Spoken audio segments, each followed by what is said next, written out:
Chapter 1. Life as a cat is quite enjoyable. In an unfamiliar street, Zhang Jian, recently awakened, discovered a message left by a malevolent deity echoing in his mind. You despicable airfield, flat-chested, unwanted millennium-old virgin. After reading the message, Zhang Jian was overwhelmed with tears and cursed skyward. After venting his anger, Zhang Jian reluctantly paused, pondering his next steps with a heavy heart. Despite being transformed into a plump cat by that wretched flat-chested goddess, his handsome visage had conferred numerous advantages in the game of fate he played with the divine language, the ability to instantly learn and communicate in any language, super healing growth potential. The stronger the power, the greater the healing ability, with no upper limit. Transmigration, randomly transported to other worlds, with the ability to revisit previously traversed realms while time in the main world stands still. Days passed, and Zhang Jian had begun to adjust to his new identity. He was now on a bustling street, charming passersby to procure food. After careful observation, Zhang Jian was certain of one thing. He had not only transformed into a cat, but had also been transmigrated. As for the reason, who the hell can tell me what this Daxia kingdom is? Zhang Jian lamented inwardly. Though this place bore a striking resemblance to Earth, the peculiar names of some countries firmly confirmed his transmigration. Unlike the protagonists in most novels who are orphans, homeless, and carless, leading miserable lives, Zhang Jian's parents were alive, owning a car and a house, living comfortably. Initially, upon realizing his transmigration, Zhang Jian experienced a period of sorrow, but with his resilient mindset and the passage of time, he had adjusted remarkably well. After all, wallowing in sadness proved futile if he wished to return to Earth and regain his human form. He needed to exert effort. The wretched flat-chested which had made it abundantly clear, to revert to his former self, he must either appease her or defeat her. The thought of pleasing that insufferable creature was intolerable to Zhang Jian's pride, leaving him with but one option, to conquer that despicable being. With this lofty yet daunting goal set in his mind, Zhang Jian embarked on the first step of his grand endeavor. As the ancient saying goes, a journey of 1,000 miles begins with a single step. To achieve victory in his monumental quest, Zhang Jian devised a meticulous plan, with the foremost and most challenging step being to find a beautiful, adorable, and kind-hearted mistress. Indeed, this was the cornerstone of Zhang Jian's strategy. Despite possessing super healing abilities, his current combat prowess and survival skills could only be rated as minimal. Thus, securing a caring human would effectively address his logistical needs, allowing him to devote himself entirely to this grand war. Why seek a beautiful, adorable, and kind caretaker, you might ask? Isn't it obvious? Who would want to live with an ugly person? Regrettably, after several days of searching, Zhang Jian had yet to encounter a suitable caretaker. Though his chubby physique and endearing appearance attracted numerous kind-hearted individuals eager to adopt him, none were to Zhang Jian's liking. One afternoon, after finishing his meal and reclining on an old wooden chair for a nap, a lilting voice pierced the air. "Darling, this cat is so adorable. Shall we take him home?" "Of course, sweetheart. Whatever you say goes," came a deep male voice in response. "You are so wonderful to me." "Whoa, who's this woo?" Zhang Jian slowly opened his eyes, drawn by the commotion. Before him stood a woman of decent appearance, heavily made up, with ample bosom, leaning affectionately against a robust man. Upon seeing her, Zhang Jian was instantly captivated by her grand proportions. Wow, truly impressive, utterly stunning. After admiring the woman, he shifted his gaze to the man beside her and froze. "Lady, aren't you concerned that your pillow is soaked every night?" Zhang Jian silently scoffed at the man's face, riddled with acne. While the woman was merely of average beauty, her eye-catching figure certainly classified her as a beauty that in this day and age, do beautiful women have to settle for ugly partners? Zhang Jian thought bitterly, now identifying himself as a single cat. "I really want to pet him," the buxom woman exclaimed, extending her smooth, right hand towards him. "Back off. Do not sully me with your love-drunk hand," Zhang Jian retorted, swatting her hand away with his paw in irritation. "Darling, does he dislike me?" "Woo." The woman looked at her partner with a pitiful expression. "Don't worry, my dear. He'll take you to buy a prettier purebred cat later." The man consoled, holding her hand tenderly. "You are so good to me."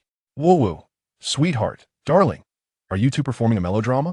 Zhang Jian, feeling utterly insulted, clutched his chest in despair, lamenting, You lovebirds, could you please get lost? Single cats have rights too. Watching the couple bask in their nauseating affection, Zhang Jian could only leave in indignation. Fine, he'll go. You must be siblings, definitely siblings. Zhang Jian muttered sarcastically as he quickened his pace to escape this sorrowful scene. After walking for quite some time, he eventually found an unoccupied bench in a secluded corner of the street. Standing before the chair, Zhang Jian did not hesitate, leaping with all his might, managing to perch 3/4 of his body on the seat, with only one fat hind leg in his tail dangling in midair. Damn it, I'm supposed to be a nimble creature. Zhang Jian sighed in self-mockery before finally climbing onto the chair. Once settled, he yawned and leisurely resumed his afternoon nap. The streets at night remained vibrant, as the nightlife of the city was just beginning. Amidst the bustling crowd, a young woman stood out remarkably. With large, expressive eyes, a pert nose, rosy lips, a delicate chin, skin as white as jade, and a curvaceous figure, she radiated youthful vitality. As a beauty, Li Qingya was accustomed to the attention around her and paid little heed to the gazes of the man. Having just quarreled with her father, she had stormed out, seeking solace in this nearby commercial street. Wandering aimlessly, thoughts of her typically busy yet dismissive father who rarely cared for her, yet was stern when he did, filled Li Qingya with a sense of injustice and anger. He never cares for me, yet now he's trying to dictate my life, she murmured, her eyes slightly reddening. Passionate about music, she had recently attempted to live stream her singing at home, only to be discovered by her father. Her traditional and rigid father had insisted she shut down the stream. Naturally, Li Qingya, who merely wished to express her love for music, refused to comply, leading to an argument that prompted her hasty exit. Wow, so plump and adorable. As she reached a corner of the street, Li Qingya noticed the sleeping Zhang Jian. Upon hearing a sound, Zhang Jian first fluttered his eyelids, then smacked his lips before, gradually opening his eyes. Who is it? Do you have no sense of public decency? Can't you see others are sleeping? Is it, As he was roused from slumber, Zhang Jian silently grumbled while gazing in the direction of the noise. The moment his gaze landed on Li Qingya, he froze, exclaiming, "A beauty has come to play?" Meow meow. To conceal his extraordinary nature, Zhang Jian refrained from speaking in human language. While meowing, he rose and moved closer to Li Qingya. In response to Zhang Jian's advances, a radiant smile blossomed on Li Qingya's face. "You chubby fellow, do you have an owner?" Li Qingya squatted down, extending her pure, snow-white hand to gently stroke Zhang Jian's head. "Of course not, and I demand that you take me home," Zhang Jian inwardly retorted, while his body instinctively nuzzled against her smooth arm. "Do you really like me?" Observing Zhang Jian's affectionate demeanor, Li Qingya's fondness for him surged. After softly caressing Zhang Jian for a while, Li Qingya stood up, carefully cradling him, showing no hint of disdain. "You are quite heavy, little chubby one," Li Qingya remarked playfully, her lovely brows slightly furrowing as she felt the weight in her arms. "What a foolish girl! Can't you tell the difference between stout and fat?" Though aware of his own plumpness, Zhang Jian adamantly refused to acknowledge it, silently rebutting her claim. "Little one, would you like to come home with your sister?" Li Qingya asked with a smile, her tone indulgent. "Rascal, I am much older than you, you know." Zhang Jian insisted on clarifying the hierarchy. "Tea home. We can enjoy snacks together, sleep together, and even bathe together." Li Qingya continued. "Sister, let's hurry home," Zhang Jian exclaimed eagerly in his heart. After a delightful exchange, Li Qingya, still cradling Zhang Jian, left the place. Li Qingya's home was situated not far from the commercial street in a modest residential complex. As she walked slowly, holding the pudgy Zhang Jian, she chatted merrily. "Chubby fellow, what name should I give you?" Li Qingya inquired excitedly as she walked. "Since you're so plump, how about I call you Fatty?" "Meow meow ha. Not fond of that." "How about Yellow?" "Meow meow meow meow meow. I am a cat, not a dog." "Not that either? Then how about Orange? You look so round and chubby, just like an orange." "Meow meow meow meow, sister. Can we settle on a more normal name?" "Oh well, it's settled then. Your name shall be Orange. Be good and listen to your sister." After walking for over half an hour, the pair finally arrived at the doorstep. "Orange, you must behave while I explain. There's a super scary monster inside the house. If you misbehave, it will surely gobble you up." Standing at the door, Li Qingya exaggeratedly warned Zhang Jian, recalling her stern father inside. Zhang Jian rolled his eyes, feeling exasperated by Li Qingjia's childish antics. After warning Zhang Jian, Li Qingya cautiously opened the door, peeking inside to assess the situation. Inside, Li Qingjia's father, Li Zheng, was seated in the living room, smoking and watching television, showing no concern for his daughter. Seeing her father engrossed in the TV, Li Qingya quietly closed the door, changed her shoes, and hurried towards her bedroom. "Stop right there!" Hearing the voice, Li Qingya halted at her bedroom door. "What are you holding?" Li Zheng inquired. "Nothing. I don't want to talk to you. I'm going to sleep." Li Qingya replied, a hint of panic in her tone. "Who told you to bring a stray cat home? Do you know how dirty they are and how many parasites they carry?" Li Zheng scolded steadily. "If there are parasites, they bite me too. It's none of your business." Li Qingya retorted, her face cold as she turned to face her father. "I am your father, of course. I can manage you." Li Zheng slammed his hand on the table, raising his voice. "Now you remember you're my father? What about when I was home alone? When I held parent-teacher conferences by myself? What about when Mom passed away?" With each word, Li Qingjia's agitation grew. "You." Sigh. At Li Qingjia's accusations, Li Zheng stiffened, ultimately lowering his raised hand, a look of despondency crossing his face. Seeing her father's expression, a flicker of regret and compassion flashed in Li Qingjia's eyes. Biting her lip, she said, "If you agree to let me keep Orange, you'll turn off the live stream. Tonight, you're not allowed to bring it to your room, just leave it outside. Tomorrow, you can take it for cleaning and vaccinations," Li Zheng replied, his tone still firm but his demeanor softened. "Got it." Not wishing to escalate the situation with her father, Li Qingya readily consented to his demands. "Rascal, you are the dirty one. I bathe every day." Zhang Jian silently protested in annoyance, disturbed by the interruption. "Orange, you must stay quietly in the living room tonight. Sister will make you a little nest. You mustn't cause any trouble." Li Qingya placed Zhang Jian gently on the floor beside the sofa. "Dad, please keep an eye on him." Li Qingya hurried off to the storage room to find materials to craft a makeshift nest for Zhang Jian. With Li Qingya gone, only Li Zheng and Zhang Jian remained, exchanging glances, one frustrated by the disruption of his plans, the other indifferent to the small creature. The atmosphere grew tense. Zhang Jian glared at Li Zheng. "Though you are my father-in-law, I am greatly displeased with you. Do you understand? Rascal, behave." Li Zheng warned Zhang Jian sternly, raising an eyebrow at the standing cat. "Huh." In response to Li Zheng's warning, Zhang Jian turned his back, provocatively swaying his tail. Seeing Zhang Jian's behavior, Li Zheng's brow furrowed, feeling his blood pressure rising. "Hey, little creature," Li Zheng exclaimed, standing up and approaching Zhang Jian, appearing ready to take action. "What are you doing? That's wrong. Hitting is not appropriate." Nor is hitting a cat." Zhang Jian nimbly jumped aside as Li Zheng approached. "Considering you are my father-in-law, I shall show mercy this time and spare you." Maintaining a safe distance, Zhang Jian ceased his provocations, proudly lifting his head to meet Li Zheng's gaze. Chapter 2. Come out. The Pooper Scooper. The streets at night remained bustling, the nightlife of urban dwellers just beginning to unfold. Amidst the throngs of people, a young woman stood out remarkably. With large, expressive eyes, a pert nose, a rosy mouth, a delicate chin, and skin as white as jade. She exuded an aura of youthfulness, accentuated by her alluring figure. As a beautiful girl, Li Qingya had grown accustomed to the gazes of those around her, paying little heed to the stares of men. Having just had a quarrel with her father, she had stormed out in a huff, wandering into this commercial street near her home. As she meandered aimlessly down the street, thoughts of her usually busy and domineering father flooded her mind, igniting feelings of injustice and anger within her. "He usually ignores me, but now he is out here dictating my actions," Li Qingya murmured to herself, her eyes slightly reddening.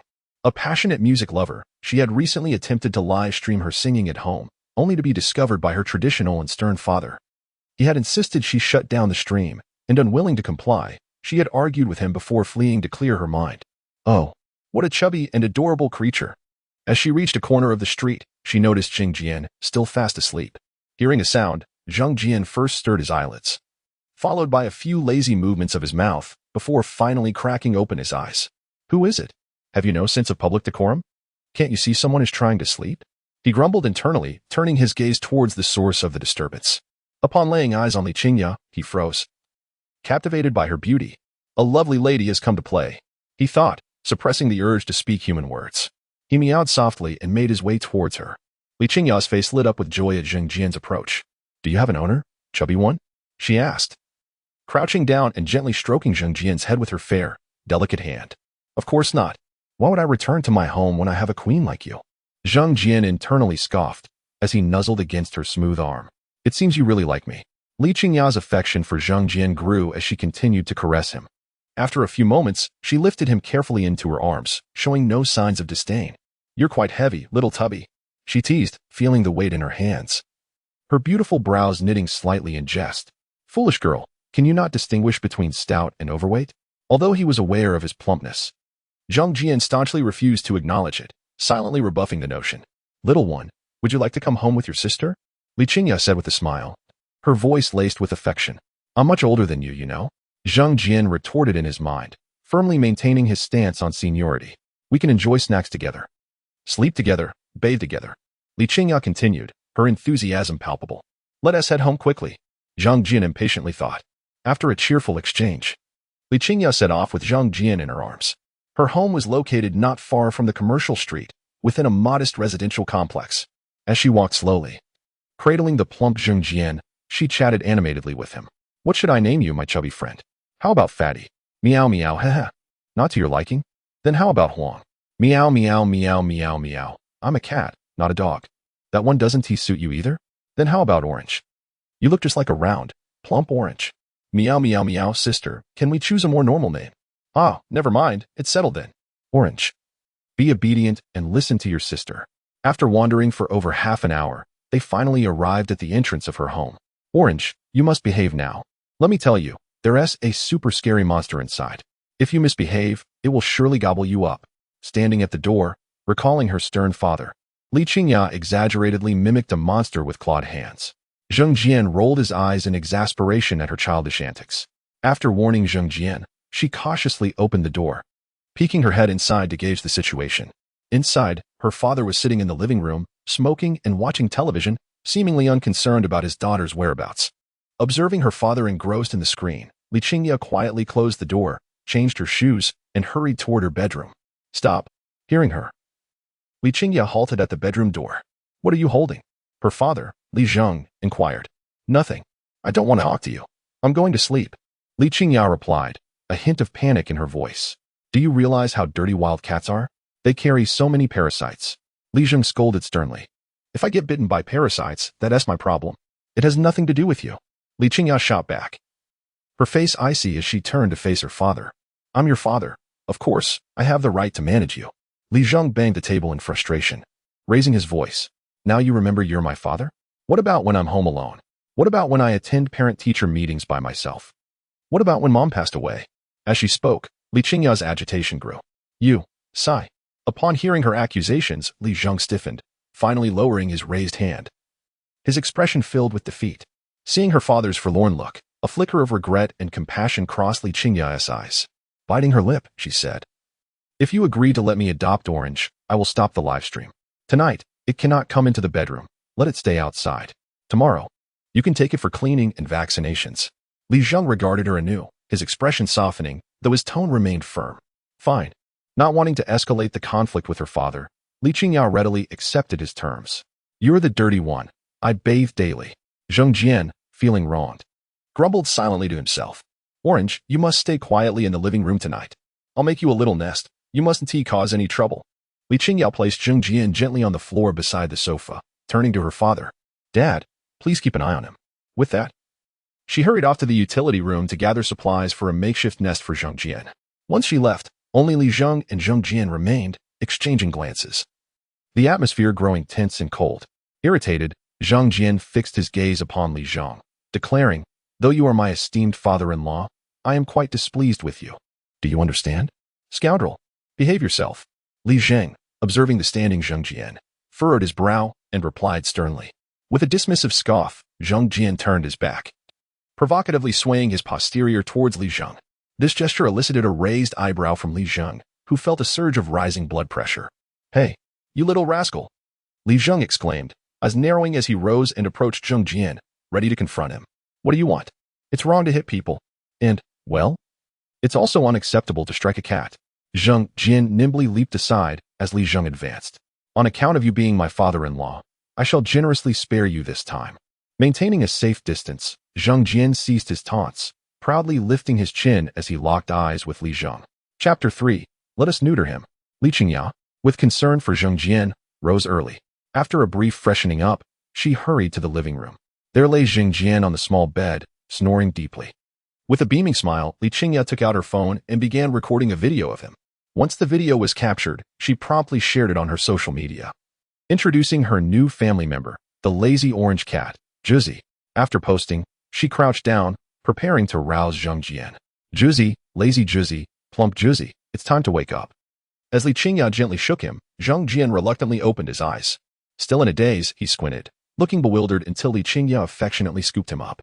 As he nestled against her, the softness of her form and the faint scent of her youthful fragrance jolted him awake. Meow, meow, meow, meow. Dear sister, could you perhaps refrain from such stimulation so early in the morning? Zhang Jian, now fully aware, lay in Li Qingya's embrace, a mischievous grin on his face. What a great lazy bug you are, Li Qingya teased, stroking his head. In that moment, Zhang Jian felt an unexpected delight in being treated like a cat. After a bit of tidying up, Li Qingya donned her backpack, cradling Zhang Jian as they departed for the veterinary clinic. Upon exiting their home, she carried him to the bike-sharing station at the community entrance. Placing Zhang Jian in the bicycle basket, she leaned down playfully. Juzi, no squirming. If you're naughty, sister will have to spank you. Who knows who will end up being punished? The thought made Zhang Jian chuckle with glee. With that, Li Qingya unlocked a bike and pedaled towards a nearby pet hospital. After a 20-minute ride, they arrived at the clinic. The facility was modest yet well-equipped and clean. Li Qingya had accompanied a friend here before. Upon entering, the receptionist greeted her with a warm smile. Hello, how can I assist you? This is my Juzi.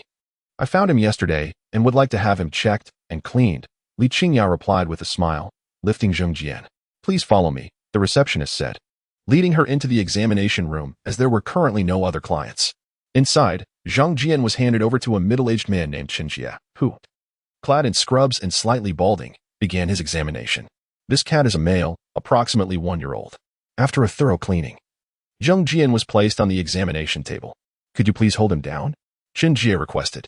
Of course, Li Qingya replied cheerfully. Juzi, be good. Don't move around. The shot will prevent you from getting sick. Held in place, Zhang Jian instinctively swallowed as he saw the shiny needle in Chen Jie's hand. For the sake of a grand plan, he resigned himself. How infuriating. This hurts. Everything's fine. Juzi, be good. Sister will pet you. It doesn't hurt. Li Qingya, pained by his cries, embraced him gently and offered comfort.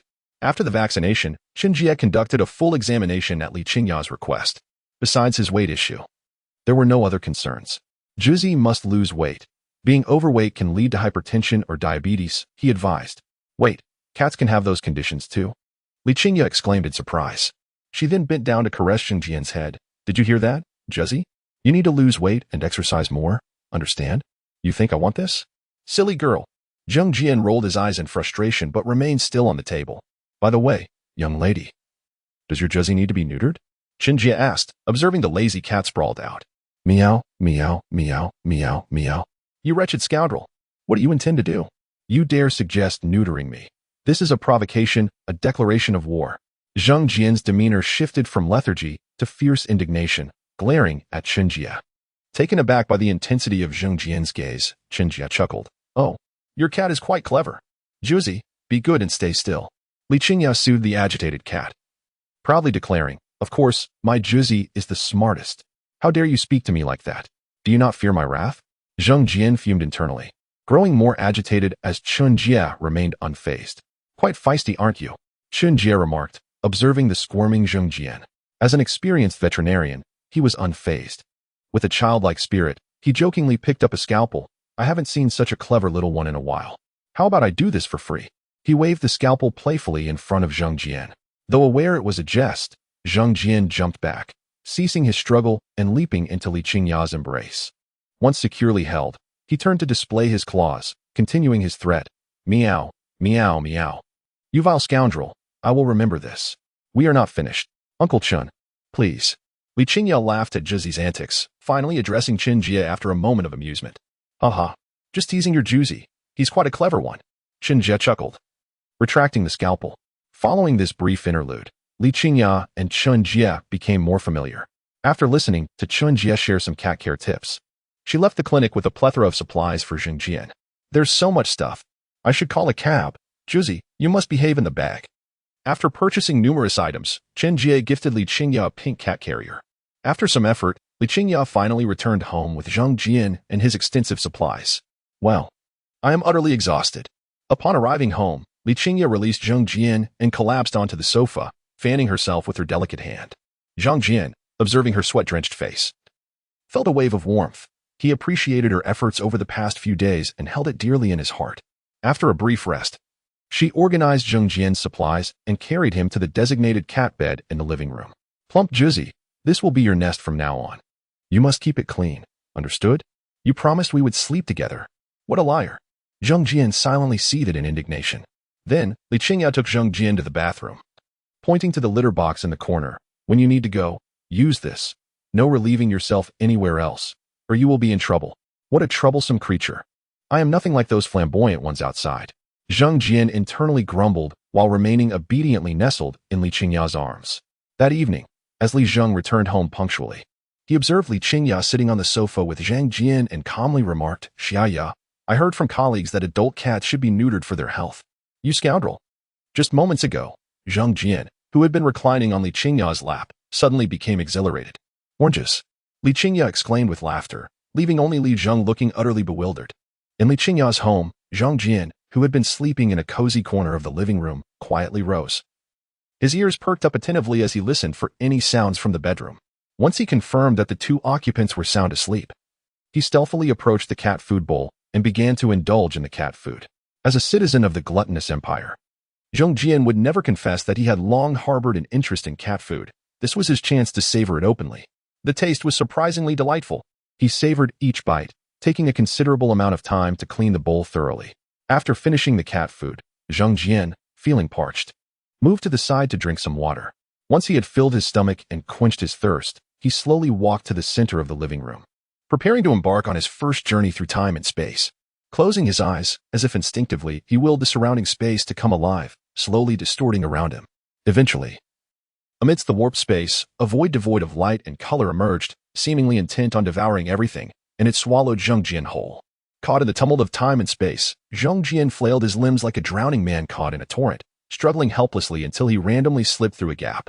After escaping the chaotic flow of time and space, Zheng Jian was momentarily dazed, overwhelmed by a sudden sense of weightlessness that sent him into a panic. Help! He screamed as he plummeted from a great height. Within seconds, he could make out the ground and a palace below, and he could only helplessly cover his eyes, hoping that his remarkable self-healing abilities would prove effective. Just as he was about to crash to the ground, a plump, black and white figure suddenly soared up from outside the palace walls and landed in the open space before it. With a resounding thud, Zheng Jian finally touched down. What is happening? To his astonishment, instead of a brutal impact, he found himself safely cushioned by a soft landing. Dazed, Zheng Jian quickly scanned his surroundings, eager to ascertain the nature of this unfamiliar world. Before him stood a giant turtle clad in a robe resembling a cassock, pointing a claw at him, while 5 peculiar-looking animals loomed behind him. Where's this? Wait, why does it seem so familiar? Zheng Jian furrowed his brow, delving into the recesses of his memory. Hee. How amusing. Fate has shifted, and everything is veering into the unknown. The dragon warrior will emerge from among them, the master turtle remarked after a moment of silence, casting a calm smile as he pointed at Zheng Jian and Pa. Upon finishing his statement, the master turtle raised his wooden staff and addressed the gathering crowd, proclaiming, "The dragon warrior will arise from among them." As the words fell, a cheer erupted from the crowd, with the exception of Master Raccoon and the 5 heroes. Is this the world of Kung Fu Panda? With the realization dawning upon him, Zheng Jian was about to speak when he was interrupted by a commotion beneath him. He quickly glanced down to see a black and white figure, a panda. Oh no, am I really going to eliminate the protagonist on my first day of crossing over? Realizing the peculiar situation, Zheng Jian hastily jumped off Pa. Big brother, are you alright? I'm really sorry. I feel so dizzy. Pa, resilient as ever, stood up in a daze, swaying unsteadily. Master, this was just an accident? They merely fell from the sky. You were supposed to choose Tigress. Master Raccoon hastily approached the Master Turtle, explaining the situation. There are no accidents. Everything is fate, replied the Master Turtle, slowly turning away without further addressing Master Raccoon. At this moment, Pa finally regained his senses, excitedly chatting with the five heroes. Completely oblivious to the Master Turtle's previous words or the fact that he had become a candidate for the Dragon Warrior. Meanwhile, Zhang Jian stifled his inner joy, striving to maintain an exterior facade of calm. Now aware of the world he had entered, Zhang Jian felt a surge of delight. The world of Kung Fu Panda was undoubtedly an ideal starting point for him. Surrounded by animals, any unusual behavior of his would not raise eyebrows. And the combat prowess here was not excessively high, making it a perfect environment for his initial development. Quiet, quiet, Master Raccoon said sternly, his expression sour as he glared at the noisy Pa. Upon hearing his voice, Pa finally settled down and stood obediently beside Zhang Jian. Observing the two plump, unrefined figures before him, Master Raccoon felt a mix of frustration and resignation, yet the Master Turtle's words left him unable to retort. Take them back. He instructed his subordinates before turning away without uttering another word to Zhang Jian or Pa. Due to Zhang Jian's presence, Pa had only become a candidate and thus did not receive the treatment he would have otherwise enjoyed. He accompanied Zhang Jian under the escort of the five heroes towards the Hall of Heroes. What? I've become the Dragon Warrior? Oh my goodness! Pa exclaimed in excitement, realizing his newfound status as a candidate for the Dragon Warrior. Shut up, you big guy. And you're just a candidate, Zhang Jian retorted impatiently, unable to endure the chatter. Fat cat, hello? Pa replied cheerfully upon hearing Zhang Jian's words. Shut up, you fat panda. Zhang Jian shot back, glaring. Ha ha ha. You'll never defeat me. I will become the Dragon Warrior. Pa insisted, panting as they walked a bit further. Hee hee. First, catch your breath before speaking. Zhang Jian chuckled, also breathing heavily but dismissing his own condition. The five heroes, trailing behind the two candidates for the Dragon Warrior, watched the pair, who were half walking, half crawling, and gasping for air, with bemusement, their eyes twitching. If not for the Master Turtle standing, they would have surely reprimanded these oblivious individuals. You may enter. The Master is waiting for you inside, said Tigress, stepping forward to address the two candidates as they reached the Grand Hall. All right, Zhang Jian, still unaccustomed to standing on his cat-like legs, struggled but managed to return the greeting. They then pushed open the grand doors of the hall and slowly entered. Oh, we have arrived at the Hall of Heroes. Look at how magnificent it is. Oh, what is this? The armor of Master Rhino, Pa exclaimed excitedly, rushing towards various treasures and weapons, shouting with glee. Zhang Jian, unfamiliar with these items, listened silently to Po's enthusiastic explanations, continuously reflecting on the plot of Kung Fu Panda and strategizing his future path. Regardless of the circumstances, he realized that his foremost objective was to win Master Raccoon's favor. Without it, he would struggle to receive his dedicated guidance, wasting considerable time. The thought of Po's earlier tribulations upon his arrival solidified Zhang Jian's priority. Is the sightseeing over? Master Raccoon stood by the pool, his expression icy as he faced the raucous Pa. Hearing the commotion, Zhang Jian kindly flicked his tail to nudge Pa, hoping to alert him that the master had arrived. Unfortunately, Pa misinterpreted Zhang Jian's gesture and turned to him, exclaiming, Fat cat, did you hear that? Their souls are truly here. I can hear them talking. It's amazing. Regarding the clumsy Pa, Zhang Jian helplessly remarked, Pa, did they mention coming to play with you at night? Upon hearing Zhang Jian's words, Pa shivered, his face stiffened, and he nervously replied, I don't think so. Sighing, Zhang Jian glanced at the fuming Master Raccoon by the pool and refrained from further joking, reminding, let's go. Master is calling us. With this reminder, Pa finally snapped back to reality, obediently yet anxiously following Zhang Jian to the front of Master Raccoon. Thanks to Zhang Jian's presence, Pa did not shatter any treasures. Yet both still faced the Master's displeasure. However, from another perspective, it was understandable that Master Raccoon was infuriated and impatient, after all. The carefully nurtured disciple had his chance to become the dragon hero snatched away by these two fortunate overweight individuals. The title of Dragon Hero represented not merely honor, but also significant responsibility, and was Master Raccoon's final opportunity for redemption. To be frank, I harbor no expectations for you. Just look at the flabby flesh on your bodies and your large, round bellies. Master Raccoon scrutinized the two portly figures before him, increasingly irritated with each word. You will train alongside the other five this afternoon. I hope you can endure. After a disgruntled reprimand, Master Raccoon slowly walked away, watching the master's departing figure. Zhang Jian sighed. The road ahead is long and arduous. We won't yield so easily, right, fat cat? In defiance of Master Raccoon's criticisms, Pa retorted indignantly, get lost. My name is Zhang Jian, and I forbid you from calling me fat cat. Moreover, I am much slimmer than you, you fatso. Zhang Jian rolled his eyes and shot an annoyed glare at Pa, to instill a formidable sense of discipline in the two. Master Raccoon prepared a grueling training regimen upon their arrival, intending to make them reconsider. In the training room, the 5 companions, Jiao Hu, Jin Ho, Ling Shi, Xian He, and Kuai Tang, displayed their remarkable skills, leaving Zhang Jian and Po in a state of shock. "Let us begin," Master Raccoon stated flatly, observing the stunned duo. "What? Now?" Po exclaimed, clearly taken aback. "Yes, right now," Master Raccoon raised an eyebrow. "Regarding them, unless you believe Master Turtle is mistaken, you cannot possibly become the dragon hero." Coughing, Po stammered, "Well, In that moment, Zhang Jian recognized the necessity of demonstrating something formidable to capture Master Raccoon's attention. "Master, I would like to give it a try," he declared after a brief hesitation. "Oh, then let us commence." Master Raccoon's expression remained unchanged. He merely wished to rid himself of these bothersome fat pigs. "Fat cat, you." The well-meaning Pooh attempted to call out to Zhang Jian. "Do not call me fat cat, you overweight fool." Zhang Jian shot back, turning his gaze forward, though a smile crept onto his lips. Positioned before the training apparatus, Zhang Jian straightened his chest, raised his head, sucked in his stomach, and took a deep breath, embodying the tragic hero ready for battle. "Master," the already halted 5 heroes approached Master Raccoon with concern. Master Raccoon merely raised his right hand, signaling for his 5 disciples to remain silent, his inner calm unshaken.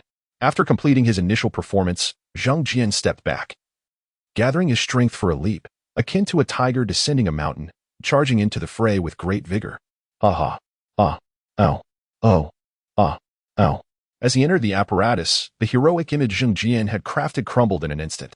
Despite his innate agility, the burden of his weight rendered him incapable of keeping pace with his mind's commands, leaving him helplessly exposed to the onslaught. Observing Zhang Jian rolling like a ball, the others wore complex expressions, while only Master Raccoon chuckled in delight. "Scram, you fat cat." Among the onlookers, only Po voiced concern. "Are you all right, fat cat?" No. Don't call me, fat cat." Even in such a state, Zhang Jian stubbornly corrected him. Sighing, Jiao Hu and the others could only shake their heads in exasperation. "Panda, are you ready? You'll be up next." Master Raccoon, seeing Zhang Jian sufficiently tormented, shifted his gaze towards Po. Perhaps I should start with the basics." Po stammered, wiping the cold sweat from his brow, nervously chuckling at Zhang Jian's predicament. "Oh, what level do you wish to achieve?" Master Raccoon inquired. Po found himself at a loss for words. Noticing Po's silence, Master Raccoon turned to Xian He and commanded, "All right, Xian He, rescue that foolish fat cat." "Yes, Master," Xian He respectfully replied before soaring into the fray. The agile Xian He deftly navigated the apparatus, successfully extricating Zhang Jian and landing gracefully, remarking, "He is indeed heavy. Pain. It hurts so much." Though Zhang Jian bore no visible injuries, he lay exhausted on the ground. Observing Zhang Jian's state, Master Raccoon's brow furrowed as he hastened to his side, inspecting him. That tickles. You old coot. Don't touch me." Zhang Jian laughed despite his prone position under Master Raccoon's scrutiny. How is this even possible? Such a physique exists? Master Raccoon marveled incredulously after his examination. "Master?" The 5 heroes gathered around, drawn by his exclamation. "Master, what?" They collectively gasped in astonishment after a brief observation. "What happened? What have you done to Fat Cat?" "Let me see." Po, unable to see anything from the periphery, jumped up anxiously. "Get lost. I'm not Fat Cat." In a state of fatigue, Zhang Jian sprang up at the sound of Po's voice, completely shedding the guise of his previous injuries. "Fat Cat, I ask you, why do you not sustain injuries?" Master Raccoon grabbed Zhang Jian's right hand, his excitement palpable. Hearing Master Raccoon's inquiry and witnessing the astonished expressions of those present, Zhang Jian maintained his external composure while internally reveling in delight, thinking, surprised, "Aren't you? I am indeed a man blessed with extraordinary gifts. I don't know. Isn't this perfectly normal? I assumed everyone was like me." Zhang Jian feigned confusion, casually replying, "Could it be? Could this truly be fate?" Upon hearing Zhang Jian's words, Master Raccoon was struck with astonishment, exclaiming excitedly. After a moment of silence, Master Raccoon's expression grew complex, and he turned to Jiao Hu, saying, "Jiao Hu, take them back.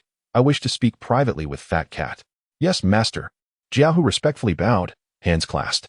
Once Jiao Hu and the others exited, Master Raccoon firmly shut the door and approached Zhang Jian with a serious demeanor. Fat Cat. Master. I am not Fat Cat. I have a name. I am Zheng Jian. Upon hearing Master Raccoon's words, Zheng Jian felt a surge of frustration. And he could not help but retort, mentally noting the mischief of that scoundrel. Puh. What a wretched nickname that despicable panda had bestowed upon him. Ahem. Very well. Zheng Jian, your talent has truly taken me by surprise. I cannot ascertain whether you are indeed the dragon warrior, but from this moment forth, I shall take it upon myself to train you rigorously. Master Raccoon stroked his beard, feigning calmness as he spoke. Yes, Master. Hearing the words of Master Raccoon, Zheng Jian's face lit up with joy, and he could not suppress his laughter. After a moment, however, he suddenly thought of Puh, the true dragon warrior and protagonist of the film, and kindly inquired, Master, what about Pill? Do not concern yourself with that panda. I will handle him. Master Raccoon's expression darkened at the mention of Puh, and he replied curtly, But, Master. Zheng Jian's words were cut short by Master Raccoon, who interjected, I have said you need not worry. I shall take care of it. Very well. Noticing Master Raccoon's growing irritation, Zheng Jian dared not speak further and stood there obediently. Forgive me, National Treasure Brother. Once I have mastered my martial arts, I promise to teach you well and fulfill your dream of becoming a hero. Now, you should return home. Rest well tonight. Tomorrow will be a demanding day for you. With that, Master Raccoon turned and opened the door, stepping outside. Observing this, Zheng Jian hurried to follow, obediently trailing behind Master Raccoon. Chapter 6. The night's affairs after dinner. Everyone returned to their dormitories to prepare for rest. As training awaited them the following day, Zheng Jian accompanied Abeo, who lagged behind. Observing the dejection that clouded Abeo's demeanor, a pang of guilt struck Zheng Jian. Had he not intervened, Abeo might have already achieved his dream of becoming a legendary hero, and he would not be in such a disheartened state now. Once everyone had retreated to their rooms, only Abeo and Zheng Jian remained in the corridor, standing in the middle of the passage. Abeo glanced at the closed doors of the others before turning to Zheng Jian, his eyes filled with despondency. Fei Mao, I know you are the true legendary hero. This afternoon, Jiaohu and the others told me that as his voice dwindled to a whisper, Abeo found it increasingly difficult to articulate his feelings of departure. Becoming a hero had been Abeo's lifelong dream, and today marked his closest approach to it. Yet now it seemed on the verge of shattering. Perhaps it was time to awaken from this dream. Observing Abeo's self-destructive attitude, Zheng Jian felt a deep sense of compassion. After a moment of contemplation, a mischievous smile spread across his face as he devised a way to motivate Abeo. Abeo, since you seem too troubled to sleep, how about I accompany you for a stroll? Zheng Jian said kindly. Abeo remained unresponsive, silently standing there. Come on, don't just stand there. Let's go. I'll take you to find something to eat. Zheng Jian moved closer and forcibly pulled Abeo along. As they stepped outside, the doors of the dormitory swung open, and the 5 legendary heroes emerged, watching the two depart. Abeo, the kind-hearted Xian He wished to say something, but Jiaohu interrupted. Xian He, we must obey the master. I understand, Xian He replied, a hint of sadness in his tone, clearly feeling sympathy for Abeo. All right, everyone, let us return to our rest, Ling Shi urged. With that, they returned to their rooms in silence, closing the doors behind them. Beside the dormitory, atop a sacred mountain where divine peach trees flourished, Zheng Jian and Abeo sat beneath one, munching on peaches. How does it feel? Eating something should lift your spirits, Zheng Jian observed as Abeo devoured the fruit voraciously. Hungry. My teeth, moving. Feels good, Abeo mumbled, his mouth full of peach. Honestly, this peach is quite sour and probably not very tasty, Zheng Jian remarked disdainfully after discarding his 8th pit. Having satisfied his hunger, Zheng Jian remained silent, waiting for Abeo to finish. The gluttonous Abeo soon consumed nearly all the peaches from the tree before finally feeling full, leaning against the trunk with a satisfied expression. After a loud belch, Abeo recalled the matter at hand. Fei Mao, what did you want to discuss with me? With a sudden clap, Zheng Jian, upon hearing himself being called Fei Mao again, swiftly struck Abeo across the face. Fei Mao, you? Abeo was taken aback, looking at Zheng Jian with a sense of injustice. Listen, you worthless glutton, once you finish eating, you should hurry back down the mountain. The truth has been revealed. I am the true legendary hero, while you are merely an ineffectual fool. Zheng Jian's laughter was sinister, his tone laced with derision and scorn. Zheng Jian, you. Abeo stood up in fury, his disbelief evident. Do not point that filthy finger at me. You are unworthy. Zheng Jian looked down at Abeo with disdain. Abeo trembled with rage, his hands clenched tightly, his eyes burning with fury. Are you enraged? But what does it matter? In the eyes of our master, I am the destined hero. Once my skills are perfected, when that old fool dies, I shall become the master of this place, a dominant force in the world, while you will forever cower in your pitiful, rotund form. Scraping by in a shabby noodle shop, Zhang Jian laughed maniacally. Obeo, remember, we are not the same. He shoved the dazed Obeo to the ground, proudly stepping on his chest. One day, I will usurp that old fool and command the 5 legendary heroes, starting from Emerald Valley to conquer the world. Obeo's face reflected a tumult of emotions, fear, anger, and resentment. No, Zhang Jian, I will not let you succeed. I'm going to tell the master. Obeo struggled to his feet, shouting in rage as he sprinted down the mountain. Ha ha ha, panda. Are you dreaming? Do you think anyone would believe your foolish words? Zhang Jian smirked, reveling in Obeo's retreat. After watching Obeo's figure vanish from sight, he approached the cliff's edge, gazing at the sea of clouds below, declaring with pride. With my acting skills, I am at least an Oscar-worthy performer. Your ambitions will not come to fruition. Just as Zhang Jian basked in his own arrogance, a frail voice sounded from behind him. Startled, he turned to see Master Turtle, lantern in hand and staff propped beside him, gazing at Zhang Jian with an inscrutable expression. Hee, I was merely joking. Zhang Jian chuckled nervously, attempting to justify himself before Master Turtle. Oh no, how could I forget this moment? It's over. It's truly over. In that instant, a chill swept through Zhang Jian, leaving him despondent and nearly in tears. Submit, child. Master Turtle approached Zhang Jian, his expression as calm as ever. Master, I was just joking with Obeo to motivate him. Zhang Jian explained, his face drawn with worry. Huh, how amusing. Your previous actions were quite clever. I have high hopes for you, child. Suddenly, Master Turtle's expression softened into a smile, reminiscent of a mischievous child reveling in a prank. Zhang Jian stood in stunned silence, grappling with confusion. What just happened? After a brief pause, he hesitantly inquired, Master, what do you mean? I was simply playing a joke on you. Master Turtle grinned, embodying the spirit of a playful elder. Zhang Jian, still recovering from the earlier scare, felt a surge of incredulity. Master, how can this be possible? Aren't you well? Though he had recalled the plot, Zhang Jian still feigned confusion and concern, stating, all things in this world inevitably face death. Life and death are merely a cycle. Master Turtle displayed no fear of death upon his visage. Having reached such a realm, he had long since come to terms with mortality. Bao, you have greatly disappointed me. After hearing Bao's account, Master Raccoon furrowed his brow, casting a disheartened gaze upon Bao, failing to expect such a character from him. Observing Master Raccoon's disbelief, Bao grew truly anxious. Master, you must believe me. Everything I say is the truth. Silence. You are speaking nonsense. Go roll down the mountain. Master Raccoon, irate, bellowed at Bao.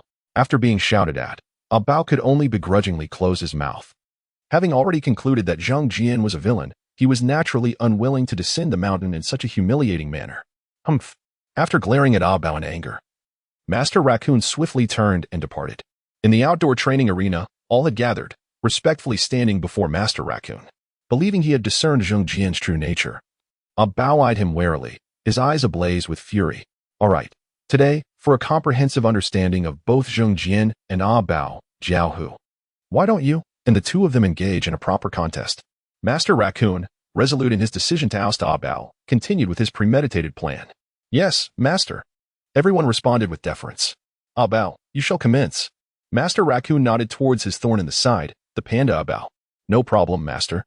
Energized by Zhang Jian's previous performance, Bao vowed silently to thwart Zhang Jian from becoming the legendary dragon warrior.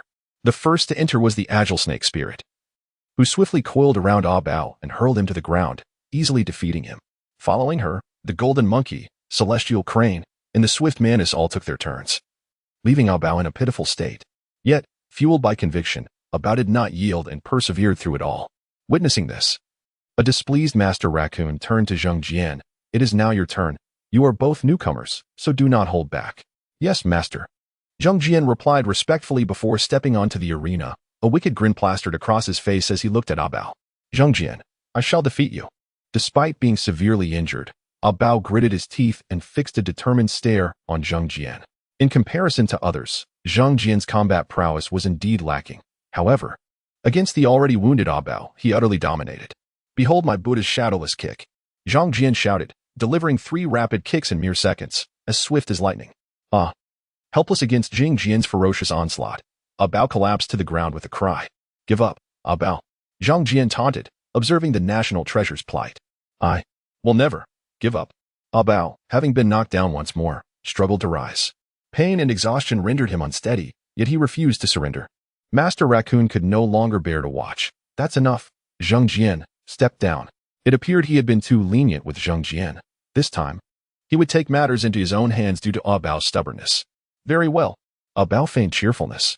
Excellent. Master Raccoon gritted his teeth in displeasure. With that, he approached Ah Bao, preparing to engage. Come on. Ah Bao wildly waved his arms, shouting with fervor. However, against the superb martial prowess of Master Raccoon, Ah Bao was swiftly knocked out. Even as Master Raccoon subdued him on the ground, Ah Bao remained resolute, stating fiercely, a true hero would never give up. Rest assured. Master, I will not concede. To Ah Bao's obstinacy, Master Raccoon showed no mercy, forcefully launching him into the sky with a kick, sending him tumbling down the mountain. The others, watching Ah Bao roll down the slope, gathered at the entrance, gazing after him. If he were wise, he would not attempt to ascend again, remarked the cold yet warm-hearted Jiao Hu sternly. He will certainly return. Zheng Jian, filled with confidence in Ah Bao, stated. Upon hearing Zheng Jian's remark, the 5 legendary heroes turned their gazes towards him, the last remaining candidate. Under their scrutiny, Zheng Jian felt a growing pressure. After a few awkward chuckles, he hastily returned to Master Raccoon's side. At the mountain's base, Ah Bao finally ceased his rolling, panting heavily as he struggled to stand, gazing upward. I will not give up. Well said, my child. Master Turtle, preparing to impart wisdom to Ah Bao before his demise, descended alongside him as Ah Bao was kicked down the mountain. Master Turtle, that Zheng Jian up there is a wicked villain. Upon seeing Master Turtle, Ah Bao felt as if he had found a lifeline, speaking hurriedly. Master Turtle listened silently, refraining from interrupting Ah Bao. After he finished, Master Turtle slowly replied. In that case, the task of stopping him falls to you. What? But Master, I am no match for Zheng Jian, and Master Raccoon does not believe me. Ah Bao grew anxious at Master Turtle's words. Why are you not his match? Master Turtle asked with a smile. I cannot heal my wounds as swiftly as he does, nor do I possess the claws, speed, or wings of the 5 legendary heroes. I have nothing. By the end, Ah Bao sat dejectedly on the ground. No, you do. Master Turtle calmly stated, stepping closer to Ah Bao. Do you know what the most powerful thing in the world is? After pondering, Ah Bao shook his head. Master Turtle extended his right hand and pointed to Ah Bao's heart. This, your heart, my heart. Ah Bao questioned in confusion. Indeed, your inner self. Your conviction is your mightiest weapon. You are overly concerned with the past and anxious about the future, neglecting the present. After imparting his wisdom, Master Turtle slowly turned to leave. As he watched Master Turtle's retreating figure, reflecting on his words, Ah Bao felt as though a flame ignited within him. Clenching his fists tightly, he struggled to rise, his gaze resolutely fixed on the mountain peak. Zheng Jian, I will defeat you. With that, Ah Bao limped his way back up the mountain. That night, having returned to the mountain with the aid of the swift mantis and snake spirit, Ah Bao refrained from recklessly revealing Zheng Jian's true nature to everyone. Meanwhile, Master Raccoon, in his solitary meditation, found it impossible to retain his calm. Ultimately receiving distressing news from Shaoshan, the scene he dreaded most had unfolded. His beloved and most cherished disciple, De Long, had escaped from prison. Upon receiving the news, Master Raccoon immediately thought of seeking out Master Turtle. In a hurried departure, he searched until he finally found Master Turtle at the mountain peak, amidst the peach blossoms. Engaged in his final meditation, Master, I have bad news, Master Raccoon said urgently as he reached the summit. News is merely news. What is good or bad? Master Turtle replied with tranquility. Unable to emulate Master Turtle's composure, Master Raccoon anxiously explained, Master, your prophecy has come true. De Long has escaped. What shall we do? The Master Tortoise paused momentarily before continuing. This is indeed unfortunate news. However, if you trust the words of the dragon hero, it may not be as dire as it seems. It is unfortunate. What about that panda? And Zheng Jian? Well, Zheng Jian does possess that potential. Yet our time is running short, the Master Raccoon expressed with a furrowed brow filled with concern. But how can you know unless you try, my old friend? If you do not make an attempt, you shall remain forever ignorant of the outcome. Both the panda and Zheng Jian are good-hearted souls. The Master Tortoise ambled forward slowly, casting a gentle smile at the Master Raccoon. But I am uncertain how to proceed, the Master Raccoon admitted, his confusion apparent. No. You must learn to have faith in them, the Master Tortoise stated, standing before the Master Raccoon with a gaze full of hope. Promise me that you will learn to trust them. I will do my utmost, the Master Raccoon replied, his voice laced with uncertainty. The Master Tortoise, having received this assurance, seemed to release his final worry and said with relief, Excellent, it appears my time has come. With that, the Master Tortoise entrusted his wooden staff to the Master Raccoon. Everything is now in your hands. This, Master, you? The Master Raccoon looked on in astonishment at the Master Tortoise. I must take my leave. The Master Tortoise slowly approached the edge of the cliff. Turning to face the Master Raccoon, hands clasped in prayer, a benevolent smile gracing his face. Master, the Master Raccoon called out sorrowfully. Yet it was to no avail.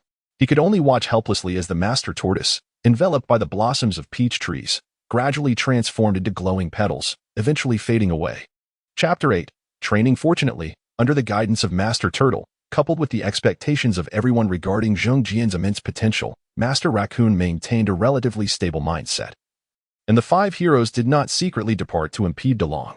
Upon rising in the morning, the 5 heroes, at the behest of Master Raccoon, took on the task of training Ah Bao, while Zheng Jian naturally fell under Master Raccoon's tutelage. Within the dormitory, a rhythmically sonorous snoring emanated from within. You scoundrel! Upon witnessing Zheng Jian's carefree demeanor, an irate Master Raccoon forcefully kicked open the door. Bang! The sound of the door's impact roused the slumbering Zheng Jian. Who is it? Do you not possess any sense of decorum? Are you trying to, ugh? Awakened and grumbling, Zheng Jian squinted. Master, you have arrived. Humph. Get up this instant. The annoyed Master Raccoon pinched Zheng Jian's ear firmly and hoisted him upright. Ouch, ouch, ouch. Please be gentle, Master. Zheng Jian grimaced. His expression contorted in pain as he stood up. Sleep? Did I permit you to sleep? As Master Raccoon scolded Zheng Jian, he pulled him outside. In the training square, Zheng Jian stood before Master Raccoon, his face alight with excitement at the prospect of learning martial arts. Master Raccoon regarded the eager Zheng Jian with a slight nod before quickly returning to a stern demeanor. Stand at attention. Yes, Master. Zheng Jian responded with a straight posture and a loud voice. Aware of Zheng Jian's unique constitution, Master Raccoon prepared an intensive training regimen, aiming to expedite Zheng Jian's development. Faster. Can't you speed up? Have you not eaten? I truly have not eaten, Master. Zheng Jian protested. Smack. Ah, Master. Please stop hitting me. It hurts. Engaged in weighted sprints, horse stances, and stair climbing, Zheng Jian continuously pushed his limits under Master Raccoon's stringent demands. By the end of the morning, he felt utterly exhausted. Though his body possessed extraordinary self-healing capabilities, the mental fatigue left him gasping for breath, sprawled on the ground. Get up. After lunch, rest well, we continue in the afternoon. Master Raccoon gently prodded him with a stick, his tone unwavering. Oh no, please. Upon hearing Master Raccoon's words, Zheng Jian cried out in despair. Master, I'm on the verge of collapse. Perhaps we could take it easy? Enough chatter. Stand up. Master Raccoon commanded as he approached Zheng Jian from behind. Really, I am truly about to collapse. Wait, Master, what are you Yamit? No. Despite Zheng Jian's pleas, Master Raccoon showed no hesitation, seizing Zheng Jian's tail and dragging him toward the kitchen. In the afternoon, Zheng Jian's nightmare resumed. Reluctantly, he was forcibly taken by Master Raccoon to the training room. Master, I am a bit frightened. Do not worry, it is the same for everyone on their first time. Please be gentle, Master. It hurts. Since it is your first time, of course, it will be painful. Just endure it. But it truly hurts. Silence. You will gradually become accustomed to it. Be quiet. As Zheng Jian stretched his ligaments and worked on his flexibility, the 5 heroes finally discovered the correct method to train Ah Bao. I want to eat. Amidst the temptation of food and the determination to surpass Zheng Jian, Ah Bao miraculously persevered. The 5 heroes were equally astonished by Ah Bao's remarkable performance. Zheng Jian and Ah Bao, the candidates for the dragon hero selected by Master Turtle, began their martial arts journey, propelled and refined by fate.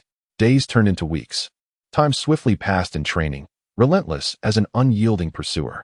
Concurrently, Zheng Jian and Ah Bao made rapid progress. Their significant advancements instilling ample confidence in Master Raccoon and the 5 heroes. However, as news of DeLong continued to surface, the urgency of the situation escalated. Their time was running short. On an evening 2 weeks later, after everyone had settled down for the night, the dormitory door quietly creaked open, and Jiahu stealthily emerged. With DeLong drawing ever closer, but Ah Bao and Zheng Jian's training yet incomplete, Jiaohu resolved to confront De Long alone. Defeating De Long was not only Master Raccoon's obsession but also Jiaohu's, having been raised by the same master and demonstrated exceptional martial talent from a young age. Yet, no matter how hard she tried, she felt she could never measure up to De Long in her master's eyes. Overwhelmed by this feeling of inadequacy, Jiaohu made up her mind to leave without informing anyone, intending to thwart De Long, hoping to buy some time even in failure. Unfortunately, as she climbed over the wall, Jin Ho, Ling Shi, Xian He, and Kuai Tang Lang appeared before her. "You will not stop me." Jiaohu halted, glaring at the four. "We are not here to hinder you. We are coming with you." Kuai Tang Lang spoke first, furrowing her brows at Kuai Tang Lang's words. Jiaohu asked, "But what will happen to Ah Bao's training if we all leave?" "We left a note and entrusted Ah Bao to the master," Ling Shi replied. "We are in this together. You cannot run off alone." Jiaohu. Jin Ho added, "Very well. Let us depart swiftly," Jiaohu said, her tone laced with complexity, her eyes betraying a hint of emotion. With that, the five of them swiftly took to their feet, racing down the mountainside beneath the luminous crescent moon, their figures gradually fading into the darkness. The next day, still lost in slumber, Zheng Jian and Ah Bao were violently awakened by their master. Upon waking, Zheng Jian and Ah Bao wasted no time, hastily preparing before rushing out of the dormitory. In the training square, Master Raccoon awaited their arrival atop the steps. "Phew, Master. Where are Jiaohu and the others?" Ah Bao inquired, halting before Master Raccoon, confusion etched on his face. "They have descended the mountain to confront De Long." Master Raccoon replied coolly, his expression unreadable. "What?" Both Ah Bao and Zheng Jian exclaimed in astonishment upon hearing Master Raccoon's words. "They did this to buy you time. So you must work even harder and not let their sacrifice go in vain." To inspire Zheng Jian and Ah Bao, Master Raccoon's voice trembled slightly, imbued with a sense of tragic gravity. "Yes, Master. Absolutely, Master." This time, both Ah Bao and Zheng Jian replied with resolute determination, their expressions serious. Having endured the initial phase of physical conditioning, they now commenced the formal practice of martial arts techniques under Master Raccoon's guidance. "Strike swiftly and fiercely. Your punches are too soft. Fools, when I say to be fierce, I do not mean to use brute force. Conserve your strength. Yes, just like that. Quicker, quicker. Move faster. Ah Bao, what are you doing? Put in some effort. Zheng Jian, why are you dodging? Do you not realize you are different from the rest? Remember your advantages. Do not evade. Trade injury for injury. No one can surpass you." Chapter 9. The Imperial City Showdown. At noon, under the blazing sun, the surrounding trees swayed without a breeze, heralding the onset of an extraordinary battle. On the elevated platform before the arena, Master Raccoon gripped his wooden staff, his expression inscrutable, rendering it impossible to discern his thoughts. "Zheng Jian, I have awaited this moment for an eternity. I shall surely defeat you and descend as the dragon hero," Ah Bao declared from the left side of the arena, standing tall and resolute, his hands clenched, eyes ablaze with righteous fervor. "Is that so? Then I regret to inform you that your dream shall end today," Zheng Jian retorted from the right, arms crossed, head tilting with a defiant swagger, his gaze piercing like that of a ferocious beast. As Zheng Jian's words echoed, an invisible tension surged between the two, signaling the imminent clash. Observing the escalating tension from his vantage point, Master Raccoon furrowed his brow, his eyes ignited with fierce anger. "Enough. Will you fight or not? Ouch, it hurts." "Master, please stop," Ah Bao cried, while Zheng Jian, amidst laughter, echoed, "Master, cease this madness." In his fury, Master Raccoon leapt into the fray, delivering a thorough thrashing to both combatants before returning to the platform. "Quit dawdling. Start immediately." "Yes, Master," Ah Bao and Zheng Jian responded respectfully, each assuming their stances, prepared to commence. Faced with Ah Bao's imposing figure, Zheng Jian opted to strike first.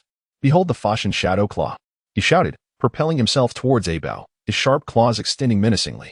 Ah Bao, sensing the ferocity of the assault, deftly rolled aside just in time to evade, seizing the opportunity as Zheng Jian adjusted his stance. Ah Bao charged forward like a mountain descending upon him. "What the?" Zheng Jian exclaimed, hitting the ground as Ah Bao's overwhelming attack loomed. He quickly executed a roll to evade the blow. "You clumsy oaf, are you trying to murder me?" Zheng Jian retorted, indignation coloring his tone. Hearing Zheng Jian's words, the benevolent Ah Bao felt a twinge of guilt and quickly clarified, "I didn't mean to." Noticing Ah Bao's sudden cessation of aggression, Zheng Jian's eyes narrowed with a sly grin as he seized the moment to launch a counterattack. "Zheng Jian, you shameless scoundrel," Ah Bao cried, caught off guard and sustaining a wound from the ambush. "Thank you for the compliment. Zhang Jian replied, a mischievous smirk plastered on his face. Although Zhang Jian's exterior remained unchanged, beneath his pudgy facade lay a burgeoning speed and strength cultivated through rigorous training. After a flurry of attacks, Abao bore 5 superficial wounds, a testament to Zhang Jian's restraint during their friendly competition. Abao, how about conceding now? Zhang Jian taunted from Abao's side, reveling in his advantage. I will not yield. Abao grimaced at the pain radiating from his abdomen, resolute in his stance. With that, Abao charged at Zhang Jian with unrestrained vigor. The opponent has resorted to a reckless charge. How will our dashing, brilliant, and beloved Zhang Jian counter such a formidable assault? Zhang Jian mused aloud, his lewd grin unwavering. In the blink of an eye, Abao reached Zhang Jian, yet Zhang Jian remained motionless, seemingly paralyzed by fear. Master Raccoon, observing from the platform, felt a surge of concern as his pupils dilated. Despite their training under Master Raccoon, who favored Zhang Jian, Abao had showcased considerable potential. Just as Abao was about to collide with Zhang Jian mischievously blinked at him. Taken aback by Zhang Jian's unexpected gesture, Abao faltered momentarily, his speed diminishing. After the wink, Zhang Jian finally sprang into action, attempting to sidestep. However, whether by design or chance, Zhang Jian accidentally tripped, losing his balance and falling. Coincidentally, Abao collided with Zhang Jian, sending him flying. Ah! Zhang Jian screamed as he crashed to the ground with a resounding thud. Ouch! That hurt. I can't take it anymore. I surrender, he cried, sprawled on the floor. Abao and Master Raccoon were left dumbfounded by the spectacle. When did I become so formidable? Abao pondered, scratching his head in confusion. Meanwhile, Master Raccoon, his frustration palpable, clenched his fists in anger, glaring at Zhang Jian. Upon hearing Master Raccoon's furious voice, Zhang Jian, who had just been rolling on the ground, sprang up with feigned sorrow. Master, I am inept. I have lost to Abao. Please, punish me. Humph. I shall deal with you later, Master Raccoon declared, leaping down from the platform and glaring at Zhang Jian before striding toward Abao. Abao.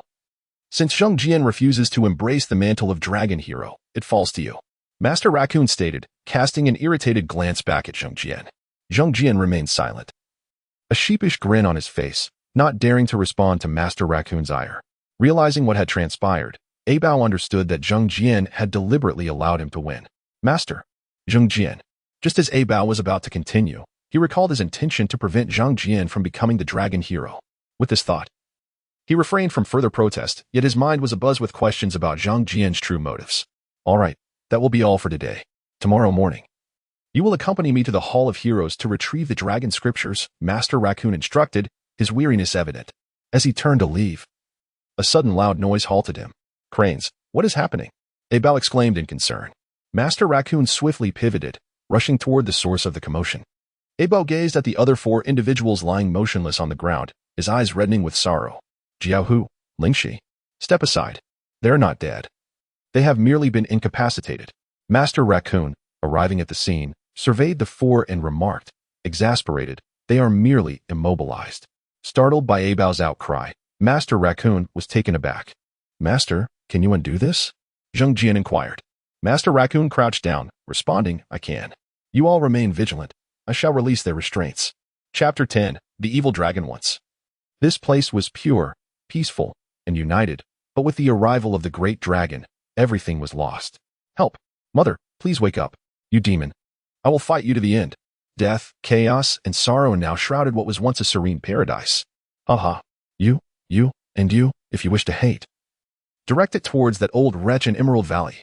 The great dragon's countenance was filled with cruelty and malice as he clutched a tiny rabbit in his grasp. Mom, save me. Lon Lon is in so much pain. The small rabbit's eyes were filled with fear and dread as it struggled to gaze toward its mother nearby, calling out in terror. Lon Lon.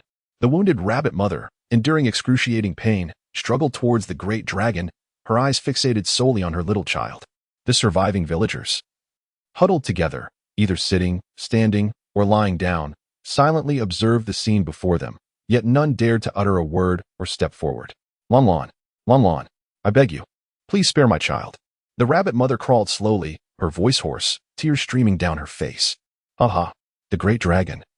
Watching the rabbit mother inch toward him and the frightened villagers laughed wickedly. Having been imprisoned for 20 long years, he was famished for slaughter, for release, for destruction. Do not fear, Lon Lon, mother is coming, I am coming. The rabbit mother crawled for what felt like an eternity. Yet the strength of motherhood propelled her onward. Reaching the great dragon's feet, she lifted her bloodied face and tear-filled eyes, pleading, "Please, spare Lon Lon. She is but a child." Mom, Mom. Lon Lon, weak in the grip of the great dragon, cried out as she extended her small hands toward her mother. "You wish to save your child?" The great dragon leaned down slightly, gazing down at the rabbit mother with a twisted amusement. The rabbit mother struggled to her feet, clinging to the great dragon's leg. Shouting through her tears, "Spare her, I beg you." "Very well." The great dragon sneered. "Come, lick my feet clean." Upon hearing his words, the rabbit mother froze. Moments later, trembling, she knelt down, her head slowly extending towards the great dragon's feet. "Ha ha, yes, just like that." The great dragon laughed heartily at the sight of the kneeling rabbit mother, complying with his demands. Witnessing this scene, some villagers, filled with outrage, attempted to intervene, but were restrained by their families. All the villagers could do was watch helplessly as the rabbit mother gradually licked the great dragon's feet clean. "Excellent. You did splendidly. Now, here is your child." The great dragon, pleased with the obedient rabbit mother, laughed with satisfaction. "Child, my child." The immense sorrow and humiliation caused the rabbit mother's spirit to teeter on the brink of collapse. "Yes, this is your child." The great dragon gradually bent down, slowly presenting the child before the rabbit mother, his tone unexpectedly gentle. "Lon Lon, Lon Lon." The rabbit mother, gazing at her child, stretched out her trembling hands, yearning to reclaim her offspring. Mom, Lon Lon, also crying, reached out her small hands toward her mother. Just a fraction more, and their hands would finally touch. Bang. Ah. Oh dear. I am so sorry. I exerted too much force. The great dragon gazed down at the mangled Lon Lon in his grasp, feigning remorse as he looked at the rabbit mother. "Lon Lon, my child, my child." At that moment, the rabbit mother completely unraveled, frantically lunging at the great dragon, her eyes ablaze with bloodlust. "Die, you wretched beast." "Ha ha." The great dragon, facing the attacking rabbit mother, sneered and delivered a powerful kick. Bang. The rabbit mother was sent flying, landing far away, lifeless. "Curse you, I will fight back." Among the surviving villagers, a young man could no longer bear the sight and, disregarding his family's pleas, charged toward the great dragon. Like a spark igniting a flame, this young man inspired others to follow suit, and soon, the villagers rushed towards the great dragon, none escaping, all meeting a tragic end at his hands. After extinguishing the last villager, the great dragon carelessly tossed the mangled remains aside and excitedly gazed towards Emerald Valley. "Master, I have returned." On the mountain of Emerald Valley, the others remained unaware of the tragedy that had unfolded. Having just finished dinner, they listened to Jiaohu recount the great dragon's malevolence and his heinous deeds. "The great dragon is immensely powerful. Even the five of us together could not stand against him. His attacks are merciless." As Jiaohu spoke, a flicker of resentment crossed his eyes. Had he not held back at the end, we would have perished at his hands. Upon hearing Jiaohu's account, the others fell into a heavy silence, with Master Raccoon sighing deeply, his eyes filled with melancholy and regret. "Zhang Jian, come with me for a moment." After a period of silence, Master Raccoon rose from his seat and spoke to Zhang Jian, making his way to the dining hall door. "Yes, master," Zhang Jian replied promptly, quickly rising to follow him outside. Once outside, Master Raccoon led the way while Zhang Jian obediently trailed behind. They slowly ascended to the mountaintop, where peach trees flourished. At the summit, Master Raccoon stood at the edge of a cliff, gazing at the waning moon, lost in thought. After a prolonged moment, he turned to face Zhang Jian. "Zhang Jian, why did you hold back today?" Master Raccoon inquired earnestly. "Master, I just..." Before Zhang Jian could complete his explanation, he was interrupted by Master Raccoon.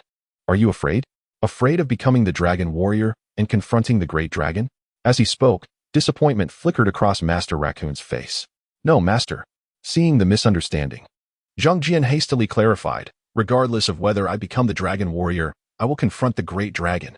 "Then why are you unwilling to become the dragon warrior?" Master Raccoon, now somewhat satisfied, continued his questioning. "Because I believe that Abao is more suitable. He knows the story and understands that the dragon warrior's secrets are empty." Zhang Jian had originally intended to pass the title of dragon warrior to Abao, as he viewed Emerald Valley as merely a starting point, not an end. "Do you wish to leave?" Master Raccoon asked.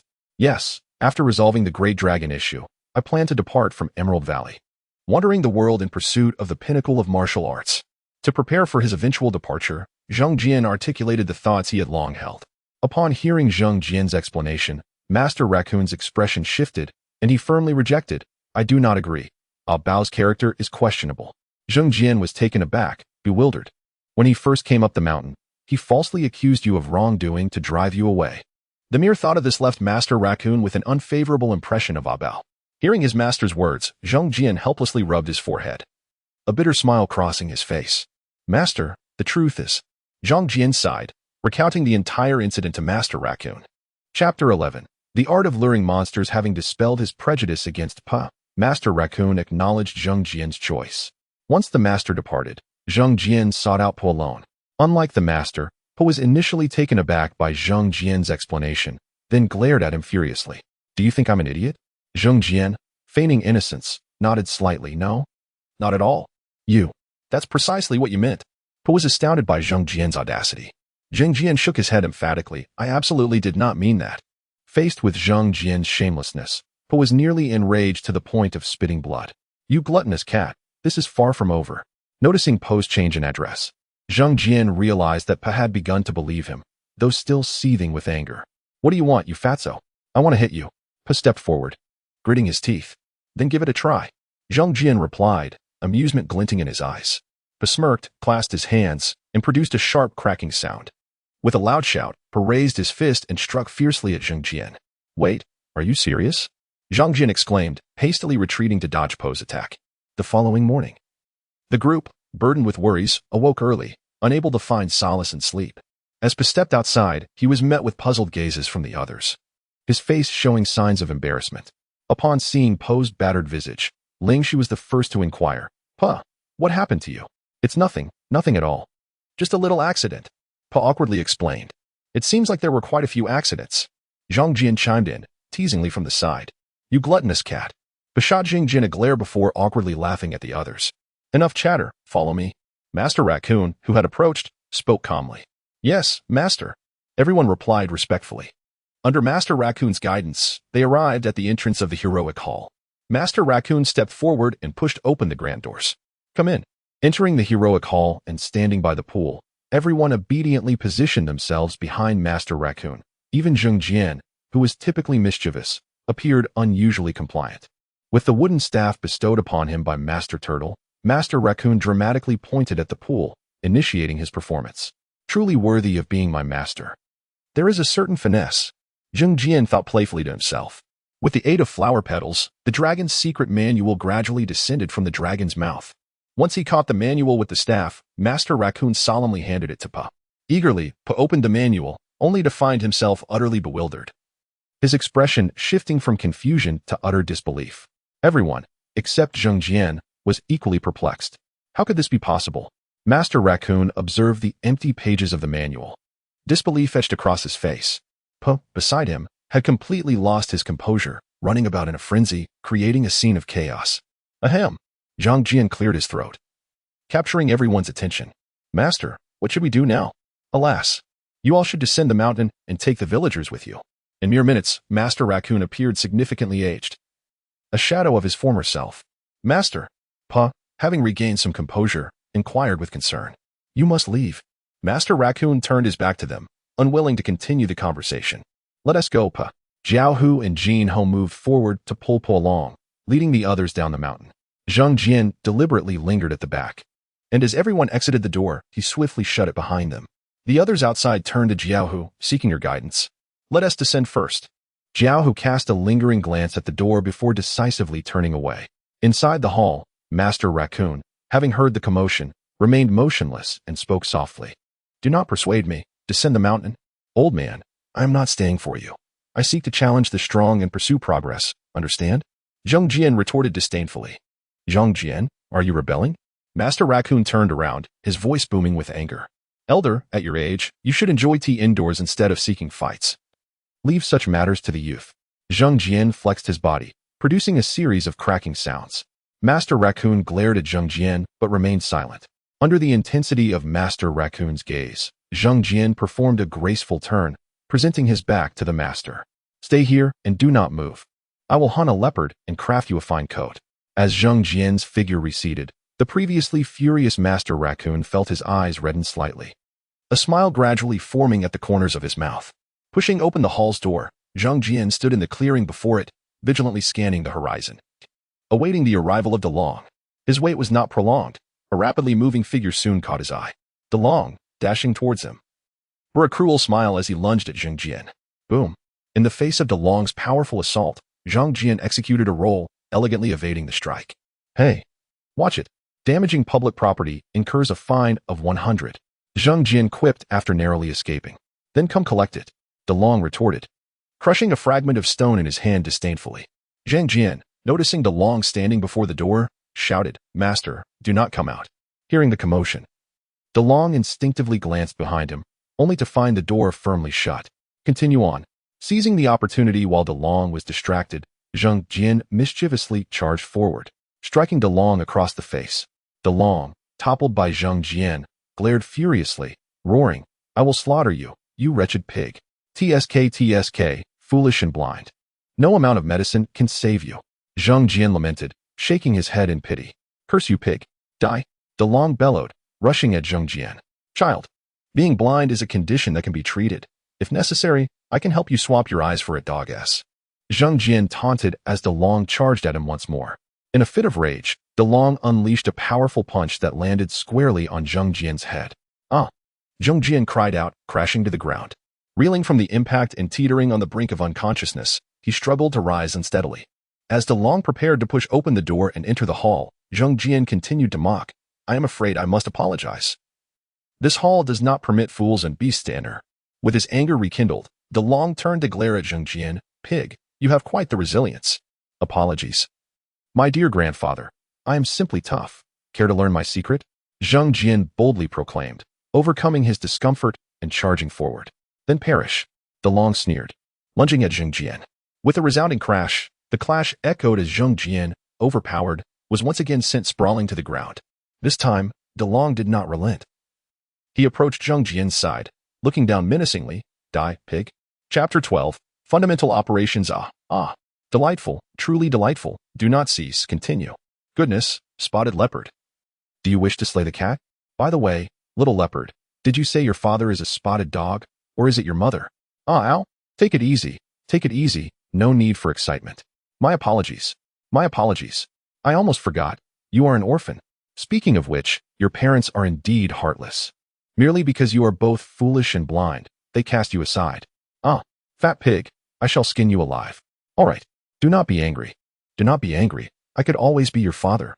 How does that sound? I do not disdain you. Come now, my dear son, call me father. If you prefer. You may call me grandfather. I do not mind. Master Raccoon, listening to Zhang Jian's incessant mockery and from outside, struggled to maintain his composure as it steadily crumbled, the corners of his mouth twitching and his body trembling. Outside the grand hall, under Zhang Jian's relentless taunts, DeLong's hatred was drawn to a peak. At this moment, DeLong's mind was devoid of thoughts of the dragon's secret manual or resentment towards his master. He was singularly focused on eliminating this despicable fat cat. Of course, the perfect hate-drawing tactic employed by Zhang Jian came at a considerable cost. Although endowed with remarkable self-healing abilities, his growth meant that his regenerative capacity was not yet formidable, leaving many wounds still unhealed. Boom. Once again sent flying by DeLong's wrathful strike, Zhang Jian lay on the ground for quite a while, battered and bruised, before he managed to stand up with great difficulty. Haha. Foolish cat, this is the consequence of angering me. DeLong laughed maniacally at Zhang Jian, who was on the verge of collapse. Enraged by Zhang Jian's constant provocation, DeLong had already resolved not to kill the wretched fat cat easily. He intended to make this contemptible feline suffer greatly. Zhang Jian, defiantly staring with his swollen eyes, saw DeLong as a mere double vision due to his injuries. Spit. After expelling blood and a tooth, Zhang Jian gritted his teeth and said, You unfilial wretch, how dare you strike your father? Crack. DeLong twisted his neck, a savage glint in his eyes, seeking death. In the exchange of injuries, DeLong also bore numerous wounds, and with all his might, fresh blood surged from them once more. Faced with DeLong's fierce onslaught, Zhang Jian abandoned all defense, exhausting every ounce of strength to bravely retaliate. You little brat. Let me show you how it's done. An infuriated raging tiger and an injured golden tiger launching a desperate counterattack. The two collided, reigniting a fierce battle. Zhang Jian, now crazed, used all four limbs and his mouth, scratching and biting, leaving several bloody wounds on DeLong's body. After inflicting more damage on DeLong, Zhang Jian was once again sent flying. Thud. Crashing to the ground, Zhang Jian felt the acute pain radiating through his body, grimacing yet filled with joy. For DeLong's strength had waned. I must admit, you are indeed an excellent punching bag, but this ends here. Observing Zhang Jian lying on the ground. Unable to rise again, DeLong's face morphed into a mix of excitement and cruelty. Speaking, DeLong slowly approached Zhang Jian, appearing both brutal and exhilarated. Upon reaching Zhang Jian's side, DeLong raised his right foot without a hint of hesitation, slowly. DeLong relished witnessing the terror and unwillingness in his enemy's eyes as they faced impending death, but this time he was disappointed. Zhang Jian's countenance bore no trace of fear, terror, or unwillingness. Instead, it was laced with a mocking grin.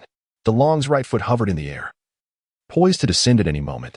But then, Zhang Jian's expression suddenly changed as he shouted, "Master, why are you out here? Hurry back. Foolish pig. Do you take me for an idiot?" The same lie. DeLong roared in anger at Zhang Jian.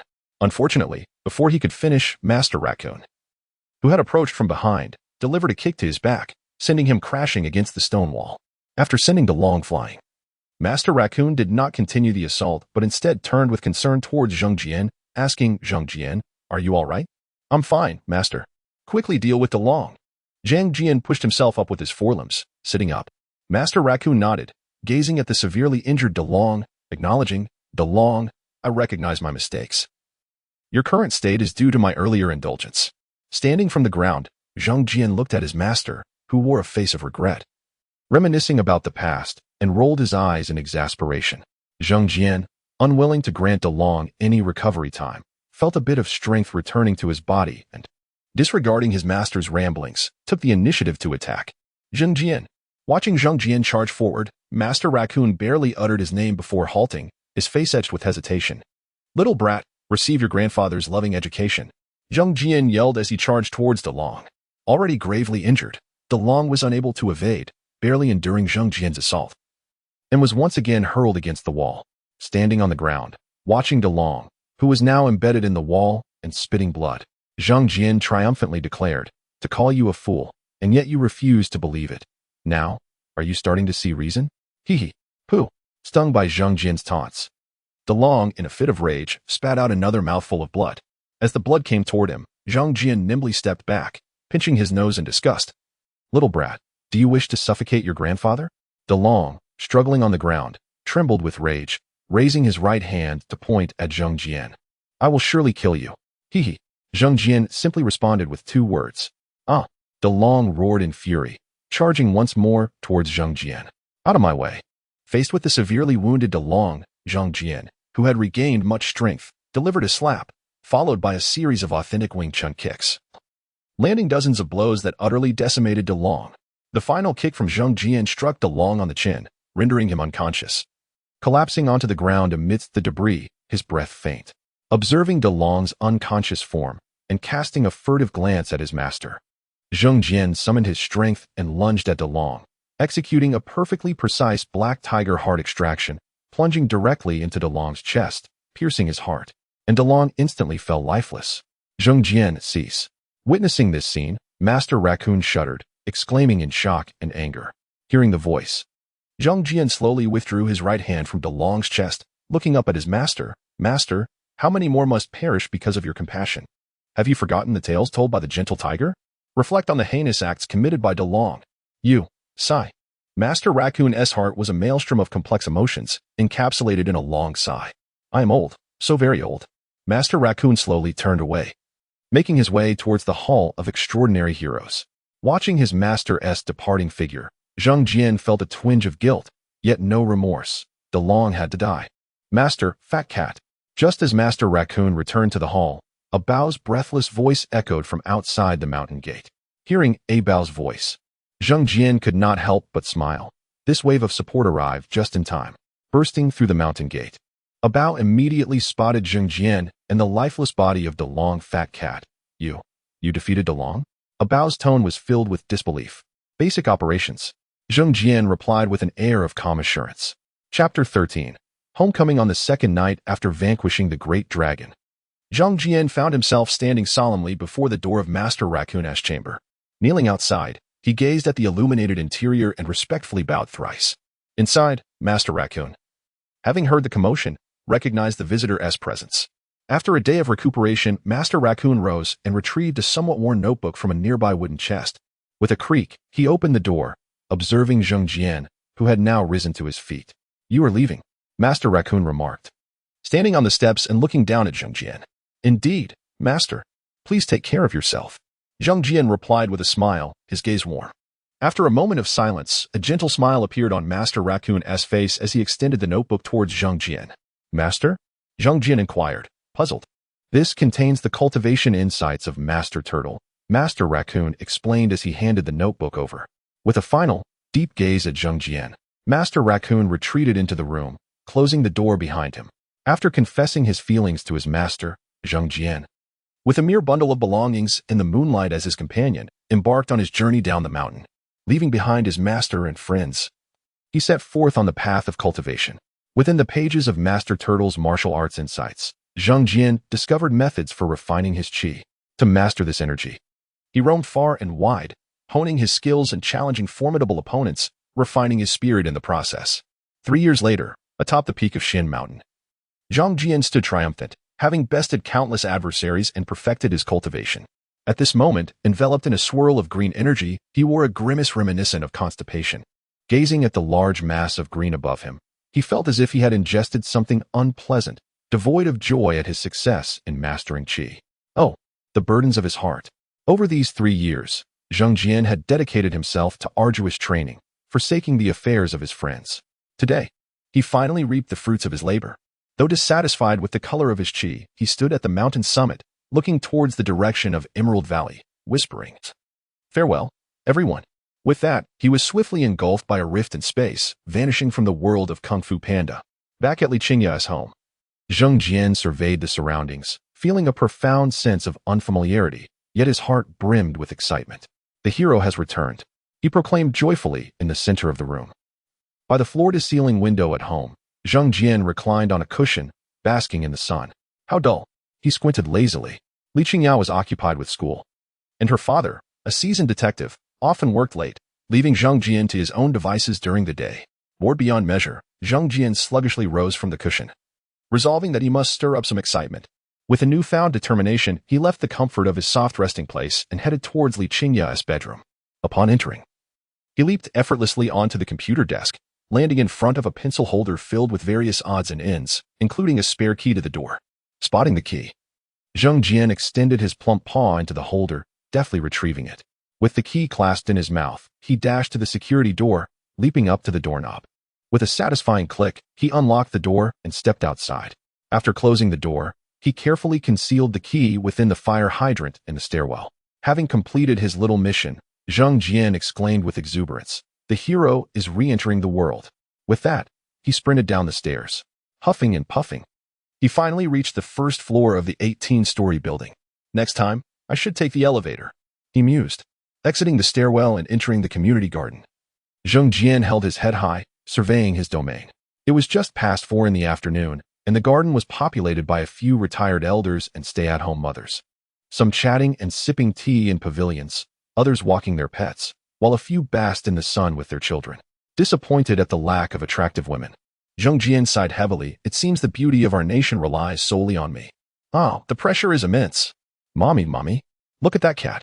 Nearby, a cherubic girl of about 3, with a round face and dressed in a pink princess dress, pointed at Zheng Jian while enjoying a lollipop. In a flurry, she dashed toward him. "Wenwen, slow down. Be careful not to trip," her mother called after her anxiously. Zheng Jian stood still, watching the approaching Wenwen squat down, retreating cautiously. Surely she's not a mischievous child. "Mommy, look at the kitty." "The kitty?" Woman exclaimed excitedly while crouched down. "Isn't the cat adorable?" Her mother replied with a gentle smile. "Adorable, adorable." Wenwen nodded vigorously. "Indeed, a good child, only uttering the truth." Zheng Jian regarded Woman with appreciation. "Wenwen, you can only look, but don't touch," her mother added, crouching down to embrace her. "Okay," Woman chirped in a sweet voice. After a moment, Woman continued to gaze at Zheng Jian, her interest piqued. Yet she made no move to approach. Zheng Jian, finding her demeanor endearing, remained stationary, not wanting to flee. After scrutinizing Zheng Jian for a while, Wenwen suddenly looked up at her mother and exclaimed, "Mommy, he is so fat." "Get lost," Zheng Jian thought to himself, instantly retracting his previous compliments. Indeed, a little brat. What nonsense. Meow meow.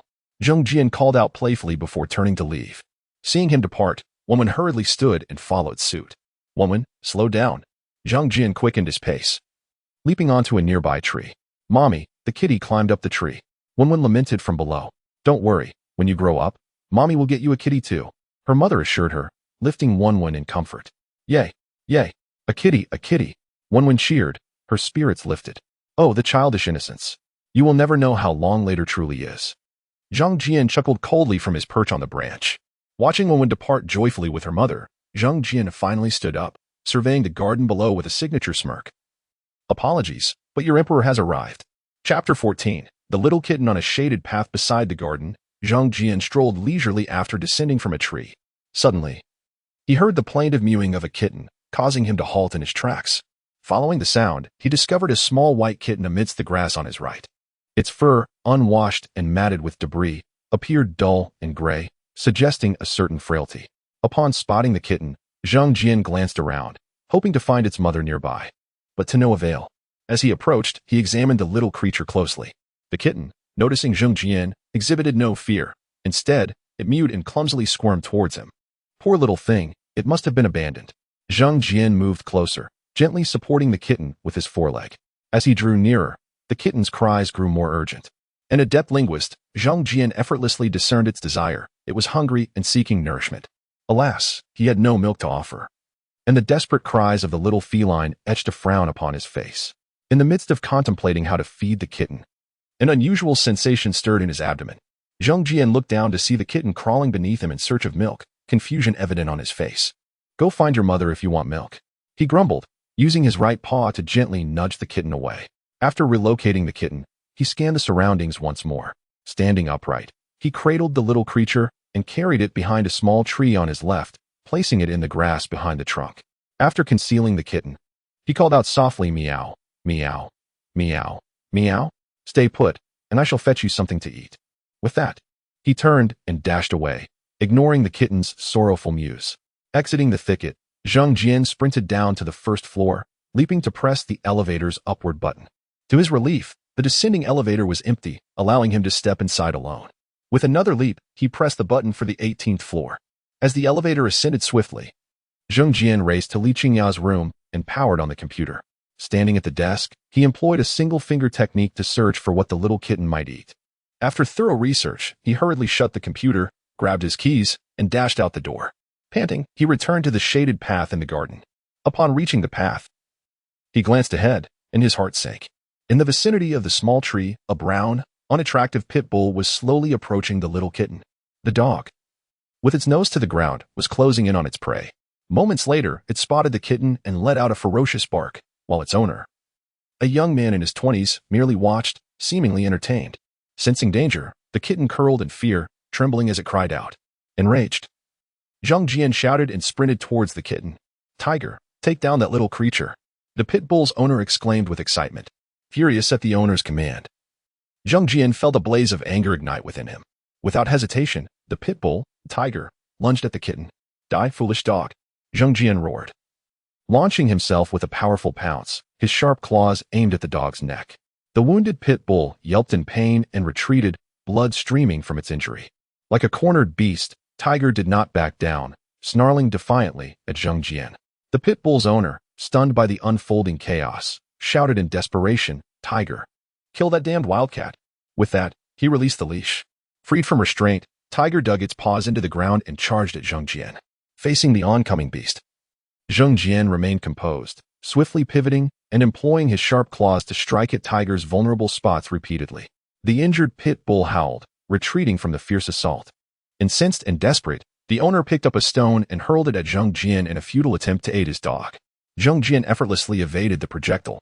After glaring at the dog owner in anger, Zheng Jian pounced on Tiger once more, exerting only half of his strength to inflict a deep gash in the dog's neck. Blood gushed forth as the severely injured Tiger collapsed, incapacitated. With Tiger subdued, Zheng Jian turned his icy gaze towards the now panicked dog owner, who appeared far more despicable than the foolish dog itself. "Do not come any closer," the dog owner stammered, feeling the chill of Zheng Jian's stare as he retreated in terror. Though Zheng Jian harbored disdain for this imbecile, he had no intention of killing him.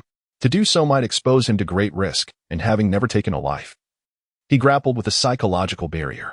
Meow, meow, meow, meow. You foolish garbage, Zhang Jian shouted before charging at the dog owner. With explosive speed, he leapt in front of the man, delivering a powerful kick akin to a spring's release. The dog owner, witnessing Zhang Jian's leap, stumbled backward, horrified. In a swift motion, Zhang Jian left several bloody scratches across the man's chest.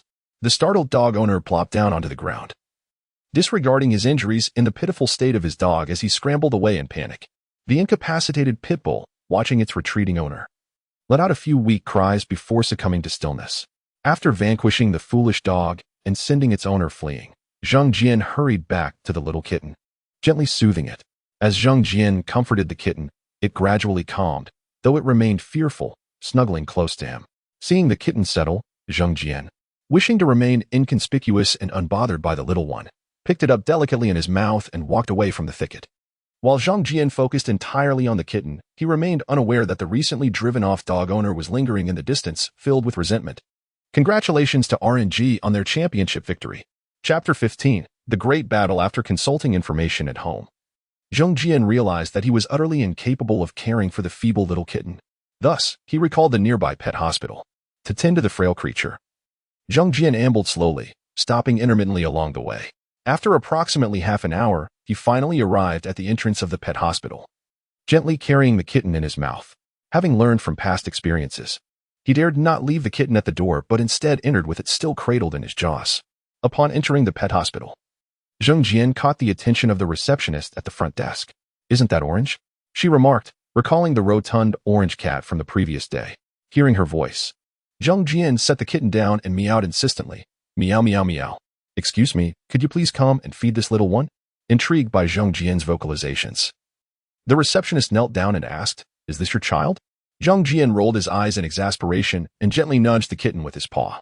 The frightened little creature cowered on the floor, yearning to return to Zhang Jian's side. Through a series of gestures and meows, Zhang Jian conveyed his plea for assistance. The receptionist finally grasped his intent. He wanted them to save the kitten. Without daring to nod in acknowledgement, Zhang Jian continued his calls. The receptionist, observing the pair, stood up and called out to the inner room, "Chen, come out and take a look." Coming. What's the matter?" Chen Jia ambled out in response to her call. "Orange has brought a kitten, and it doesn't seem to be in great shape." The receptionist explained briefly to Chen. "Orange, you're quite clever," Chen Jia remarked, squatting down to examine the little kitten closely. Indeed, the kitten appeared weak due to a lack of proper nutrition. After assessing the situation, Chen Jia carefully lifted the kitten and instructed, "Zhang Qian, please prepare some kitten milk powder and mix it with a nutrient solution using a syringe." While Chen Jia and Zhang Qian were aiding Zhang Jian in rescuing the little kitten, Wang Hao, the dog's owner who had been trailing them, quietly pulled out his phone. "Hello, Li. I need a favor. Can you gather a few people for me?" "What's wrong?" came the reply. "My dog was killed by someone else's cat, and I intend to settle the score today." Wang Hao's voice was filled with fury, his eyes brimming with resentment.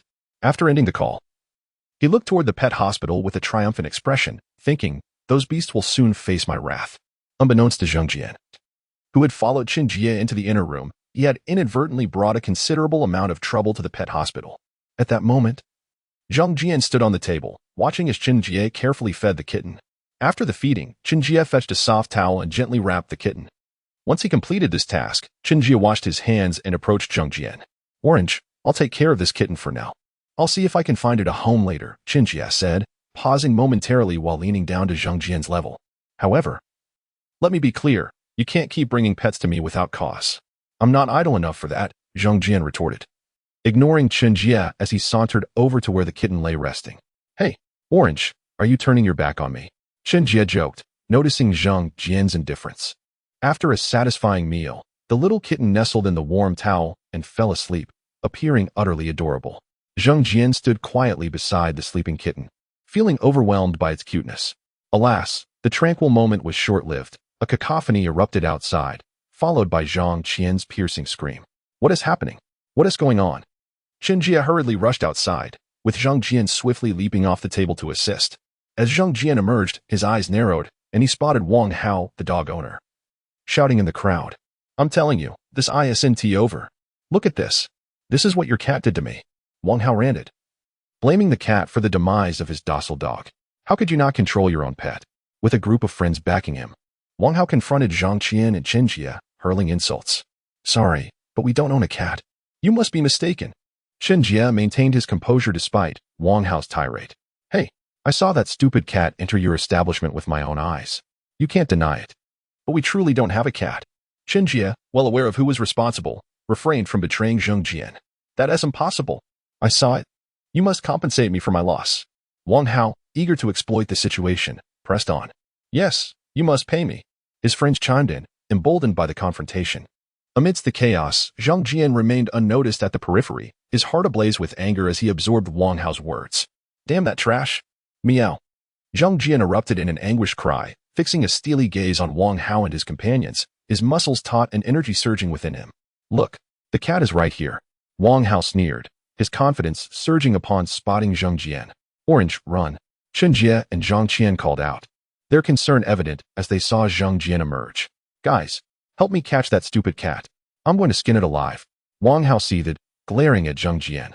At Wang Hao's command, his friends forcefully shoved aside Qin Jie and Zhang Qian, nearly toppling Zhang Qian in their haste. Witnessing this, Zhang Jian's fury reached its zenith. His cold, piercing eyes locked onto them. Before they could advance, Zhang Jian sprang into action.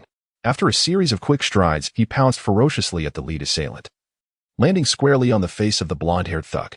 This time, Zhang Jian held nothing back, delivering several swift blows before using the thug's head as leverage to leap towards Wang Hao. Wang Hao yelped, retreating several steps in fear upon seeing Zhang Jian charge at him. Yet, Zhang Jian, fueled by rage, would not allow Wang Hao an escape.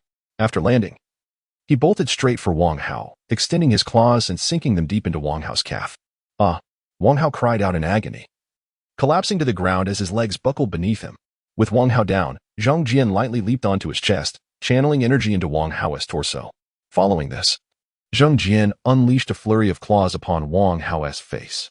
Terrified by Zhang Jian's formidable display, Wang Hao's friends, who thrived on bullying the weak, abandoned him, fleeing in disarray with the injured blonde in tow.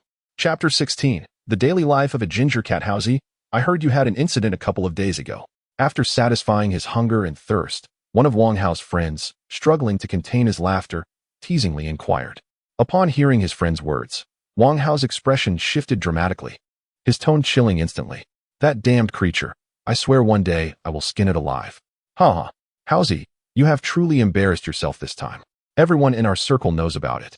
Should I help you find a few city management officers in a few days? Those guys are certainly experienced when it comes to dealing with stray cats and dogs. Witnessing Wang Hao's rare moment of defeat, his friends erupted into laughter. After a raucous gathering at Wang Hao's residence, they departed, leaving him to clean up the aftermath, reeking of alcohol. Once his friends departed, Wang Hao, feeling lethargic, trudged directly to his bedroom, intending to sleep off the intoxication before calling for a cleaner. Having succumbed to his drink, Wang Hao collapsed onto the bed as soon as he entered the room, falling into a deep slumber. Not long after drifting off, his complexion suddenly altered. His body twitched a few times before he fell silent. Upon Wang Hao's demise, Zhang Jian, who was at the pet hospital attending to the kitten, felt a vague sense of awareness wash over him, his expression turning complex, for this was his first act of violence. However, with the kitten's companionship, Zhang Jian quickly regained his composure. After spending an afternoon at the pet hospital, having tricked staff into feeding him, Zhang Jian patted his round belly with satisfaction. Oh, are you leaving, Sir Cat? Qin Jie, standing at the entrance and smoking, remarked as he saw Zhang Jian emerging. Zhang Jian proudly strutted over to Qin Jie, tapping his tail against his friend's calf while meowing several times. Meow, meow, meow, meow. Little Jie, you did well. Hey, do you really think you're the king? Qin Jie retorted, eyeing Zhang Jian's haughty demeanor. Yes, you shall forever remain the king, Zhang Jian silently affirmed in his heart. After bidding farewell to Qin Jie, Zhang Jian meandered leisurely through the streets. After wasting a considerable amount of time, he finally returned to his residential complex. Old Wang, have you heard? Someone died in our neighborhood. As soon as he entered the community, Zhang Jian overheard a middle-aged woman gossiping enthusiastically. What happened? Oh, let me tell you. The youth of today. Really? I knew it. Standing aside, Zhang Jian listened to the middle-aged women's chatter, feeling immense admiration for their imaginative prowess and narrative skills. After absorbing the gossip, Zhang Jian quietly walked away, realizing it was getting late and he should head home. Riding the elevator, Zhang Jian soon found himself at his doorstep. He retrieved his key from its usual place and skillfully unlocked the door, entering his home. Upon arrival, Zheng Jian first leaped onto the table, wiping his paws with a cloth before entering Li Qingya's room to return the key. Having done so, he scampered back to the living room, approaching his food box to indulge once more. Crunch, crunch. As he munched on cat food, sounds emanated from his mouth, and his eyes squinted with delight, his tail rising in joy. While he was enjoying his meal, the sound of keys unlocking the door reached Zheng Jian's ears. The door swung open, revealing Li Qingya, who had just returned from school. As she changed her shoes, she cheerfully exclaimed, "Orange, sister is home." "Meow meow, I know," Zheng Jian replied dismissively, continuing to eat. Receiving no enthusiastic response from Zheng Jian, Li Qingya pouted in disappointment after shutting the door. She approached Zheng Jian from behind and scooped him up, exclaiming, "Naughty orange, silly orange, you only think about eating all day." In Li Qingya's arms, Zheng Jian, feeling overwhelmed, protested, "Meow meow meow meow meow, foolish girl, put this king down." After some playful teasing, Li Qingya reluctantly set him down, realizing that petting a cat can indeed be addicting. In the evening, after finishing dinner and completing her homework, Li Qingya remained in her bedroom, listening to music while working on practice exercises. Now in her senior year, she was a music and art student, having already secured a spot in a specialized program. With only the National College entrance examination left to conquer, Zheng Jian lay languidly on her bed, having been forcibly brought there by Li Qingya, who claimed he needed to provide her with unwavering spiritual support. As a benevolent, wise, handsome, innocent, and unparalleled king, Zheng Jian graciously acquiesced. Lying motionless on the bed, Zheng Jian felt exceedingly bored. After staring into space for a considerable time, he finally decided to stretch his legs. After a while, having completed her review, Li Qingya stretched and set down her pen, turning to see how her orange was faring. As she turned, she paused, struggling to suppress a laugh, before reaching for her phone and switching to video mode. On the bed, Zheng Jian was dancing joyfully to the music, completely unaware of Li Qingya's covert filming. Lost in the rhythm. After nearly a minute, Li Qingya could no longer contain herself and burst into laughter, shouting, "Orange, you're killing me." Hearing her voice, Zheng Jian abruptly halted, looking bewilderedly at Li Qingya, feeling utterly embarrassed. "Haha." Li Qingya, delighted by Zheng Jian's bewildered expression, laughed even harder. "Meow meow, you jerk." Zheng Jian protested, expressing his discontent. "Orange, please don't be mad." Seeing Zheng Jian seemed upset, Li Qingya quickly set her phone down. Flopping onto the bed to embrace him, "Sister was wrong. Please don't be angry, okay?" Zheng Jian did not accept her apology and continued to express his indignation. "Meow meow meow meow, this matter will not end so easily." Several minutes later, Zheng Jian lay contentedly on Li Qingya's fair, delicate lap, occasionally opening his mouth to catch the treats she offered him. "Hee. Sir Orange, enjoy your meal."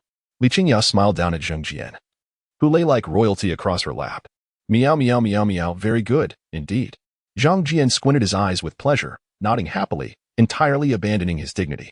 After successfully appeasing Zheng Jian, Li Qingya lifted him from her lap, stating, "Orange, sister is going to sleep now. You behave and stay in the living room." With that, Li Qingya gently placed Zheng Jian on the sofa, refilling his food and water before heading to the bathroom to freshen up. After washing up, Li Qingya, with a facial mask on, returned to her bedroom. Sitting on the bed, leaning against the headboard, she pulled out her phone and, after a bit of editing, uploaded the video of her clever orange to her social media. Chapter 17, the continuation of daily life. As afternoon descended, the sunlight softened, and Zheng Jian felt a sense of languor enveloping him. "Orange, come here. There's something delicious." After traversing the same street for several days, the shopkeepers near the pet hospital had become familiar with Zheng Jian. Upon hearing the allure of treats, Zheng Jian's drowsiness dissipated, and he ambled over with a haughty demeanor. The one calling out to him was the owner of a milk tea shop adjacent to the pet hospital, a woman named Wu Jia, a seasoned cat enthusiast who cared for 3 cats of her own and often tended to the stray felines in the area. As Zheng Jian frequently visited the pet hospital to see the kittens, a camaraderie had gradually formed between them. Wu Jia squatted down with a warm smile as Zheng Jian approached, extending her right hand with small snacks laid out before him. "Meow meow meow," Zheng Jian protested, looking up in dissatisfaction. Being well-versed in the moods of her feline companions, Wu Jia recognized Zheng Jian's evident displeasure. Pouting, she retorted, "You greedy little thing. You're always the pickiest." Despite his grievances, Zheng Jian showed no signs of disdain or selectiveness, reluctantly lowering his head to nibble at the offered treats. Observing him eat, Wu Jia ceased her complaints, a glimmer of delight illuminating her face as she cautiously extended her left hand, attempting to affectionately pat Zheng Jian's head. Sensing her approach, Zheng Jian deftly swatted away her hand with his paw while continuing to munch on his snacks. Wu Jia, thwarted, huffed, "You little rascal, after eating so much. You won't even let me touch you." Having nearly finished his meal, Zheng Jian lifted his head, glanced at Wu Jia, leaned forward slightly to nuzzle her, and then executed a graceful turn, swaying his ample rear as he strutted away. "Hey, you!" Wu Jia was incensed, her eyes narrowing in indignation at Zheng Jian's retreating form. After teasing Wu Jia, Zheng Jian felt a surge of satisfaction, quickening his pace toward home. Upon traversing a long street, he returned to his neighborhood. As he intended to pass through the garden, he was abruptly called out. Mom, it's the fat cat. It's the fat cat." Zheng Jian's expression darkened instantly upon hearing the childish voice from behind. He paused, turning to face the oblivious child, Wenwen, who exclaimed, "That's Orange. The cat from my sister Xia's house." Wenwen's mother, standing behind him, explained patiently, "Why, that's Orange. Just like I call you Wenwen. Why is it Orange? It's clearly a fat cat." Wenwen protested, his innocent face brimming with confusion. "Orange is its name, just like your mother calls you Wenwen," his mother reiterated gently. "Fat cat? Fat? How dare you?" Zhang Jian mentally retorted, feeling offended. "I am robust, thank you very much. Mom, I want to go play with Orange." With her mother's explanation, Woman grasped a bit of the situation, his eyes shining with eagerness. "All right, but you mustn't grab Orange." Wenwen's mother felt assured by the typically docile and clever cat. Seeing her mother's consent, Woman beamed and dashed toward Zhang Jian. However, upon seeing the approaching child, Zhang Jian hesitated not and decisively turned away. This royal cat does not play with children. Wenwen, halted in his tracks, felt his eyes welling with tears, a look of distress on his face. "Wah, Mom, Orange, wah, doesn't like me." Wenwen's mother rushed to his side, crouching down to comfort him. "Wenwen, dear, don't cry. Orange is just scared of strangers." "Wah, Mom, does Orange not like me?" Wenwen asked, wiping his tears with his tiny hands. Zheng Jian, having distanced himself, felt a pang of guilt at the sight of the weeping child. With a soft sigh, he hastily returned to Wenwen. Wenwen's mother, astonished at Zheng Jian's return, encouraged, "Wenwen, look, Orange has come back to comfort you. You mustn't cry, or Orange will laugh at you." Upon seeing Zheng Jian return, Wenwen wiped his eyes and immediately broke into a smile. With Zheng Jian present, he ceased his sobbing. Sitting obediently on the ground, his big, tear-streaked eyes fixed intently on Zheng Jian. Zheng Jian, too, gazed back at the adorably innocent Wenwen, feeling utterly smitten. Indeed, cuteness is a potent force. Wenwen tilted his head, observing Zheng Jian for a moment before succumbing to temptation, extending his tear-stained little hand toward Zheng Jian's head. Initially inclined to evade, Zheng Jian, captivated by Wenwen's delicate lashes adorned with glistening tears, decided against it.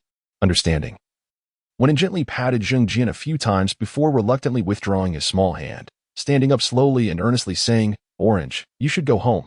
At her daughter's words, both Wenwen's mother and Zheng Jian were momentarily taken aback, but Zheng Jian quickly regained his composure, his affection for Wenwen soaring. "Meow meow meow." Zheng Jian called out to Wenwen, extending his paw to lightly tap Wenwen in a gesture of camaraderie before turning to leave. After this brief interlude, Zheng Jian felt elated, swaying his tail merrily as he returned home. Later that evening, after enjoying dinner and resting for some time, Zheng Jian finally heard the familiar sound of the door opening. Filled with joy, he scampered to the entrance, eager to greet his beloved sister. As the door creaked open, however, it revealed not his sister, but her father. With an eye roll, Zheng Jian promptly turned on his heels and departed. Standing at the threshold, Li Zheng, who had yet to fully enter, felt his mood darken at Zheng Jian's dismissive behavior, his stern expression deepening as he felt a wave of disappointment. After lingering at the door for a moment, Li Zheng stepped inside, changed into his slippers, and made his way to the living room. Once settled, he placed his briefcase on the table and collapsed onto the sofa. Zheng Jian, sprawled on the couch, noticed his father-in-law's presence beside him. With an expression of disdain, he leapt to the adjacent sofa and resumed his lounging. Li Zheng's annoyance only deepened at Zheng Jian's blatant disregard. Before long, Li Qingyao returned from her evening class. Upon entering, she greeted her father and hurried over to Zheng Jian, enveloping him in her embrace. "Orange, did you miss your sister? Have you eaten enough today?" Cradled in Li Qingyao's arms, Zheng Jian basked in the warmth of her affection, thoroughly enjoying the moment. Yet, amidst the feline joy, there lingered a shadow of discontent. Li Zheng, who had never been particularly close to his daughter, felt a twinge of jealousy as she lavished her attention on the cat. Despite feeling immensely jealous, Li Zheng maintained the facade of paternal authority, turning towards his daughter to admonish her. At such a time, you still indulge in play. Put the cat down and return to your studies. I know. Hearing her father's words, Li Qingye reluctantly set down Zhang Jian, pouting as she retreated to her bedroom. Zhang Jian, having been released, cast an annoyed glance at his father-in-law, but soon broke into a teasing smile, remarking, "Oh, it seems someone is feeling jealous." Chapter 18. A New Journey. Creak. With her long legs tangled in the quilt and arms wrapped around her plush toy, Li Qingye was blissfully asleep until a jarring scratching at the door jolted her awake. Blinking her drowsy eyes, she stared vacantly at the wardrobe before finally sitting up with a resigned sigh, irritably running her fingers through her hair. "Stupid Orange, be quiet." The moment her words escaped her lips, silence descended outside the door. Noticing the abrupt quiet, Li Qingye let out a dejected sigh and attempted to settle back down. However, having already been awakened, sleep eluded her. After tossing restlessly in bed for a while, she reluctantly got up. Once on her feet, Li Qingye angrily slipped on her slippers and flung open her bedroom door. On the sofa, Zhang Jian, who had been awake for some time, looked up at the fuming Li Qingye and playfully raised his paw, meowing cutely. "Humph, you annoying Orange." After casting a glare at Zhang Jian, Li Qingye headed toward the bathroom to freshen up. Once she had finished, a look of surprise lit up her face as she grabbed her phone and hurried over to Zhang Jian, scooping him up in her arms. "Aha, Orange, you're famous. You're going to be a star." Holding Zhang Jian, Li Qingye felt both joy and pride. Zhang Jian, confused by her exuberance, stared back at her in bewilderment. Li Qingye held her phone in front of him, exclaiming, "Look, your video has made it to the front page. It has hundreds of thousands of likes." The video playing on her phone was the one of Zhang Jian dancing from their last encounter. Zhang Jian's eyes widened in shock. "My face," he exclaimed, his discontent clear as he yelled at Li Qingye, "Meow, meow, meow, you idiot. You idiot. Ha ha." The sight of Zhang Jian's reaction only made Li Qingye laugh harder. After her fit of laughter, she leaned back on the sofa, cradling Zhang Jian against her chest. "Orange, be good. Don't be angry, okay?" Initially a bit sulky, Zhang Jian trembled as he settled into her embrace, the softness dissolving his annoyance. Meow. In the afternoon, while Li Qingye remained in her bedroom studying, Zhang Jian lounged on the balcony, soaking up the sun and enjoying a leisurely nap. It wasn't until after 4 that he slowly opened his eyes and lazily stood up. After lingering on the balcony for a moment, he finally felt fully awake. Once alert, Zhang Jian jumped down from the balcony and dashed into the living room, indulging in a feast before glancing at Li Qingye's closed bedroom door. After a brief observation, he returned to the center of the living room, ready to embark on his second adventure. During his time back, although Zhang Jian had lived a life of leisure, he dedicated plenty of time each day to honing the energy within him. Now proficient in harnessing this energy, he prepared to once again set forth on his journey. With the experience of his first venture, Zhang Jian felt far more composed as he entered the turbulent flow of time and space. As he drifted through the chaos, he easily sensed the call of the Kung Fu Panda world beckoning him. However, Zhang Jian chose to disregard it, yearning instead for a new martial arts realm. After a while of floating amidst the turbulence, he carelessly slipped through a rift. Upon arriving in the new world, he was met once more with the familiar sensation of weightlessness. Thud. This time, however, there was no unfortunate cushion awaiting him below, despite his strengthened abilities. The impact left him feeling a jolt of pain, and he let out a yelp. Once he regained his composure, Zhang Jian quickly got to his feet. Scanning his surroundings warily, his gaze soon fell upon a familiar figure, stirring excitement within him. "Zhenhe, have I returned to Earth?" Inside a car, Zhang Xiaoxian stared in disbelief at the orange cat perched on the hood, feeling a chill run down his spine. "This is Judy's car." Suppressing his excitement, Zhang Jian remained still, careful not to reveal his presence as he assessed whether the figure before him was indeed Zhang Xiaoxian or Zhenhe. At that moment, Zhang Xiaoxian snapped out of his stupor, his face contorted in anguish as he flung open the car door and rushed outside. "Ah, my car? No, Judy's car. What should I do? What should I do?" He clutched his head in despair. "All right, now I know who this is." Zhang Jian instantly recognized the identity of the flustered man before him, although a tinge of disappointment washed over him at realizing he had crossed into the world of iPartment. He resolved to enjoy a few days here, as it had once been his favorite television show. Decision made, Zhang Jian observed Zhang Xiaoxian, who was still in a frenzy beside the car. A mischievous grin spread across his face. "Zhang Xiaoxian," he called out in a deliberately deep voice, instilling a sense of authority. Still in a state of panic, Zhang Xiaoxian initially failed to register the call until Zhang Jian repeated his name, prompting him to fold his arms and glance around in fear. Who? Who is calling me? It is I, Zhang Xiaoxian. Zhang Jian suppressed his laughter as he watched Zhang Xiaoxian frantically search for the source of the voice. Turn your head. I'm right here on the car. Can't you see? Upon hearing Zhang Jian's SQ, Zhang Xiaoxian stiffly turned to face him, his complexion draining of color. What are you? He stammered, retreating in terror, his finger trembling as it pointed at Zhang Jian. Bold one, I am a being of great renown from the Tang dynasty, now on the verge of ascension. How dare you show such disrespect? Zhang Jian's performance was impeccable, his authoritative demeanor leaving Zhang Xiaoxian utterly awestruck. This. Zhang Xiaoxian stuttered, fear rendering him speechless. There is no need for fear. As I am on the cusp of ascension, I am not one to easily take lives, lest my virtue be tarnished. Zhang Jian quickly reassured the terrified Zhang Xiaoxian. As these words registered, Zhang Xiaoxian exhaled a sigh of relief, his trembling subsiding.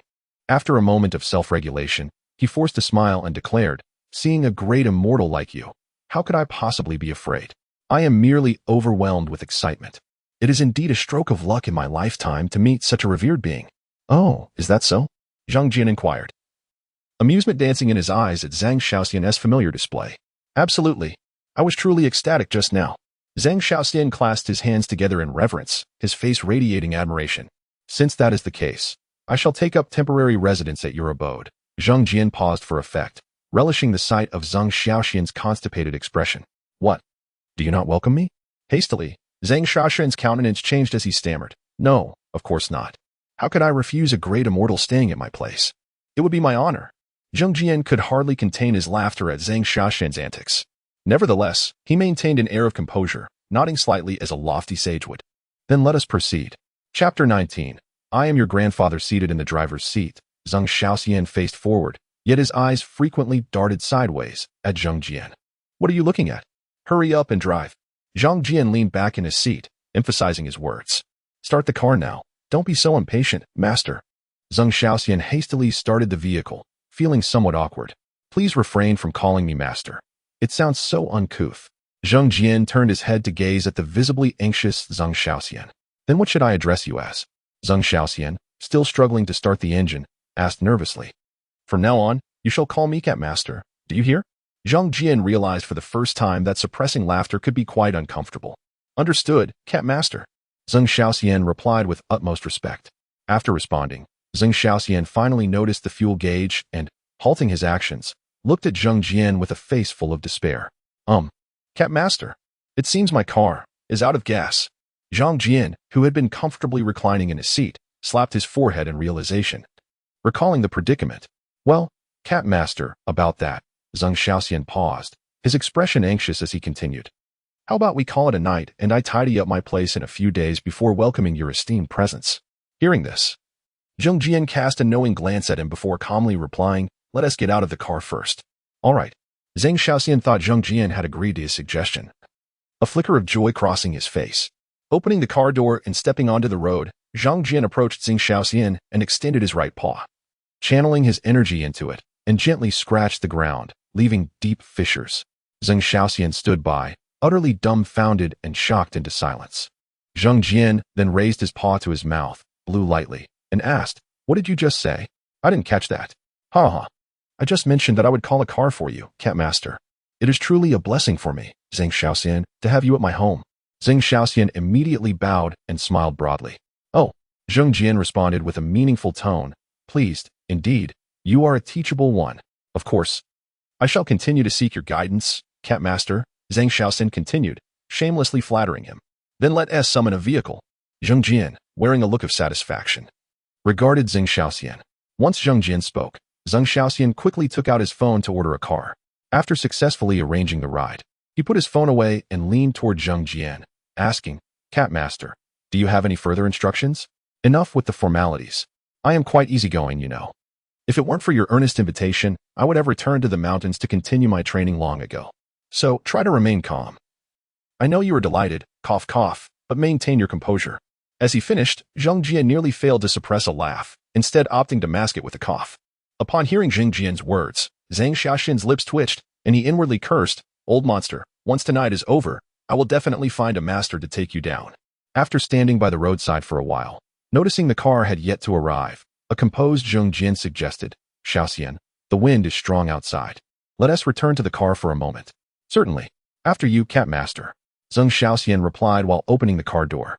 Back inside the vehicle, Zheng Jian observed Zheng Xiaoxian and, after some contemplation, inquired, Xiaoxian, do you know why I chose to seek you out specifically? Because you, the ancient demon, are captivated by my charm. Zheng Xiaoxian shamelessly mused within himself, but replied respectfully, it is indeed my fortune that you came to find me, Cat Master. Ha! You are correct in part. It is indeed your fortune, but it is a blessing you earned in your previous life. Zheng Jian said with a smile. Previous life? Zheng Xiaoxian asked, puzzled. Yes, I had just survived a century's trial and was left extremely weakened. Your past self, still young, kindly took me in and tended to my wounds, helping me through my tribulation. Later, as I returned to the mountains to recover, I intended to repay your kindness, only to find your previous incarnation had just passed away. Thus, I waited for your reincarnation, which is you, Zheng Xiaoxian. Zheng Jian fabricated a tale reminiscent of countless melodramatic narratives he had seen before. This, after hearing Zheng Jian's account, Zheng Xiaoxian felt his worldview teetering on the brink of collapse. Could reincarnation truly exist? That is indeed the case. Only those with mortal eyes are oblivious to such truths. Zheng Jian struck a pose, exuding an air of arrogance. After a moment of contemplation, Zheng Xiaoxian, now intrigued, asked, Cat Master, may I inquire about what my previous life entailed? Zheng Jian paused to gather his thoughts before slowly responding, in your past life, you were born into a wealthy family, devoid of worries. During the invasion of the Japanese pirates, as a patriotic and progressive youth, you conspired with friends to assassinate a notorious traitor.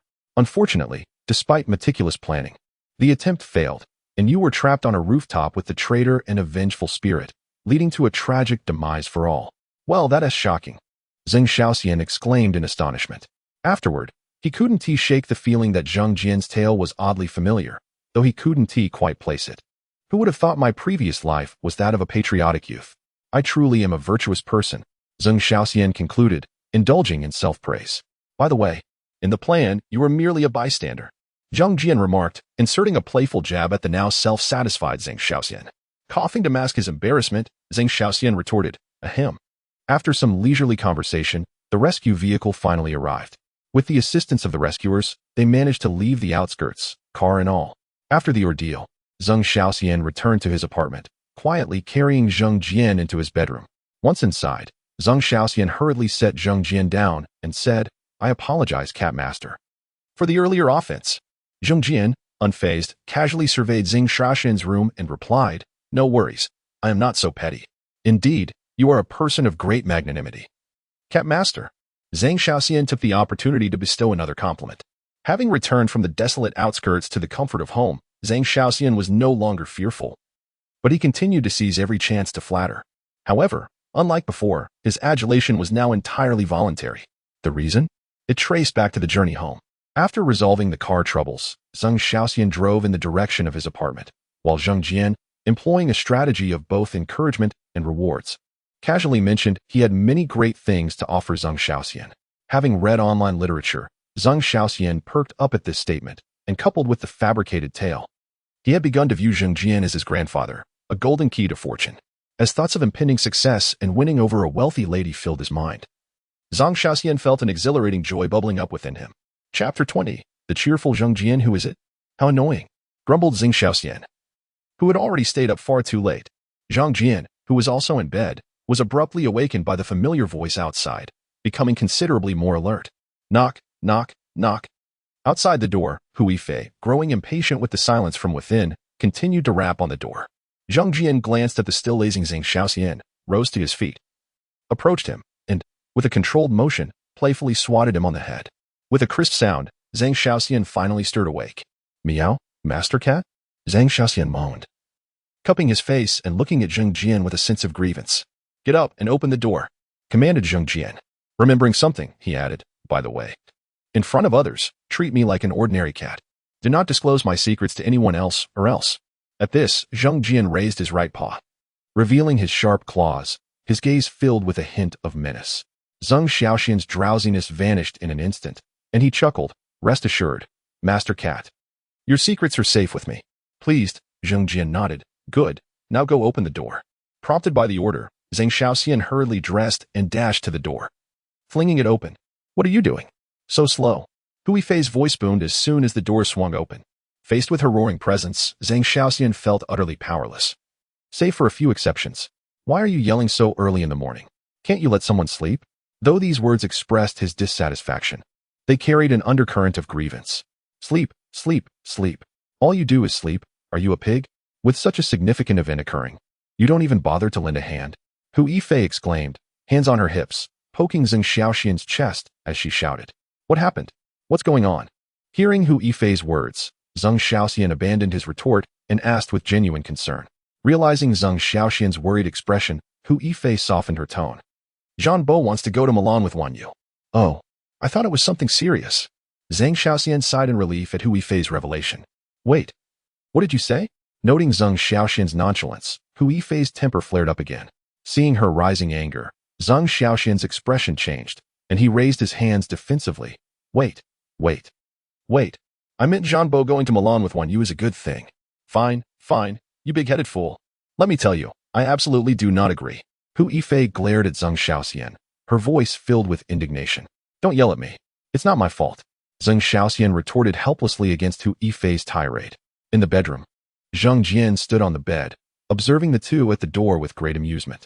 In the realm of love apartment, he found this couple to be the most delightful, their contrasting personalities making them an exceptional match. Contemplating whether he should intervene to assist them in mending their unfortunate conclusion, Zhang Jian's thoughts were interrupted as the two, under Hui Fei's forceful demeanor, finally reached an agreement. I will persuade Jean Bo later. Will that suffice? In the face of Hui Fei's coercive threats, Zhang Xiaoxian had no choice but to concede. Once Hui Fei was dispatched, Zhang Xiaoxian quickly shut the door and seated himself beside Zhang Jian on the bed. With a mischievous grin, Zhang Xiaoxian remarked, hee. Master Cat, I hope I didn't embarrass you. Not at all. It's quite common for the weak to submit to the strong in the wild, Zhang Jian replied nonchalantly, casting a sympathetic glance at Zhang Xiaoxian. Confronted with Zhang Jian's pitying gaze, Zhang Xiaoxian exploded. What do you mean, Master Cat? I, Zhang Xiaoxian, am not afraid of her. I simply don't wish to engage with that shrew. Oh. Zhang Jian responded, continuing to look at Zhang Xiaoxian with sympathy. Come on, Master Cat, you don't believe me? Zhang Xiaoxian stood up, agitated. Then prove it to me. Zhang Jian challenged, a playful glint in his eyes. I. Zhang Xiaoxian faltered, momentarily at a loss, but stubbornly asserted, I simply adhere to the principle of good men not fighting with women. From the heart, Zhang Jian scoffed. Zhang Xiaoxian, stifled by Zhang Jian's mockery, feigned a need to use the restroom and swiftly fled the scene. As Zhang Xiaoxian exited, Zhang Jian stretched lazily, hopped off the bed, and strolled toward the door. Stepping into the living room, he found it empty, so he leaped onto the sofa and sprawled out. With a lazy yawn, Zhang Jian soon fell back asleep, not stirring until afternoon. Due to Jean Bo's situation, aside from Zhang Xiaoxian, no one else had noticed Zhang Jian's presence. Where did this cat come from? It was not until Chun Meijia strolled into the living room, snacks in hand, that she discovered Zhang Jian still dozing. Overjoyed at the sight of the sleeping cat, Chun Meijia dashed to the sofa and seated herself beside him. Stirred awake, Zhang Jian slowly opened his eyes. Meow, meow, meow. Little kitty, you're awake, Chun Meijia exclaimed, tilting her body toward Zhang Jian with delight. Upon seeing the familiar face of Meijia, Zhang Jian quickly stood, took a couple of steps forward, and affectionately nuzzled against her thigh. Little fellow, do you like me? Chun Meijia responded with excitement to Zhang Jian's affectionate gesture. Zhang Jian raised his head and meowed a few times, meow, meow, meow. Completely defenseless against the charm of such an adorable creature, Chun Meijia was instantly captivated. Wow, how can you be so cute? You're simply adorable. She scooped up Zhang Jian and held him in her arms, cooing with affection. Meow, meow, meow. Lying in Meijia's embrace, Zhang Jian closed his eyes in bliss, feeling utterly content. With Zhang Jian nestled in her arms, Meijia carefully offered him some of her snacks, asking, would you like some? Little kitty? Naturally, Zhang Jian accepted the delicious morsels presented to him, eagerly taking a bite. Meijia. Just then, Zhang Xiaoxian returned from the adjacent room and was taken aback upon seeing Chun Meijia cradling Zhang Jian. Teacher Zhang, what's wrong? Chun Meijia inquired, noticing Zhang Xiaoxian's dazed expression. Lying in Meijia's embrace, Zhang Jian discreetly signaled to Zhang Xiaoxian, hoping to avoid any interruption to his delightful moment. Under Zhang Jian's silent warning, Zhang Xiaoxian managed a few awkward chuckles and replied, "It's nothing, nothing. I was just saying hello." Meijia did not press further into Zhang Xiaoxian's feeble explanation.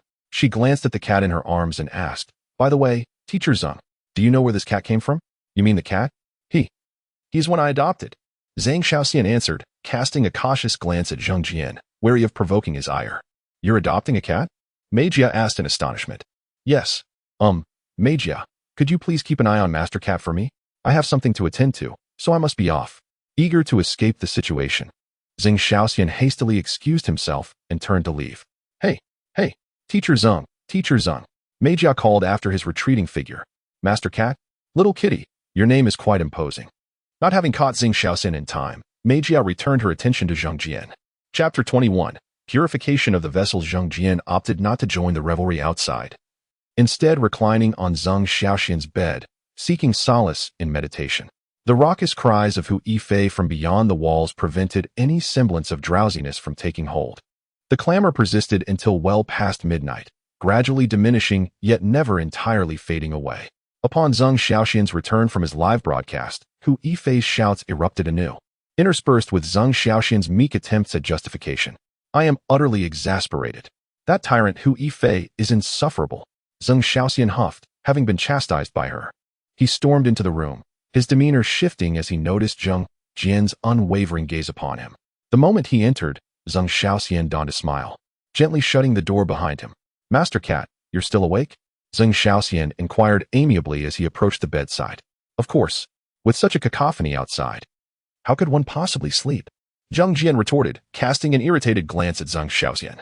"Indeed, that Hu Yifei is quite the lunatic," Zhang Xiaoxian exclaimed indignantly.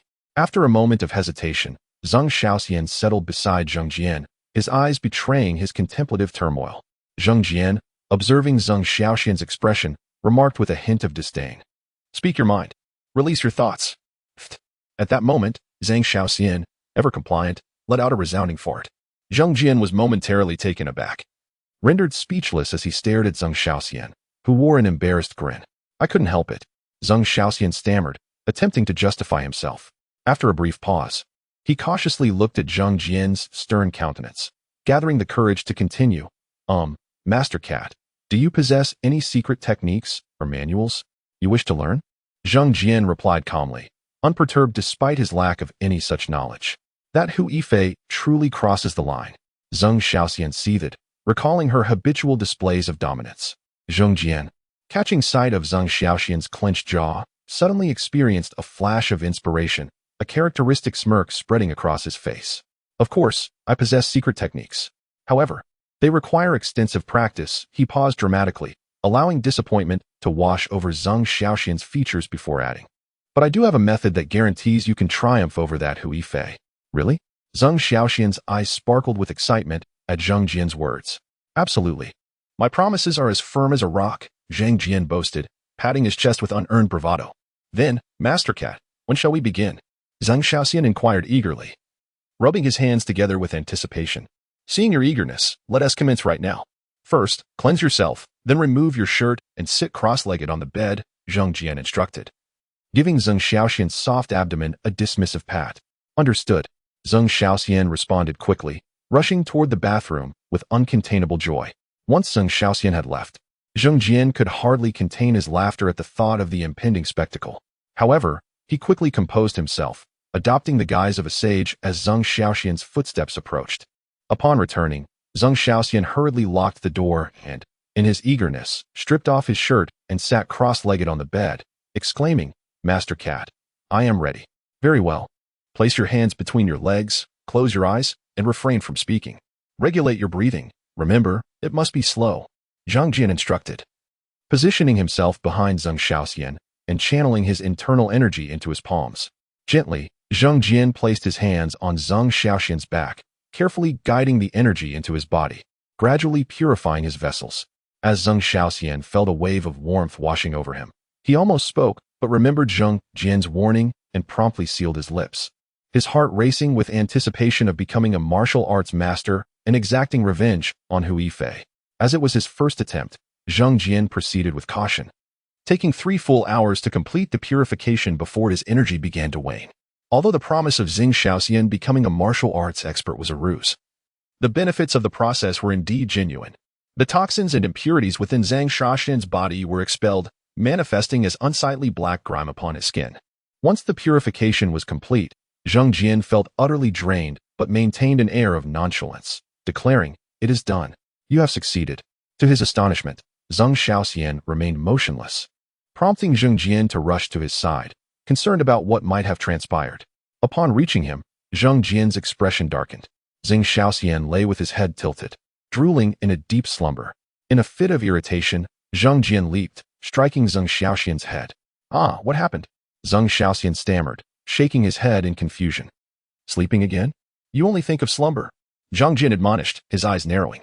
"The process is complete, and you may now consider yourself a novice martial artist."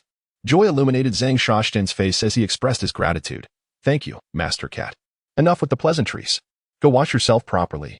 You reek," Zhang Jian retorted, recoiling from the foul odor emanating from Zhang Xiaoxian. Glancing down at his filthy form, Zhang Xiaoxian gasped in disbelief. "What is this?" "Those are the toxins expelled from your body. I purified your vessels prior to the process, forcing out the impurities," Zhang Jian explained, maintaining a safe distance. Upon hearing this, Zhang Xiaoxian surveyed his body and, in a moment of folly, brought his hand to his nose for a whiff. "Ugh," he gagged, panic overtaking him as he dashed for the door, intent on cleansing himself thoroughly. Zhang Xiaoxian spent what felt like an eternity in the shower. When he finally returned, Zhang Jian stood in awe at the transformation before him. Zhang Xiaoxian's skin had become smooth and radiant, imbued with a delicate rosy hue reminiscent of an infant's complexion. Entering the room, Zhang Xiaoxian's face radiated joy as he gazed at Zhang Jian with newfound admiration. "Master Cat, you are truly remarkable. I shall never forget your kindness." In response to Zhang Xiaoxian's genuine gratitude, Zhang Jian felt a surge of satisfaction within, yet outwardly, he merely nodded lightly and returned to his slumber. Chapter 22. The challenge emerging from the restroom. Zhang Xiaoxian strode into the living room with an air of confidence, his face alight with excitement. Today, the valiant champion of freedom and democracy, the great hero, the noble knight, the fearless warrior Zhang Xiaoxian was poised to confront the tyrant, the formidable Hu Yifei. In a glorious struggle for the noble cause of liberation, the mere thought of vanquishing Hu Yifei and seeing her plead for mercy filled Zhang Xiaoxian with pride, causing him to chuckle with delight. After his laughter subsided, Zhang Xiaoxian eagerly settled onto the sofa, awaiting Hu Yifei's awakening. An hour later, growing increasingly impatient, he finally saw Hu Yifei emerge from her bedroom. "Hu Yifei!" Zhang Xiaoxian exclaimed, jumping to his feet and pointing dramatically at her. Startled from her slumber, Hu Yifei turned to face the smug Zhang Xiaoxian, her mood soured by the abrupt awakening, fueled by irritation and the remnants of sleep. Hu Yifei's eyes blazed with fury as she glared at Zhang Xiaoxian, her breath coming in sharp gasps. "Zhang Xiaoxian!" She seethed, her teeth clenched. Instinctively intimidated by her fierce demeanor, Zhang Xiaoxian scurried behind the sofa and crouched down. However, the moment he crouched, a realization dawned upon him. He was now a martial arts master, and there was no need for fear. Emboldened by this thought, Zhang Xiaoxian rose, chest out, and confidently declared, "Hu Yifei, let me tell you, from now on, this house is under my command." Upon hearing his words, Hu Yifei clenched her fists tightly, producing a cracking sound, yet her expression shifted to one of calm determination. "Come here, Zhang Xiaoxian." She beckoned, her tone steady, despite the threat in her voice. Zhang Xiaoxian mustered a defiant response. "You don't know? I am not the same as before." "Oh really?" Hu Yifei retorted with a cold smirk. "Of course. I shall show you my prowess." With renewed resolve, Zhang Xiaoxian slowly stepped out from behind the sofa. Due to the psychological scars of the past few years, he moved cautiously, yet he made his way toward Hu Yifei, step by step. At the door of Zhang Xiaoxian's bedroom, Zhang Jian, roused from sleep by the commotion, stood watching as Zhang Xiaoxian approached the precipice of confrontation, silently praying for his unfortunate friend. Upon reaching a distance of 2 meters from Hu Yifei, Zhang Xiaoxian hesitated, unsure of his next move. Hu Yifei, observing his pause, wore a mocking smile. "Oh, Zhang Xiaoxian, why have you stopped? Are you afraid?" "Who said that?" "I am merely preparing." Zhang Xiaoxian protested stubbornly. "Ah." Hu Yifei sneered, taking a step forward. With a swift and precise strike, she landed a blow to Zhang Xiaoxian's abdomen. "Ah. Oh, help. Catmaster, save me," he cried, overwhelmed by the ferocity of her attack, utterly defenseless against her onslaught. Zheng Xiaoxian, see how I deal with you. No more hero for you. Hu Yifei hissed, delivering relentless blows as she chastised him. Watching the scene unfold, Zhang Jian shuddered at the violence before him, covering his eyes in horror. Oh, how tragic. This is simply too dreadful. Zheng Xiaoxian, barely escaping with his life, fled back to the bedroom, wailing in agony and casting a sorrowful glance at Zhang Jian, who was stifling his laughter. Cat Master, Zheng Xiaoxian cried, tears welling in his eyes, feeling utterly wronged. It's all right. It's all right. Zhang Jian chuckled before bursting into uncontrollable laughter, rolling on the bed as if possessed. Zheng Xiaoxian, bruised and battered, sat despondently on the edge of the bed, heartbroken at the sight of his friend's amusement. After a fit of laughter, Zhang Jian finally regained his composure and, coughing lightly, looked at the woeful Zheng Xiaoxian. I apologize, it was just too funny. Wah! Zheng Xiaoxian lamented, tears streaming down his face at Zhang Jian's mirth. Enough! Enough! Stop crying. What kind of man are you, weeping like this? Zhang Jian hurriedly consoled him, unable to bear the sight of his friend in tears. With red, tear-streaked eyes, Zheng Xiaoxian gazed at Zhang Jian. Cat Master, you have led me to my doom. I apologize, I admit my fault. Zhang Jian earnestly confessed. Though my martial arts skills may be fictitious, my intent to support you is genuine. Otherwise, you would not have survived Hu Yifei's wrath. Zheng Xiaoxian, having calmed down somewhat, looked up at Zhang Jian with a lingering sense of sorrow. You, Cat Master, are truly a source of trouble? With Zhang Jian's continued reassurances, Zheng Xiaoxian finally began to find solace. Inside the room, Zhang Jian, feeling guilty, employed his breathing techniques to alleviate Zheng Xiaoxian's pain. Ouch! Cat Master, gentle now, it hurts. He winced, lying flat on the bed, occasionally groaning in discomfort. Thanks to Zhang Jian's efforts, Zheng Xiaoxian began to feel relief from his injuries, which had initially seemed grave. Suddenly, the sound of Hu Yifei's furious voice pierced through the door. Zheng Xiaoxian, get out here. I want to come out. Zheng Xiaoxian meekly replied, unwilling to face her wrath. Are you coming out or not? Hu Yifei bellowed from outside. I want to come out, not even if you kill me. He whined, his face a mask of despair. Desperate, he turned to Zhang Jian, pleading, Cat Master, you must help me. Fear not. Would I abandon you? Zhang Jian reassured him, patting Zheng Xiaoxian's shoulder confidently. Hearing Zhang Jian's words, Zheng Xiaoxian felt a slight relief but remained skeptical. Cat Master, you wouldn't betray me again, would you? Never. I am a man of my word. You can trust me. Zhang Jian declared emphatically, thumping his chest. Zheng Xiaoxian regarded the overzealous Zhang Jian with a sense of doubt. Really? Noticing his hesitation, Zhang Jian playfully jabbed Zheng Xiaoxian's wound. If you don't believe me, I shall not aid you. Ow! Not there. Zheng Xiaoxian yelped, quickly begging, wait. Cat Master, I believe you. You must not forsake me. Trust me, and all will be well. Just rest easy. Zhang Jian replied with a satisfied smile. Chapter 23. The misfortunes of Zheng Xiaoxian. Zhang Jian lounged nearby, observing the fearful visage of Zheng Xiaoxian, and lazily stifled a yawn. Xiaoxian, there's no need for such trepidation. I've promised to protect you, so what is there to fear? Zhang Jian consoled with a casual flick of his tail. Master Cat, you have no idea. Hu Yifei is a veritable demon.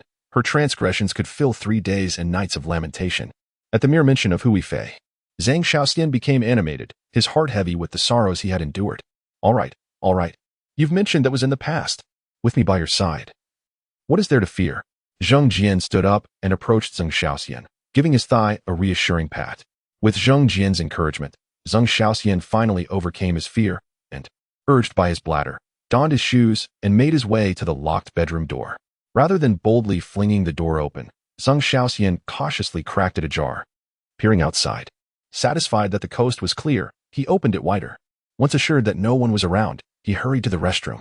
Zheng Jian, who had been standing behind Zheng Xiaoxian, leisurely emerged, seeking a snack. Just as he reached the living room, Hu Yifei appeared from the balcony.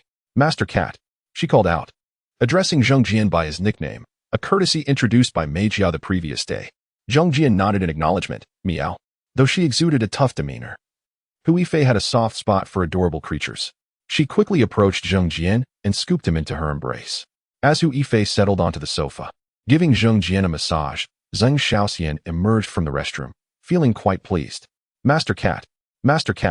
Upon exiting the restroom, Zheng Xiaoxian, prioritizing his personal safety, immediately called for Zhang Jian. Yet, as his gaze fell upon the living room, His voice faltered, panic rising as he spotted Hu Yifei. Her gaze fixed on him with an intimidating intensity. Why, Fei, you're here. I have something to attend to, so I'll just be going. Without hesitation, Zhang Xiaoxian turned to make a hasty retreat. Zhang Xiaoxian, stop right there. Hu Yifei's commanding voice echoed before he could reach the door. Stiffening, Zhang Xiaoxian turned back, his pupils dilating in horror as he realized his formidable ally, Master Cat, was blissfully nestled in Hu Yifei's arms. Indeed, Zhang Xiaoxian gazed upward at the ceiling, his heart devoid of emotion, feeling an urge to swat at the cat. Come here. Hu Yifei disregarded Zhang Xiaoxian's peculiar behavior, her tone severe. Obediently, Zhang Xiaoxian approached, anxiously eyeing Hu Yifei. Yifei, I was just groggy this morning and spoke nonsense. Please don't be upset. Silence. No more nonsense. Hu Yifei's face remained stern, her brow furrowed. In her presence, Zhang Xiaoxian resembled a small student facing a fearsome teacher, anxious and terrified. I won't hold this morning against you. Hearing her words, Zhang Xiaoxian's face lit up, his previously racing heart calming. However, Hu Yifei examined Zhang Xiaoxian's delighted expression. I need you to do me a favor. Of course, I'd do anything, even 100 tasks, to preserve my life. Zhang Xiaoxian eagerly agreed, disregarding any reservations. Seeing Zhang Xiaoxian's readiness, Hu Yifei's demeanor softened considerably. You know, Zhanbo insists on going to Milan with Wan Yu. I need you to find a moment to persuade him. Absolutely. I'll speak with Zhanbo right away, Zhang Xiaoxian affirmed without a moment's hesitation. After assigning the task to Zhang Xiaoxian, Hu Yifei lingered in the living room to play with Zhang Jian before departing leisurely. Once she left, Zhang Xiaoxian gazed at Zhang Jian, who was comfortably sprawled on the sofa, and called in a monotonous tone, Master Cat. Zhang Jian looked up at Zhang Xiaoxian, who radiated palpable resentment.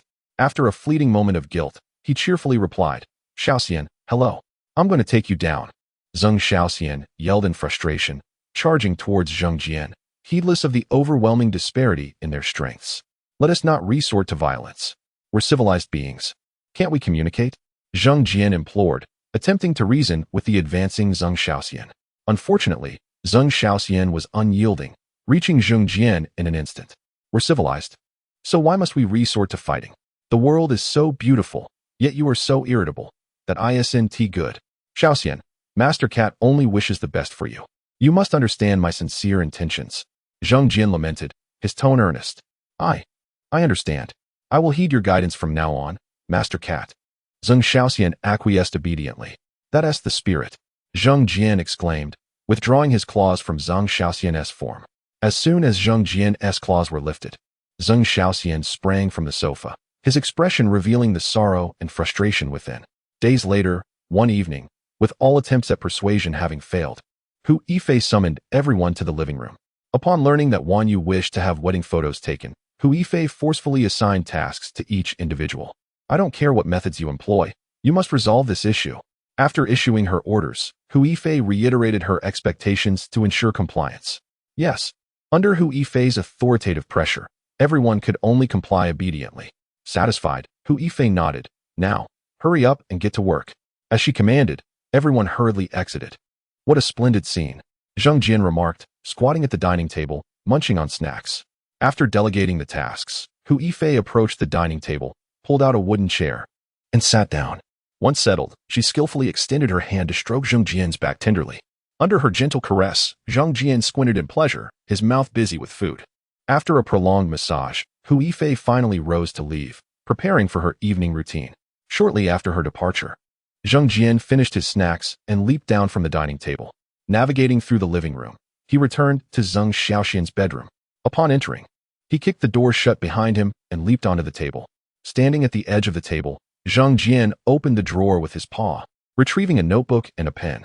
According to the narrative, Wan Yu would be leaving the next day, and after enjoying several delightful days in the love apartment, Zhang Jian too prepared for his departure.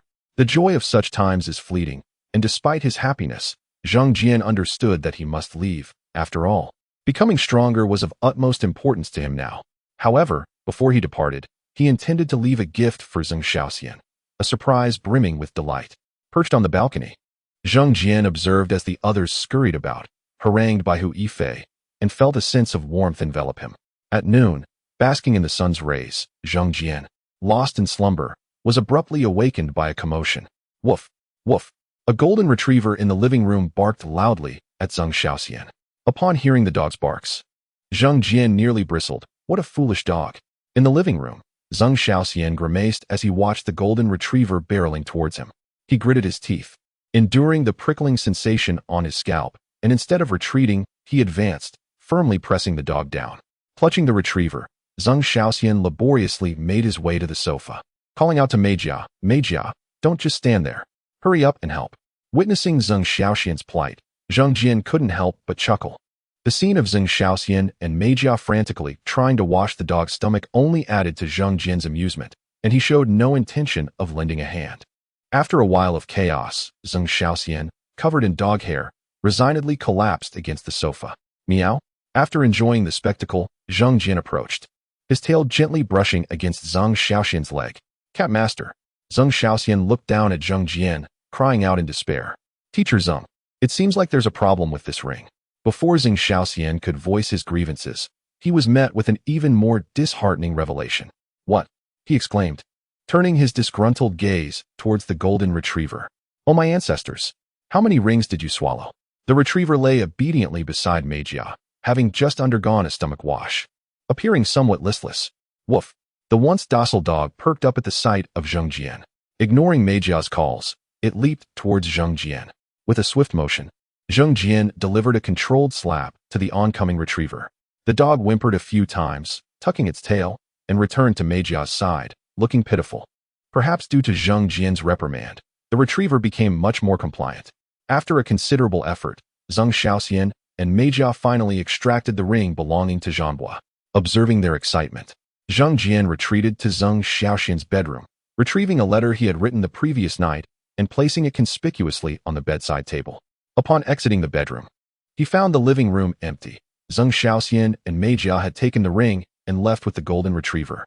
After lingering in the living room for a moment, Zheng Jian leaped onto the table, preparing to activate his abilities and embark on a new journey. Just as he was about to do so, Wan Yu appeared in the living room, dragging a suitcase and her eyes slightly red. She set down the suitcase and approached Zheng Jian, gently crouching to stroke him. "Cat master, I'm leaving. Goodbye." After saying this, she stood up, returned to her suitcase, and walked towards the door. As Wan Yu slowly closed the door behind her, Zheng Jian sighed. When Zhanbua and Zheng Xiaoxian returned, they found not only had Wan Yu left, but so had Zheng Jian. In the bedroom, Zheng Xiaoxian sat on the edge of the bed, gazing at Zheng Jian's scrawled handwriting, his expression complex. "Xiaoxian, Cat Master is leaving. I'm off to continue my training. Before I go, I've left you a gift. The gift consists of a song and some poetry. You'd best be quick to register the copyright. Remember, do not sell the song's copyright, or you'll come to regret it." After reading Zheng Jian's message, Zheng Xiaoxian hurriedly glanced at the second sheet of paper containing the song and poetry. During his days in the apartment, Zheng Jian had taken the time to search for works in this world and discovered that songs and poetry diverged significantly from those on Earth. Thus, he left Zheng Xiaoxian with some pieces that did not exist in this world. The song was titled Little Apple, accompanied by several fine modern poems. In the tumultuous era of the Republic of China, foreign powers, warlords, gangs, and government officials converged in Shanghai. As Zheng Jian navigated through the throngs of people, disappointment flickered across his face. He had hoped to traverse into a martial arts world, but found himself in the midst of a Republic of China setting. After pondering for a while, he could not recall any martial arts works related to this period. Strolling aimlessly along the dilapidated streets, Zheng Jian decided it was time to grab a bite before departing this world. As he walked, he surveyed nearby restaurants and eateries, grappling with his choices. "Get out of here!" He heard a waiter shout as he rushed out of a restaurant, chasing away two individuals. "Are you looking for death? Can't you see this is the boss of the Axe Gang?" The skinny man among the two being expelled pointed menacingly at the overweight one. A sense of familiarity washed over Zheng Jian as he caught sight of the two men outside the restaurant. "No way. Is that Stephen Chow and Lin Zizong?" he whispered in astonishment.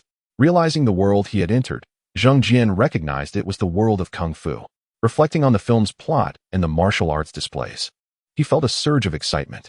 In the Kung Fu universe, he was well aware of several martial arts techniques, including Stephen Chow's Rolai Divine Palm, the toad stance of the Fire Cloud Evil God, the Lion's Roar of the Landlady, the Tai Chi of the Landlord, and the Sonic Wave technique of the Blind Man Duo. The thought of these martial arts made Zheng Jian's eyes gleam with enthusiasm. Of all the techniques, He was particularly eager to master the Rulai Divine Palm, while the landlady's lion's roar piqued his interest greatly. Observing the young and unruly Stephen Chow, Zhang Jian fell into contemplation, weighing whether to establish a rapport with him first or to seek out the landlady and her crew in Pig Cage City for a closer connection. After some deliberation, he resolved to approach the landlady first, hoping to seize the opportunity to learn the lion's roar and Tai Chi with his decision made. Zhang Jian shifted his focus away from Stephen Chow and resumed his quest for culinary delights.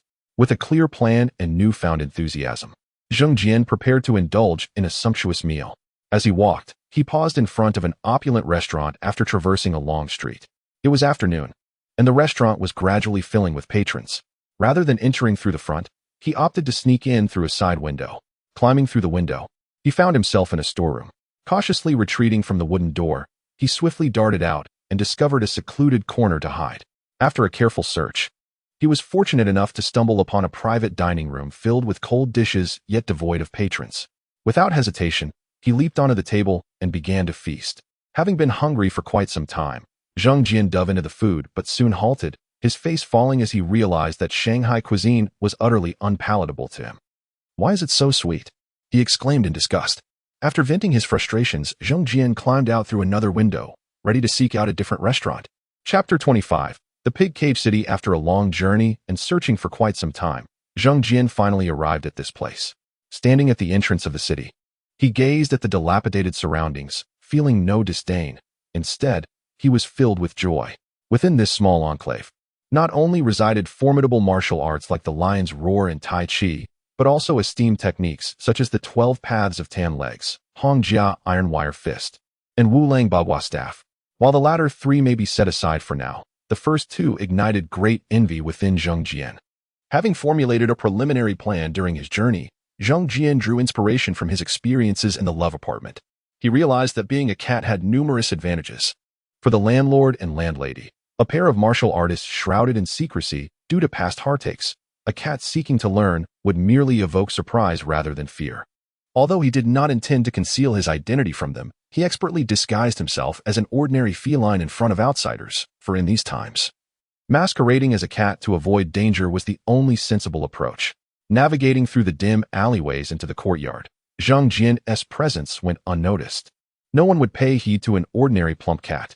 He carefully avoided the grime on the ground and approached the staircase. It was already afternoon, and the bustle of the morning had faded. Most individuals were either laboring outside or had returned home to prepare meager dinners. Ascending to the second floor, Zhang Jian encountered a dilemma. He was unaware of the whereabouts of the two individuals residing in a particular room. As he pondered the situation, he suddenly heard a familiar name from below. Ku Li Chong, renowned for his exceptional 12 paths of tan legs, was not known for his eloquence but was deeply righteous. And tragically, one of the earliest masters to meet his demise. Intrigued, Zhang Jian leapt onto the moss-covered stone railing to peer down. At the foot of the stairs, Ku Li Chang bore the weight of 8 burlap sacks on his muscular back, sweat cascading down his chest. Even as a master, after a day of toil, he appeared exhausted. Observing Ku Li Chang, Zhang Jian cautiously extended his perception, and clarity dawned upon him. The absence of internal energy within Ku Li Chang confirmed Zhang Jian's suspicion. The martial skills of the three were solely external, devoid of internal cultivation, which perhaps explained their defeat by the singing troupe later on. Having solidified his thoughts, Zhang Jian withdrew his gaze and gracefully leaped from the railing onto the corridor. His primary objective in this realm was to master the utilization of qi. The portrayal of qi in Kung Fu Panda was overly simplistic and lacked a coherent framework, contrasting sharply with the intricacies found within true martial arts. As he traversed the corridor, Zhang Jian refrained from sensing the landlord and landlady's location as he had done with Ku Li Chang, fearing it might be misconstrued and incite their hostility. It was long before he located the landlord's quarters. "Why do you have lipstick on your face? Do you wish to die?" With a resounding roar, the landlord was unceremoniously expelled from the room. The inhabitants of the city, accustomed to such occurrences, paid no mind and continued with their tasks. Only Zhang Jian, witnessing the landlord sprawled in the corridor, bloodied and bruised, could not help but swallow hard. A martial tigress was indeed terrifying. At that moment, Zhang Jian made a firm resolution. He would absolutely, unequivocally refrain from teaching Li Qingye any martial arts. The landlord lay slumped against the railing, motionless. resembling a man on the brink of death. "Are you all right, uncle?" Zhang Jian approached the landlord, intentionally adopting a tone of a younger generation. "I'm fine," the landlord replied, regaining his composure. "Who are you?" Upon hearing such a foreign voice, the landlord slowly opened his eyes, only to find a plump orange cat before him, devoid of any human presence. Who? Initially, the landlord suspected no foul play, thinking perhaps a martial arts master had arrived. He summoned his inner energy, scanning the surroundings warily. "Uncle, look over there." "I'm right here." Zhang Jian, feeling overlooked once more, spoke helplessly. Hearing the voice again, the landlord looked down, his expression frozen in disbelief. You, a monster. Wife." In an instant, the landlord bolted back into the room, leaving Zhang Jian bewildered. "Are you really the Flash?" Although the landlord had retreated into the house, his startled exclamation had already drawn the attention of many. In the era of the Republic, where development and feudalism coexisted, people remained wary of supernatural beings. Countless individuals flocked to the corridor, eager to uncover the commotion. Faced with a myriad of curious, fearful, and indifferent gazes, Zhang Jian meowed, MMP. Under the scrutiny of the crowd, he executed a flawless performance, displaying the demeanor of a startled wildcat. With a loud yowl, he leapt onto the railing and scampered upward. "What are you staring at? Get back to work. It's just a wildcat, nothing to gawk at." The landlady, ever timely, stood up to disperse the gathering. Behind her, the landlord wore a sheepish grin. "Wife, I truly heard that cat speak." Smack. The landlady delivered a sharp blow to the landlord's head, rebuking, "Enough with the drinking." The landlord, still reeking of alcohol, protested with a look of indignation. "I'm not drunk. I really saw it."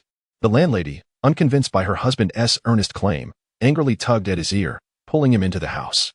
After a resounding slam of the door, the landlord's cries echoed. "Ah, be gentle, be gentle. I swear I'm not lying. Ah, wife, take it easy. You shrew. I'll fight you. Ah, ouch. Spare me, wife." Standing above the landlord's room, Zhang Jian wore an odd expression as he listened to the rhythmic cries of the landlord, realizing he had inadvertently landed him in trouble. Approximately 10 minutes later, silence enveloped the room. Zhang Jian, having eavesdropped, carefully checked the corridor below before gracefully leaping down. Once safely on the ground, he glanced back at the doorway before turning to depart, planning to return later that night when most people would be resting to seek an opportunity for a visit. As he left, Zhang Jian found a relatively clean high perch, settled down, and basked in the warm sunlight, drifting into a contented slumber.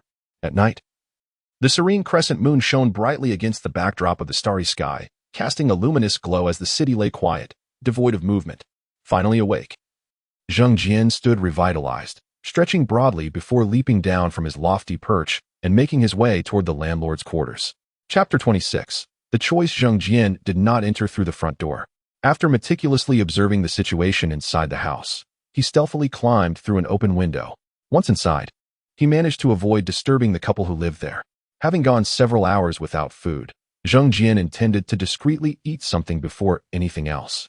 Cautiously, he nestled against a corner of the wall and made his way to the kitchen. The kitchen was dimly lit, but the darkness posed no hindrance to Zhang Jian. He took a few steps forward, leaping onto the counter, where a plate of braised pig's trotters awaited him.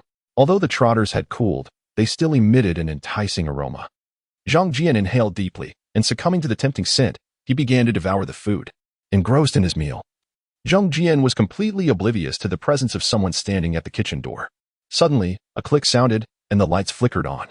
Under the scrutiny of the landlord and his wife, Zhang Jian turned around, awkwardly greeting them with a casual, "Hi." The landlord's wife was about to exclaim in surprise when her husband quickly covered her mouth. "Don't shout at this hour," he whispered urgently into her ear. Zhang Jian, caught in the act of stealing food, exhibited no shame, continuing to chew with abandon. "What on earth are you?" the landlord asked, taking a few steps closer to Zhang Jian. With his mouth still full, Zhang Jian gestured toward his bulging cheeks, indicating for him to wait a moment. After a few rough chews, he swallowed hastily. "I am Zhang Jian, a wandering spirit," he proclaimed, spinning a tail. "A spirit?" the landlord muttered in disbelief.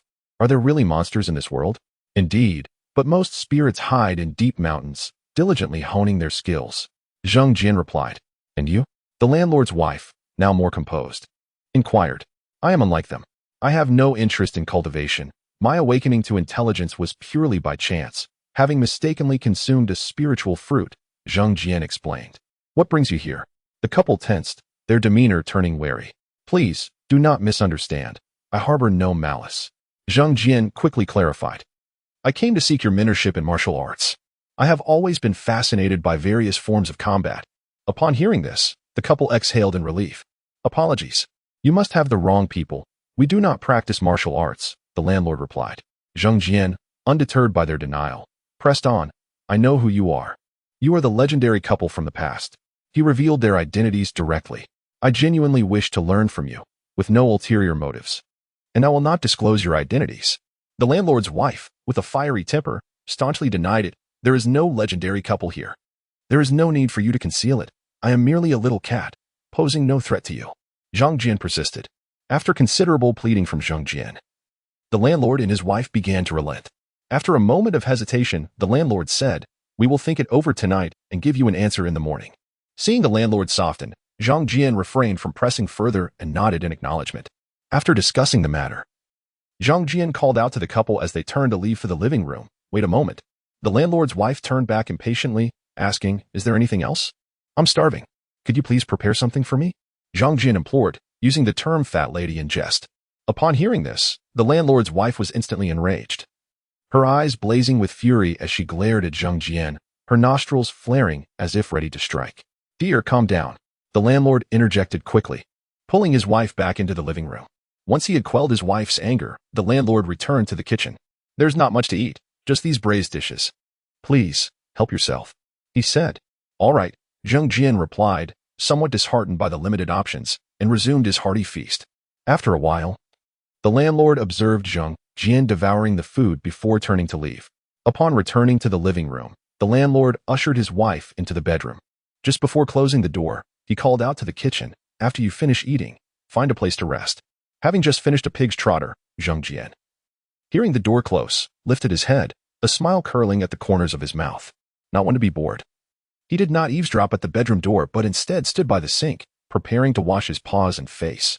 After a quick cleanse, he exited the kitchen, turned off the lights in the living room, and leapt onto the sofa, drifting back to sleep. The following morning, Zhang Jian was awakened by the commotion outside.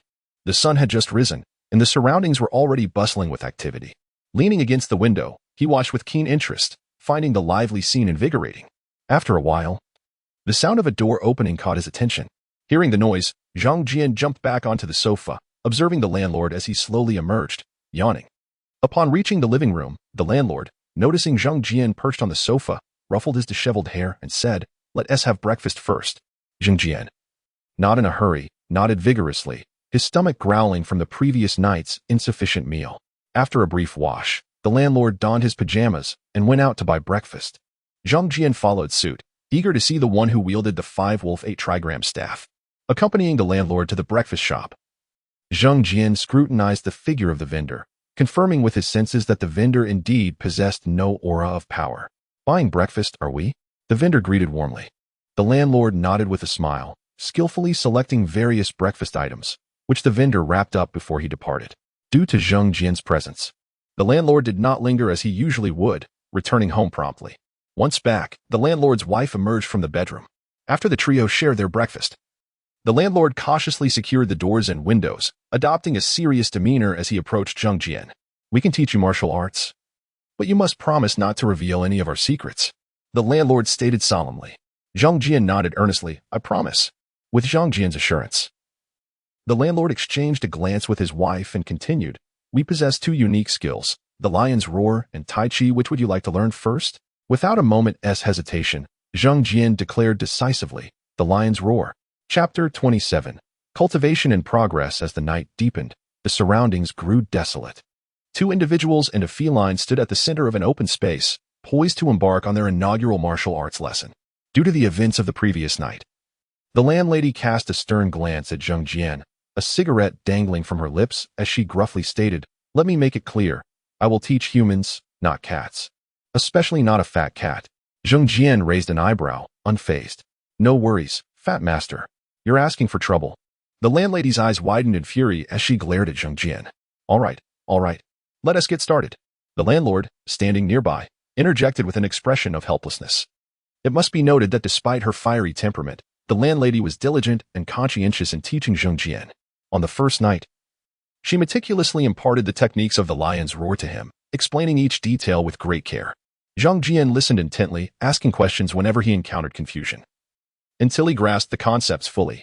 Thanks to his foundational knowledge gained from Kung Fu Panda, Zhang Jian comprehended the material swiftly, leaving the landlady astonished. The following morning, Zhang Jian rose early, glancing at the couple still in slumber.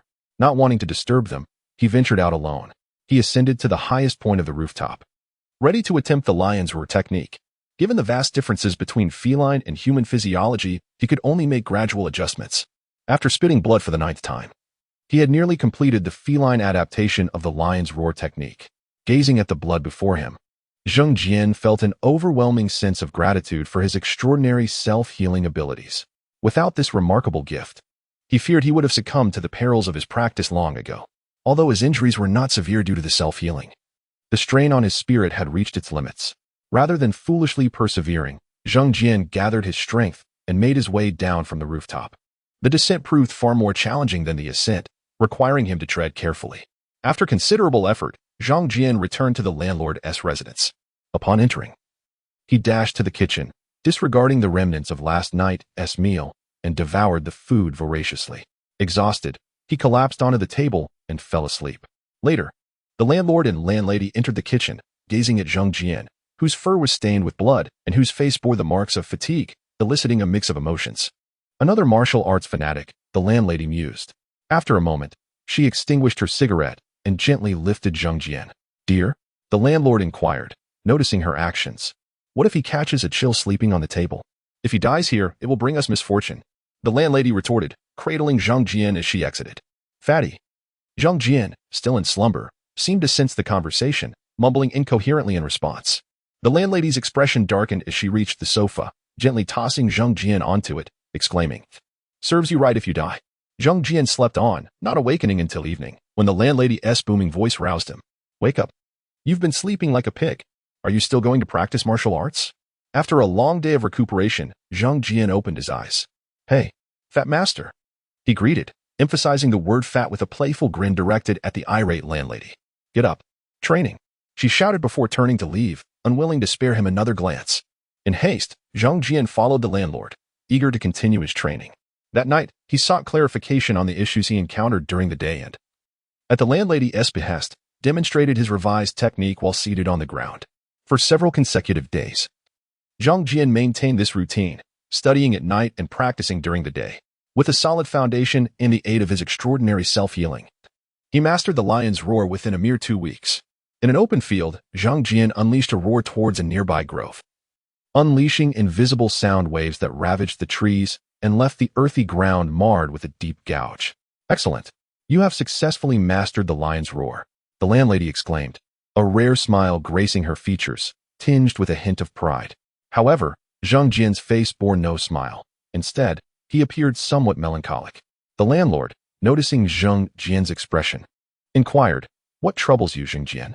With a lonely gaze turned towards the radiant moon, Zhang Jian lamented, "Being a genius is truly a solitary existence." "Get lost."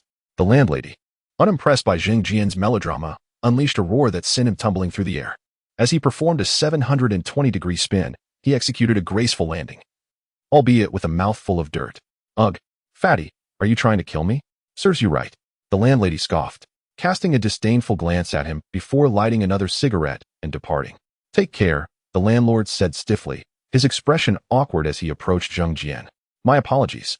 Zhang Jian offered no reply, merely gazing at the landlord with pity, his eyes brimming with compassion. Feeling increasingly uncomfortable under Zhang Jian's scrutiny, the landlord asked, "What are you doing?" Zhang Jian patted the landlord on the back and, after a brief pause, remarked, "You are the most unfortunate Yanghua I have ever met." With that, Zhang Jian quickened his pace, sprinting away, leaving the landlord in a state of bewilderment.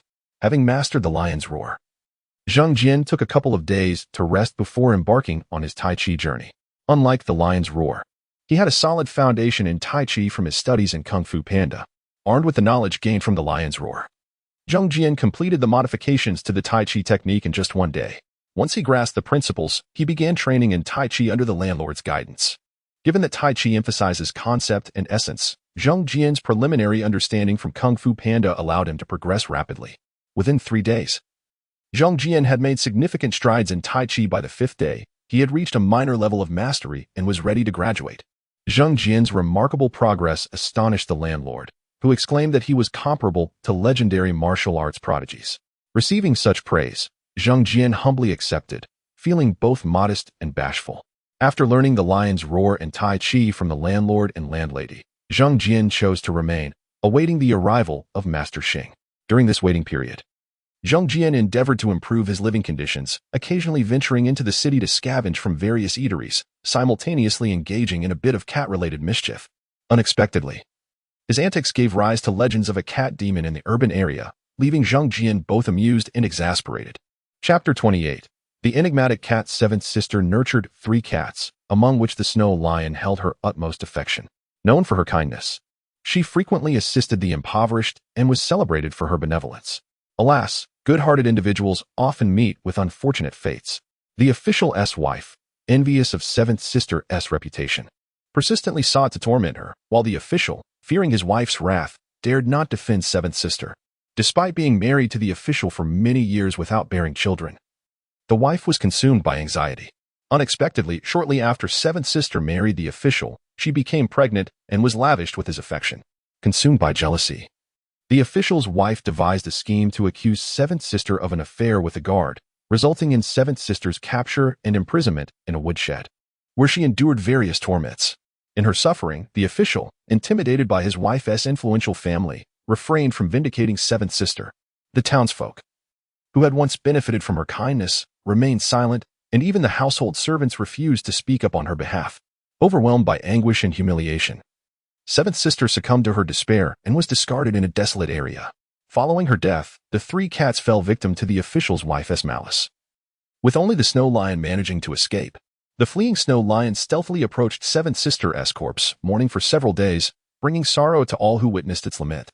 On the 7th night after her demise, the snow lion bowed before seventh sister's remains 9 times, howling mournfully before vanishing without a trace.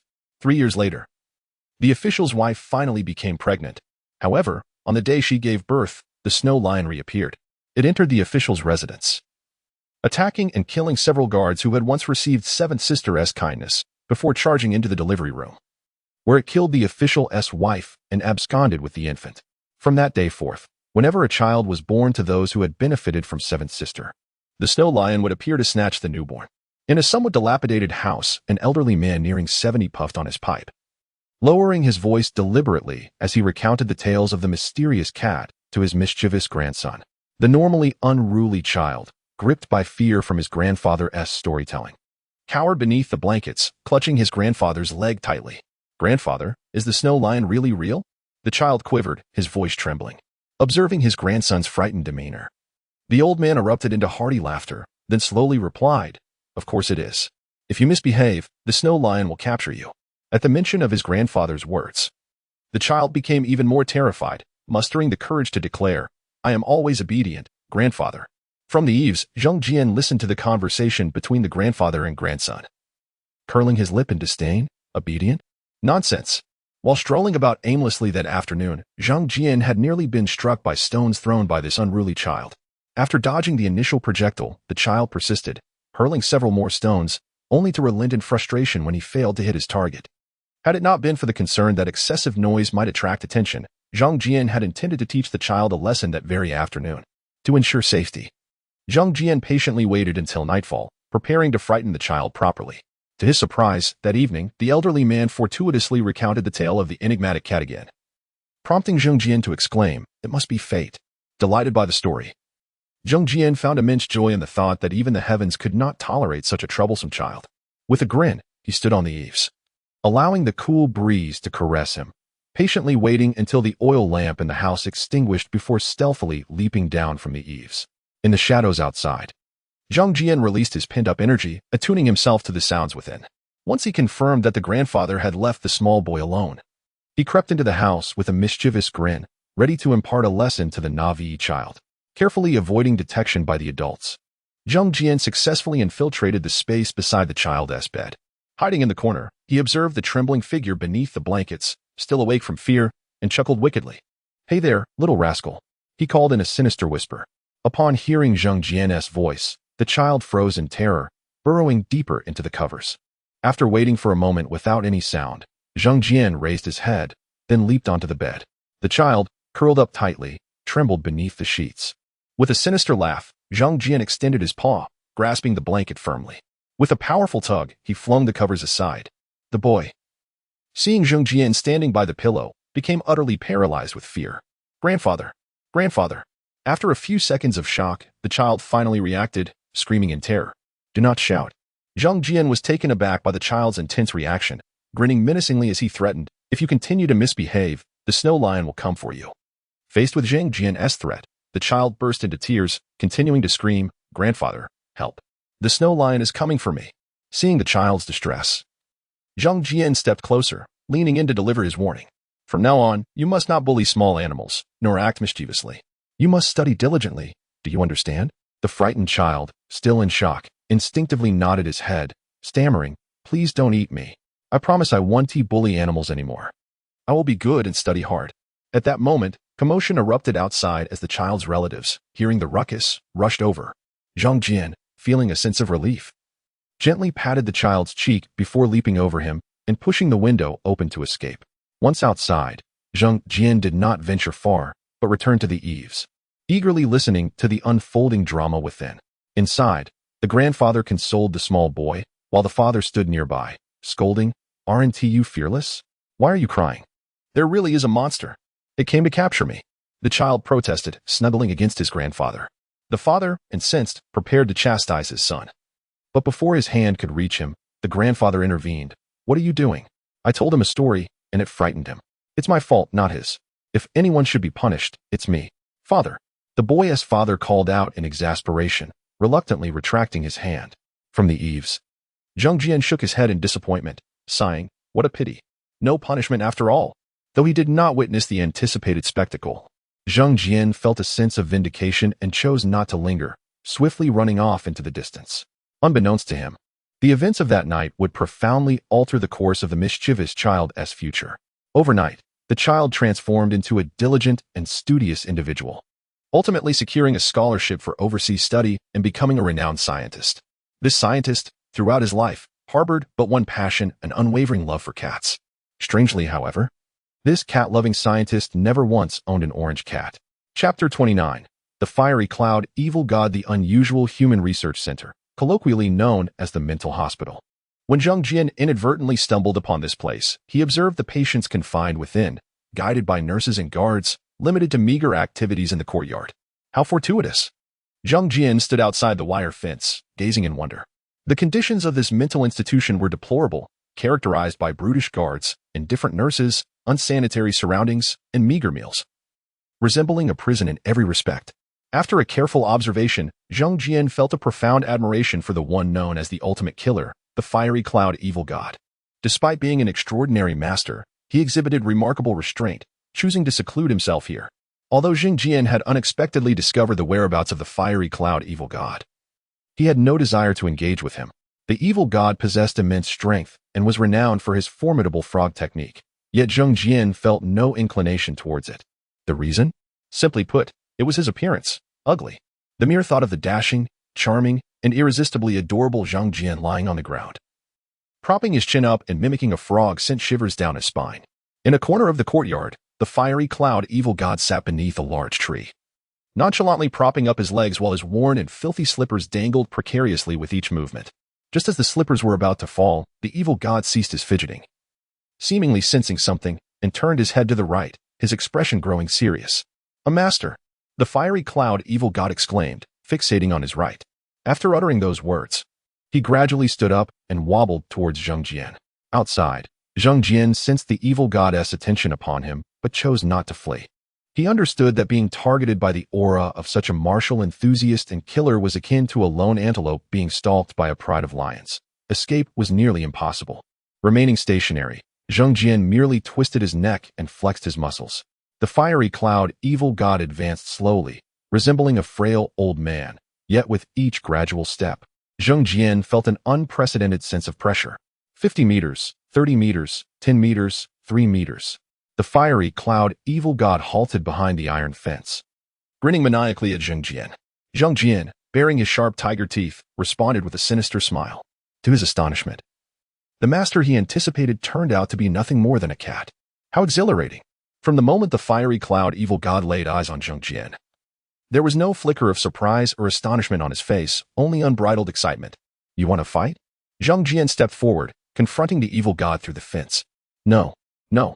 The evil god vehemently shook his head. He then lowered his gaze, looking down at Zhang Jian with a sickly demeanor. I merely seek someone capable of killing me. Or someone I can kill. Oh. Zhang Jian made a peculiar expression. Pardon the intrusion, but I shall take my leave. Farewell. With a whimsical gesture, Zhang Jian's words dissipated the once tense atmosphere into thin air. It's all right. It's all right. A cat will do. The fiery cloud evil god chuckled, addressing Zhang Jian's retreating figure. Hearing the evil god's words, Zhang Jian continued forward without pausing. Finally, a change flickered across the evil god's countenance. His expression darkened slightly, and with determination, he tore through the iron fence. Just as he breached the fence, nearby guards took notice, brandishing their weapons and shouting. Stay right there. Do not move. Raise your hands. Confronted by the encirclement of guards, the fiery cloud evil god complied, raising his hands. As the guards approached, a glimmer ignited in the evil god's eyes, fixating intently on Zhang Jian's retreating form. Behave yourself. Move again, and I'll end you. The guards, oblivious to their impending doom, boasted with arrogance. With a chuckle, the fiery cloud evil god slowly raised his right leg. The moment he lifted his leg, Zhang Jian halted.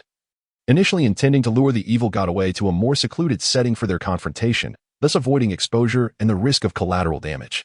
Unfortunately, the guard's actions disrupted Zhang Jian's plans.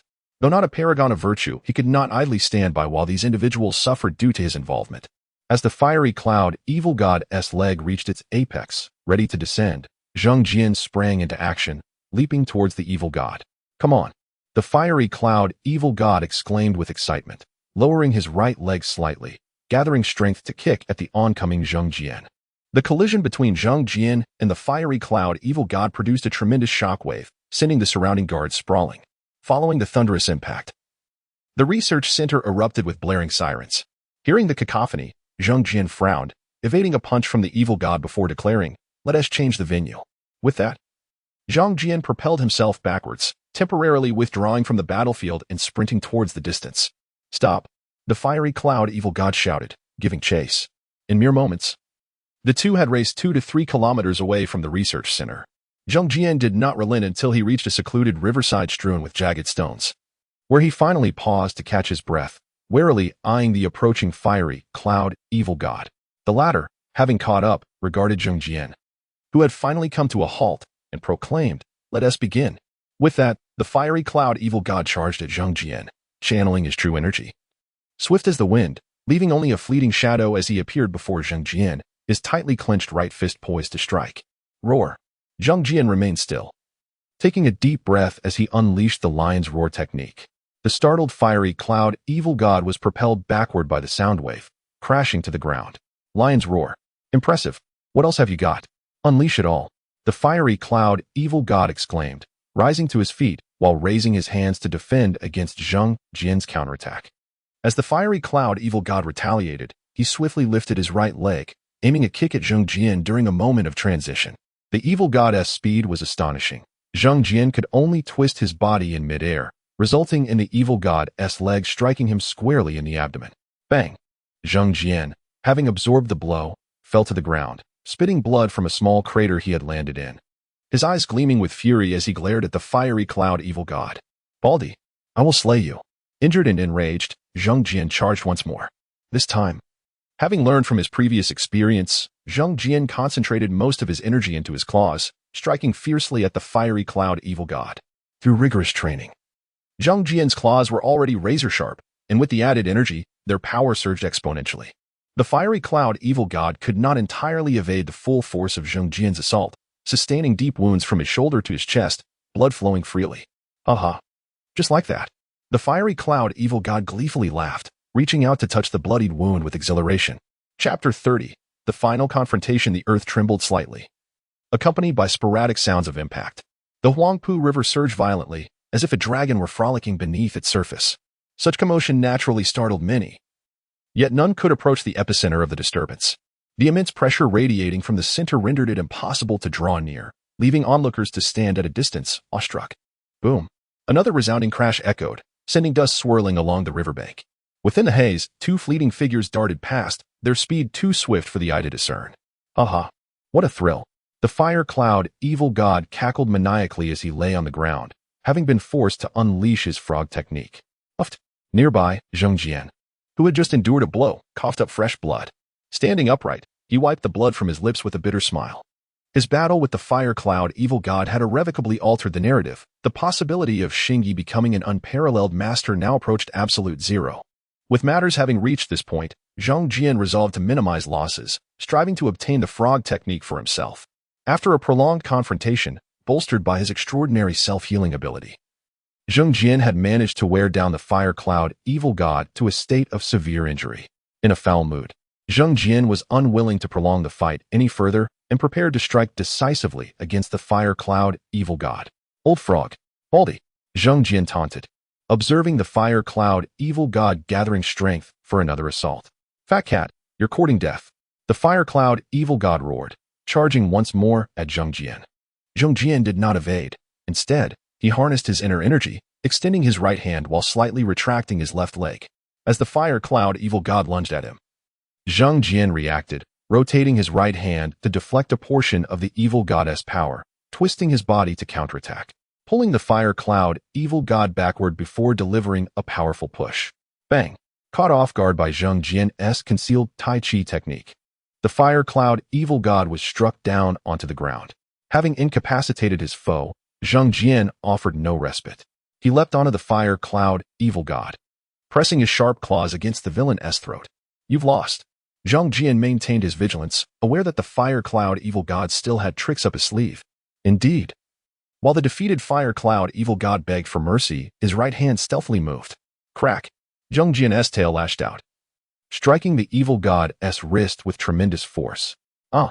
The fire cloud evil god screamed in agony as his wrist shattered under the impact. Silence! Zheng Jian barked, then commanded, hand over your frog technique, and I shall spare your life. Though the fire cloud evil god was exceedingly reluctant to comply, he conceded for the sake of survival. Very well, but the manual is not with me. I can only transcribe it from memory. Upon hearing this, Zheng Jian channeled his energy into his hand, sealing the evil god's meridians before jumping off him. As Zheng Jian landed, the fire cloud evil god abruptly spat out blood, his face flushed from the strain. Heh. Zheng Jian sneered mockingly, realizing the evil god had attempted to break free from his seal, nearly endangering himself in the process. The fire cloud evil god's face turned an even deeper hue of red. Already gravely injured, he had exacerbated his condition through his reckless struggle, leaving him exceedingly weakened. With the fire cloud evil god subdued, Zheng Jian felt no joy from his victory, only a deep sense of frustration. My real palm. Feeling dejected, Zheng Jian dragged the feeble fire cloud evil god back to the pig cage fortress, exchanging blows and insults along the way, consuming considerable time in the process. Upon returning to the residence of the landlord and his wife, they looked at Zheng Jian with astonishment, exchanging glances filled with questions. Please help me bind him, Zheng Jian commanded, giving the fire cloud evil god another lash with his tail. After over a month of interaction, the landlord and landlady had come to trust Zheng Jian implicitly. Suppressing their curiosity, the landlord retrieved a sturdy rope from the storage room and expertly bound the fire cloud evil god. Old hand, Zheng Jian praised, impressed by the landlord's deftness. No, the landlord humbly replied. Once the fire cloud evil god was secured, Zheng Jian wasted no time, ushering the couple into the bedroom. Upon entering, Zheng Jian glanced at the fire cloud evil god, who remained compliant on the sofa, before shutting the door firmly. Zheng Jian, what is the meaning of this? The landlord inquired quietly as soon as the door was closed. The bald fellow outside is the infamous fire cloud evil god, the ultimate assassin. Zheng Jian did not withhold the truth, recounting the events of the afternoon without reservation. Upon hearing Zheng Jian's account, the landlord and landlady were left dumbfounded, visibly shocked. What do you intend to do by bringing him here? The landlord asked after a moment of astonishment. Of course, I seek the martial arts manual, Zheng Jian replied with a roll of his eyes. I can't just take a beating without recompense. Zheng Jian's words rendered the landlord speechless, leaving him at a loss for a response. Why did you bring him here, then? The landlady interjected, unable to contain herself. Get him out of here. Facing the landlady's fiery temper, Zhang Jian responded with a smile. I merely wish to enlist your assistance. We cannot help you. The landlady cut him off before he could explain further. Please, you know I lack martial experience, and I worry that the fire cloud evil god might deceive me with a false manual. I need your expertise to verify it, Zhang Jian implored. However, the landlord and landlady decisively rejected his request, concerned about exposing their own circumstances. Alas. Very well, I shall devise another plan, Zhang Jian sighed. Refraining from pressing the issue further, not receiving their assistance did not anger him. He recognized their prior support had been substantial. Subsequently, Zhang Jian implored the couple to prepare a secluded empty room where he can find the fire cloud evil god. In the dilapidated, spacious room, Zhang Jian glared ominously at the now unbound fire cloud evil god. The more he gazed, the more his irritation grew. Yet he resolved to salvage what he could from the situation. Bald old frog, listen closely. Write down the frog technique at once, Zhang Jian threatened, his expression stern. And don't forget to include your insights on cultivating it. The fire cloud evil god obediently seated himself on a stool, placing his hands atop the table as he took up the pen and paper prepared by the landlord and landlady at Zhang Jian's behest. As Zhang Jian paced restlessly, casting warning glances at the scribbling fire cloud evil god, he occasionally issued further threats. Don't try any tricks. If I discover you've written anything incorrectly, wouldn't he dream of it? The fire cloud evil god feigned humility, his pen never ceasing its movement. Finally, as the clock struck midnight, the fire cloud evil god set down his pen, his face pale and utterly drained as he looked at Zhang Jian. I'm finished. Upon hearing his words, Zhang Jian leaped onto the table, seizing the papers filled with characters and illustrations, and began to read them intently. Chapter 31. The fiery cloud evil god falls stay put. Zhang Jian commanded sternly after binding the fiery cloud evil god. Though seething with rage, the fiery cloud evil god could only feign compliance, inwardly hoping for Zhang Jian to succumb to madness and perish. Once secured, Zhang Jian retreated to a nearby corner, unbothered by the grime, and sat cross-legged. Following the tenets of his practice, he began to cultivate. Having honed his skills in modifying texts, the initial phase proceeded smoothly without a hitch. However, as he neared the conclusion, the energy within him spiraled out of control, and blood began to pour from his orifices. Aha! The fiery cloud evil god, bound to the chair, erupted into maniacal laughter. Die! Just die already, you wretched fat cat. You! Zhang Jian opened his eyes, their sclera reddened from congestion, glaring furiously at the fiery cloud evil god. You! The fiery cloud evil god laughed even more wildly, after spitting several mouthfuls of blood. Zhang Jian's internal energy erupted violently, shattering the furniture in the room. The impact sent the fiery cloud evil god crashing against the wall, blood streaming from his head as he collapsed to the ground. Bah! The fiery cloud evil god lay on the floor, spitting blood mixed with teeth. Following the explosion of energy, Zhang Jian was drenched in blood, resembling a ghastly specter emerging from the depths of hell. Ha ha ha! Cough, cough, die! The fiery cloud evil god coughed, choking on blood after a brief fit of laughter. You! I will kill you! Zhang Jian, appearing on the brink of death, crawled slowly towards the fiery cloud evil god. The bound fiery cloud evil god, sprawled on the ground, made no attempt to escape, instead taunting Zhang Jian relentlessly. Zhang Jian's movements were slow, taking an age to finally reach the fiery cloud evil god. Gazing at Zhang Jian, now within arm's reach, the fiery cloud evil god's face was a mask of mockery. A beast remains a beast, ha ha ha. Slap. In a fit of rage, Zhang Jian struck the fiery cloud evil god across the face, leaving him dazed and bewildered. You! The fiery cloud evil god exclaimed in shock. Zhang Jian, with a sinister grin, rose to his feet, his bloodied hair casting a terrifying visage. Slap. Who is the beast? I slap. The fiery cloud evil god attempted to speak, but Zhang Jian interrupted. Silence, you wretch. You slap. Old bald head. Slap. Die frog. Slap, slap, slap. Zhang Jian, still unsatisfied, lost count of the slaps administered, leaving the fiery cloud evil god's head swollen like a pig's. Ugh. The fiery cloud evil god could barely articulate words. Slap. Shut up. With that final blow, the fiery cloud evil god lost consciousness. After knocking him out, Zhang Jian paid him no mind, turning to stride towards the door, covered in blood. Zhang Jian felt utterly miserable and intended to wash up thoroughly at the landlord's. Upon exiting the room and securing the door, Zhang Jian, wishing to avoid drawing attention, leaned against the corner, and swiftly made his way to the landlord's residence. Knock, knock, knock. After several knocks, the door swung open. Who is it? Zheng Jian? The landlord's wife, upon seeing Zheng Jian drenched in blood, lowered her voice. Without speaking, he slipped inside and hurried to the restroom to cleanse himself. After a thorough wash, Zheng Jian emerged from the bathroom, feeling refreshed, and made his way to the living room. There, the landlord and his wife sat on the sofa, visibly relieved at Zheng Jian's clean appearance. Are you all right? The landlord asked with concern. I'm fine, Zheng Jian replied, leaping onto the sofa. I just encountered a minor mishap while practicing the frog technique. Just don't come running to us. The landlord's wife scolded, taking a puff of her cigarette as she stood to leave. Once she had departed, the landlord chuckled. She was even more worried than I was. Zheng Jian nodded. I understand. The following evening, Zheng Jian had learned the frog technique from the fiery cloud evil god. Under the cover of night, he carried the securely bound fiery cloud evil god to the riverbank.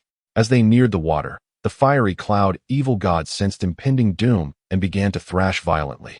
Does this place seem familiar? Zheng Jian set the fiery cloud evil god down on a pile of rocks and playfully patted his still swollen face, grinning. What do you intend to do? The fiery cloud evil god asked, a hint of panic in his voice. Zheng Jian remained silent, instead picking up a stone. After surveying the area, he approached a relatively shaped large rock and pushed it forcefully, rolling it to the feet of the fiery cloud evil god. Seeing this, the fiery cloud evil god struggled and pleaded for mercy, but Zheng Jian paid him no heed. He grabbed the excess rope at the fiery cloud evil god's feet and secured it to the stone. With preparations complete, Zheng Jian stood before the fiery cloud evil god, proudly raising his chin and placing his claw upon the evil god's head. In that moment, the distance between Zheng Jian and the crime lord was but a mere cigar's length. Leaning closer to the fiery cloud evil god's ear, Zheng Jian slowly spoke. You wretch, today I wish to impart one message. And no, the fiery cloud evil god interjected, his plea cut short. Silence. Zheng Jian struck the fiery cloud evil god's head sharply, continuing, remember this well, the Huangpu River has no lid. With that, Zheng Jian moved to the stone's edge, hefted the large rock, and hurled it into the Huangpu River. Off you go, wretch. The enormous stone arced beautifully through the air, perfectly plummeting into the water. 9 points, 10 points, 9.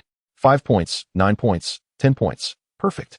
Zheng Jian stood atop a rock, gazing at the flowing river. After disposing of the fiery cloud evil god, he lingered by the riverside for a while, feeling the breeze, contemplating his next course of action. Should he leave the martial arts world and return to his original realm to digest his recent gains?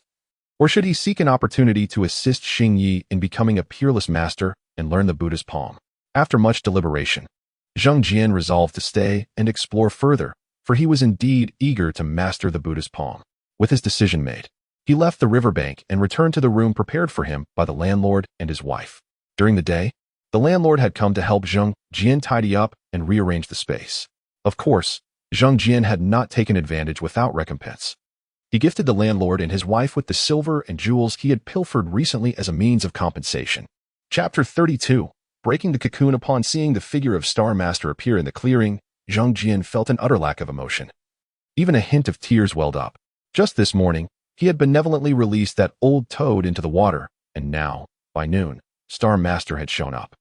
Zheng Jian was at a loss for words. Having been cruelly toyed with by fate, he refrained from acting impulsively and silently observed Star Master's reckless antics. After returning home, Zheng Jian managed to concoct a rather dubious plan. He would incapacitate Star Master himself, hoping to assist him in becoming a martial arts master. Initially, he intended to scour the city over the next couple of days to locate Star Master, and then, under the cover of a dark, windy night, strike him down. Now that Star Master had delivered himself right to him, Zheng Jian found himself spared considerable effort. Before long, the beleaguered Star Master, having failed in his extortion attempts, was surrounded by a throng of onlookers. Seizing the opportunity, Zheng Jian squeezed his way to the front, eager to witness the unfolding spectacle. Star Master, surrounded, cleverly opted for a one-on-one challenge, but his choices proved disastrous. He was first battered by an elderly lady, then faced a series of peculiar opponents. After much deliberation, he still failed to find anyone easy to bully. However, upon scanning the crowd again, his eyes lit up. You, yes you, step forward, Star Master bellowed, pointing decisively in Zheng Jian's direction. With a bemused expression, Zheng Jian turned to see who had been singled out. Don't look away. It's that fat cat. Step forward. Star Master, having completely abandoned any sense of decorum, had chosen Zheng Jian. What? Zheng Jian stood there, dumbfounded, utterly taken aback by Star Master's audacity. Indeed, there are always those stronger among the strong, Zheng Jian mused inwardly. You, fat cat. Come here. Just seeing you irks me. Star Master continued his reckless provocation. Hey. My temper. Stung by the sensitive taunts, Zheng Jian could no longer wait for the night to fall. He stepped forward, visibly displeased. Yes, you. Come over here. Star Master, seeing Zheng Jian approach, felt no fear. In his eyes, the perpetually rotund orange cat posed little threat. Zheng Jian, his mind racing with thoughts of how to proceed, walked up to Star Master and looked up at him, who wore an air of arrogance.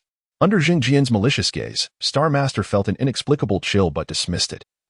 Continuing to taunt, Fat cat, you go first. Meow. Meow. As you wish, Zheng Jian replied, twisting his head before leaping into action. Meow. Launch. He collided headfirst into Star Master's abdomen. Meow. Meow. Meow. 1, 2, 3, 100 hits. KO. Zheng Jian shouted with glee as he sent Star Master flying, executing a seamless series of strikes that left no room for recovery. With each blow infused with energy, he targeted Star Master's inner channels, aiming to maximize the efficacy of his assault. Bang! After enduring a brutal beating, Star Master crashed to the ground, his breath faint, his body nearly broken. The crowd of onlookers was left dumbstruck, with some, frightened, turning to flee. Meanwhile, the three martial artists, including Kalikiang and Ague, appeared even more astonished, their minds swirling with disbelief. What are you staring at? Get back to work. Stop loafing around. The landlady, who had been monitoring the scene below, rushed down to disperse the crowd. After clearing away the gawkers, she approached Zheng Jian and Star Master, wordlessly hoisting Star Master and carrying him toward Zheng Jian's room. Bang! Once inside, she unceremoniously tossed Star Master onto the dilapidated couch. Who is this? Another enemy of Zheng Jian? She inquired, furrowing her brow. I don't know him. This is our first meeting. Zheng Jian replied, his gaze cautiously fixed on the unconscious Star Master. And you? Hearing Zheng Jian's words, the landlady's confusion deepened. She knew he was not the type to associate with violent brutes.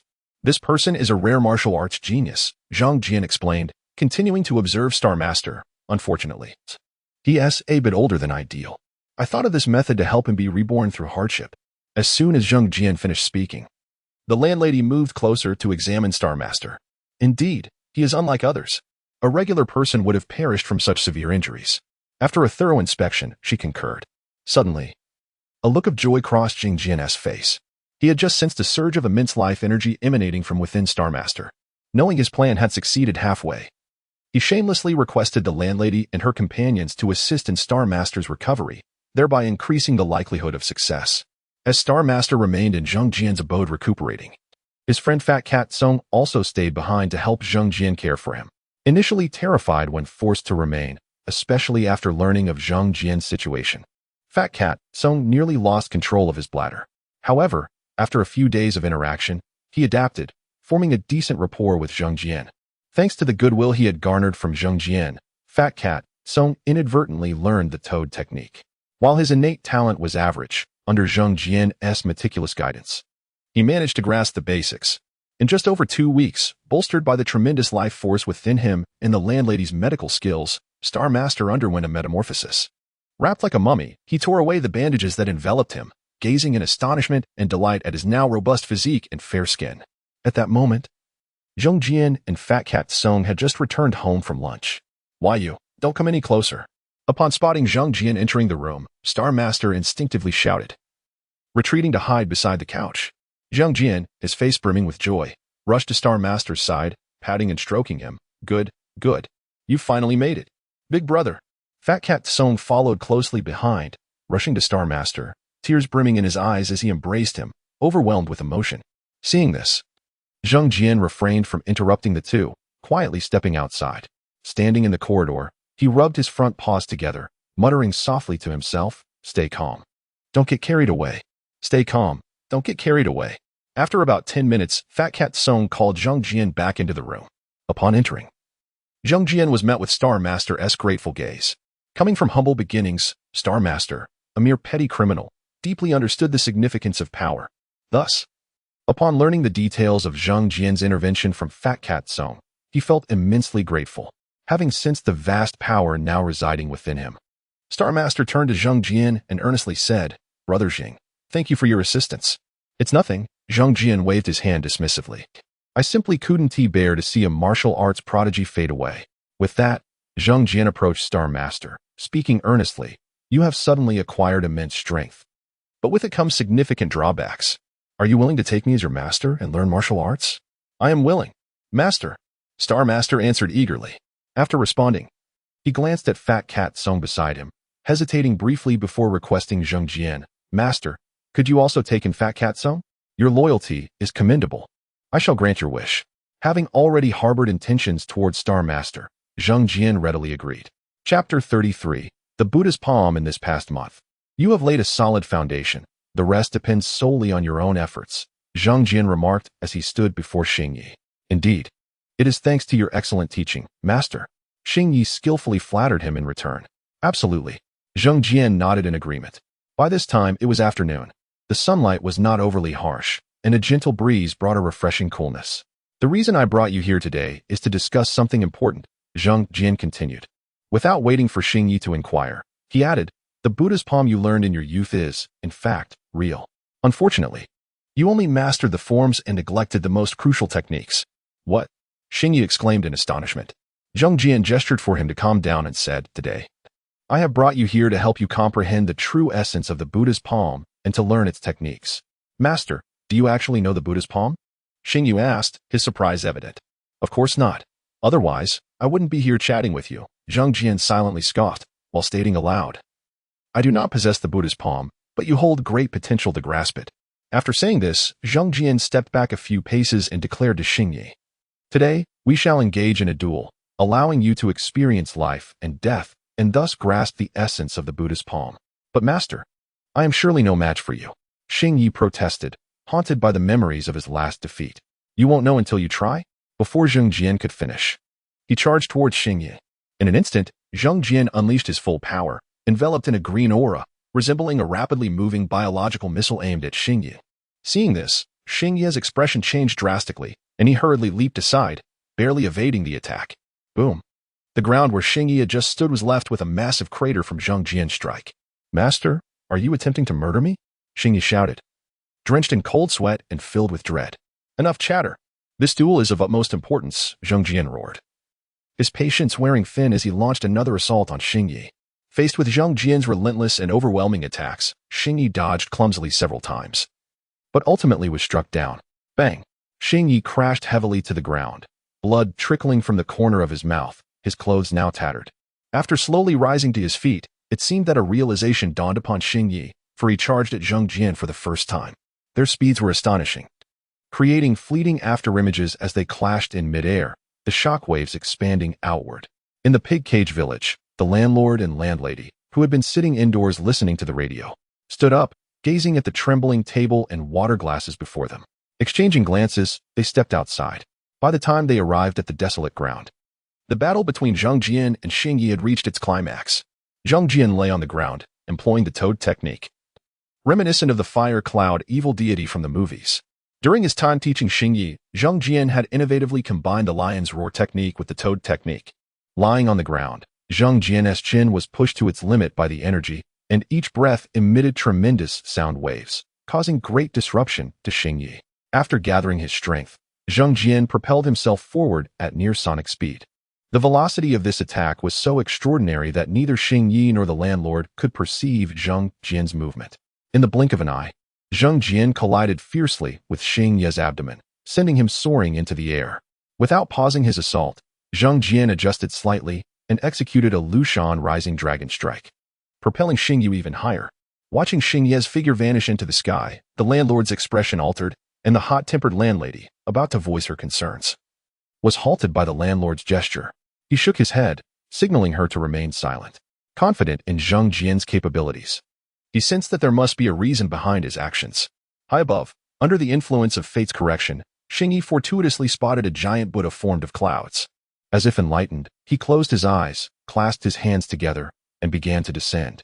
With his head facing downward, halfway through his rapid fall, Xing Yi slowly extended his right palm. Below, Zheng Jian and the landlord felt an inexplicable pressure. The landlady, fixated on the sky, asked in confusion, "Dear, do you remember a palm technique that descends from the heavens?" The landlord, his face grave, replied, "The Buddha's palm."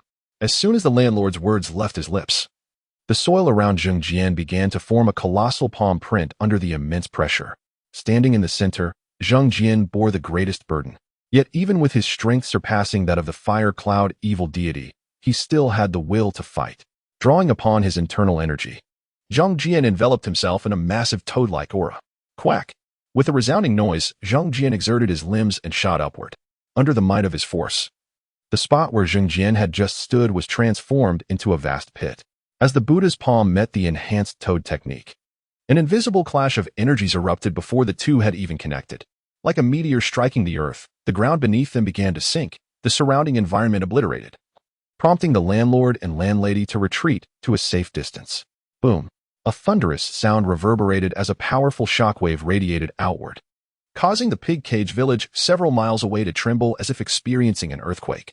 "If you two dare to bring down my house, I will skin you alive," the landlady shouted, her anger rising as she observed the tremendous force of their clash. Upon hearing her furious voice, Zheng Jian and Xing Yi instinctively withdrew their energies and descended back to the ground. As soon as they landed, Zheng Jian, disregarding his injuries, rushed to Xing Yi's side and asked, "Have you mastered it?" Xing Yi looked at Zheng Jian with respect and replied, "Yes, master." "Ha! Excellent, splendid," Zheng Jian exclaimed, laughing joyously. "Slap. Laughing, are you? You reckless martial maniac." The furious landlady charged at Zheng Jian, delivering a sharp slap to his back. "Ouch! That hurts. Stop it," Zheng Jian exaggeratedly cried out, already nursing injuries, trying to appease the landlady. After much planning and effort, Xing Yi finally learned the Buddha's palm, which brought immense joy to Zheng Jian. "You insufferable fat cat! You foul-tempered hag! I'm going to skin you alive today. Come on, come on. You can't catch me." On their way back, the bickering and scuffling between the landlady and Zheng Jian left Xing Yi and the landlord feeling utterly helpless. Chapter 34, Let Us Become Stars. After dinner, Zheng Jian, without any hesitation or shyness, directly called out to Xing Yi, expressing his desire to learn the Rulai palm. Grateful for the opportunity, Xing Yi readily agreed. In the ensuing days, Zheng Jian diligently followed Xing Yi to study the Rulai palm, which, being more about its essence than its techniques, proved to be quite challenging to master. With Xing Yi's guidance, Zheng Jian spent over a week before he could grasp the fundamentals of the Rulai palm. Having acquired this skill, Zheng Jian did not rush to depart. Instead, he relished the chance to accompany Xing Yi, embarking on adventures and enacting justice, fully immersing himself in the role of a hero. Interestingly, during one of their missions to eliminate evil, Xing Yi met a mute girl, and they soon formed a bond. Following their romantic union, Zheng Jian utilized his hard-earned savings to open a candy shop for the couple. With a girlfriend by his side, Xing Yi's heart was settled, and he chose not to pursue heroics alongside Zheng Jian any longer. After a while, feeling bored after solo adventures that led to the disbandment of his group, Zheng Jian decided to cease his activities. A few days later, he gathered everyone for a farewell meal, announcing his intention to return to the mountains for further training before quietly leaving under the cover of night. Upon exiting the realm of martial arts, Zheng Jian opted not to continue traversing worlds, but to return directly to the primary world. During his time in the martial arts universe, he had hastily learned 4 extraordinary techniques: Lion's Roar, Tai Chi, Toad Technique, and Rulai Palm, yet he considered himself only a novice.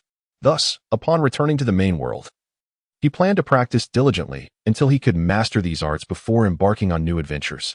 Additionally, Zheng Jian innovatively combined the Lion's Roar and Toad Technique, a new skill that remained incomplete, and he intended to dedicate time to perfect it. As time stood still in the primary world during his travels, upon his return, Li Qingya was still in her bedroom, engrossed in a book. Zheng Jian, surveying the familiar yet strange surroundings, immediately made his way to his favorite dining spot. Having longed for cat food and snacks, he was eager to indulge. However, upon reaching the empty food container, he was reminded that he had consumed all the food before his journey. With no food in sight, he dashed to the hallway and knocked on Li Qingya's bedroom door. Hearing the noise, Li Qingya reluctantly set down her English book. "Orange, what do you want this time?"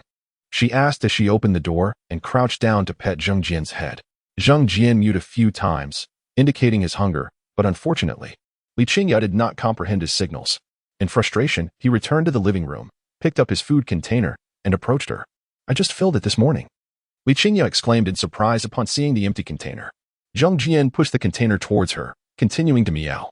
"Orange, you glutton. Don't you know you need to lose weight?" Li Qingya scolded him while taking the container toward the living room. "Meow, meow, meow. I know. Zhang Jian followed her back into the living room. After filling his food container, Li Qingya lost interest in her book and leaned back on the sofa, playing with her phone.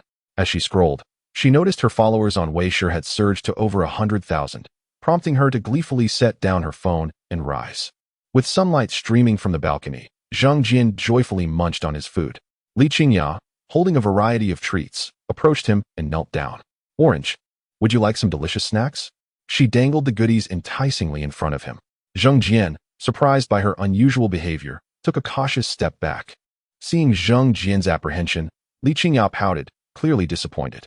"Heartless little rascal," she lamented before gathering her resolve and walking towards him again. This time, she bent down and picked him up, cradling him against her chest. "Orange, I want to discuss something with you," Li Qingya said with a bright smile. Revealing her adorable little tiger teeth, Zhang Jian nestled comfortably in her embrace, gazing up at her lovely face without resistance. "Sister wants to film a video with you. Making you a star cat. How does that sound?" she proposed, lifting him to meet her gaze. Captivated by her words, Zhang Jian found the idea of stardom quite appealing. In this era, who doesn't dream of being a star? Especially for a youthful spirit like Zhang Jian, it was a fascinating prospect. "Meow?" After a brief moment of contemplation, he responded enthusiastically, as if giving his consent. "Haha, Orange, you're wonderful," Li Qingya exclaimed, delighted by his reaction. After sharing a laugh, she suddenly remembered something and hurried back to her bedroom. Zhang Jian, perplexed by her sudden departure, wondered what she was up to. About 10 minutes later, she reemerged, holding an exquisite notebook and a pen. She scooped him up again and placed him on the table, pulling it closer to the sofa. Seated on the sofa, Li Qingya opened the notebook, saying, "Orange, look at the plan I devised." Curious, Zhang Jian leaned over to see the contents, which displayed a simple mind map created by Li Qingya. Seeing his interest, she eagerly pointed to the notebook. "First, we need to continue uploading your short videos on Weishi to accumulate followers. Once we reach a certain number, I'll set up a dedicated Weibo and public account for you to redirect your Weishi fans. After I finish my college entrance exams, we can start live streaming." "Dad, that old-fashioned fellow, 1T let me stream, but he 1T object to me streaming with you." Li Qingya rambled on about her plans, unfazed by their childishness. Having experience in media from his previous life, Zhang Jian nodded in agreement, recognizing the feasibility of Li Qingya's strategy. This was not to suggest her plan was exceptionally brilliant or creative. Rather, it was her unique collaboration with a remarkably clever cat that formed the core of this initiative. With Li Qingya's sweet voice and charming appearance, combined with his own captivating presence, they were a perfect match. Reflecting on this synergy, Zhang Jian and Li Qingya shared a laugh, completely absorbed in their own joyous world. Chapter 35. Father and daughter eating, sleeping, frolicking, and adorably behaving. In any case, every action of Zhang Jian was meticulously recorded by Li Qingya. During lunch, Zhang Jian, who had performed commendably, was bestowed with special treatment, as Li Qingya made a special trip to the pet store to procure several cans of food for him. Relishing the canned delicacies, Zhang Jian's tail wagged joyfully. After their midday meal, Li Qingya was struck by a new idea. On the sofa, she placed Zhang Jian on her lap and tenderly massaged him with both hands. "Zhang Jian, I feel that what we filmed this morning was rather mundane," she paused, contemplating before continuing. "Let us film a dance instead. Your dance video was a hit last time." Zhang Jian, comfortably lounging with his eyes half closed, rolled his eyes in exasperation at her suggestion. As a woman of action, Li Qingya promptly scooped him up and carried him to the bedroom. After placing Zhang Jian on the computer desk, she powered on her computer. Li Qingya's computer, somewhat outdated and slow, took several minutes to boot up. After 10 minutes, Zhang Jian, perched in front of the screen, watched as a South Korean girl group performed an electrifying dance, his mouth twitching in disbelief. Captivated by the dazzling and alluring choreography, Li Qingya decisively declared, "Zhang Jian, we shall dance to this." "Meow, meow, meow." Zhang Jian protested vehemently, expressing his discontent. "Zhang Jian." Li Qingya leaned down, calling out in a playful tone. Hearing such a sweet voice sent a shiver through Zhang Jian, nearly causing him to melt away. His mind racing with the mantra, "Form is emptiness, emptiness is form." "Zhang Jian, be a good boy," Li Qingya continued, her voice adopting a childlike lilt. Unable to withstand the charm any longer, Zhang Jian ultimately capitulated. Succumbing to the allure of beauty and cuteness, he begrudgingly followed Li Qingya as she played various videos, occasionally being prompted by her to mimic embarrassing movements. An hour later, Zhang Jian, resigned, began to dance to the music, retaining a shred of modesty. He opted not to replicate the girl group's routine, but instead flailed about in a random mix of street dance and jazz. Concerned about revealing too much of his intelligence, Zhang Jian danced chaotically, resembling a frenzied display. Nonetheless, Li Qingya, watching from behind, was thoroughly satisfied, as Zhang Jian's performance far exceeded her expectations. As the music played on, Zhang Jian took breaks after dancing for over a minute, recording several videos in succession. Estimating that they had gathered ample material, Zhang Jian finally halted, appearing exhausted, and leaped onto Li Qingya's bed, closing his eyes to sleep. Observing Zhang Jian resting on her bed, Li Qingya remained silent, gently stroking him before settling into her chair.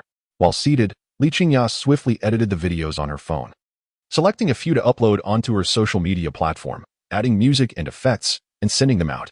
With a wealth of footage captured that day, she wisely chose not to release everything at once, instead intending to share a few each day, gradually building anticipation. In Shu City, the locale where Li Qingya and Zhang Jian resided, within a newly constructed office building in the district, a middle-aged man with slicked back hair and clad in a suit sat expressionless in a chair. "Boss, that Li Zheng is like a rock, impervious to persuasion. I've sent several people to approach him, but none have succeeded." A young man with golden-rimmed glasses stood respectfully in front of him, delivering his report. Upon hearing the secretary's words, the middle-aged man remained silent, rhythmically tapping his index finger on the desk, deep in contemplation. Minutes passed in silence. The secretary, head bowed, stood quietly, hardly daring to breathe. As the boss's personal secretary, he was acutely aware of his superior's volatile and ruthless nature beneath his composed facade. Finally, after what felt like an eternity, the boss spoke, lifting his head slightly, his piercing gaze sweeping over the secretary like that of a lion. "Continue to attempt to win over Li Zheng." He paused momentarily before adding, "Also, send someone to thoroughly investigate his background, especially his relatives." "Understood," the secretary replied promptly, his demeanor exceedingly respectful. "By the way, inform the team that all activities are to be suspended until Li Zheng is dealt with." The boss reclined against his chair, closed his eyes, and, after a moment of reflection, stated, "Do your job." "Yes, sir." The secretary responded hastily, beads of cold sweat forming on his brow. "All right. You may leave." The boss's tone remained flat, devoid of any inflection. It was only after the secretary exited the office that the boss slowly rose, moving to the floor-to-ceiling window to gaze down at the scenery, coldly uttering, "Li Zheng, do not force my hand." Meanwhile, in a government building within the district, Li Zheng sat in his temporary office, diligently reviewing the materials before him. A week prior, he had received a task from the headquarters, leading him to the district to investigate the economic and tax issues of several suspicious companies. Bearing a heavy responsibility, Li Zheng hastily formed an investigative team and commenced a high-profile inquiry. Simultaneously, he discreetly arranged for capable subordinates from headquarters to conduct undercover investigations. After a week of scrutiny, one of the 5 questionable companies, Tianhua Trading, piqued Li Zheng's interest. The company's owner, Han Chuan, had risen from humble beginnings, amassing assets exceeding 100 million yuan in just a decade. Li Zheng's attention was not drawn to Tianhua Trading because Han Chuan had attempted to bribe him, but rather due to the inexplicably smooth trajectory of the company's growth. No matter the magnitude of the challenges faced, Han Chuan consistently managed to secure funding or business opportunities, with the company never experiencing a downturn. This remarkably consistent success raised red flags for the seasoned Li Zheng, whose years of investigative experience honed his instinct for detecting anomalies. After reviewing the materials and the investigation team's reports, Li Zheng set down the documents. Exhausted from prolonged overtime, he leaned back in his chair, pressing his fingers against his temples. After a brief respite, he resumed his posture, picking up the desk phone and dialing a number.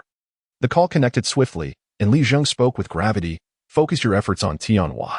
After issuing his orders, he meticulously relayed a few additional instructions before hanging up. Setting the phone down, Li Zheng retrieved his mobile device, glancing at the time before sending a text to his daughter, informing her that he would be working late again. At home, upon receiving the message, Li Qingya furrowed her brow, as was her custom, and refrained from responding. Not receiving a reply, Li Zheng sighed and placed his phone back down, a bittersweet smile gracing his features. Chapter 36. The wind blows strongly. During his leisure time, apart from his regular martial arts training, he idly wandered about each day. At the entrance of the community, after watching the little kittens, Zheng Jian leisurely passed through the gate and returned home. It was a Monday, around 3 in the afternoon, and the area was not crowded, save for a few stray cats and some house cats that had ventured out. As he strolled into the garden, Zheng Jian adeptly leaped onto his designated throne, a stone table nestled beneath the shade of trees. Sunlight filtered through the leaves, casting dappled patterns on him, coaxing drowsiness to creep in. Succumbing to fatigue, he lay down on the stone table, ready for a midday nap. However, before slumber could claim him, an unexpected visitor intruded. Woof woof woof. Beneath the stone table, a purebred Siberian husky bounced excitedly, barking curiously at Zheng Jian. Damn that foolish dog, Zheng Jian grumbled, irritated at being roused from his reverie. He opened his eyes and stood up. Woof woof woof. The husky, seeing Zheng Jian rise, barked even louder. Zheng Jian regarded the dog, stepped forward, and approached the table, clicking his tongue. Woof woof woof. Upon hearing Zheng Jian's sound, the husky barked even more fervently. Endowed with a natural affinity for language, Zheng Jian understood the dog's desire. It yearned for companionship. Woof woof woof, come play with me. Zheng Jian glanced around, ensuring no one was watching, and began to converse with the husky. Upon barking, the husky froze, its brain momentarily short-circuiting, a look of utter confusion in its eyes. Ha. Seeing the bewildered husky, Zheng Jian erupted into laughter. After his mirth subsided, he extended his right paw and gently tapped the dazed dog. Woof woof woof. This time, the husky barked even more fiercely, retreating a few steps in alarm. Seizing the moment, Zheng Jian leapt off the table, controlling his strength, and playfully swatted the husky several times. Awoo. The pained husky yelped and promptly turned to flee. With the dog now running, Zheng Jian, who had been feeling aimless, decided to follow. He maintained a moderate speed, ensuring he stayed just behind the husky. Woof woof. Awoo. Woof woof. The husky seemed to be calling for help, increasing its pace in desperation. Zheng Jian trailed the husky across half the garden, astonishing the few individuals present. At the garden's entrance, a young woman clad in a blue tracksuit witnessed the commotion. She burst into laughter, holding her waist and calling out, "Dabai, come here. Dabai." The husky perked up at the sound of its owner's voice, barking joyfully as it dashed toward her. Upon reaching her side, Dabai cowered behind its owner, peeking out at Zheng Jian. Perhaps bolstered by the presence of its owner, the husky regained some courage and barked at Zheng Jian from behind her. Seeing the owner had appeared, Zheng Jian refrained from advancing, opting instead to turn away. As he departed, Dabai barked even more enthusiastically, stepping out from behind its owner. Meow. Zheng Jian pivoted back, letting out a fierce growl. At this, Dabai scrambled back behind its owner in a panic. Ha. The young woman, witnessing her husky's cowardice, laughed heartily. Afterward, she reattached the leash that had come loose. Securing the leash, she chastised. You silly dog. I told you not to run off. Observing the reprimanded husky, Zheng Jian wore a bright smile as he turned to leave. After teasing the adorably foolish husky, he returned to his stone throne to resume his afternoon nap. On the other side of Shuqing, within a familiar office building, the owner of Tianhua Trading Company, Han Xuan, listened intently to his secretary's report. Boss, we have clarified the situation. Aside from his daughter, Li Zheng has no relatives in Shuqing. His wife passed away from illness 5 years ago. After detailing Li Zheng's circumstances, the secretary raised his head to meet Han Xuan's gaze. Daughter. Han Xuan leaned forward slightly, resting his right hand on his brow, speaking with an air of indifference. After a moment's contemplation, he lowered his hand and fixed his gaze on the secretary. Arrange for 2 capable individuals to follow Li Zheng's daughter. Yes, boss. The secretary replied respectfully. Inform them to merely observe. Without taking any other actions, everything must follow my orders. Han Xuan added, a hint of unease creeping into his voice. Understood, boss. The secretary maintained his respectful demeanor. All right, you may leave. Han Xuan waved his hand, his tone less than pleasant as he dismissed the secretary. Once the secretary exited, Han Xuan stared pensively at the telephone on his desk. After a brief moment, he extended his right hand and picked up the receiver. Hello, is this Director Li? This is Han Xuan. I wonder if you are free tonight. Oh, is that so? What a pity. After hanging up, Han Xuan stood up with a dark expression, slamming his hand against the desk in frustration, breathing heavily like an enraged bull. After venting for a moment, he took a deep breath to regain his composure. Once calm, he adjusted his attire, grabbed his briefcase, and exited the office. That evening, in a modest residential building, Han Chuan had secretly established a stronghold known only to his most trusted subordinates. Inside the room, Han Chuan removed his suit, loosened his tie, and unbuttoned the top 2 buttons of his shirt. "Brother, I've made the arrangements. We can leave from the Yunzhou border at any time." A rather ordinary-looking middle-aged man whispered beside Han Chuan. Han Chuan nodded faintly. "Lao Si, you've worked hard this time." While Han Chuan prepared his escape plan, Li Qingya, having returned from school, excitedly tugged Zheng Jian to view their phone. "Orange, look.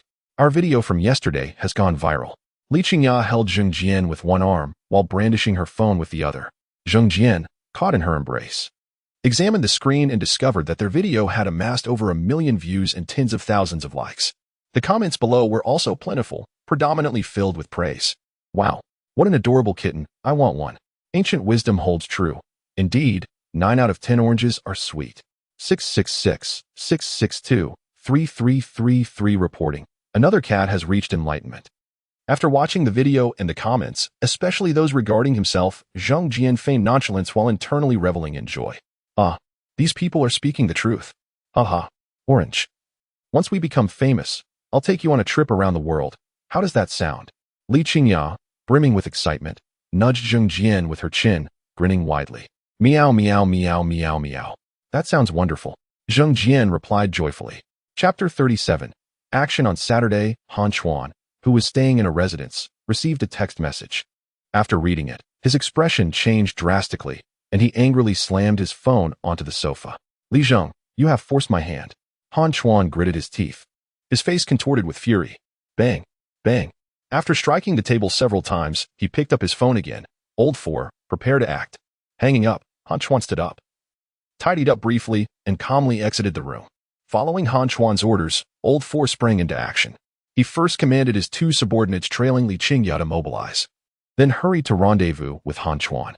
It was the weekend, and Li Qingya was enjoying a leisurely day out in a nearby park with Zheng Jian. On the grassy lawn, Zheng Jian lay lazily, completely still. Beside him, Li Qingya held her phone in one hand and snacks in the other, coaxing Zheng Jian affectionately. "Come on, Orange, move a little." After a long moment of inactivity, Zheng Jian managed to utter a single word before returning to his stillness. "Stupid Orange." Li Qingya sighed. Putting away her phone and placing the snacks in front of Zheng Jian, she squatted down to massage him. Zheng Jian squinted in satisfaction, reveling in the attention. After a while, Li Qingya stood up again. "Orange, stay here and don't wander off. I'll be back shortly." With that, she walked towards a nearby store. Zheng Jian closed his eyes, and after about 10 minutes, he opened them again, standing up. Why has Tishi returned yet? Looking around and finding no sign of Li Qingya, a sense of unease crept over him. Worried for her safety, Zheng Jian quickly climbed a large tree, using the dense foliage to conceal himself while he released his chi to sense her location.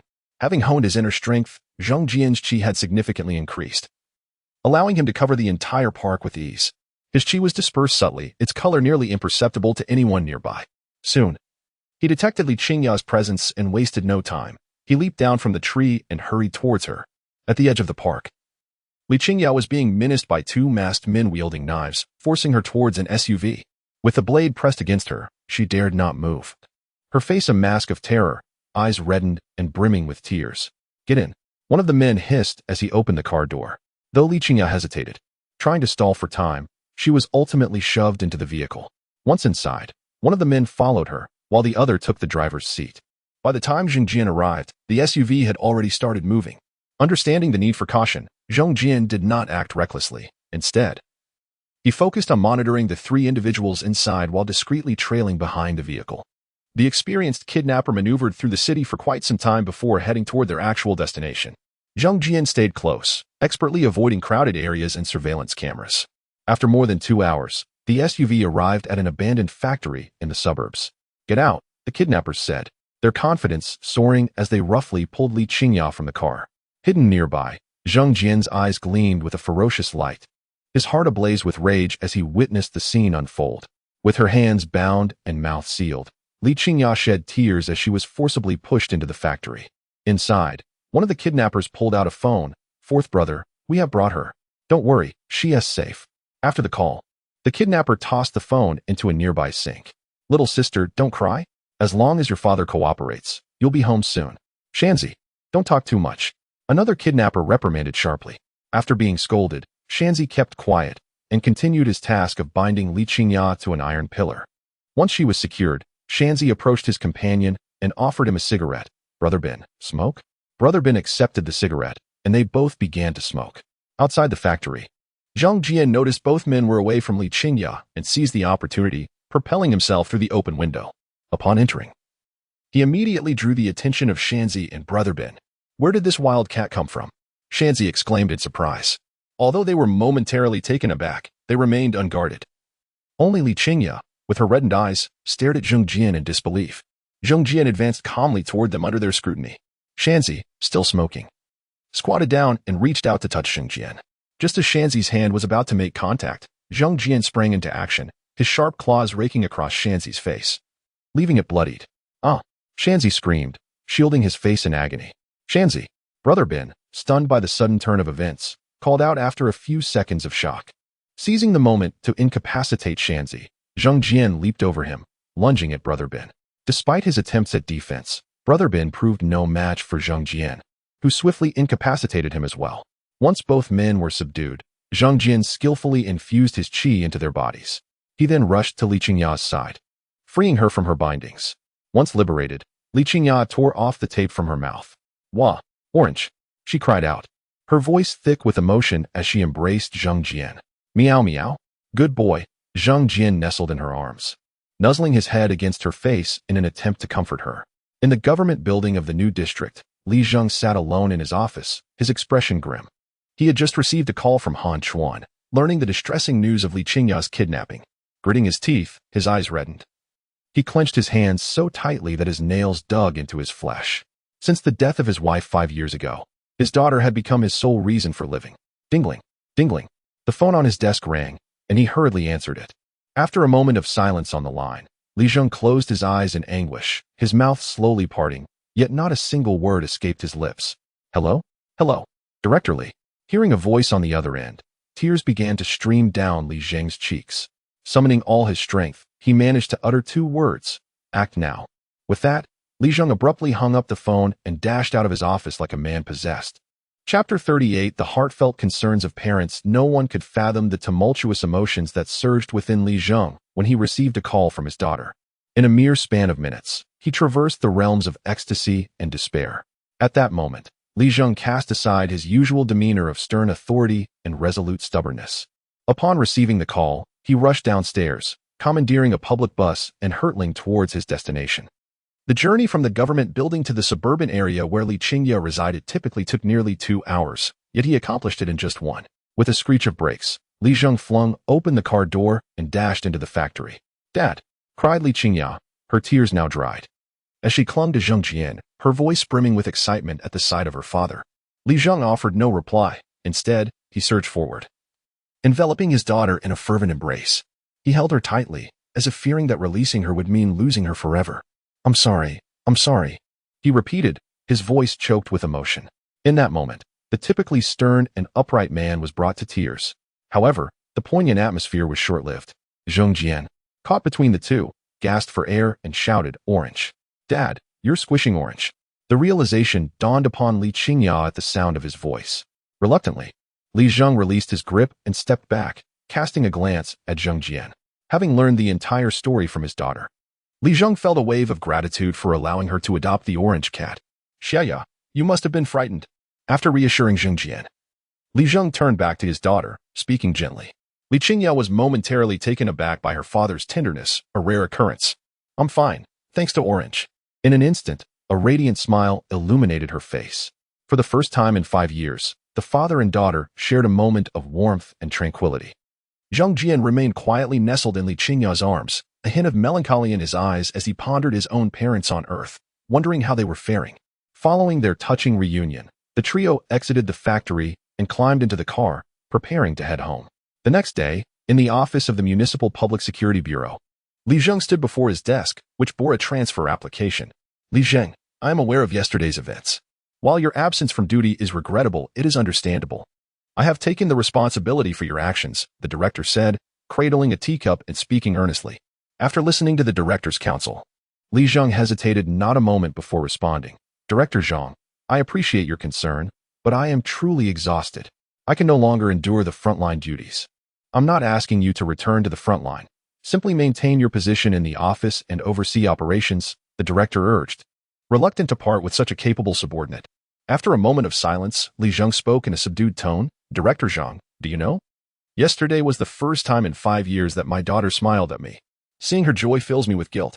I have been a neglectful father, barely spending any time with her, and yesterday I nearly put her in danger. The weight of his thoughts brought tears to his eyes, and his face was marred by guilt and regret. The director stared at Li Zheng in stunned silence before letting out a heavy sigh. Very well, he said, placing his teacup back on the table.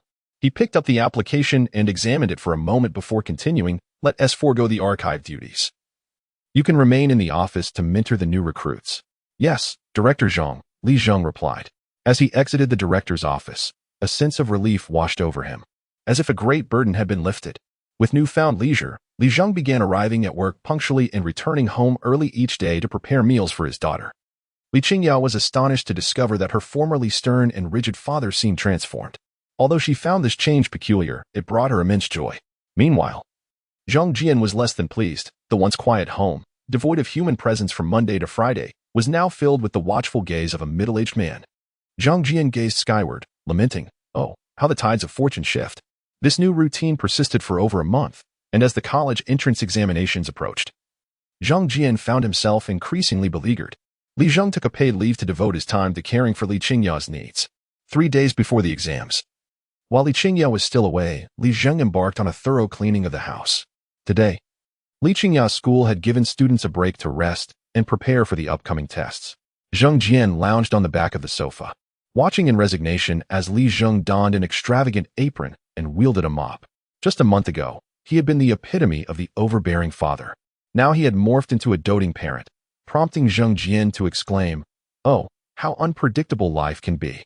After completing his cleaning, Li Zheng approached the sofa, looking sternly at Zhang Jian. The cat, bewildered by the scrutiny, blinked back in confusion. "Orange, you need to behave these next few days and not disturb Xiaya, understood?" Li Zheng bent down, wagging his finger at Zhang Jian. With a dismissive roll of his eyes, Zhang Jian turned away, opting to face the wall in silence. "Hey, you little rascal!" Li Zheng chuckled, unfazed, and left to prepare dinner. The following day, Li Zheng busied himself shopping for fish and pig trotters, preparing an extravagant feast that left both Li Qingya and Zhang Jian stuffed. In the bedroom, Li Qingya cradled Zhang Jian, her expression troubled. "Orange, I feel like I might go mad." Zhang Jian, sprawled on her lap, nodded in agreement. Just as Li Qingya was about to speak, her father's voice echoed from outside the door. With a sigh of resignation, she could only comply, obediently carrying Zhang Jian into the living room. "Hey!" Zhang Jian glared at Li Zheng, indignant. On the final day, Li Zheng refrained from urging Li Qingya to review her studies. Instead, he persistently reminded her to check her materials and be fully prepared. He even took Zhang Jian for a walk to prevent any disturbances during her study time. When the day of the exams finally arrived, Li Zheng, like many other parents, personally escorted his child to the examination hall. Afterward, he hurried back home to prepare a meal, only to rush back to pick Li Qingya up after her test. Truly, one cannot help but empathize with the heartfelt concerns of parents. What began as a sweltering summer day transformed into a more pleasant one due to artificial rain orchestrated by the government. Under an umbrella, Li Zheng stood beneath a grand tree, quietly smoking a cigarette while surrounded by other parents, none of whom noticed the conspicuous orange cap by his side. As the bell rang, students began to emerge from the hall, some jubilant, others dejected, and some in turmoil. Moments later, Zhang Jian, with his keen eyesight, spotted Li Qingya amidst the throng of students. "Meow," he called, raising a paw in greeting. Li Qingya dashed toward him, a wide smile on her face, while Li Zheng waved enthusiastically, beaming with pride. "Orange," she exclaimed, scooping up Zhang Jian in a joyful embrace, momentarily overlooking her father. Li Zheng's smile froze on his face. "Ahem, how did Xiaya perform in the exam?" "A score of 300 is absolutely no problem," Li Qingya confidently replied while embracing Zhang Jian. Upon hearing her words, Li Zheng's smile returned.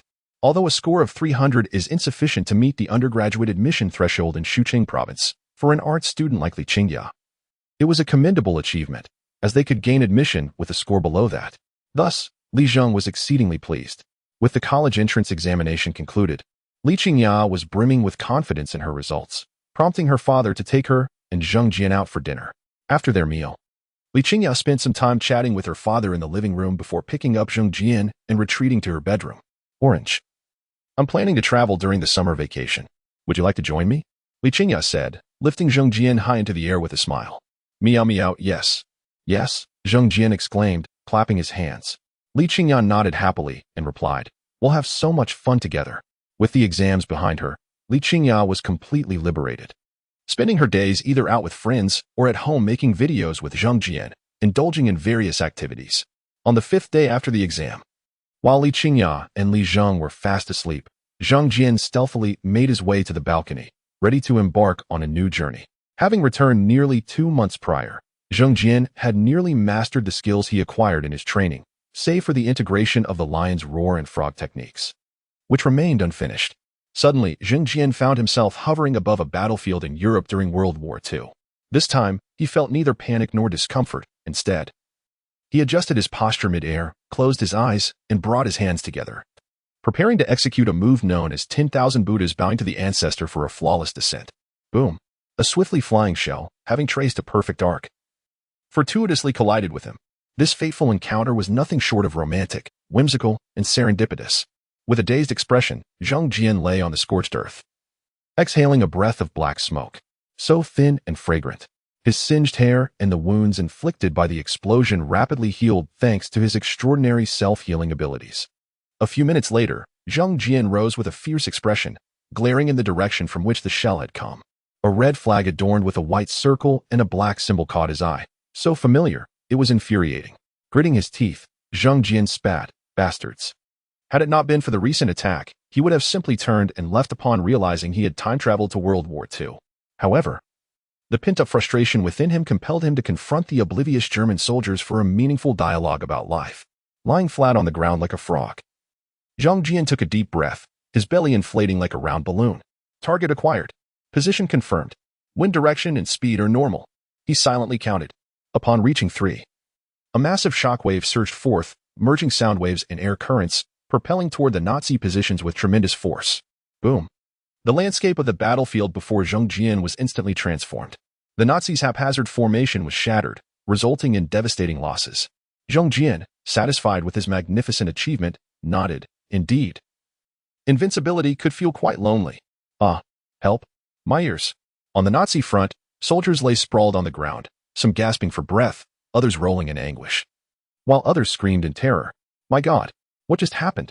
This must be a miracle. Surely, God is aiding us.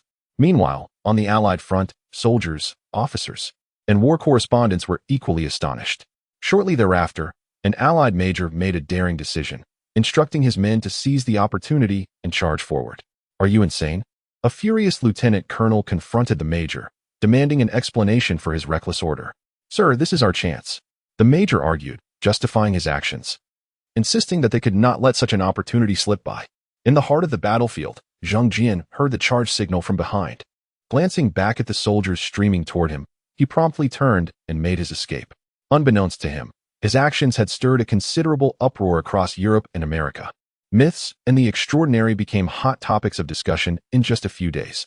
Intelligence agencies from both the Allies and the Nazis, as well as Hydra, dispatched their operatives to the battlefield in search of clues. At a time when major powers across Europe and America were engrossed in uncovering the truth, Zheng Jian had already boarded a cruise ship, embarking on a journey to America. In the midst of the chaos, such vessels were rare and hard to come by. Had Zheng Jian not possessed martial prowess, it would have been impossible for him to secure a spot on the cruise. On the deck of the ship, having just swiped a snack from the kitchen, Zheng Jian found a quiet spot at the edge of the deck. Since learning about a company named Stark, his mindset had entirely shifted. Initially, he planned to exact revenge on the Nazis in Europe and leave swiftly. However, he was taken aback to realize he had seemingly entered the Marvel universe. The Marvel world was vast, encompassing numerous parallel universes alongside countless powerful factions and individuals. With limited information at hand, Zheng Jian opted to blend in with the fleeing crowd, boarding this cruise to gather intelligence. For him, the most pressing matter was to ascertain whether he was indeed in the Marvel universe. If so, which iteration was it? Film, comic, or a parallel world inhabited by mutants? Zheng Jian had an abundance of questions that demanded answers. Chapter 40. Howard Stark during World War II. A significant number of healthy adult males in the United States eagerly enlisted, heading to the European front, which resulted in a pronounced gender imbalance. However, the war also brought considerable benefits to America. It helped the nation emerge from the economic crisis, with factories operating around the clock to produce essential materials. And farmers no longer fretting over sales. The economy was flourishing. One evening, Zheng Jian stood at the entrance of an exhibition hall. Having learned upon his arrival in America that a fellow named Howard Stark was about to host a technology expo, having previously watched Captain America, Zheng Jian vaguely recalled this storyline, realizing that Howard was the father of Tony Stark, the future Iron Man. Upon acquiring this knowledge, Zheng Jian hurried to the venue, eager for a chance to meet Iron Man's father. Having confirmed his unexpected journey into the Marvel Cinematic Universe, Zheng Jian reflected on the narrative and deduced that during this period, the most accessible treasures were twofold: the Super Soldier Serum and the Tesseract, which housed one of the 6 Infinity Stones, the Space Stone. Lacking a secure and effective means to utilize the Tesseract, he directed his attention toward the Super Soldier Serum. This serum was invented by the German scientist Dr. Abraham Erskine, a benevolent and righteous man who fled to America to prevent his invention from becoming a weapon of Nazi aggression. With Howard's assistance, he refined the serum. Armed with this knowledge, Zheng Jian set his sights on Howard. The Tech Expo was entirely open, allowing Zheng Jian to blend in effortlessly. As he navigated the crowd within the hall, he sought Howard's figure. Unfortunately, after an extensive search, he still could not find him. On the rooftop outside, Zheng Jian stood by the railing, snacking, as his hunger had grown after wandering around. Where could that guy have gone? He muttered to himself while eating. Midway through his snack, he perked up, hearing footsteps approaching. Who was that? Zheng Jian thought, frowning as he turned around. A rotund man with a charming little mustache and a dapper appearance stood about a meter away, clearly Howard Stark. Zheng Jian raised an eyebrow. What a coincidence. Hey, chubby guy, where's your master? Howard stepped closer, crouching down, and reached out as if to pat Zheng Jian's head. Just before Howard's hand could make contact, Zheng Jian swiftly swiped at it with his sharp claws, leaving a faint scratch. Hey, that is not right, Howard exclaimed, glancing at the slight redness on his hand. Zheng Jian, unyielding, retorted, Who are you calling that? My goodness. What are you? Howard gazed at Zheng Jian with a mixture of astonishment and curiosity. You're the one asking? Zheng Jian's expression darkened further. Oh, all right. I did not mean it that way. Howard apologized. Zheng Jian's face was now as dark as a thundercloud, utterly flabbergasted. After a rather awkward exchange, Zheng Jian managed to establish some rapport with Howard. He leapt onto the railing and introduced himself. I'm Tom, hailing from Europe. Tom, Europe? Howard's tone dripped with skepticism. If you don't mind, perhaps we could chat in my room? Howard invited, looking directly at Zheng Jian. Seizing the opportunity, Zheng Jian readily agreed and followed Howard to his private quarters. Upon entering, Howard locked the door and turned to Zheng Jian. Would you like something to drink? A glass of milk with sugar, Zheng Jian exclaimed, jumping onto the plush sofa. Apologies, but I only have juice, coffee, and wine. Howard replied after a brief pause, shrugging. Then a glass of juice, please. Make it iced, Zheng Jian specified. After hearing his request, Howard moved to prepare the drinks. Moments later, he returned with a glass of iced juice in one hand and a glass of red wine in the other, placing the juice down beside Zheng Jian. Now we can have a proper conversation, marvelous Mr. Tom, Howard said as he settled onto another sofa. I escaped from Hydra, Zheng Jian began, instantly shocking Howard. You were once with Hydra? Howard asked, taking a delicate sip of his wine. I was merely a pitiful yet fortunate test subject, Zheng Jian lamented, furrowing his brow. Test subject? Howard inquired, intrigued. Indeed, a test subject. Zheng Jian paused before continuing. Hydra conducted biological experiments, and I was the only survivor among thousands of test animals. After enduring the trials, I gained intelligence comparable to that of a human, along with some extraordinary abilities. Seizing an opportunity during their negligence, I managed to escape. This is remarkable. Howard struggled to find words to express his astonishment. Howard, I know of you. A genius scientist, I've seen your profile in Hydra's files. Zheng Jian continued, weaving a web of deception. Are the Nazis investigating me? Howard set down his wine glass, his demeanor turning serious. To be precise, you are merely collateral in their investigation of Dr. Abraham Erskine, Zheng Jian replied, a knowing glimmer in his eyes. What do they intend to do with Dr. Erskine? Howard sat up straight, urgency in his voice. What do you think? Zheng Jian countered, gesturing across his throat. Those bastards. Howard stood, visibly agitated. What other information do you possess? I certainly have more. Not only do I know their specific plans, but I also understand that a pawn among you is in their midst. Zheng Jian withheld some details, planning to use this information for leverage. Upon hearing Zheng Jian's words, Howard regained his composure and asked, "What do you want?" No, no, no. I seek nothing. We are comrades on the same front, sharing a common enemy." Zheng Jian shook his head. Howard remained silent, skeptical of Zheng Jian's claims. "Naturally, as a fellow comrade, I wish to assist you and contribute my share," Zheng Jian continued. "I've heard you are preparing to conduct human trials for the super soldier serum. I believe that is exceedingly perilous. Before proceeding with human trials, I could offer myself as a subject for another experiment."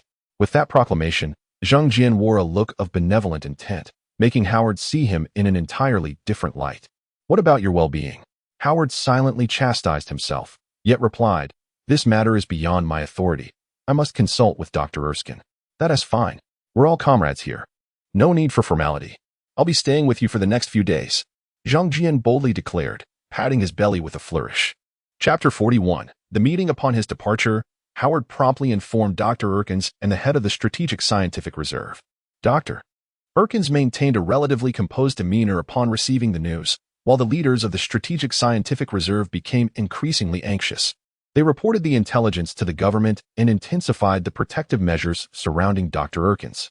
A few days later, under Howard's guidance, Zheng Jian met with Dr. Erkins and Colonel Phillips, the head of the Strategic Scientific Reserve, along with Agent Carter. The atmosphere in the conference room was profoundly serious, with Colonel Phillips and Agent Carter scrutinizing Zheng Jian with piercing gazes. "Speak plainly. No need for pretense. You seem well prepared," Zheng Jian asserted confidently as he perched on the edge of the conference table. "Do you possess any evidence to substantiate the intelligence you mentioned regarding Tom?"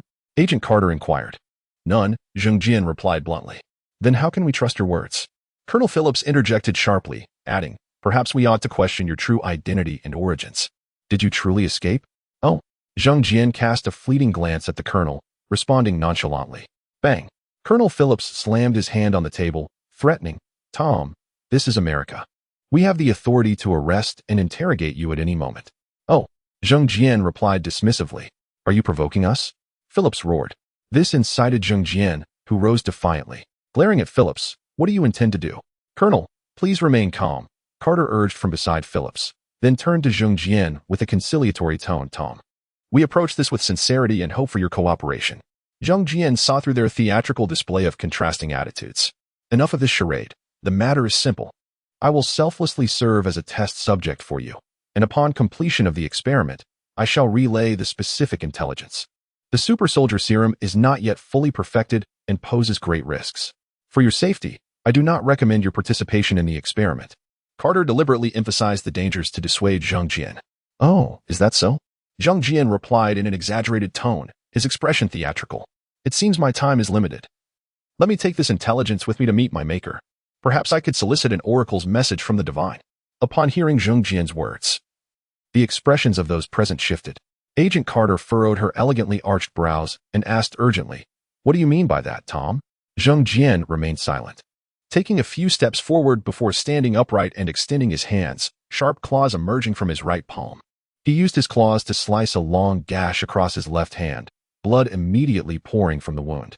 "Tom, what are you doing?" Howard, who had remained quiet until now, inquired with concern. Zheng Jian shook his head, signaling for silence before raising his left hand to display the injury. "My God! What is this?" Before everyone's eyes, Zheng Jian's wound began to heal at an astonishing rate. Within 2 minutes, it was nearly closed. "This is the ability I acquired from Hydra. Is it not remarkable?" Zheng Jian chuckled at his own misfortune, then sighed deeply, lamenting, regrettably, "Such formidable power comes with a flaw. Each healing consumes my vitality. I can feel my body nearing its limits, on the verge of collapse." Cough, cough. In a bid for realism, Zheng Jian forced air into his lungs, resulting in a violent coughing fit. Ultimately, he coughed up blood onto the conference table, shocking everyone present. Howard, witnessing this, hurried to Zheng Jian's side, supporting him. "Tom, are you all right?" "I'm fine. I know my body best," Zheng Jian replied weakly, offering a faint smile tinged with melancholy. Following Zheng Jian's dramatic display, the conference room fell into a profound silence, no one daring to speak. After a moment, Dr. Erkins, who had remained silent throughout the meeting, finally spoke, looking directly at Zhang Jian. Can the super soldier serum assist you? I cannot be certain. Zhang Jian responded with a bitter smile. Theoretically, the serum could enhance my body. Even if it cannot fully heal me, it may prolong my life. Upon hearing this, Dr. Erkins fell silent again, contemplating for some time before finally stating, I agree to proceed with the serum experiment. Doctor. Colonel Phillips turned to Dr. Erkins. His expression one of hesitation. I'm sorry. I cannot bear witness to a life extinguished due to my refusal, Dr. Erkins said calmly, adjusting his glasses. This. Phillips hesitated. I will report this to Congress. It requires their approval. Dr. Erkins nodded in agreement, recognizing the necessity of governmental support due to the experiment's substantial costs. Doctor.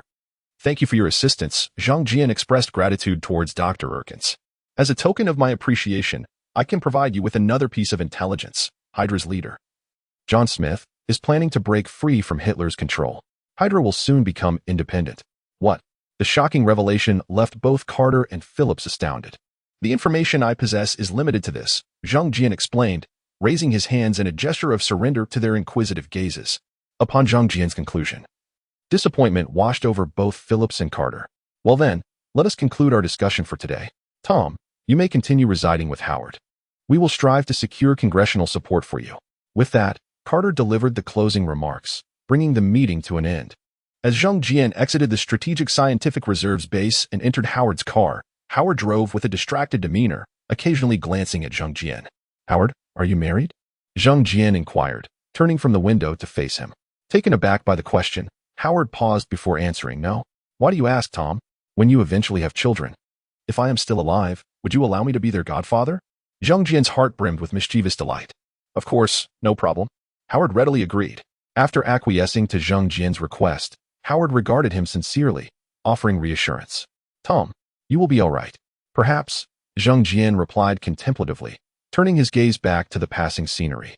Chapter 42. The experiment commences in the heart of the Hydra's core research and development zone. The master of Hydra, Red Skull Schmidt, stood upon a platform. Clutching a report transmitted from the United States, his grotesque and misshapen visage displayed a profound anger. Who can tell me? What in the blazes is going on with this damn fat cat? Schmidt coldly questioned several subordinates and Dr. Zola below him. Doctor, is this your new experiment? Slowly descending from the platform, Schmidt fixed his demonic gaze upon the perspiring Dr. Zola. Faced with Schmidt's inquiry, Zola instinctively trembled, hastily denying. I have not conducted any private experiments. Schmidt refrained from continuing his tirade. Instead, he approached Zola, gently patting him on the shoulder before turning his gaze to the others. I grant you 1 week. I expect to receive all information concerning this fat cat. Now composed, Schmidt spoke in a tone devoid of any emotional fluctuation. Yes. The subordinates immediately replied respectfully. Furthermore, adjustments are needed regarding the actions against Erkins. We shall enlist another individual. I do not wish to hear any news of failure. Schmidt advanced 2 steps, gazing sternly at his quaking subordinates. Yes. Under the immense pressure imposed by Schmidt, all faces turned ashen. Meanwhile, far away in New York City, Zhang Jian was oblivious to the events transpiring at Hydra. At that moment, he reveled in the comforts of Howard's home. In Howard's splendid villa, Zhang Jian lay with his eyes closed, luxuriously reclining on a massage table. Behind him, 2 stunningly attractive women administered a massage. The evils of capitalism, Zhang Jian mused earnestly in his mind. Just 3 hours prior, having finished lunch, Zhang Jian, with the fervor of a dying wish, had requested Howard to summon 2 alluring massage therapists. Knock, knock, knock. With a series of knocks, Howard entered. After ushering the 2 massage therapists away, he looked at Zhang Jian sprawled on the table. Zhang Jian cast a mournful glance at Howard, an invisible cloud of resentment pervading the room. Tom, please do not look at me like that. I bring good news. The government has agreed to your request. Howard, initially exasperated, raised his hands before speaking. Upon hearing this, Zhang Jian's ire dissipated instantly. He rose from the table, stretching languidly before asking, when does the experiment commence? In 3 days. Howard replied with a wry smile. However, they require you to serve the government post-successful experimentation. At the mention of the government's demand, Zhang Jian instinctively prepared to refuse, but then reconsidered, after the experiment's success. He could always make his escape. Contemplating this, Zhang Jian feigned a troubled expression, deliberating for a moment before conceding. All right. Tom? Howard was taken aback by Zhang Jian's response. Based on his understanding of Zheng Jian, he had anticipated a refusal. At least this way, I have a chance to survive. Do I not? Zheng Jian chuckled self-deprecatingly, speaking with a nonchalant air. Hearing Zheng Jian's explanation, Howard's expression grew complex, unsure of how to respond. Let us go, old Howard. I'm famished. Zheng Jian pivoted from the previous topic, leaping off the bed and playfully nudging Howard's calf with his tail. 3 days later, within the underground base of the Strategic Scientific Reserve, Zheng Jian, accompanied by Agent Carter, entered the most critical experimental area. The doctors are prepared. Today, 2 senators and a general from the Department of Defense are present, Agent Carter remarked, leading the way. In other words, a few fools will come here under the guise of inspection to witness my spectacle, Zheng Jian scoffed disdainfully. Upon hearing his biting words, Agent Carter's alluring lips curled into a smile. Tom, you are quite right, she replied, slowing her pace to turn and speak to Zheng Jian softly. Zheng Jian smiled broadly. Thank you. As Zheng Jian stepped into the laboratory, he captured the attention of everyone present. Officials were intrigued by Zheng Jian's potential value. The military coveted his intelligence, while the other researchers were captivated by Zheng Jian himself. A bunch of perverted old men. Zheng Jian felt a shiver run down his spine under their intense gazes. Tom, due to time constraints, we could not prepare a custom experimental chamber for you. We only made slight modifications to the existing one, Dr. Erkins explained, leading Zheng Jian to the experimental chamber. No worries, Doctor. Zheng Jian replied, casually inspecting the chamber. He was confident in his super regenerative abilities. In the observation area above the laboratory, the visiting senators watched Zheng Jian with keen interest. What a remarkable individual, one senator marveled. It seems Howard's household provisions are quite satisfactory. Another, rotund senator jested, eyeing Zheng Jian's plump physique with a grin. Should this experiment succeed, we shall acquire a miraculous treasure, the general beside them remarked, gazing down at Zheng Jian with significance. Indeed, super regeneration. What a powerful and perfect ability. The first senator nodded in agreement. What a delightful creature. Perhaps we could cultivate a new breed of pet. The portly senator continued, his words drifting into absurdity. Time flew by amidst the trio's discourse, and soon the experiment was set to commence. If any issues arise, be sure to voice them. Do not endure in silence. Dr. Erkins advised with concern as he closed the chamber door behind the already injected Zheng Jian. Rest assured, Doctor. Zheng Jian responded with unwavering confidence. Shortly after his words, the chamber sealed shut, and the experiment began in earnest. With the city's power supply, vast energy was transformed into rays by specialized instruments, radiating towards Zheng Jian. An indescribable pain engulfed his entire being, yet Zheng Jian gritted his teeth, enduring with steadfast resolve. His martial arts training from Kung Fu Panda greatly aided him, and the formidable will forged through arduous training allowed him to persevere. 60, 70, 80. As Howard's voice echoed, the excruciating pain surged like a tidal wave, intensifying relentlessly. When Howard reached 90, Zheng Jian let out a tortured scream. Tom. Howard paused, alarmed by the sound. I'm fine, continue. Zheng Jian roared fiercely. Hearing Zheng Jian's command, Howard gritted his teeth and maximized the energy output. A cacophony of electrical crackles ensued as the instruments operated beyond capacity. After a final burst of noise, the apparatus ceased functioning, and all eyes turned to the silent experimental chamber. Tom. Howard rushed to the front of the chamber, concern etched across his face. Inside, Zheng Jian heard Howard's worried voice and, after a brief pause, replied, I'm all right. With that, Zheng Jian forcefully pushed the chamber door open, nearly striking Howard in the process. As Zheng Jian leaped from the chamber, the laboratory erupted in jubilant cheers, everyone rejoicing in unison. Chapter 43. First Encounter with Captain America. The appeal concerns the enhanced data of Captain America. What abilities does Zheng Jian possess after being augmented as a superpowered feline? On the following day after the successful experiment, at the request of Dr. Erkins, Zheng Jian arrived at the underground base for comprehensive testing. Prior to the enhancement, Zheng Jian had already achieved a remarkable physical strength exceeding half a ton through diligent martial arts training, without any assistance from Qi. Post-enhancement, his pure physical strength reached an astounding 1 ton, and under full exertion, it approached 2 tons, without the aid of Qi. In addition to strength, Zheng Jian's other physical attributes also experienced a significant elevation, reaching a speed of 50 meters per second and a velocity of 150 kilometers per hour. Notably, his reaction and healing abilities saw the most substantial improvement. His reflexes, already extraordinary for a cat, became 5 times that of an ordinary feline, making all attacks appear to him as if in slow motion. Furthermore, his healing prowess was vastly enhanced, surpassing even Wolverine. It is fair to say that Zhang Jian's strength has undergone a transformative leap. Upon receiving his test report from Dr. Erkins, Zhang Jian could only marvel at the Marvel Universe, where extraordinary encounters abound. After obtaining the desired information, he readily shared all he knew about Hydra with Agent Carter and, upon her invitation, joined the Strategic Scientific Reserve. Following his enlistment, Zhang Jian received his first assignment to assist Dr. Erkins in his research and support Major Phillips in the Super Soldier program. This task is rather mundane, Zhang Jian lamented as he reclined on the plush bed, listlessly responding to the news relayed by Howard. Anything related to the government is inherently dull. Howard nodded in agreement. By the way, old Howard, when will you create my godson? Zhang Jian jested while lounging on the bed. Howard's expression stiffened as he replied helplessly, Tom, could you refrain from calling me old Howard? It sounds rather peculiar. Also, how do you know my child will be a boy? Perhaps it will be a charming little girl. Upon hearing Howard's words, Zhang Jian couldn't help but envision a charming, carefree, and sharp-tongued female version of Iron Man. Shaking his head, he dismissed the unsettling imagery and looked earnestly at Howard. Old Howard, you must ensure you have a delightful son.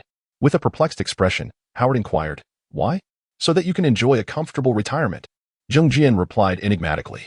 A daughter with a flamboyant disposition would surely cause more distress to her parents than a son, and with this consideration, Zhang Jian kindly advised Howard.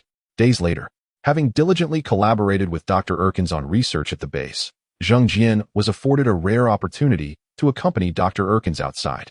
Learning that they were to meet a slender youth named Rogers, Zhang Jian eagerly followed Dr. Erkins out. Doctor, why did you choose that fellow for the experiment? Zhang Jian provocatively initiated the conversation while seated in the back of the car. Tom, you see, the super soldier serum has a side effect. Dr. Erkins explained, looking down. Those who are good become better, and those who are bad become worse. No wonder.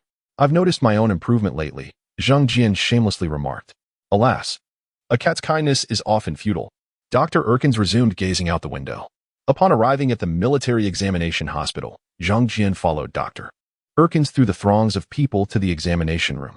Lifting the white sheet that served as a curtain, they encountered Captain America, seated anxiously on a wooden chair.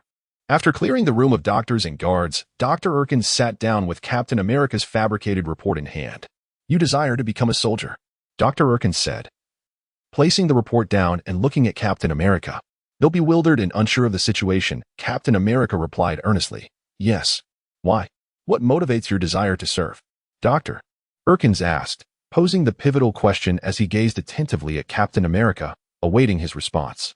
I simply wish to contribute and protect everyone. Captain America spoke sincerely, both in his words and demeanor. Zhang Jian stood quietly by the bed, refraining from causing a disturbance during this critical moment. After a series of inquiries, Captain America successfully passed Dr. Erkins' assessment and embarked on the first step of his illustrious journey. After Dr. Erkins stamped an approval on Captain America's application, he prepared to leave. Young man, do well. From now on, you are under my command. If anyone bullies you, just invoke my name, Dumbass Phillips. Zhang Jian leapt onto the table, adopting a tone befitting a superior. Why you? What are you? Captain America exclaimed, astonished as he pointed at Zhang Jian. I am no mere thing. Oh, remember my name, Phillips, nicknamed Dumbass, your future superior. Zhang Jian delightedly teased the youthful Captain America. All right, Tom, we must be off. Dr. Erkins interjected, halting Zhang Jian's playful banter, and then turned to Captain America, saying, This feline is involved in state secrets. I hope you can keep it confidential. Captain America was at a loss for words, merely nodding in dazed agreement, overwhelmed by the day's bizarre encounters. How dull. Having been exposed, Zhang Jian pouted as he jumped to the ground, ready to leave with Dr. Erkins. Don't forget, rookie. As he was about to exit the examination room, Zhang Jian turned back to tease Captain America one last time. Once outside the hospital and back in the car, Zhang Jian turned to Dr. Erkins and declared, Doctor, I wish to serve as an instructor at the boot camp. Dr. Erkins, upon hearing this request, immediately felt a headache coming on.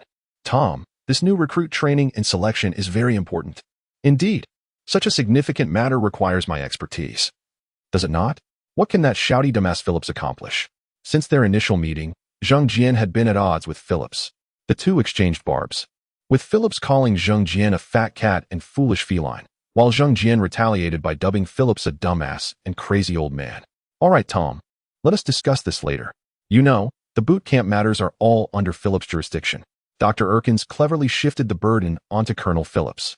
Chapter 44. The Recruit Camp. Hey. You. And you. Can anyone tell me? Smith strode down from the platform, confronting the four pale-faced, anxious subordinates before him.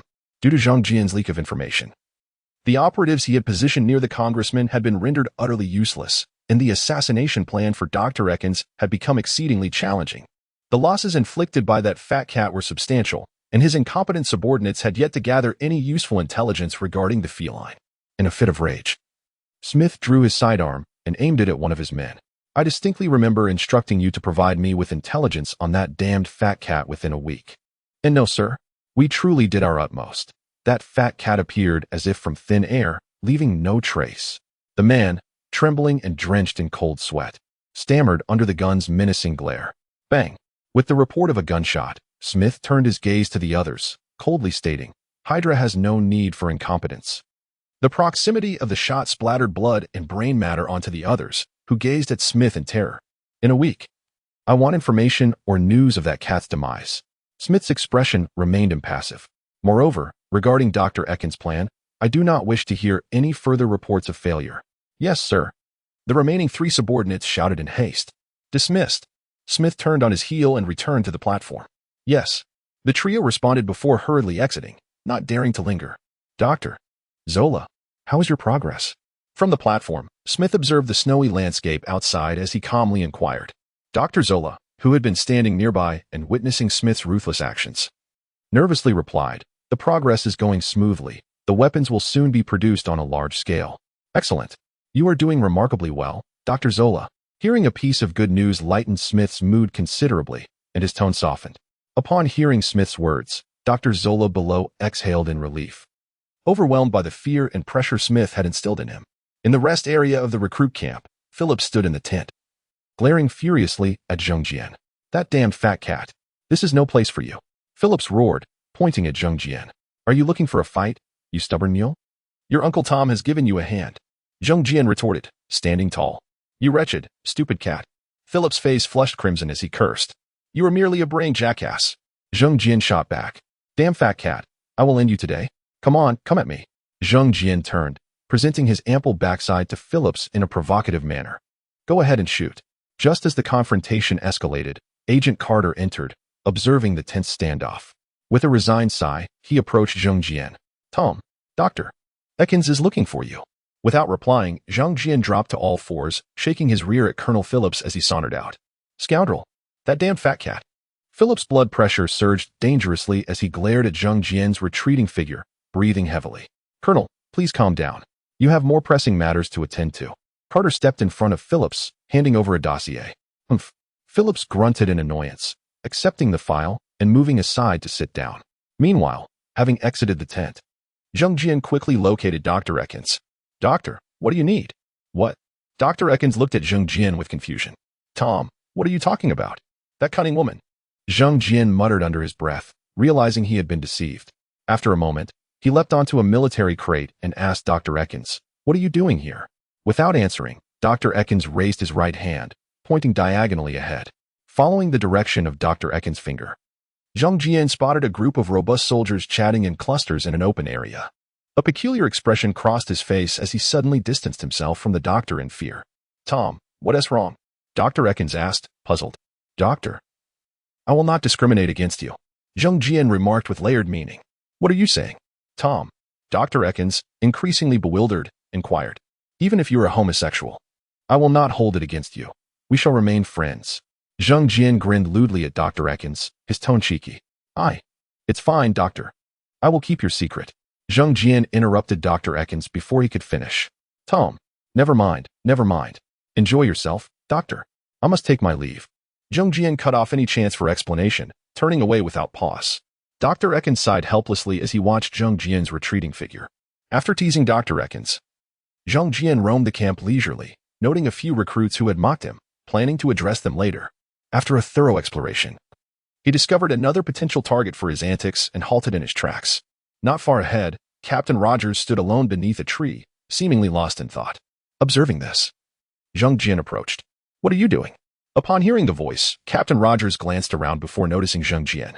You are that extraordinary cat from the other day, he exclaimed, curious. I am Tom, your future instructor. Zhang Jian struck a pose, prepared to charm Captain Rogers. Greetings, instructor. The earnest Captain Rogers saluted, believing Zhang Jian's words without hesitation. Zhang Jian, observing the captain's frail physique, pondered a more amusing approach. Recruit, do you wish to become stronger? Absolutely. Captain Rogers replied without a moment's hesitation. Then why do you wish to grow stronger? Zhang Jian questioned, adopting a testing demeanor. To protect the weak and help more people. Captain Rogers answered with sincerity. Very well. Zhang Jian nodded in approval. If you wish to gain strength, meet me at tent number 7 tonight at 10. I shall be waiting for you. Upon hearing Zhang Jian's words, Captain Rogers hesitated, his expression conflicted. Sir, that does not comply with regulations. Your enlistment itself is a deviation from regulations. Zhang Jian retorted, exasperated. The opportunity lies before you. Whether to seize it or not is your decision. With that, Zhang Jian turned away, refusing to lower his status with further discussion. Captain Rogers stood under the tree, watching Zhang Jian's departing figure with a troubled expression, unable to make up his mind. Chapter 45. The Art of Combat Before 10 o'clock. Zhang Jian was resting and cultivating his energy within the tent when Captain Rogers arrived. You have made a wise decision. Zhang Jian stood, gazing at Captain America with appreciative eyes, expressing his satisfaction. Upon hearing Zhang Jian's words, a strained smile crossed Captain America's face, revealing a hint of nervousness. No need to be anxious. Lower the curtain and come in, Zhang Jian said amiably. After lowering the curtain, Captain America approached Zhang Jian, remaining silent and patiently awaiting Zhang Jian's words. Zhang Jian hopped onto the table and addressed him. Rogers, please take a seat. Yes, instructor, Captain America replied, pulling out a chair and sitting down neatly. Zhang Jian stood on the wooden table, scrutinizing Captain America's physique. Your body is frail and sickly, but these are not insurmountable issues. Instructor, can you truly help me become stronger? Captain America's tone carried a hint of skepticism, yet his eyes brimmed with longing and anticipation. Of course, my words are as unyielding as iron, Zhang Jian proclaimed confidently, thumping his chest with vigor. Although Captain America did not fully comprehend the latter part of Zhang Jian's statement, his confident demeanor instilled great faith within him. Rogers, did you know? In a distant land to the east, there exists an ancient kingdom where a powerful legacy thrives, known as martial arts. Zhang Jian lowered his voice, articulating with the clarity of a seasoned broadcaster. Martial arts? Captain America's face was a canvas of confusion. Yes, martial arts. You may also refer to it as kung fu. Zhang Jian stood upright, hands clasped behind his back. Instructor, are you going to teach me kung fu? Captain America inquired curiously. Indeed. The kung fu I will impart to you possesses tremendous power, and legend has it that only true heroes in the ancient Eastern realm can master it. Zhang Jian's tone rose, igniting excitement in Captain America. But, instructor, can I truly learn it? Captain America questioned, his confidence wavering. Absolutely. I have observed you for quite some time. You are worthy of this martial art. Zhang Jian met Captain America's gaze, offering encouragement. With that, Zhang Jian lightly tapped the table and, like a bird in flight, landed on a thin rope suspended in the air behind Captain America. My God! Captain America exclaimed, speechless at Zhang Jian's display. This is kung fu. It transforms the weak into the strong. It is about self-protection and safeguarding others. Zhang Jian balanced on the rope, extending his right hand and pointed at Captain America, asking with poise, do you wish to learn? I do. Captain America nodded vigorously, excitement evident in his voice. Satisfied with the response, Zhang Jian elegantly returned to the table and continued. The kung fu I will teach you is called 8 directions, 6 harmonies, Sky Toad skill. Instructor, what does that mean? Captain America asked, puzzled by the name of the technique. That is of no concern to you. Just know that this technique is formidable, powerful, and extraordinary. Zhang Jian spontaneously concocted the name, unable to provide a coherent explanation. Oh, Captain America nodded, albeit confused, trusting in his instructor's guidance. After successfully presenting the Sky Toad skill to Captain America, Zhang Jian led him out of the tent to a secluded grove beyond the camp. Standing in the dim light of the woods, Zhang Jian said with utmost seriousness, according to the customs of the ancient Eastern Kingdom, you must now refer to me as Master. Yes, Master. Captain America obediently complied, though slightly bewildered. Ah, my obedient disciple. Zhang Jian felt an immense satisfaction upon uttering those words. Furthermore, The knowledge of martial arts I impart to you must remain a secret. You are not to share it with anyone without my permission, understood? Zhang Jian added. Yes, master. Captain America readily agreed. Excellent. Now I shall demonstrate the might of the Sky Toad skill. Zhang Jian hastily coughed, almost revealing too much. He then crouched down, channeling his internal energy, his body expanding and contracting like a toad. With a thunderous sound, he restrained his strength, using merely 10% of his power. Yet this was enough to uproot several small trees and create a pit over a meter wide in the ground. Captain America stood dumbfounded, his mouth agape, eyes wide with astonishment at Zhang Jian's demonstration. Observing Captain America's reaction, Zhang Jian nodded in satisfaction and returned to his side. This is the power of the Sky Toad skill. This is truly astonishing. Captain America was still reeling from the shock, his face a mixture of disbelief. As time pressed on, Zhang Jian, having showcased the skill's prowess, sent Captain America back to rest, preparing for their formal training the following day. Upon returning to his tent, Zhang Jian could not contain his laughter, envisioning Captain America, shield on his back, practicing the toad technique on the ground. Ha! Zhang Jian lay on his bed, limbs flailing on the mattress, his laughter echoing through the tent. The next day, after completing the morning training and finishing lunch, Captain America eagerly sought out Zhang Jian. Master, when do I begin learning martial arts? He asked softly, excitement palpable in his tone. Patience. One cannot rush the art of combat. Zhang Jian assumed the demeanor of a martial arts master, calmly imparting wisdom. Upon hearing Zhang Jian's admonition, Captain America composed himself. I understand, master. Good. Zhang Jian nodded approvingly. Follow me. With that, Zhang Jian led Captain America back to his tent, retrieving a hand-drawn meridian chart he had sketched the night before. Before we commence our training, you must memorize this.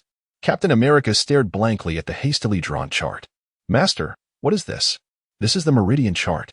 You must have it committed to memory before we begin our formal training. Zhang Jian observed Captain America's bewilderment with a sense of mischievous delight. All right. Yes, master. Captain America stammered, almost trembling at the daunting task ahead. Just moments ago, filled with joy and anticipation to learn martial arts, Captain America suddenly felt a chill upon encountering Zhang Jian's intricate meridian chart, its complexity overwhelming, coupled with the dense annotations Zhang Jian had made.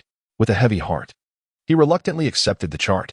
Chapter 46. The Journey of Martial Arts. After Zhang Jian handed over the meridian chart to Captain America, he diligently supervised him each day, compelling him to memorize the chart with unwavering rigor. Inside tent number 7, Captain America sat on a wooden chair, stumbling through his recitations. Zhang Jian stood before him, a slender wooden stick by his side, his teaching rod. Whenever Captain America faltered twice in the same section, Zhang Jian would strike his palm as a form of punishment. As Captain America struggled through his recitation for the third time, Zhang Jian could not suppress a grin as he picked up the rod. Noticing Zhang Jian's movement, Captain America gulped nervously and explained, Master, I'm just a bit anxious. I had it memorized last night. Extend your hand, Zhang Jian commanded, disregarding the explanation, his smile taking on a devilish quality. Captain America furrowed his brow tightly and reluctantly extended his slightly swollen right hand. Zhang Jian raised the rod, controlled his strength, and struck down, the sound slicing through the air as a red mark bloomed on Captain America's palm. Bitten down hard, Captain America merely grunted, refusing to cry out. Continue, Zhang Jian instructed after setting the rod aside. Taking a deep breath, Captain America resumed his recitation. Though still somewhat stammering, he managed to recite it in full this time. Excellent. Zhang Jian nodded in satisfaction, pleased that Captain America had memorized the chart in just 5 days, a feat that had taken Zhang Jian a week in the world of Kung Fu Panda. That will be all for today. Tomorrow we shall begin practical lessons. Zhang Jian relished the joys of teaching, especially when it involved his unique form of instruction, punishment. Captain America sighed in relief. The past 5 days had been grueling for him, juggling military training during the day and finding time to memorize the daunting meridian chart only during lunch and evening breaks. To Captain America, that chart felt as ominous as a pact with the devil, truly terrifying. My obedient disciple, extend your hands. Zhang Jian's tone turned playful as he reverted to his usual demeanor after the lesson. Master, I've completed my recitation. Captain America's expression shifted to one of apprehension, clearly haunted by the recent days. I shall treat you. Zhang Jian shot him a glare, his voice laced with irritation. At this, Captain America exhaled deeply, extending his hands in a relaxed manner. After days of rigorous training, his hands had become somewhat swollen, affecting his daily regimen. Zhang Jian observed Captain America's hands for a moment before raising his own right paw, releasing his energy. A soft green aura erupted from his hand, enveloping Captain America's palms. Curious, Captain America watched the ethereal green energy, feeling waves of comfort wash over him as the pain dissipated. "Master, is this chi?" Captain America inquired, fascinated by the tangible manifestation of energy. "Indeed, this is chi, a product of the energy within you combined with natural forces," Zhang Jian replied, a proud smile gracing his face. He recalled the countless hardships he endured to grasp the concept of chi. "But why is it green?" Captain America asked innocently, observing the aura. At the question, Zhang Jian's expression darkened. The color of chi had always been a sensitive topic for him. Displeased, he dispersed the energy and explained, "Because it represents life." Captain America, now relieved of his hand's discomfort, nodded in understanding, his expression reflecting a newfound realization. After healing Captain America's hands, Zhang Jian felt a twinge of displeasure and, after sending Captain America to rest, he leaped onto his bed, lying down. In the ensuing days, aside from continuing to instruct Captain America, Zhang Jian aimlessly wandered the barracks, occasionally engaging in playful banter with Colonel Phillips. A week later, Captain America had fully grasped the distribution of human anatomical points and the flow of meridians, impressing Zhang Jian with his perseverance and diligence. There was a reason why Rogers could become the future Captain America, a symbol of the nation, an idol for generations of Americans. Truth be told, Captain America's physical prowess was relatively modest within the vast Marvel universe, yet his mental fortitude was unparalleled. His spirit, ethics, command, and leadership skills were exceptionally remarkable. As the time had come for Zhang Jian to formally impart martial arts to Captain America, he arranged 3 days of leave for him. Early one morning, Zhang Jian led Captain America away from the barracks to a secluded forest nearby. In the lush greenery, Zhang Jian began explaining the key points of the frog technique, particularly the flow of chi through the meridians. "Last night, I used chi to cleanse your channels. You should have a basic understanding of its circulation now," Zhang Jian stated solemnly from atop a large stone. "In a moment, I will guide the chi through your body 3 times along the route of the 8 desolations and 6 harmonies technique. You must remember it well." "Yes, master." Captain America listened intently. "Good. Now sit cross-legged," Zhang Jian instructed. Captain America obeyed, taking a small step forward to settle into position. "Focus your mind and cast aside distractions." As he spoke, Zhang Jian placed his hands on Captain America's back.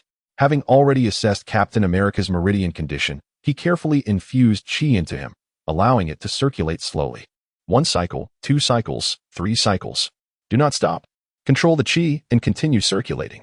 After completing 3 cycles, Zhang Jian left behind a trace of chi as a seed, gradually retracting the rest. Once the chi was withdrawn, Zhang Jian remained tense, closely monitoring Captain America's condition. In the world of martial arts, he had experienced the dire consequences of misdirecting chi far too often while adapting techniques for felines. Fortunately, Captain America experienced no mishaps. He successfully refined the lingering trace of chi, gradually opening his eyes. "Master, I did it," Captain America exclaimed, turning to Zhang Jian with gleeful excitement. "Excellent." Zhang Jian beamed with joy. "Continue your practice." "Yes, master," Captain America replied, turning back to resume his training in chi. "The second update will come during the day. My apologies." Chapter 47, Leap, Captain America. During the 3 days that Zhang Jian took leave for Captain America, the majority of Captain America's time was devoted to the cultivation of chi. Mastering chi requires the accumulation of time. Zhang Jian spent years in the world of Kung Fu Panda to grasp its essence. Although Captain America, with Zhang Jian's guidance, managed to cultivate chi in just over a week, his comprehension and mastery of it were still rather superficial. On the night of the 3rd day, in the same dense forest, Captain America began his first attempt at the frog's technique. By now, you should have felt the benefits of chi.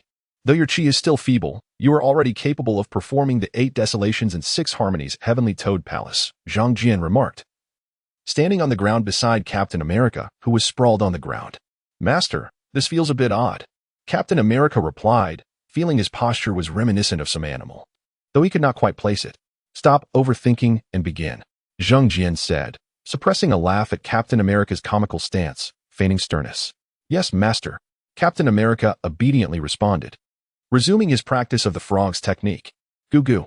The faint chi circulated rapidly within Captain America's body, causing his chin to swell and emit croaking sounds akin to a frog. "Such an honest fellow," Zhang Jian exclaimed, jumping onto a nearby branch with a broad grin. Captain America leapt forward with great speed, stirring up a cloud of dust. Through the haze, Zhang Jian's expression shifted from surprise to uncontrollable laughter as he observed Captain America several meters away, his upper body buried in a small pit of mud, his slender legs flailing aimlessly. After a hearty laugh, Zhang Jian hurriedly jumped down, rushed to Captain America's side, and with a gentle leap, pulled him out by his right leg. Huff, huff, huff. The rescued Captain America collapsed onto the ground, panting heavily, his face and body covered in dirt. With a mischievous smile, Zhang Jian teased, "Disciple, your earth-evading technique is quite impressive." "Master," Captain America, embarrassed and slightly angry, called out. "Just kidding." Zhang Jian replied with a raised eyebrow and a chuckle. Captain America cast a disgruntled glance at Zhang Jian before resting in silence. After a brief respite, Captain America stood up again, returning to his previous position, ready to continue his training. Observing his disciple, Zhang Jian felt a twinge of admiration and quickly approached him, advising, "When exerting force, do not deplete all your energy, leave a bit in reserve. This will allow you to better control your strikes." Upon hearing Zhang Jian's guidance, Captain America nodded silently and resumed his position on the ground.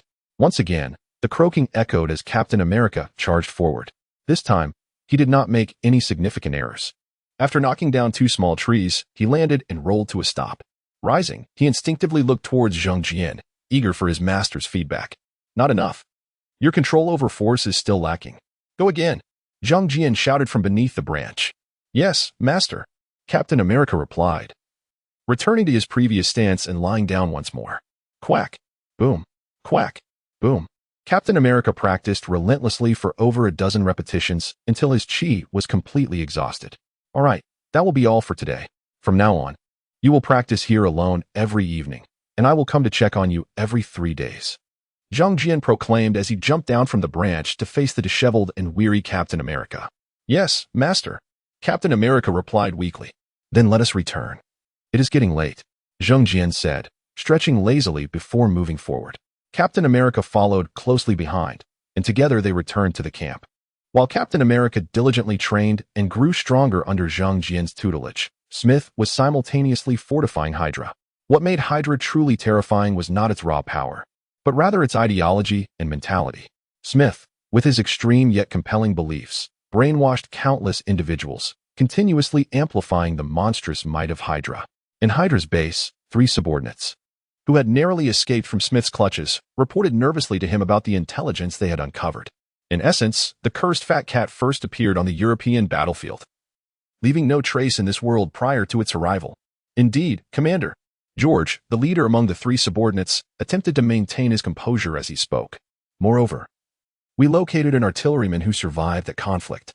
He informed us that the fat cat materialized out of thin air in the sky.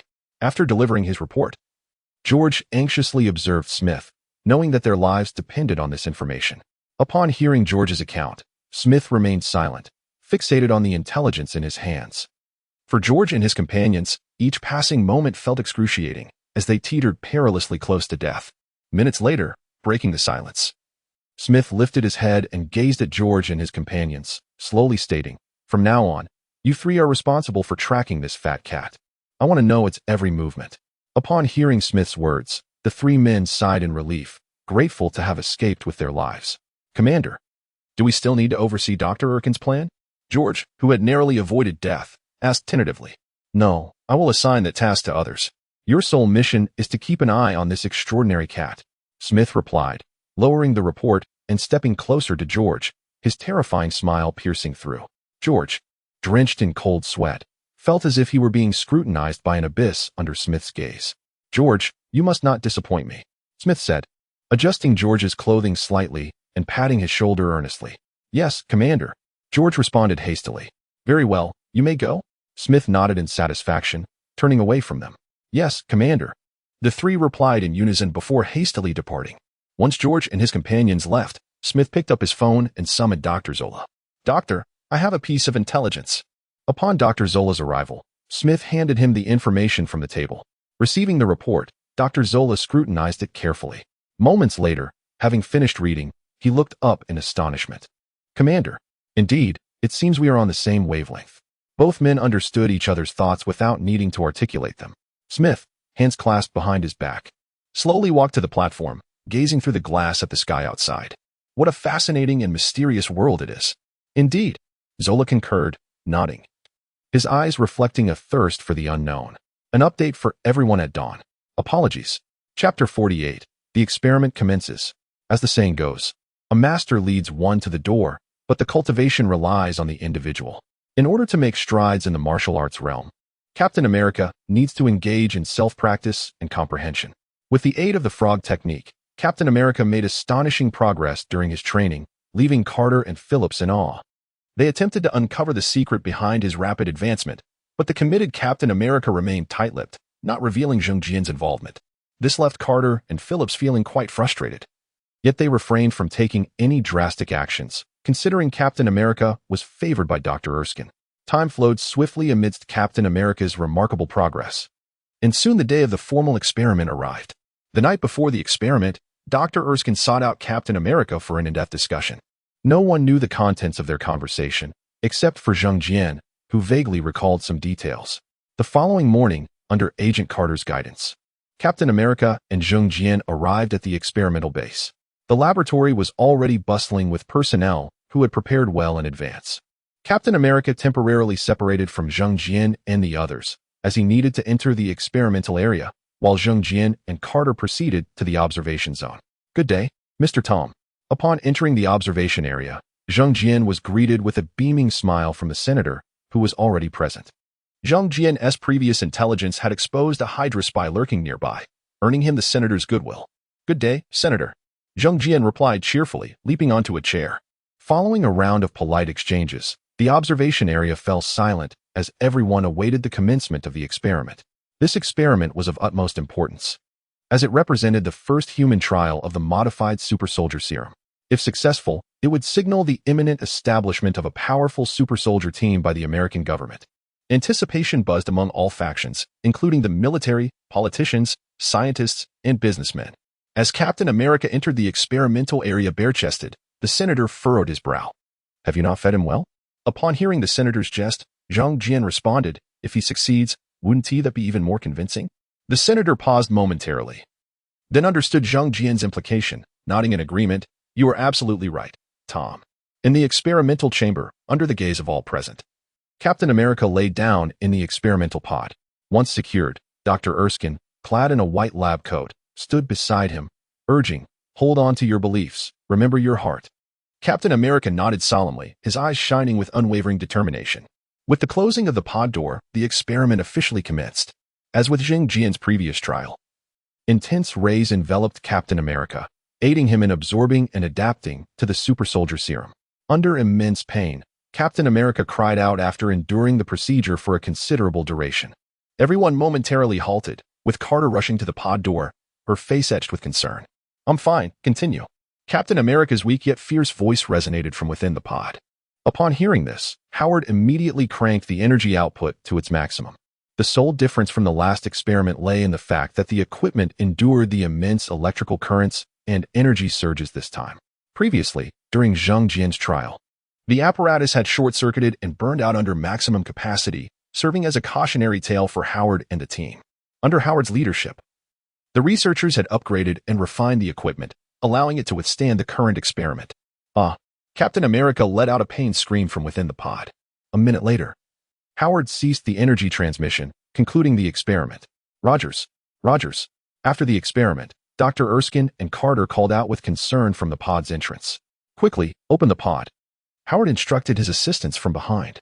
As the equipment remained intact, there was no need for forceful dismantling. After a few straightforward maneuvers, the pod door slowly opened. Upon its opening, everyone was left stunned. The once emaciated Captain America had undergone a complete transformation. His robust, muscular chest prompted Carter, who stood closest, to instinctively reach out with her finger, eager to touch. His streamlined physique and finely tuned muscles exuded immense strength. Incredible, Zheng Jian exclaimed from above, a flicker of envy in his eyes. Captain America's perfect physique was something any man would find enviable, showcasing male beauty in that moment. After a brief silence, the laboratory erupted into jubilant cheers as everyone celebrated wholeheartedly. However, the celebration was abruptly halted by the sound of explosions from outside, casting a tense atmosphere. Quickly, Escort the doctor away. Zheng Jian was the first to react, ready to charge out and eliminate the infernal Hydra minions. To be frank, Zheng Jian had not anticipated that after their plan was compromised, Hydra would resort to such a straightforward assault, especially in New York City. Tom, you stay here. Your condition cannot be exposed outside. Carter called out from below, halting Zheng Jian. Subsequently, Agent Carter drew her pistol and ascended, instructing Zheng Jian. You go below to protect the doctor and the others. I have called for backup. Zheng Jian remained unmoved, glancing at Carter before replying. I will assist you from here. Rogers and the guards are below. While Zheng Jian and Carter conversed, Dr. Erskine, the senator, and others had already entered the secure passage under the protection of the few guards they had. The sound of gunfire grew increasingly clear, accompanied by the approaching footsteps of enemies. The first assailant to burst in wasted no time, raising his weapon to shoot without hesitation. Bang! Unfortunately, his speed was insufficient.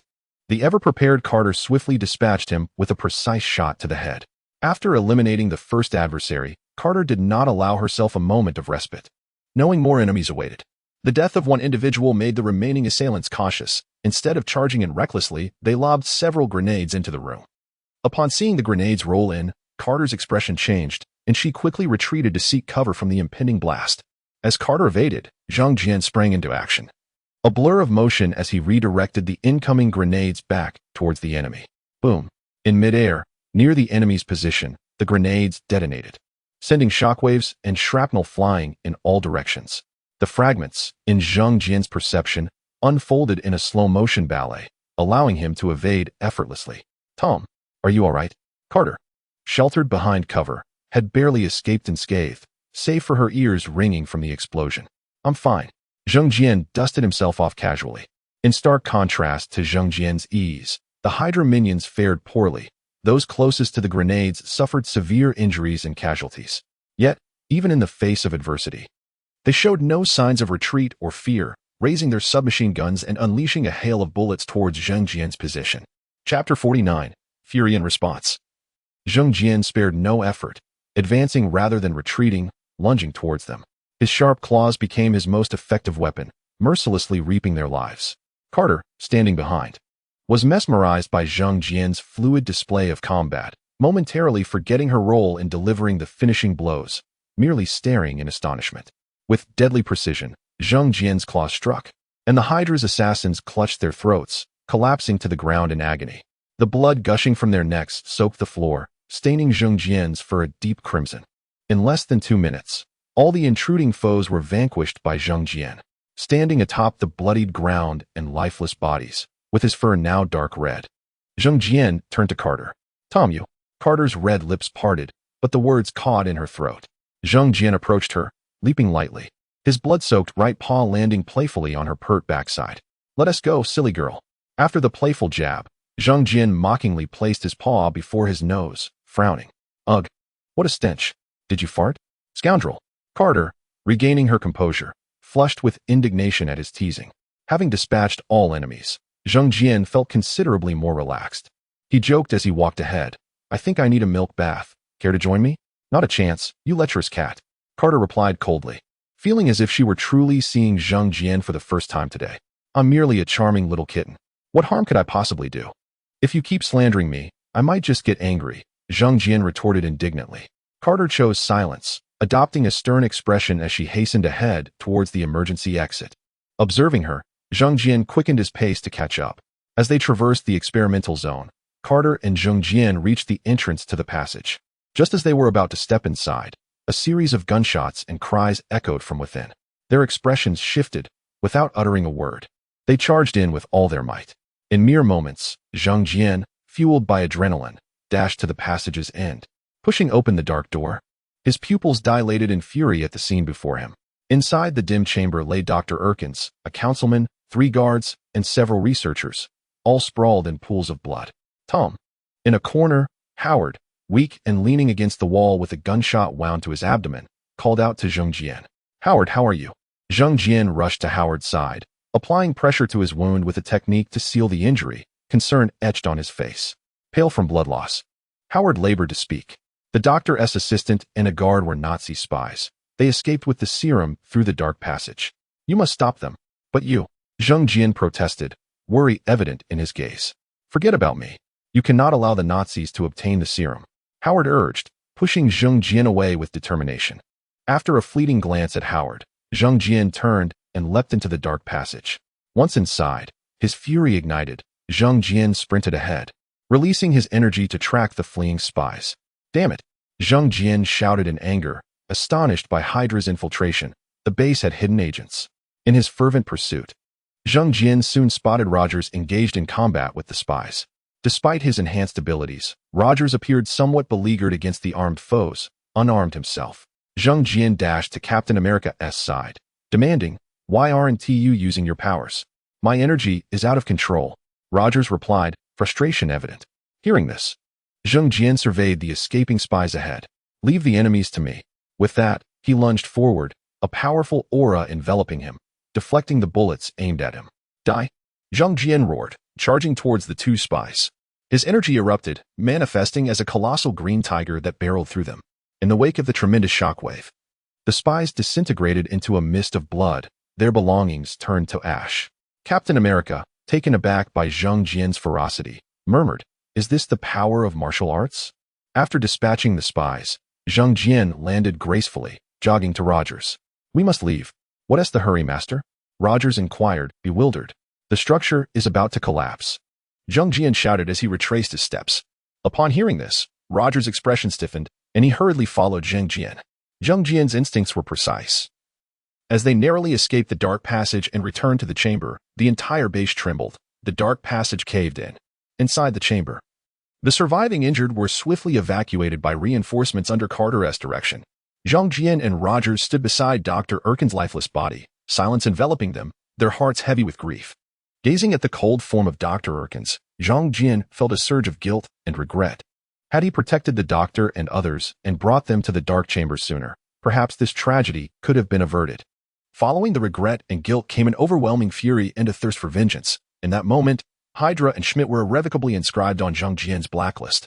Hydra, Red Skull. Zheng Jian clenched his teeth, glaring ahead. Tom, Carter, having completed her tasks, approached Zheng Jian. "Did you manage to retrieve the serum?" "The serum has been destroyed," Zheng Jian replied, shaking his head, his tone grim. With that, he turned and exited the chamber, his mood dark as he traversed the empty observation area, where the corpses had been removed and silence reigned. Zheng Jian leapt onto a chair, gradually laying down. Damn those Nazis. In his office, Phillips wore an exceptionally grim expression. Today was meant to mark a new chapter in American history, but with Dr. Erkin's death and the serum's destruction, the super soldier program was effectively declared a failure. This left Phillips, who had devoted himself to the project, feeling deeply frustrated and enraged. "Fool. Besides raging, what else can you do?" A voice laden with sarcasm echoed from the doorway. "Tom, are you seeking death?" Phillips roared at Zheng Jian, already in a furious state. "You intend to cancel the super soldier program." Zheng Jian entered calmly, leaping onto Phillips' desk. "What else can I do? Wait for years until scientists analyze the serum from Rogers?" Phillips retorted with a scoff. "I can assist you," Zheng Jian stated earnestly, locking eyes with Phillips. "What? You? Well, your strength is indeed impressive, but one T alter the outcome." Phillips scrutinized Zheng Jian before shaking his head. "I can help you build a super squad." Zheng Jian unleashed his energy, transforming it into a swirling green dragon that danced around him. "What?" Phillips exclaimed, his eyes widening in astonishment. Chapter 50. The Special Forces. This energy, known as Qi, is an ancient heritage from the East. In Zheng Jian's hands, Qi transformed exquisitely, leaving Phillips and Carter in awe. "Are you not curious why Roger's strength has surged so dramatically?" "This is the reason." "My God." Even Phillips gasped in astonishment. "Tom, can everyone learn Qi?" "Not everyone. It requires a certain talent." Zheng Jian shook his head. Carter, having absorbed Zheng Jian's explanation, regarded him with a puzzled expression, thoughtfully inquiring, "Tom, I recall you mentioned escaping from the Hydra base." "Well, I was just teasing you." Zheng Jian, prepared for the inquiry, remained unflustered and continued, "In truth, I hail from the East. I was once an ordinary cat, but an unexpected event granted me the ancient legacy of Qi. With this inheritance, I acquired wisdom comparable to that of humans. After mastering Qi, I departed from the East and traveled far and wide. The inheritance." Carter hesitated to speak further. Zheng Jian cast a glance at Carter and the wide-eyed Phillips, admonishing, Put away your curiosity. If it were not to aid the doctor in vengeance, I would not divulge even this. Tom, you misunderstand. I meant no harm. I was merely curious. Carter explained with a smile. Humph. Jing Jian scoffed, then leapt to the ground. Tomorrow, gather everyone from the recruits. I will select those suited for our mission. After leaving the base, Zheng Jian sought out Captain Rogers. Are you still sorrowful, my dear pupil? On the rooftop, Zheng Jian approached Rogers from behind. Upon hearing Zheng Jian's voice, Rogers turned his head. Master, do you wish to avenge the doctor? Zheng Jian squatted beside Rogers. Of course. Rogers nodded firmly. Then bury your sorrow within, gather yourself, and accompany me back to the recruits tomorrow. Zheng Jian gazed intently at Rogers, encouraging, together, we shall exact our revenge for the doctor. Absolutely, master. Rogers replied, slightly excited. By the way, how is your chi? After motivating Rogers, Zheng Jian inquired with concern. It is well. It was likely a momentary loss of control due to the experiment. Rogers responded after sensing the chi within himself. That's good to hear. Zheng Jian stood up. I must take my leave now. Return home early. With that, he turned and departed the rooftop, intending to visit Howard. Thanks to Zheng Jian's acupoint sealing and chi, Howard had been spared a life-threatening fate. Having just undergone surgery, he lay weakly on the hospital bed. Upon entering the ward, Zheng Jian found Howard just awakening, lying feebly in bed. Old Howard, are you all right? Zheng Jian jumped onto the chair beside the bed, expressing concern. I've been given a second chance. Howard said, self-deprecatingly. Recover swiftly. We will need your assistance in the future. Zheng Jian comforted him. After offering words of encouragement, Zheng Jian left the ward early, knowing Howard required ample rest following his surgery. The next day, in the recruits' camp, Zheng Jian and Rogers stood beside Phillips. Today, we shall select the finest soldiers from among you to form an elite special forces unit. I hope you all seize this opportunity, Phillips declared passionately, hands clasped behind his back. Following his stirring speech, Phillips pointed to Zheng Jian. I know you've been curious why this cat remains in the camp. Now I can reveal that he will be the future instructor of the special forces. The soldiers murmured in astonishment, their whispers reverberating through the air. Silence, Phillips roared. But his command yielded little effect, as the murmurs persisted. Observing this, Zheng Jian leaped forward onto the wooden box prepared for him by Phillips. Standing atop the box, under the gaze of all present, he unleashed a powerful roar. Silence. The shockwave created by the combination of sound and chi sent the soldiers reeling backward, some even falling to the ground. Zheng Jian's display commanded the attention of the entire assembly, and as the soldiers regained their footing, they fell silent, gazing at him in trepidation. I understand your curiosity. Zheng Jian paced atop the box, but for now, I expect you to conceal it within. I will only select the most gifted among you. They shall become the sharpest blades for the eradication of the Nazis. Zheng Jian spoke with authority and severity, devoid of his usual playful demeanor. Now, line up and approach me one by one. Although Zheng Jian had already made his selections in mind, he still needed to maintain appearances. During his time at the recruits camp, he had gained insights into the temperaments and characters of these individuals. For none would dare to feign pretense in the presence of a cat. Zheng Jian theatrically employed chi to examine each soldier's physique, and every soldier subjected to his scrutiny was taken aback and intrigued by the chi emanating from him. With over 1,000 soldiers to assess, Zheng Jian spent the better part of the day completing the evaluations. Afterward, he returned to the tent with Phillips. Upon entering the tent, Phillips shooed Rogers outside to stand guard and eagerly asked, Tom, how did it go? Not many, only 9. Zheng Jian's face bore a look of regret, tinged with dissatisfaction. What? 9? Phillips exclaimed, that is far too few. Should I recruit more? Fool. Phillips, the special forces require quality, not quantity. Zheng Jian nearly uttered Phillips' nickname in frustration but caught himself just in time. Moreover, my energy is limited. With these 9, plus Rogers, we will have 10. That is nearly my limit. Well, Phillips conceded after hearing Zheng Jian's explanation, let's train these 10. Feel free to express any requirements. I shall fulfill them to the best of my ability. Phillips declared grandly, determined to ensure the plan's success.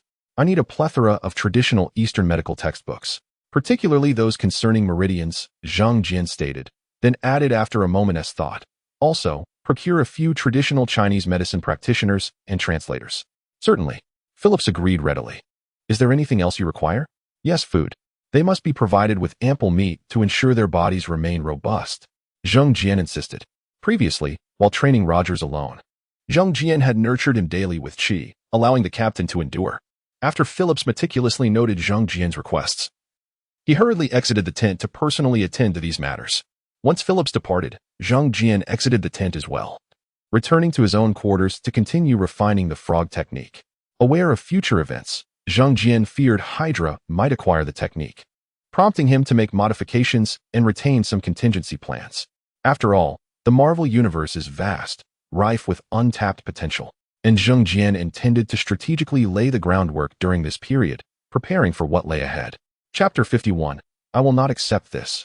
In the camp playground, all the soldiers stood in neat rows, awaiting the announcement of the elite task force selection list. The candidates for the Special Operations Team have been determined. When I call your name, step forward, Colonel Phillips proclaimed loudly, standing before the assembled troops. At the sound of his voice, a palpable tension gripped the soldiers, each one eager to join the ranks of the elite team. Among the crowd, Gilmore Hodge stood proudly in the front row, exuding an air of unwavering confidence. As the top performer among all the trainees, he was convinced that he would undoubtedly be selected to become one of the most formidable warriors. Rogers, present. Captain Rogers stepped forward and took his place to the side. Oster, a tall, fair-haired man, slightly over 6 feet, emerged to join Rogers. Locke, a towering figure with a robust build and a bushy beard, followed suit, standing next to Rogers. Alongside Captain Rogers, 10 names were soon called, and they lined up in order of height, their faces beaming with pride and joy. Rogers, James, Sam, Mig, Nick, Locke, Kusent, Andy, Jack, Oster. As Zhang Jian walked past the 10, he called out their names, congratulating them on becoming members of the elite task force. After the 10 were acknowledged, Phillips glanced at Zhang Jian, who was addressing them, before turning back and stating, "Unfortunately, you have not been selected. However, do not despair. In 1 week, you will head to the battlefields of Europe. You remain warriors and heroes of this nation."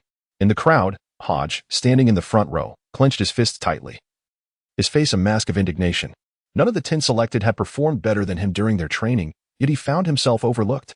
His bloodshot eyes fixated on the 10 and Zhang Jian, and he could no longer suppress the simmering fury within him. "Sir, I have something to say." "Speak," Phillips replied, recognizing Hodge, whom he had once favored. "Sir, I refuse to accept this. Their performances were not superior to mine. Why was I not chosen?" Hodge challenged loudly. His words ignited a spark among the others. Although they dared not voice their dissent openly, hushed murmurs began to circulate among them. "Are you dissatisfied?" Phillips was about to reprimand him when Zhang Jian interjected. Stepping forward to face Hodge, he asked, "What is it that you find unfair? My performance was the best among all the trainees. Why was I not selected?" Hodge retorted, his neck reddening with anger. "Huh, you believe yourself to be strong? Regrettably, in my eyes, you are nothing but refuse. I do not require individuals of sheer strength or athleticism. I seek those with exceptional character. Do you possess such qualities?" "Sir, I cannot accept your insult." Hodge gasped, glaring down at Zhang Jian. "On the first day of camp, you assaulted your roommate simply because he did not fetch you water. On the third day, you bullied Rogers, taking advantage of your strength just because you found him displeasing. 3 days ago, you stole cigarettes from Jess and assaulted him." Zhang Jian recounted Hodge's misdeeds one by one, finally posing the question, "Do you still believe you deserve to join the elite team?" "Sir, the battlefield requires a powerful soldier, not a saint," Hodge stubbornly countered. "So, you deem yourself strong?" Zhang Jian replied with a mocking smile. "Yes, sir." Hodge puffed out his chest proudly. "Then let us see." Zhang Jian grinned playfully. With that, he stepped back slightly, allowing Hodge the space to react. "I will strike first," Zhang Jian announced before initiating his attack. Hodge's face flashed with a mixture of shame and anger, feeling insulted by the alert. After a brief pause, Zhang Jian lunged forward, utilizing his strength to reach Hodge's feet. He offered no opportunity for Hodge to react. With a swift sweep of his leg, he caused Hodge to lose his balance, then leaped into the air. In midair, he executed a rapid 3-hit combination, sending Hodge into a brief float before delivering a powerful kick that sent him crashing to the ground. Bang! Hodge fell unconscious, lying motionless on the ground. "Take him to the infirmary," Zhang Jian ordered, casting one last glance at Hodge before turning away and walking off. The other recruits were left in stunned silence, taken aback by Zhang Jian's display of skill. Moments later, a few soldiers closest to Hodge stepped forward to help him, carrying him towards the infirmary. Returning to the group of selected 10, under the awestruck gazes of his peers, Zhang Jian instructed, "Follow me." Excitement coursed through the group as they trailed behind Zhang Jian, their minds racing with the possibility of becoming as powerful as he. All but Rogers displayed expressions of exhilaration. Zheng Jian led them to the large tent prepared by Phillips, where he leaped onto a wooden crate that had been set up for him. As I mentioned earlier, I do not concern myself with your raw strength. Even if you were swine, I could make you formidable. The sole reason you have been selected is your character, so cherish it. Yes, instructor. The 10 responded in unison. Excellent. Zheng Jian nodded with satisfaction. Tonight, we commence training. Assemble here at 7 o'clock for our first lesson. Yes, instructor. The 9 replied eagerly, except for Rogers. All right. Everyone but Rogers may return and rest, Zheng Jian commanded. After the 9 acknowledged his order and departed the tent, he turned to Rogers. This training will differ for you. Do not disclose your methods to anyone, understood? Zheng Jian said sternly. But, Master? Rogers hesitated. Rest assured, I do not intend to harm them. Zheng Jian understood Rogers' concerns. You are my direct disciple, and your techniques surpass theirs. This is an ancient tradition, and I cannot violate it. I understand. A hint of shame crossed Rogers' face at his initial hesitation. Good, you may leave now. Rest well, you will be quite busy in the coming days. Zheng Jian felt a sense of relief at Rogers' response. Yes, Master. Captain Rogers replied respectfully before exiting the tent. Once Rogers had left, Zheng Jian stretched lazily, descended from the crate, and stepped outside, seeking a sunlit, tranquil place to take a nap. Chapter 52. Class That Inept Group. Smith had received intelligence relayed from America, and as he inspected the factory, his fury was palpable. Not long ago, under Smith's leadership, Hydra had officially severed ties with the Nazis, emerging as an independent terrorist organization. The doctor's serum project had faltered, and Smith, clutching the confidential report, turned his gaze to Dr. Zola, demanding urgency in production, for time was of the essence. However, we are already operating at full capacity. The soldiers cannot endure much more, Zola protested. Those prisoners of war, I shall provide you with as many as needed. They are merely expendable, Smith retorted coldly. Very well, Zola conceded with a reluctant nod. I have received word that fat cat is collaborating with the American government to assemble a super team. At this, a flicker of trepidation crossed Smith's face. Thus, we must hasten our progress. As dusk descended upon the new recruit camp, the hour approached 7. The 9 selected from the day's trials, along with Captain Rogers, gathered eagerly at the tent entrance, their faces adorned with barely concealed smiles, excitement radiating from them. Hey, buddy, I must say this is incredibly cool. We are about to become super soldiers, exclaimed the most animated of the group, the African-American Nick. Ha! Indeed. The good-natured white giant, Rocky, laughed heartily. Just a reminder, you are on the verge of becoming super soldiers, interjected Zheng Jian from behind the group. Finally, you've arrived. We could hardly wait. Nick, quite familiar with the group, grinned widely. Ah, Nick, it seems you're quite excited. Zheng Jian remarked with a mischievous glint in his eye. Yes, Chief. I have been excited all afternoon. I can hardly contain myself. Nick replied, moving about energetically, speaking rapidly. Oh, is that so? Then I suggest you run 3 laps around the camp before returning. Zheng Jian said with a playful smirk. Nick, taken aback, looked at Zheng Jian with a face full of confusion. This is your first lesson. Always maintain a calm and composed demeanor. Zheng Jian grinned wickedly, eyeing the bewildered Nick. Hey, Chief, you can't do this. I won. 2. Instructor, I 3. As Zheng Jian reached 3, Nick, with a resigned expression, turned and began to run. The others erupted in whistles and laughter at the sight. All right, quiet down. Everyone inside, Zheng Jian commanded, leading the way into the tent. Inside the spacious tent, desks and a podium were arranged, alongside a human model used for traditional Chinese medicine. This model had been painstakingly crafted by Phillips, adorned with intricate illustrations of meridians, acupoints, and English annotations. Feel free to sit wherever you like, Zheng Jian cheerfully announced, leaping onto a wooden crate at the podium. As the recruits settled, they looked up expectantly at Zheng Jian. Standing atop the crate, he harnessed his internal energy, transforming it into the form of a ferocious tiger. My God! Gasps erupted from the audience, even though they had witnessed it before. This is Qi. It is both powerful and ancient. After the display, Zheng Jian retracted the energy within him. From today onward, you shall embark on the cultivation of Qi, he proclaimed, observing the rising excitement among the recruits. Now, I have some good news to share. Zheng Jian pointed at the human model. Your task for this week is to memorize it. His devilish grin sent the recruits' enthusiasm plummeting, eliciting a chorus of groans. Instructor, How does this relate to our martial training? James, seated in the front row, inquired. It is the foundation of your martial arts and Qi practice. I will not teach you any techniques until you have mastered it. Zheng Jian replied with a menacing smile. Soon, a few consultants will assist you in studying the meridian chart.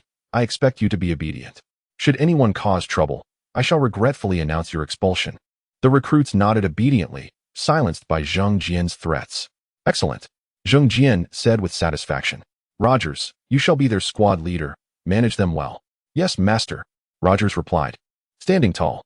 Stay seated. If you have questions, consult Rogers. Zheng Jian jumped down from the crate and headed outside. Oh, and I must inform you. I will assess your learning in a week. Those who do poorly shall receive a gift. With a glint in his eye, he exited the tent. Phew. Once Zheng Jian left, a collective sigh of relief swept through the recruits. Squad leader, may I ask how long it took you to memorize all this? Andy, seated beside Rogers, asked curiously. About 10 days, Rogers replied, his expression darkening at the memory of that arduous time. The other 9 noticed the change in his demeanor and pressed him. Is it hard to learn? Rogers simply shook his head. Oh, the others lamented in dismay. Report. At that moment, Nick, having completed his 3 laps, entered the tent, panting. Nick, that was quite the thrill. His friend, Cusant, teased. Indeed, very exhilarating, like a rendezvous with your sister. Nick retorted defiantly. Laughter erupted among the others at Nick's boldness. Damn Nick, one day I will shove your head in a toilet. Cusant shouted back. All right, everyone quiet down. Rogers interjected, restoring order. Nick, find a spot to sit. Class is about to begin. Fine. Nick shrugged, hands raised in surrender, as he moved to an empty seat beside Cusant. Shortly after Nick settled, 3 Chinese physicians and 2 translators entered, led by Zheng Jian. Let us commence the lesson, Zheng Jian announced, surveying the room. Old Tang, I leave it to you, he said to the middle-aged Chinese man, Tang Renxian, behind him. Tang nodded and approached the podium, ready to begin the lecture. Chapter 53, Detection and Punishment. This week has been an arduous ordeal for them, filled with relentless memorization and review, often punctuated by various punishments from Zheng Jian for failing to keep up. Kazinti, how are you preparing? Don't end up crying after the headmaster's reprimand. Nick jested. Nick, you might be the one crying for your mother soon. Kazinti retorted with a laugh. The others, amused by the lively banter between the two, merely smiled and enjoyed the spectacle. Amidst their playful quarrel, Rocky emerged from the tent, visibly relieved. Rocky, how did it go? Nick, momentarily forgetting his banter with Kazinti, hurriedly inquired. With tears welling in his eyes, Rocky exclaimed, I passed. I finally passed. The thought of the various punishments endured throughout the week made him feel as if he were a child burdened with hundreds of pounds. Yay, the others cheered for him, their joy genuine. Silence. Nick, it's your turn. A voice from within the tent brought the excited group back to reality. Called by name, Nick approached with a solemn expression under the gaze of his peers. Instructor, he addressed Zheng Jian formally in the proper setting. Begin reciting, Zheng Jian said. Reclining in a specially designed soft chair, his tone indifferent. Yes, Nick replied and commenced his recitation, perhaps due to nerves or insufficient preparation. Nick stumbled after only a few lines. His mouth opened as his mind raced, yet he could not recall the words. After waiting for a minute, Zheng Jian stated, unsatisfactory. Stay behind. Instructor, I'm just a bit nervous. Silence, leave. Zheng Jian interrupted, his voice devoid of sympathy. All right, fine, Nick replied dejectedly, slowly exiting. As Nick stepped outside, laughter and teasing erupted among the group, the atmosphere lightening until Zheng Jian spoke again. Thus, with the exception of Rogers, the remaining 9 entered the tent to face Zheng Jian's rigorous assessment. Of those tested, 2, Nick and Kazinti, failed. You truly are good friends, sticking together through thick and thin, Zheng Jian remarked after the testing concluded, dismissing the others and retaining only Nick and Kazinti. Chief, I was just nervous, Nick cautiously explained, glancing at Zheng Jian. No need for explanations. I only assess results. Zheng Jian replied. Tonight at 8, I will be here to train you personally. Understood, Chief. Nick and Kazinti trembled at his words, feeling hopeless. All right, you may return for now, Zheng Jian waved them off. Yes, Chief. Understood, Chief. They responded before departing the tent. By 7 p.m., Zheng Jian had summoned Captain Rogers to the tent early. Master, Rogers respectfully addressed Zheng Jian upon his arrival. With a beaming smile, Zheng Jian gestured to a weighted backpack beside him, saying, Look, this is the load-bearing equipment I made for you.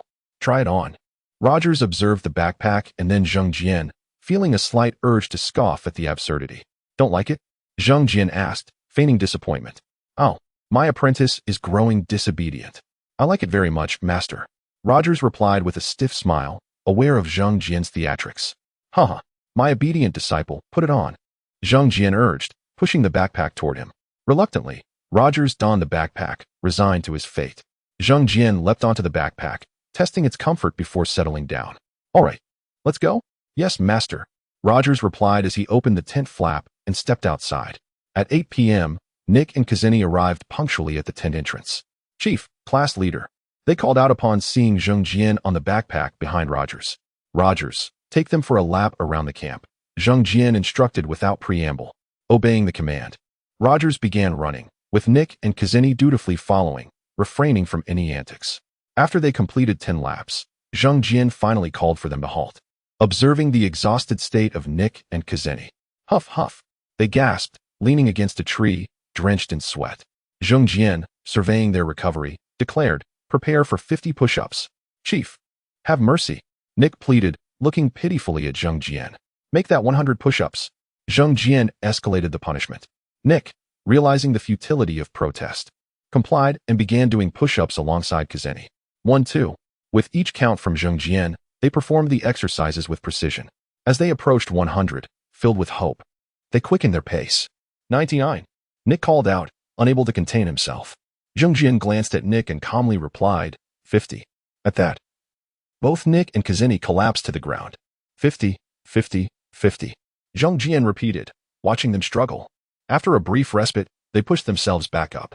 Satisfied, Zhang Jian counted 60, 70, 80, 90, 100. With that, Nick and Kazini fell down, gasping for breath, observing their utterly spent forms. Zhang Jian leaped down from the backpack, restoring their energy momentarily before addressing Rogers. Disciple, take them back. Understood, master. Rogers nodded in acknowledgement. Very well.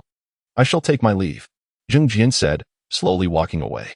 Back in his tent, Zhang Jian jumped onto his bed and retrieved the handwritten version of the Frog Skill 2.0. This version was specifically crafted for the Special Operations Team and the future S, H, I, E, L, D, and Hydra. Unlike the standard version practiced by Captain Rogers, Zhang Jian had omitted the introductory methods of self-cultivation, instead allowing training solely through the transmission of energy. This way, should the frog skill be leaked to various factions, Zhang Jian's energy would become the source for all who practiced it. His energy, derived from the world of Kung Fu Panda, could both bestow and seize, allowing him to easily absorb the energy from those practicing the frog skill in the future. Chapter 54.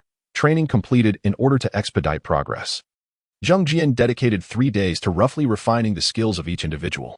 Following this, he spent an additional 2 days transferring his own energy to them, aiding them in the preliminary mastery of the frog technique. Exhausted after these efforts, Zhang Jian entrusted the 9 to Rogers and retreated to recuperate. Half a month later, while lazily lounging in a hammock under the sun, Zhang Jian was abruptly awakened by the hurried approach of Phillips. Tom, who is it? Zhang Jian reluctantly opened his eyes. Damn it, you lazy cat. Get up.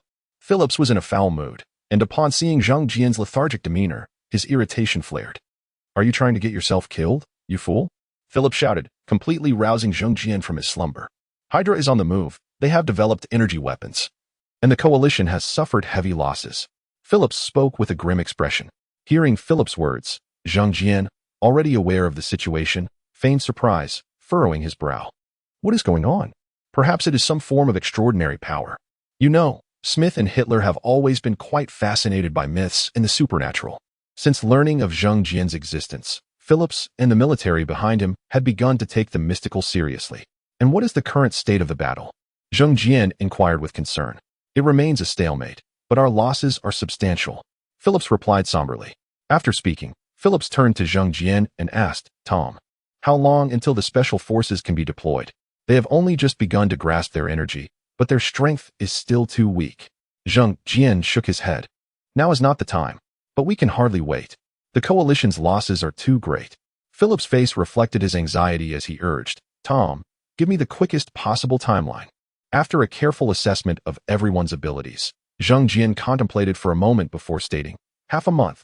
Grant me another half month. But Phillips, they need time to grow. Sending them to the battlefield prematurely will render our previous efforts futile if casualties occur. Zhang Jian interrupted Phillips, his tone serious. Very well. Phillips conceded reluctantly. After concluding their discussion, Phillips hurriedly departed, overwhelmed by his busy schedule. Once Phillips left, Zhang Jian leapt from the hammock, intent on consulting Rogers about expediting the training process. Utilizing his energy, Zhang Jian swiftly located Rogers. Rogers, we need to accelerate the training progress. Rogers, taken aback by Zhang Jian's seriousness, changed his expression. Master, what has happened on the European front? Zhang Jian regarded him with appreciation. Hydra has developed energy weapons, and the coalition has suffered grievously. What? Rogers exclaimed upon hearing Zhang Jian's words. Thus, we must hasten our training. The sooner you are on the battlefield, the fewer losses the coalition will incur. Zhang Jian urged earnestly. Understood, Master. Rogers nodded and promptly turned to head outside. I will gather them for additional training. Seeing Rogers depart, Zhang Jian quickly followed. Wait for me. Just after finishing lunch and having barely rested, the 9 were forcibly summoned by Rogers. What is going on today? Nick, the most spirited among them, was the first to inquire.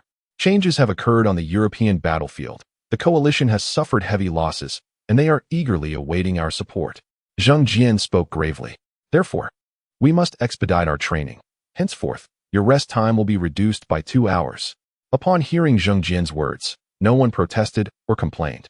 They were acutely aware of the responsibilities they bore. In light of Zhang Jian's troubling news, the following days saw everyone training with even greater diligence, often engaging in additional practice under Rogers' guidance.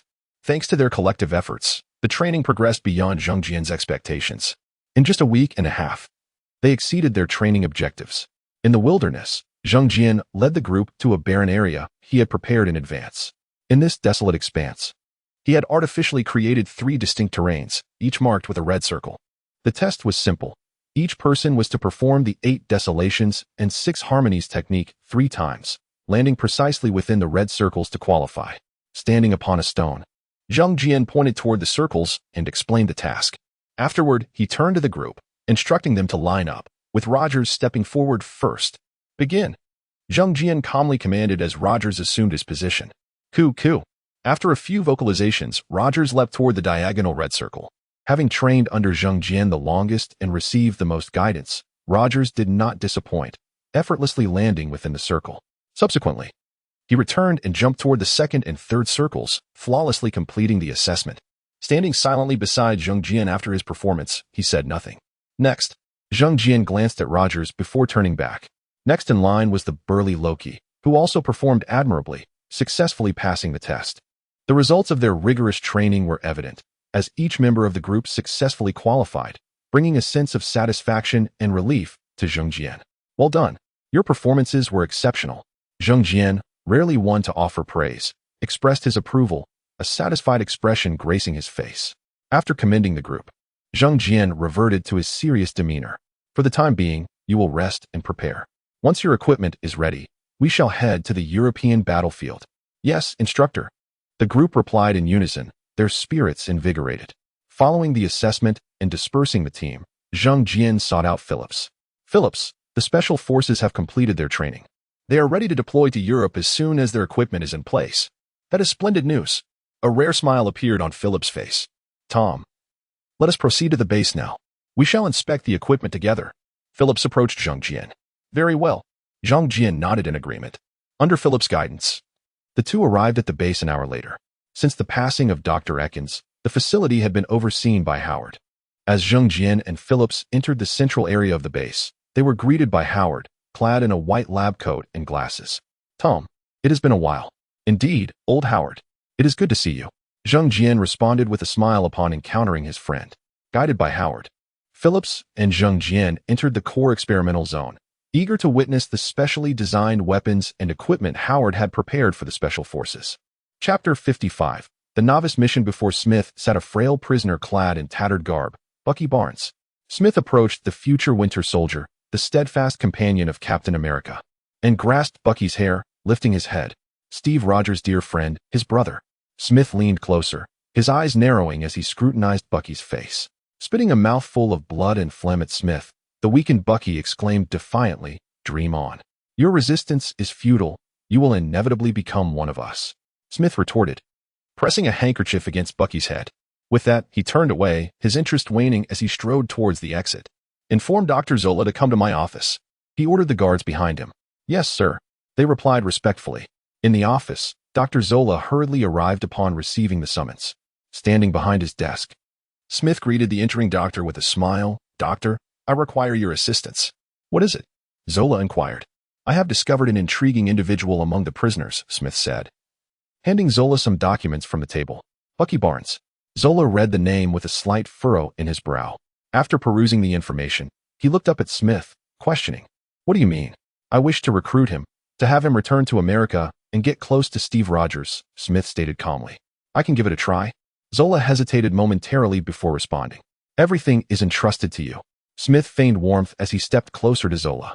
In New York, at the Strategic Scientific Reserves Base, 10 members of the Special Forces team, led by Zheng Jian, arrived at the experimental area. Rogers, here is the shield and shock-absorbent suit I crafted for you, Howard exclaimed, presenting Captain America's equipment. Upon receiving it, Rogers examined the items with childlike curiosity. This is made from vibranium, capable of absorbing the majority of energy, Howard explained, standing beside Rogers. After briefing Rogers, Howard distributed the other gear to the remaining 9 members. Unlike Rogers, the others were outfitted with standard-issue equipment, shock-absorbent suits, alloy daggers, and enhanced firearms. These constituted the Special Forces standard arsenal. Eagerly donning their gear, the team members brandished their daggers and shouted in excitement. Enough. Quiet down. Zheng Jian commanded from the side. Grab your weapons and head to the shooting range. Following his orders, the team donned their suits and carried various firearms towards the range. After testing the weapons and confirming their functionality, Zheng Jian led the team back to the barracks, where they would rest before their flight to Europe that evening.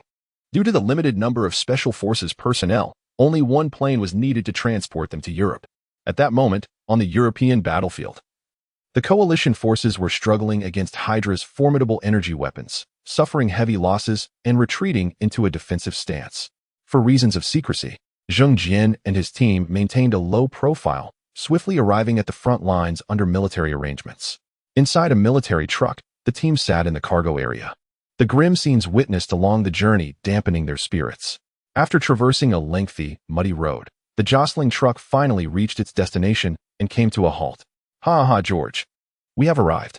Phillips, the guide, leaped from the passenger seat with open arms, calling out loudly. About time you showed up, Phillips, exclaimed George, the commander of the 666th Division, as he embraced Phillips. After their greeting, Phillips introduced George to the newly arrived members of the Special Forces. These are the members of the Special Forces. They shall become our sharpest blades. Upon hearing Phillips' introduction, George smiled and shook hands with the team, though skepticism lingered in his eyes. After a brief introduction, the Special Forces temporarily stationed themselves with the 666th Division. Due to Zheng Jian's unique status, Rogers assumed the role of the visible team leader, responsible for communicating with George and the other officers. Having just arrived at the front lines and bearing the name of the Special Forces without any achievements, the team faced skepticism and provocation. Look, who is that? Isn't that our super Special Forces member? Huck, you are spot on. These taunts incited considerable irritation among the Special Forces members, who, unable to retaliate against their comrades, suppressed their frustrations while awaiting their first mission. Soon, the Special Forces received their initial assignment to eliminate a Hydra military base located 50 miles away, opting to lead the mission himself to minimize casualties. Zheng Jian prepared the team for action. Under the cover of night, the Special Forces commenced their first mission under Zheng Jian's guidance. According to the intelligence they had received, this base was merely a small outpost, primarily serving as a transit station.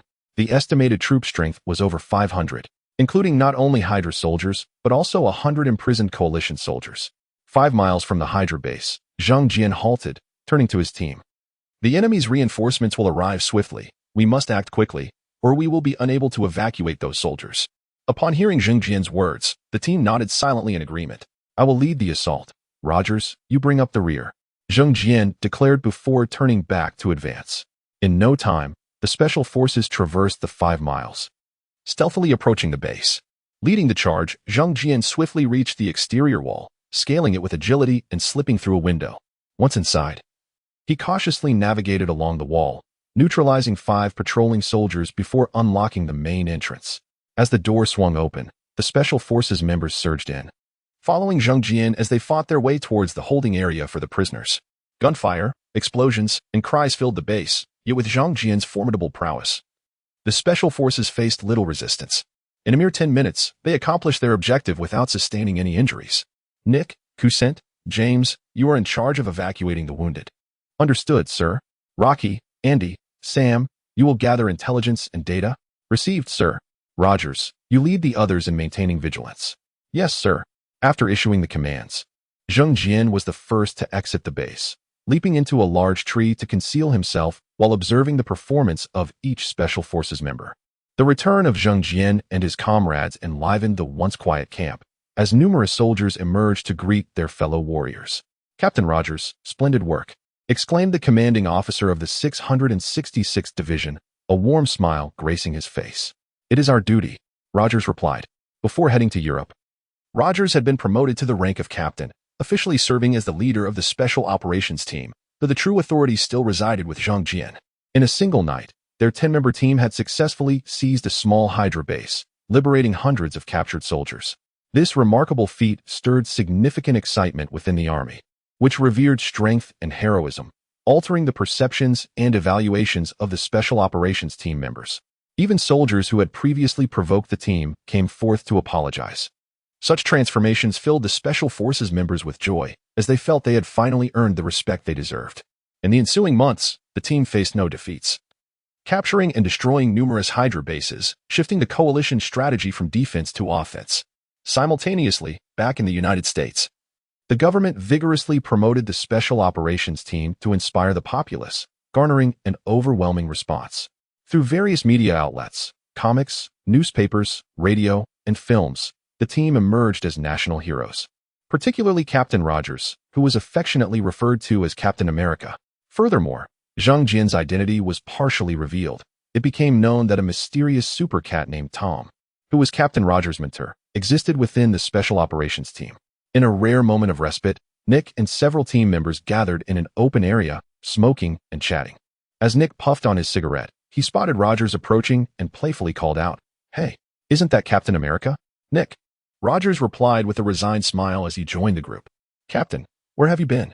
Nick asked, taking a drag before discarding his cigarette. Rogers shrugged, saying, "I have no idea. Perhaps he went out to have some fun. Per Nazis." Nick remarked gleefully. Those familiar with Zhang Jian understood that his idea of fun was rather unique. While others sought ordinary leisure, Zhang Jian engaged in a delightful battle against the Nazis, often with a flair for dramatic flair. With the conversation flowing, the group transitioned from discussing Zhang Jian to the battlefield, and eventually to romantic interests. There was no topic off limits. "Major Rogers, Colonel Phillips is looking for you." A messenger rushed in as the group enjoyed their conversation. "All right, I'll head over now," Rogers replied, gesturing to his comrades before making his way to Phillips' tent. Reporting in, he announced at the entrance before stepping inside.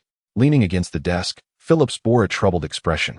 He sighed and handed a telegram to Rogers, saying, "This is the information you asked me to look into."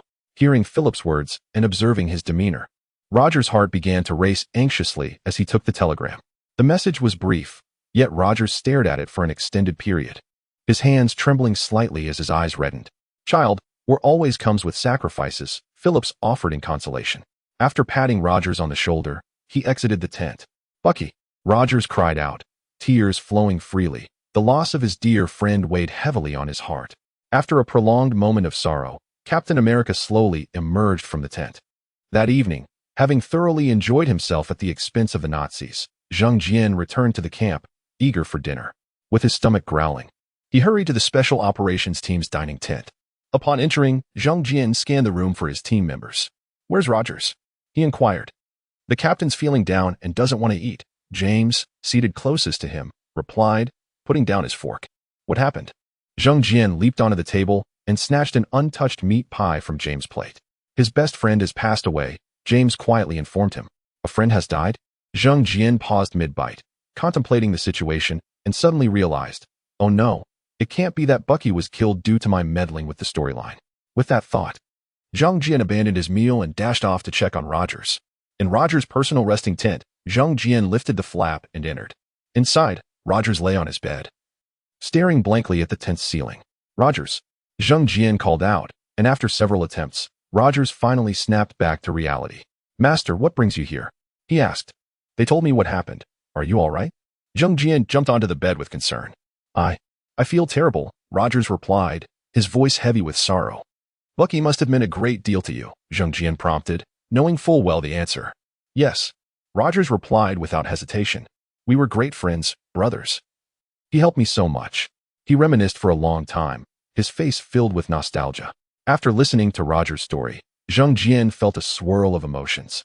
Though sadness eluded him, he sensed a profound complexity. His presence and intervention had dramatically altered the narrative, resulting in the loss of the future Winter Soldier, leaving him at a loss for words to express his feelings. Rogers, we must always look forward. Remember Bucky, remember the doctor. We will avenge them, Zheng Jian offered, breaking the silence. After a moment, Rogers nodded in agreement but remained silent, unsure of how to provide comfort. Zheng Jian exchanged a few more words with Rogers before deciding to leave, trusting that Rogers would find his way through the grief.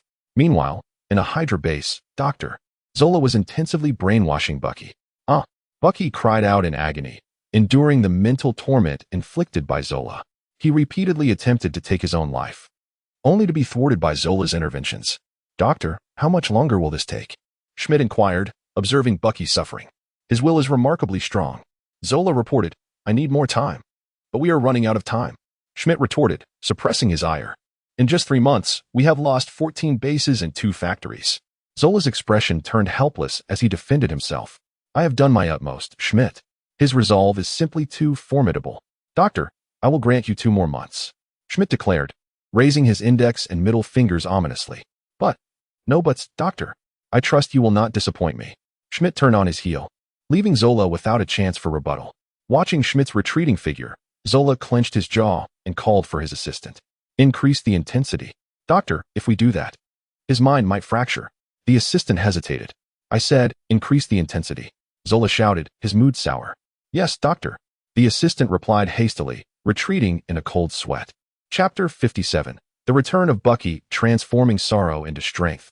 Rogers led multiple missions over the ensuing 2 months, successfully dismantling nearly 10 Hydra bases and significantly aiding the Allied forces' advance. Useless, that damned rabble. Continuous streams of disheartening news had plunged Smith into a state of utter despondency, his frustration boiling over as he tore the intelligence report into shreds. After venting his rage by throwing the paper remnants onto the floor, Smith summoned the guard stationed outside. Leo, fetch Dr. Zola for me. Yes, sir. Leo replied before promptly exiting the office. A mere 15 minutes later, Dr. Zola hurriedly arrived. Smith, what is it? Doctor. How goes your progress? Smith inquired, his expression icy as he stepped closer to Zola. Almost complete, though I encountered a slight complication. Dr. Zola cautiously responded. Complication? What kind of complication? Smith's brow furrowed, his voice heavy with suspicion. Bucky has suffered a mental breakdown. Dr. Zola took a small step back, apprehensively regarding Smith. Breakdown, Smith emphasized, fixing a piercing gaze upon Zola. You turned him into a fool. Faced with the accusation, Dr. Zola's complexion drained of color, prompting him to retreat further. Huh? Are you telling me that you squandered months only to render him an imbecile? Smith took 2 steps forward, invading Dr. Zola's personal space, laughter tinged with fury. No. He merely experienced some mental disarray and has lost many memories. Dr. Zola hastily explained, beads of cold sweat forming on his brow. Amnesia? Smith seized Dr. Zola by the collar, his anger palpable. Well done, doctor. I assure you, this will not impact your plans. Dr. Zola stammered. I promise it won't. You had better pray for the success of your plan. Smith released Dr. Zola, a sinister smile spreading across his face as he straightened the doctor's collar with unsettling kindness. Best of luck, doctor. Thank you.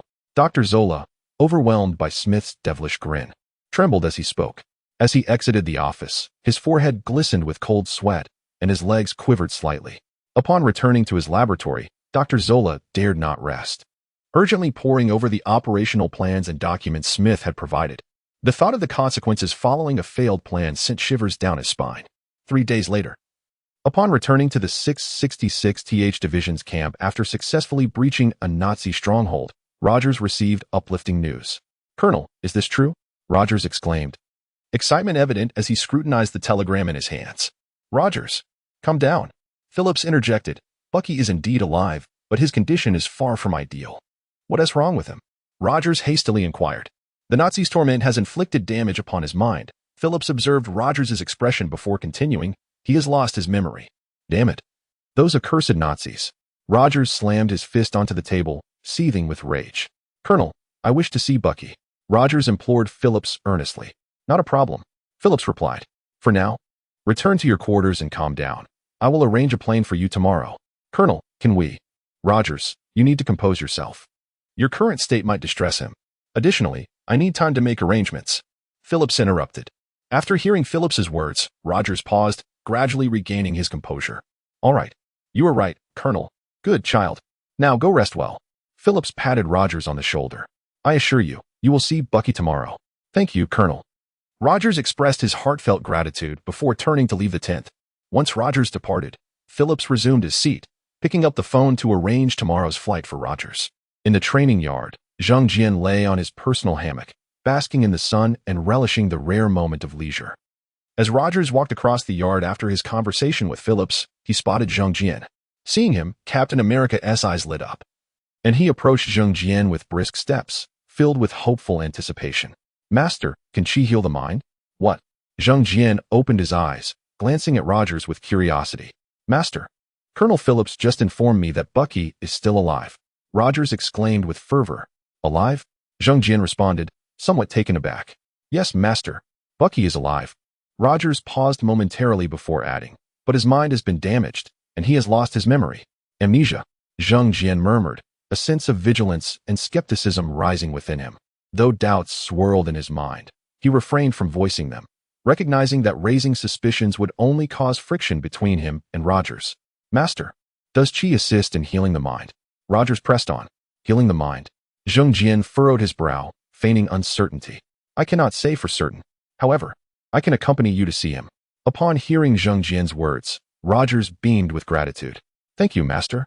No need for thanks. You are my disciple. And Bucky is your friend, like a nephew to me. If he is unwell, I will certainly do my utmost to help him. Zhang Jian replied with a smile. Harboring doubts about Bucky's return, Zhang Jian quickly jumped down from the hammock after conversing with Rogers, eager to speak with Phillips. Phillips! Phillips! Zhang Jian burst into the tent, calling out Phillips's name as he leapt onto the table before the colonel. What is it? Phillips looked up at Zhang Jian, inquiring. Rogers just informed me that Bucky is alive and has escaped. Zhang Jian regarded Phillips with a tone laced with skepticism. Realizing Zhang Jian's expression, Phillips responded, Tom, you suspect this is a Hydra scheme. Yes, I sense something is amiss. Zhang Jian articulated his suspicions. Hydra has always been heavily fortified. How could Bucky possibly escape alone? No, Tom. This time, hundreds of soldiers returned. Bucky was merely one among them. Phillips elaborated. The soldiers who escaped informed us that they seized an opportunity during transport to flee. Do you believe them? Zhang Jian gazed intently at Phillips, his demeanor serious. Phillips shook his head. I do not. Upon hearing Phillips's response, Zhang Jian smiled with relief. This must be Hydra's conspiracy. Indeed, Tom. Phillips nodded in agreement, continuing, however, we must investigate discreetly, otherwise, it could dishearten those soldiers. Chapter 58, Bucky. Stepping out of the tent, Zhang Jian rubbed his eyes and let out a tremendous yawn. His mouth moving as he muttered, I am utterly exhausted. Rogers, walking ahead, slowed his pace and turned to Zhang Jian, saying, Master, I entrust Bucky's matter to you. I will do my utmost, Zhang Jian replied. On the runway beside the camp, the plane stood ready for takeoff. Phillips awaited their arrival next to the aircraft. You finally made it. Hurry aboard, he called out as he spotted Rogers and Zhang Jian. Upon hearing his voice, Rogers quickened his pace and rushed toward the plane. Following closely behind, Zhang Jian matched his speed and ran alongside him. Colonel, Rogers reached the aircraft and looked at Phillips with gratitude. No time for chit-chat. Get on board. Phillips patted Rogers' arm. Nodding, Rogers swiftly entered the plane, with Zhang Jian winking at Phillips as he followed. Noticing Zhang Jian's playful gesture, Phillips gave a slight nod and said to Rogers, safe travels. After closing the cabin door, Phillips stepped back. Once Phillips had distanced himself, the plane roared to life, ascending into the sky with a powerful rumble. Inside, the noise was overwhelming, and both Zhang Jian and Rogers remained silent. One rested his eyes while the other gazed thoughtfully out the window. Bucky was located in a military hospital some distance away from the 666th Division South Base. After over an hour of flight, The plane finally arrived at its destination, landing smoothly. Upon disembarking, the hospital's reception staff approached. Major Rogers. I am David. The hospital's reception personnel. Due to his heroic actions, Rogers had been promoted to the rank of Major.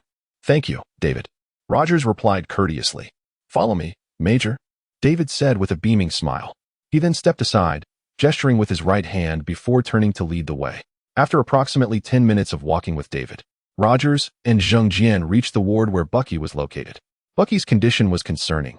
He sat by the bedside, his eyes vacant and his body frail, showing little reaction to Rogers' entrance. Bucky. Rogers rushed in front of him, calling out excitedly. Bucky lifted his head, gazing at Rogers in confusion. Noticing Bucky's response, Rogers instinctively turned to the attending physician standing at the door. The doctor, holding a case report, shook his head helplessly at Rogers' glance. Major, he has lost his memory. Disappointment washed over Rogers, who had arrived with a glimmer of hope. He turned back to Bucky, his red-rimmed eyes fixed intently on him as he exclaimed, Bucky, it's me. Rogers. Bucky.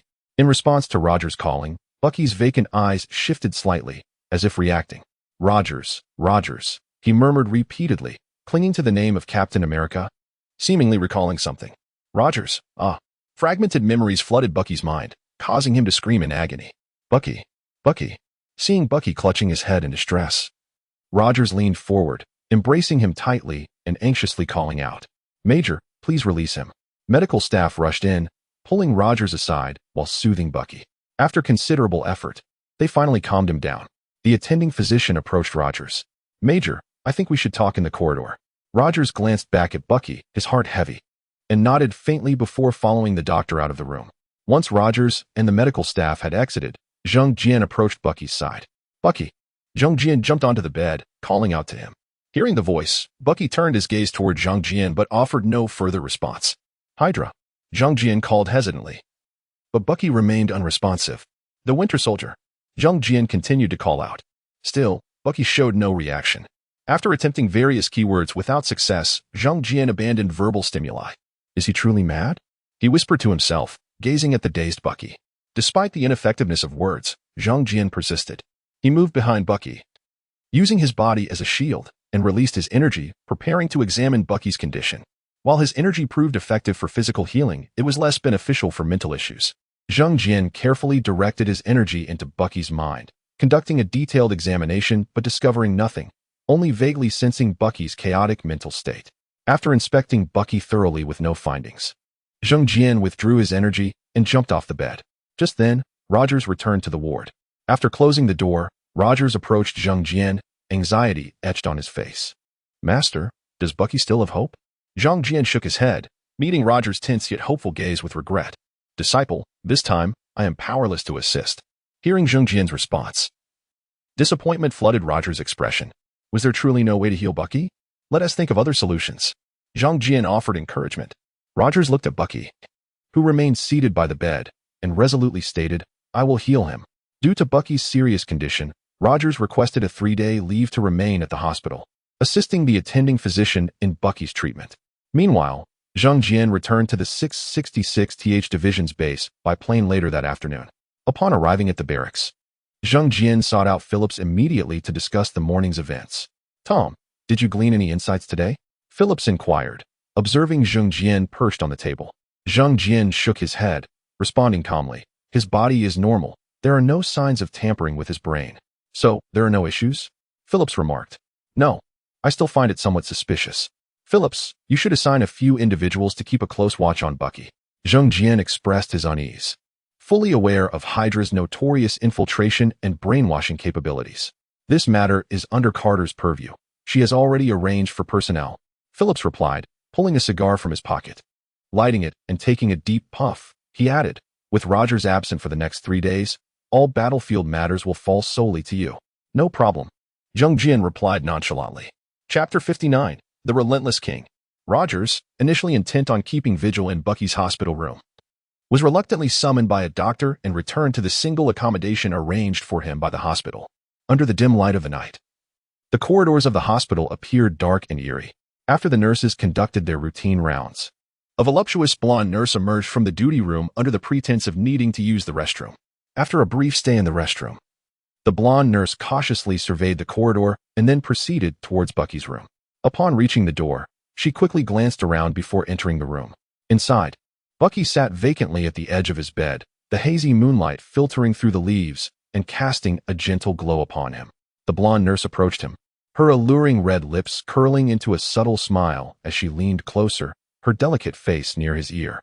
Hydra 222333, Smith 99999. She whispered a coded phrase, and Bucky's vacant eyes suddenly sparked with life. Hail Hydra, he replied emotionlessly.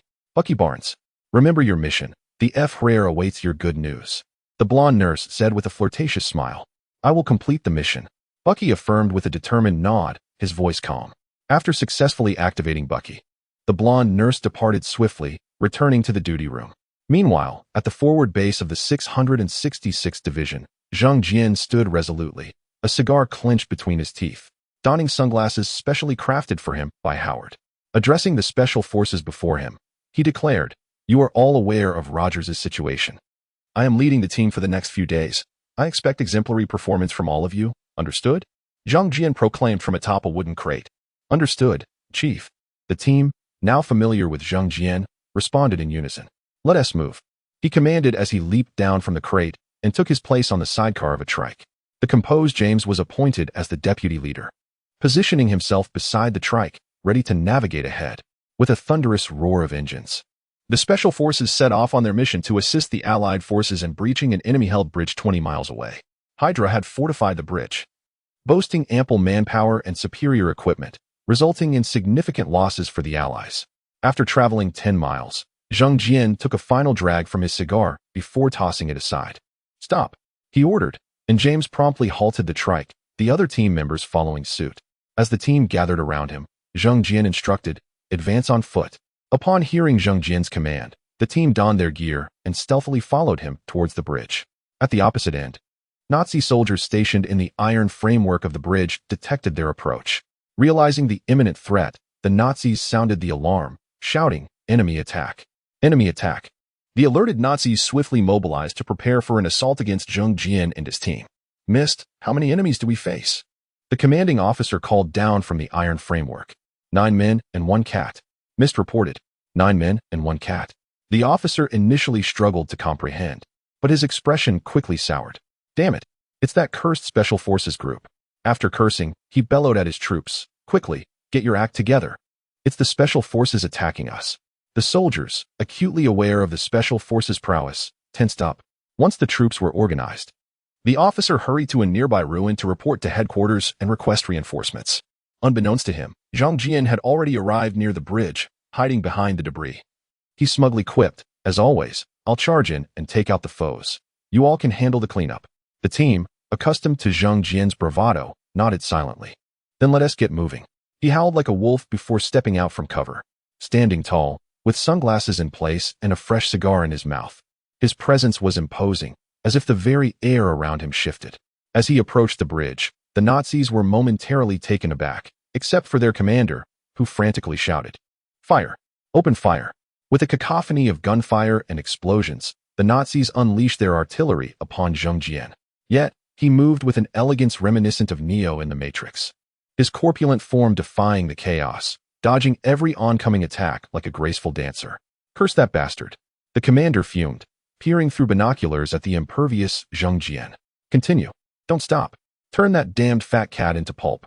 Despite the Nazis' ferocious firepower, Zhang Jian remained unfazed. After a series of balletic evasions, he inhaled deeply, causing his belly to expand. He bellowed, unleashing a powerful shockwave that obliterated everything in front of him. The Nazi formation crumbled, countless soldiers fell to the ground, and their artillery was decimated. Fire! Keep firing! The commander, less affected by the chaos, scrambled to his feet, enduring the ringing in his ears as he grabbed an energy rifle and charged forward, shooting frantically. Some lightly injured soldiers followed suit, continuing their assault. The battered Nazis, their resolve waning, retaliated feebly, akin to a once vibrant youth now resembling a weary middle-aged man. For Zhang Jian, this diminished threat posed no danger. He stood his ground, using his energy to shield against the onslaught before employing a technique reminiscent of the Buddha's palm, the invincible cat's paw. A colossal paw of energy surged forth with unstoppable force, sweeping away the remaining Nazis. The commander, who had just charged ahead with his energy rifle, succumbed instantly to the overwhelming impact, leaving a scene of utter devastation. After neutralizing all adversaries, Zhang Jian casually dusted off his hands and called out, "Clean the area." Upon hearing his command, the special forces, concealed behind cover, swiftly and methodically advanced onto the bridge, expertly tending to the battlefield. "Every time we follow the chief, we end up as mere cleaners," Nick muttered under his breath while clearing the area. Not satisfied, Zhang Jian coincidentally stood behind Nick, having overheard his complaint. Startled, Nick turned around, his expression one of resignation. "No, Chief. Then you can walk back on your own." Zhang Jian grinned mischievously, delivering a mock threat. Ha! The other team members erupted in laughter at Nick's misfortune. Chapter 60. The conspiracy unfolds in the 3 days that Rogers remained. Bucky's memory had significantly improved. The attending physician attributed Bucky's transformation to the beneficial stimulation brought about by Rogers' presence. Elated by this development, Rogers requested an extension of his leave from Agent Zhang to assist in Bucky's treatment at the hospital. A week later, adhering to a disciplined routine, Rogers rose early, refreshed, and hurried to Bucky's room. "Good morning, Major." Upon entering the ward, the blonde nurse, Belinda, who was responsible for Bucky's care, greeted Rogers with a warm smile. "Good morning, Belinda," Rogers replied cheerfully as he approached Bucky's bedside. He felt immense gratitude towards Belinda, having observed her meticulous attention to Bucky's needs each day. "Take your time to chat, Major." After administering Bucky's medication and conducting the routine checkup, Belinda gently pushed the nursing cart towards the door. Her alluring silhouette, accentuated by her curvaceous figure, was captivating. Both Rogers and Bucky found themselves entranced by her departure. Once Belinda was out of sight, Bucky chuckled and remarked, "Rogers, why do I feel like I've gained something from this injury?" "Indeed, this time it's a win," Rogers concurred, sharing Bucky's fondness for the kind-hearted and beautiful nurse. "Hee, Rogers, she is my nurse." Bucky joked, "Be careful that Carter doesn't get jealous." Hearing Bucky's words, Rogers' expression shifted slightly as he chuckled awkwardly. After their laughter subsided, Rogers pulled a chair beside Bucky's bed and said, "Bucky, I'll be leaving tomorrow." Bucky paused, taken aback, before responding, "Are you returning to the Special Forces?" "Yes. The instructor has been urging me," Rogers confirmed. Upon hearing this, a look of melancholy crossed Bucky's face. "Rogers, do you think I'll be able to return to the battlefield?" "Absolutely. Focus on your recovery, and I'll be waiting for you on the front lines," Rogers asserted, gazing earnestly at Bucky. A smile returned to Bucky's face. "All right, I'll hold you to that. When I'm back, we'll fight the Nazis together." "I'll be waiting for you, Bucky," Rogers promised.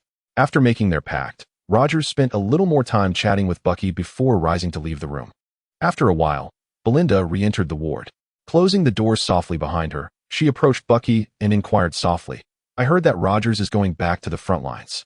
"Yes," Bucky replied calmly, meeting her gaze. Belinda furrowed her lovely brows and cautioned, "Bucky, don't forget your mission." "I certainly haven't forgotten," Bucky smiled. "But we mustn't rush. If we act too hastily, it could raise suspicions from Rogers and the others. We have no time to waste. The F-Rare is awaiting our good news," Belinda reminded him. "I understand, Belinda.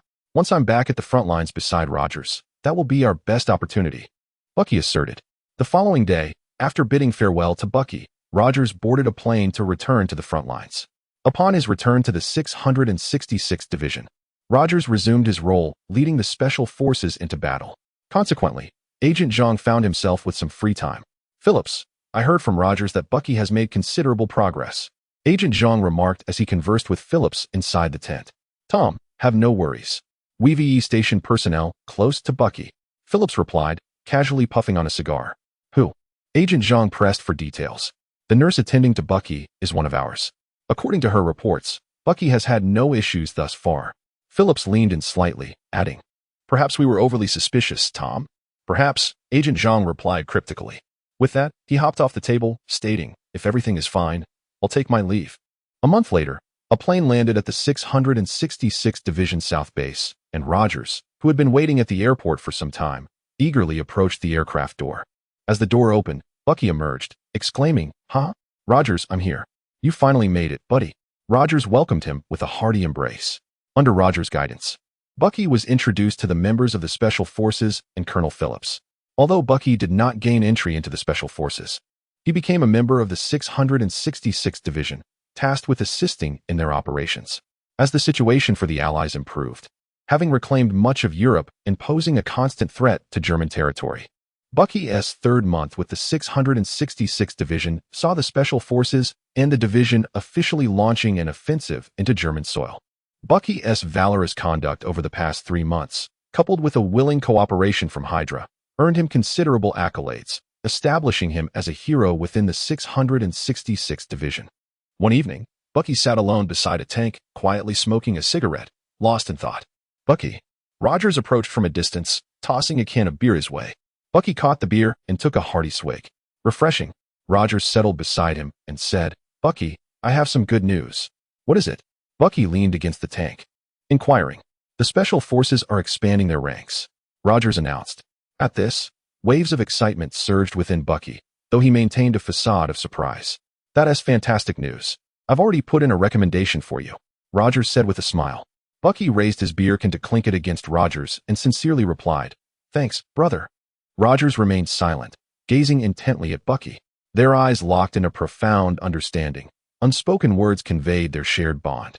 Meanwhile, as this deep camaraderie blossomed between Bucky and Rogers, Agent Zhang was furiously confronting Phillips. "Phillips, are you truly such a fool? How could you agree to Rogers' recommendation?" Agent Zhang berated him, standing before Phillips. "Damn it. Keep your voice down," Phillips retorted, seated behind his desk, jabbing his finger at the surface. "Keep it down?" Agent Zhang raised an eyebrow, responding angrily. "Then tell me, why would you make such a ridiculous decision?" "Tom, we've already established that Bucky is reliable, and his performance has been exemplary. We have no grounds to reject Rogers' recommendation." Phillips explained helplessly, adding, "If Bucky were truly a liability, he would have revealed a flaw within the Special Forces." Agent Zhang remained silent, merely smirking coldly at Phillips. "Regardless, the skills have already been imparted to you. You may choose to teach whomever you wish." Agent Zhang scoffed. With that, he hopped down from the table and exited Phillips' tent. Watching Agent Zhang's retreating figure, Phillips shook his head in resignation and continued to process the documents before him. Chapter 61. Transmitting the Teachings to be Candid. Zhang Jian had no objections to the expansion of the Special Operations Team or the dissemination of the frog technique, especially since he was imparting a modified version 2.0 of the technique.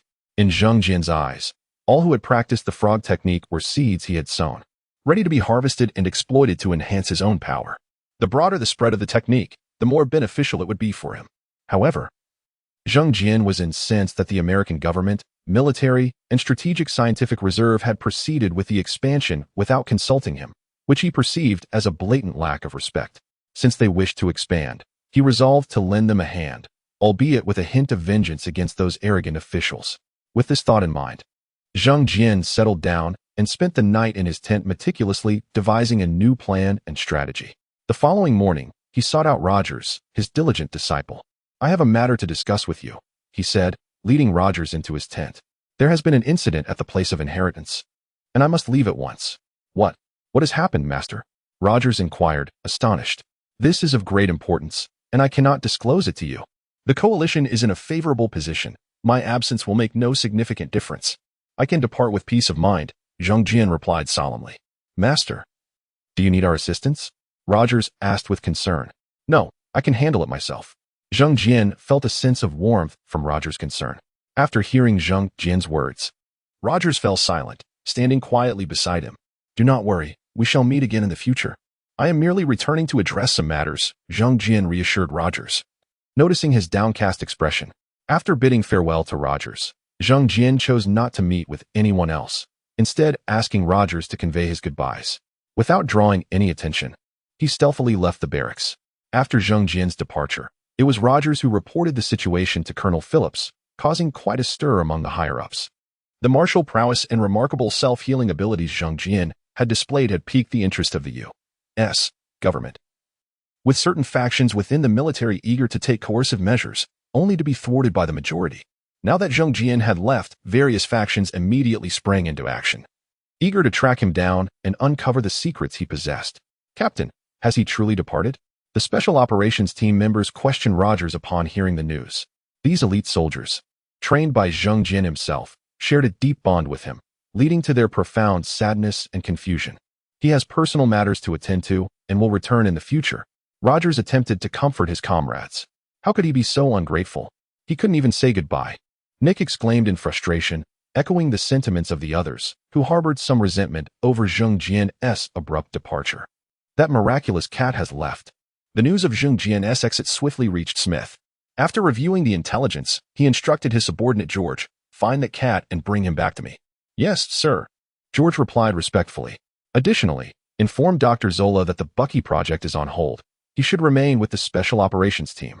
Smith added, "Understood, sir." With that, George exited the command room at Smith's gesture.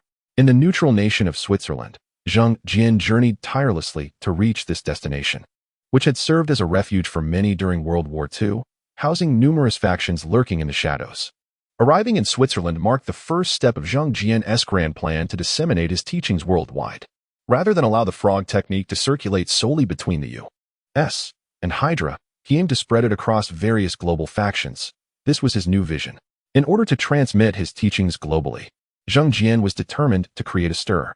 Upon arriving in Switzerland, he orchestrated numerous miraculous events, which led some to revere him as a deity while others branded him a demon, decrying him as heretical. From those who admired him, he selected several promising individuals to become his disciples and shared the frog technique with them.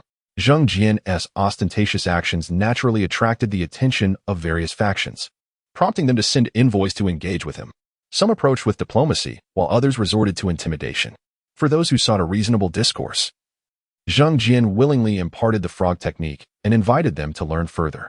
Conversely, for those that employed force, he chose to respond with overwhelming power, thus demonstrating his might and effectively deterring these factions.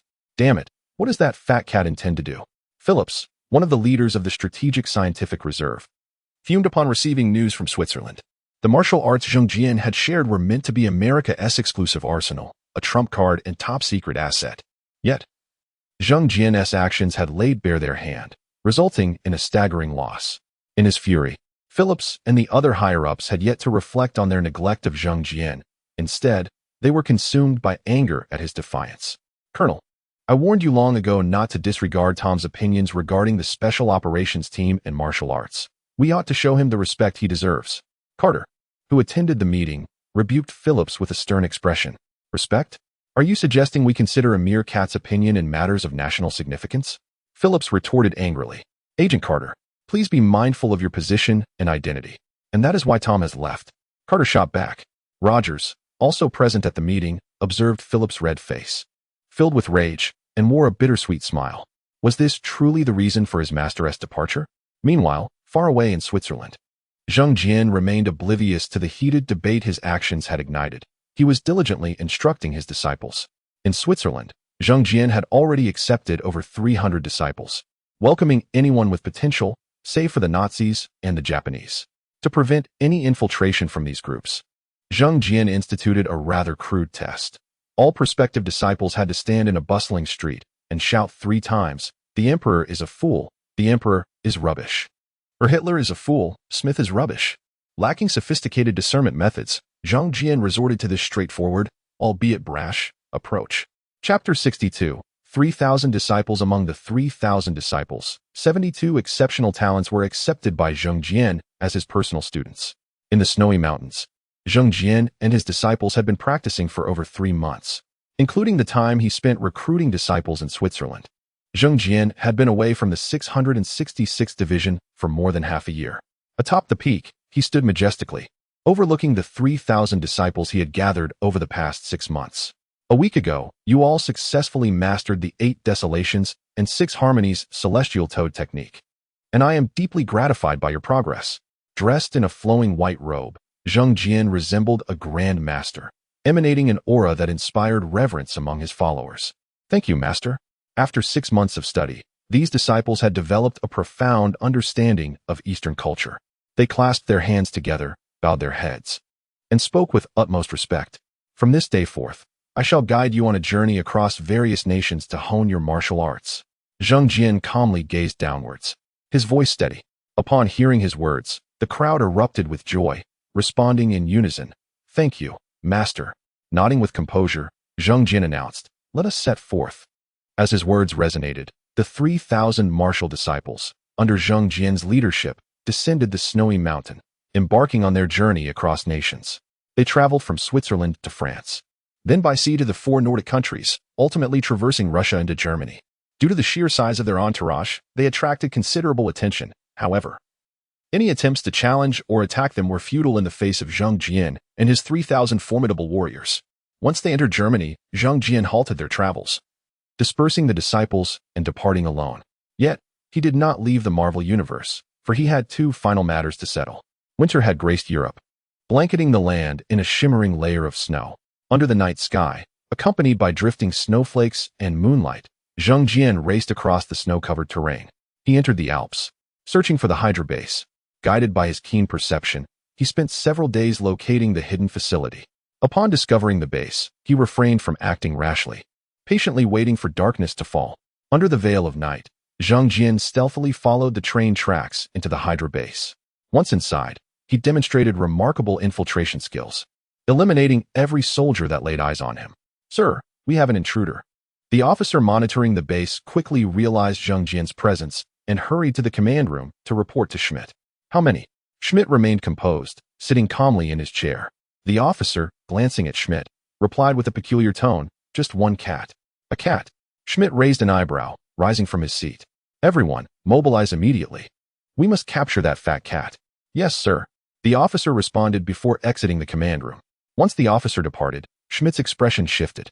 As the leader of Hydra, he understood the true strength of that fat cat. Anxious, Schmidt left the command room to retrieve the Tesseract and the energy weapons specially crafted for him by Dr. Zola from the laboratory.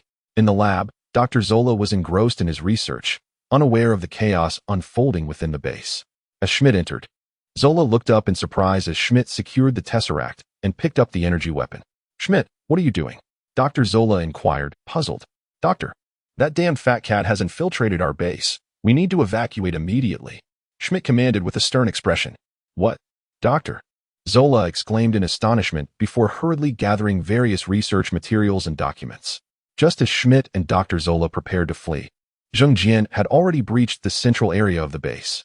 Zhang Jian, in a spirited frenzy, charged toward the throngs of enemies. The Hydra soldiers in the corridor fought and retreated, trembling at Zhang Jian's overwhelming power. Invincible cat paw. Standing in the corridor, Zhang Jian unleashed a palm strike at the densely packed Hydra soldiers. In the confined space, the power of his strike multiplied exponentially. With a single blow, countless Hydra soldiers fell. "Charge!" The officer at the rear shouted, half threatening, half encouraging, urging the soldiers to rush at Zhang Jian. "Meow!" In response to the advancing soldiers, Zhang Jian unleashed a perfect roar, clearing the area. With his unparalleled strength, Zhang Jian fought his way to the command room, yet found no sign of Schmidt. Not locating Schmidt, he hastened toward the experimental area. When he arrived, Schmidt was just about to make his exit. Finally cornering Schmidt, Zhang Jian swiftly used his energy to lock onto him, preventing any tricks that might allow him to escape. Confronted, Schmidt remained unruffled, a smile gracing his face. "Tom, what a marvelous cat you are." Hearing Schmidt's remark, Zhang Jian responded with a grin. "Schmidt, what a hideous fool you are." At Zhang Jian's ridicule, Schmidt's face turned crimson with anger, yet he restrained his fury. "Tom, join Hydra, and you shall stand beside me. Together, our powers will dominate the world." "Huh?" Zhang Jian scoffed. "You must forgive me. I never ally with ugly fools." "Fat cat, you are provoking me." Enraged by Zhang Jian's continuous jabs, Schmidt threatened. "You will regret this, you damned beast. I curse your lineage." Zhang Jian retorted, glaring. "How dare you be ugly and blind? What purpose do you serve in this world?" Raging, Schmidt raised his energy gun and unleashed a barrage at Zhang Jian. Resorting to violence when words fail? Zhang Jian dodged Schmidt's attacks while continuing his mockery. "Hey, you missed. Hey, still missing. Baldy, are you suffering from impotence? Your aim is dreadful. Damn fat cat." Schmidt roared in fury, drawing a black baton from his side. With a press of a button, the baton transformed into a razor-sharp energy sword, and Schmidt charged at Zhang Jian with fury. "Goodness, are you a Jedi Knight?" Zhang Jian exclaimed before effortlessly evading Schmidt's attack. "Baldy, you truly are a lowly scoundrel for wielding a sword. I will slay you."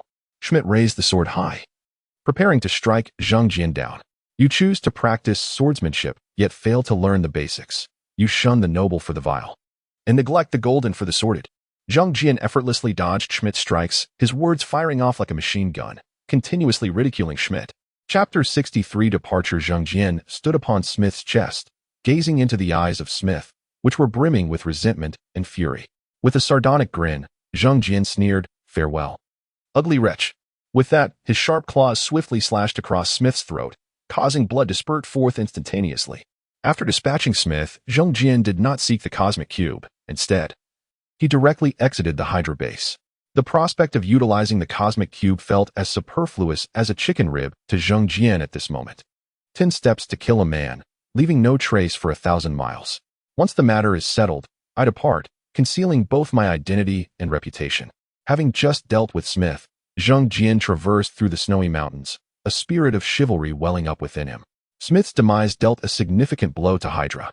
Leaderless and facing the formidable onslaught of the Allied forces, Hydra could no longer muster any resistance. In America, celebrations erupted in honor of the war's victory. Streets thronged with jubilant crowds, and a lively atmosphere enveloped the entire nation. Upon returning to New York, Zhang Jian observed the cheering throngs with a serene smile gracing his face.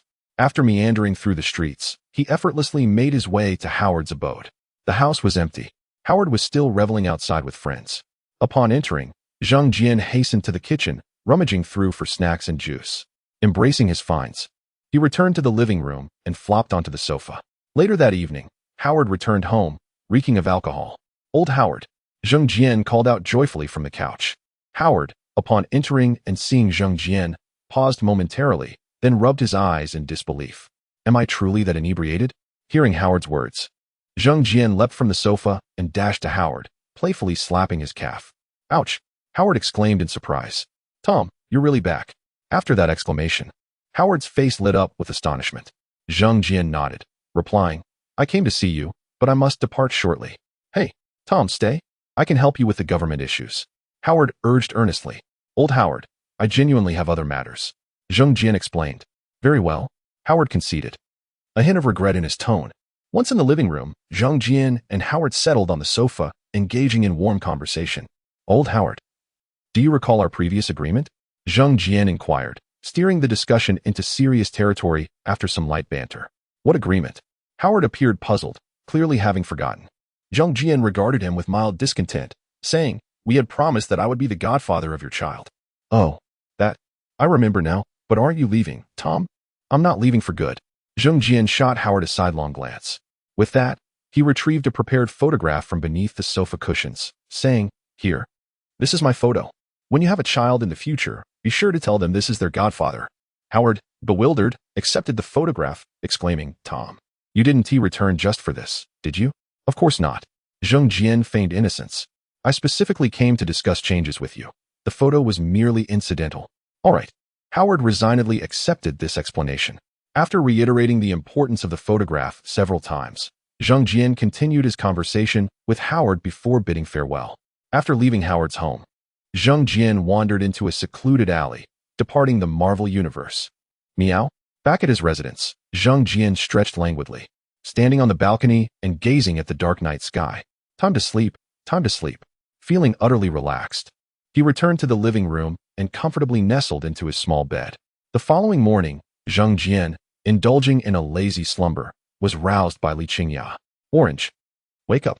Li Qingya squatted beside him, gently shaking his shoulder. Meow meow. Irritated, Zhang Jian reluctantly opened his eyes, meeting Li Qingya's familiar visage, and slowly rose.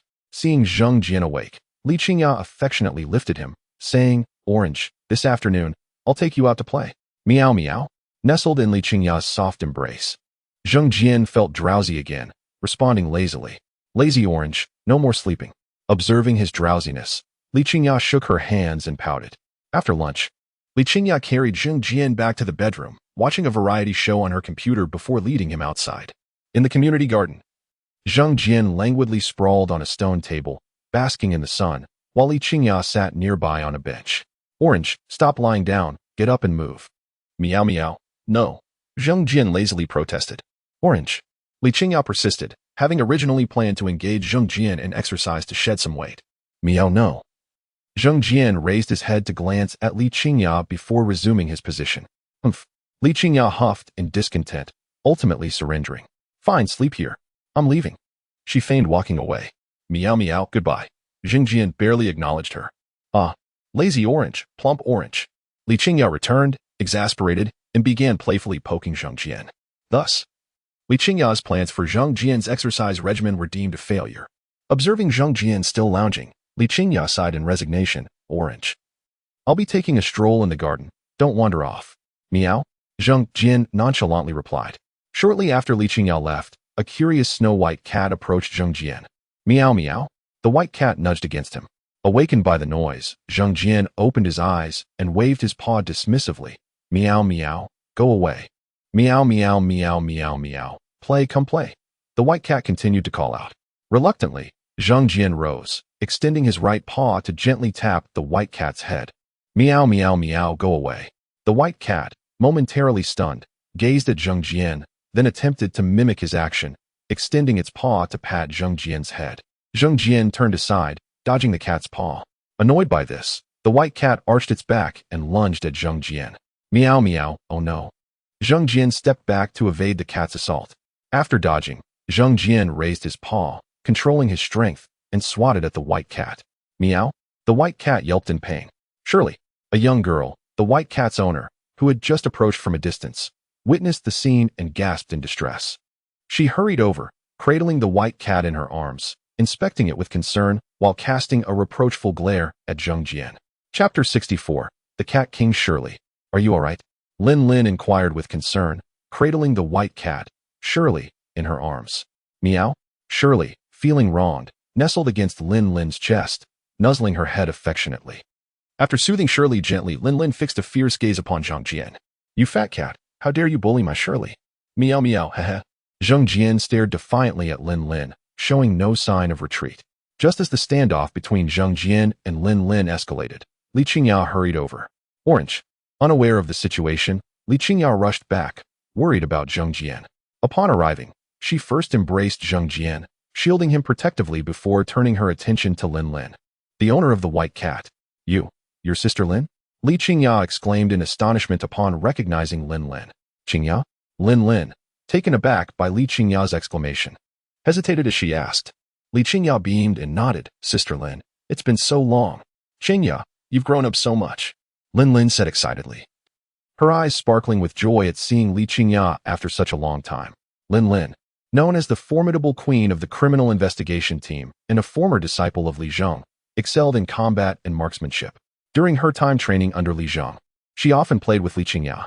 Hearing Lin Lin's words, Li Qingya's face lit up with a joyful smile. By the way, Sister Lin, what happened between you and Orange? Qingya, your Orange just bullied Shirley. Lin Lin pointed an accusatory finger at Zhang Jian, who was nestled in Li Qingya's arms. You foolish woman. Zhang Jian, lying in Li Qingya's embrace, rolled his eyes in silent protest. Don't worry, Sister Lin. I'll teach Orange a good lesson when I get home. Li Qingya responded cleverly. Thanks to Li Qingya's timely arrival, a potential confrontation between humans and cats was averted. After a brief chat, Li Qingya took Zhang Jian and left the garden. Although she promised to reprimand Zhang Jian, once at home, Li Qingya conveniently chose to disregard her promise. With plans for an upcoming trip, Li Qingya dedicated most of her energy to planning travel routes and strategies. Meanwhile, Li Zheng, having taken too much leave recently, was burdened with overtime work. On the Wednesday following a week, while Li Zheng was at work, Li Qingya ventured outside to discuss travel plans with friends. With the house empty, Zhang Jian once again became the undisputed king of the household. After spending the morning playing computer games, Zhang Jian, feeling bored, ventured outside post-lunch. In the garden, Zhang Jian returned to his familiar throne, a stone table. Feeling restless, he stood atop the stone table and issued a rallying call. Meow. During his time back, Zhang Jian had conducted a heartfelt education for all the cats he could find in the neighborhood. Under his loving guidance, the local felines submitted to his noble charisma.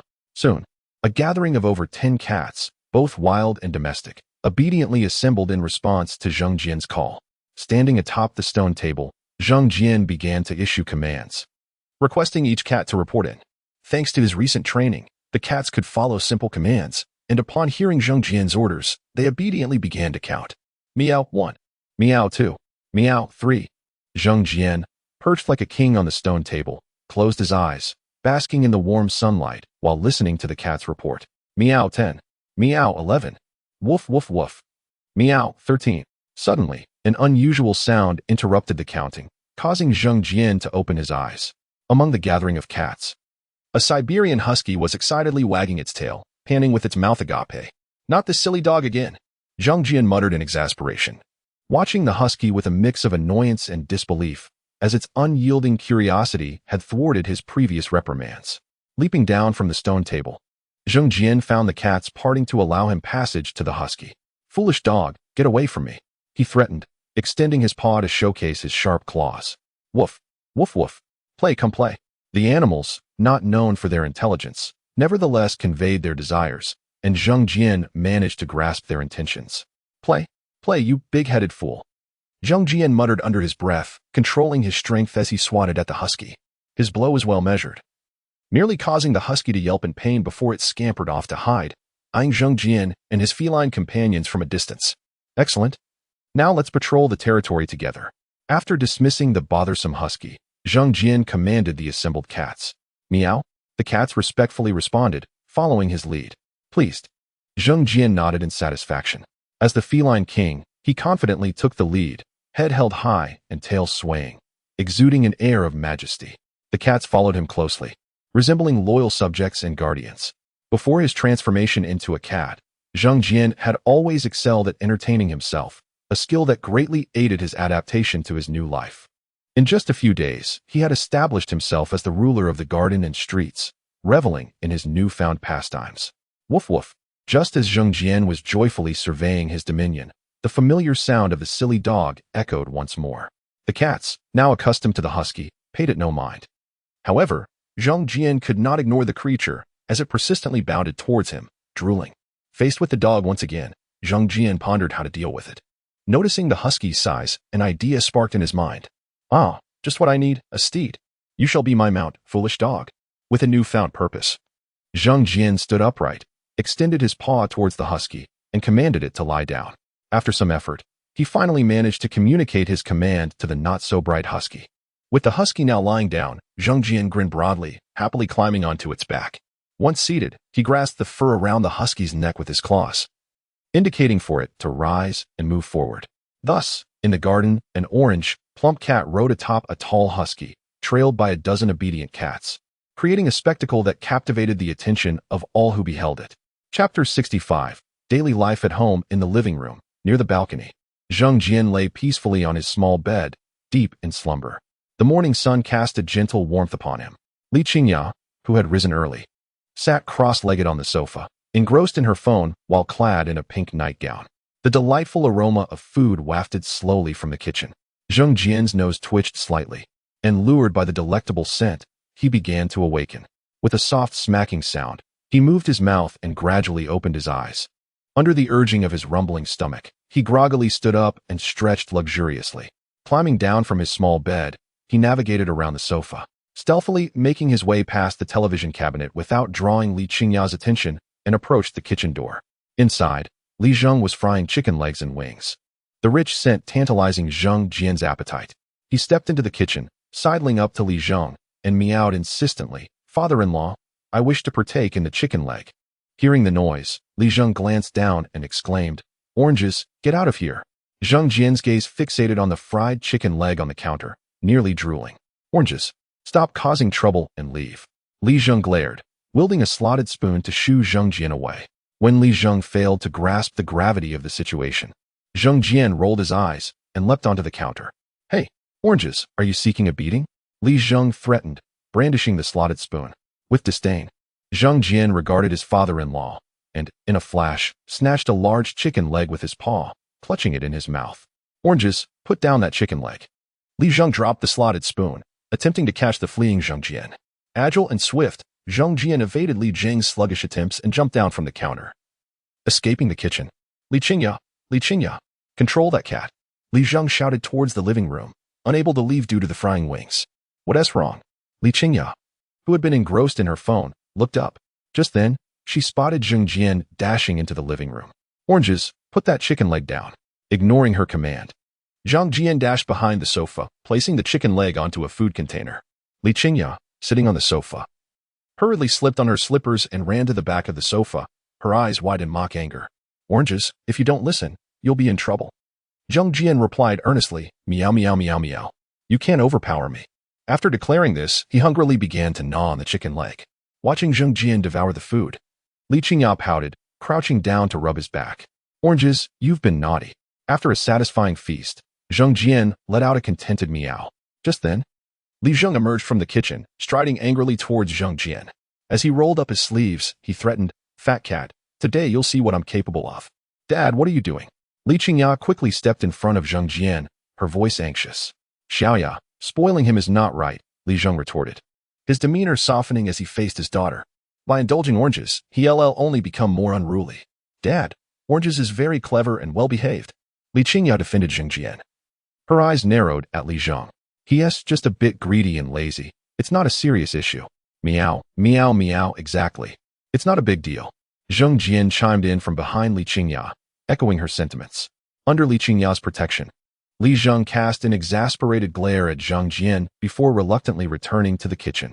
Once he left, Li Qingyao turned back to Zheng Jian, crouching down. "Oranges, you must behave and not upset Dad." "Meow, meow." Zheng Jian obediently mewed, then leapt into Li Qingyao's embrace, nuzzling against her chest. With a loving touch, Li Qingyao cradled Zheng Jian, resting her forehead against his. "My little Oranges is the most obedient, right?" "Meow, meow, meow, absolutely." Zheng Jian responded enthusiastically.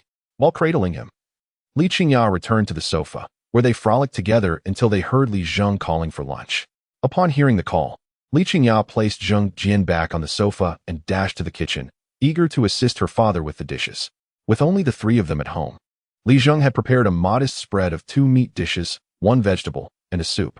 After arranging the food and setting the table, Li Qingyao returned to the kitchen, carrying a bowl of fish soup specially prepared for Zheng Jian.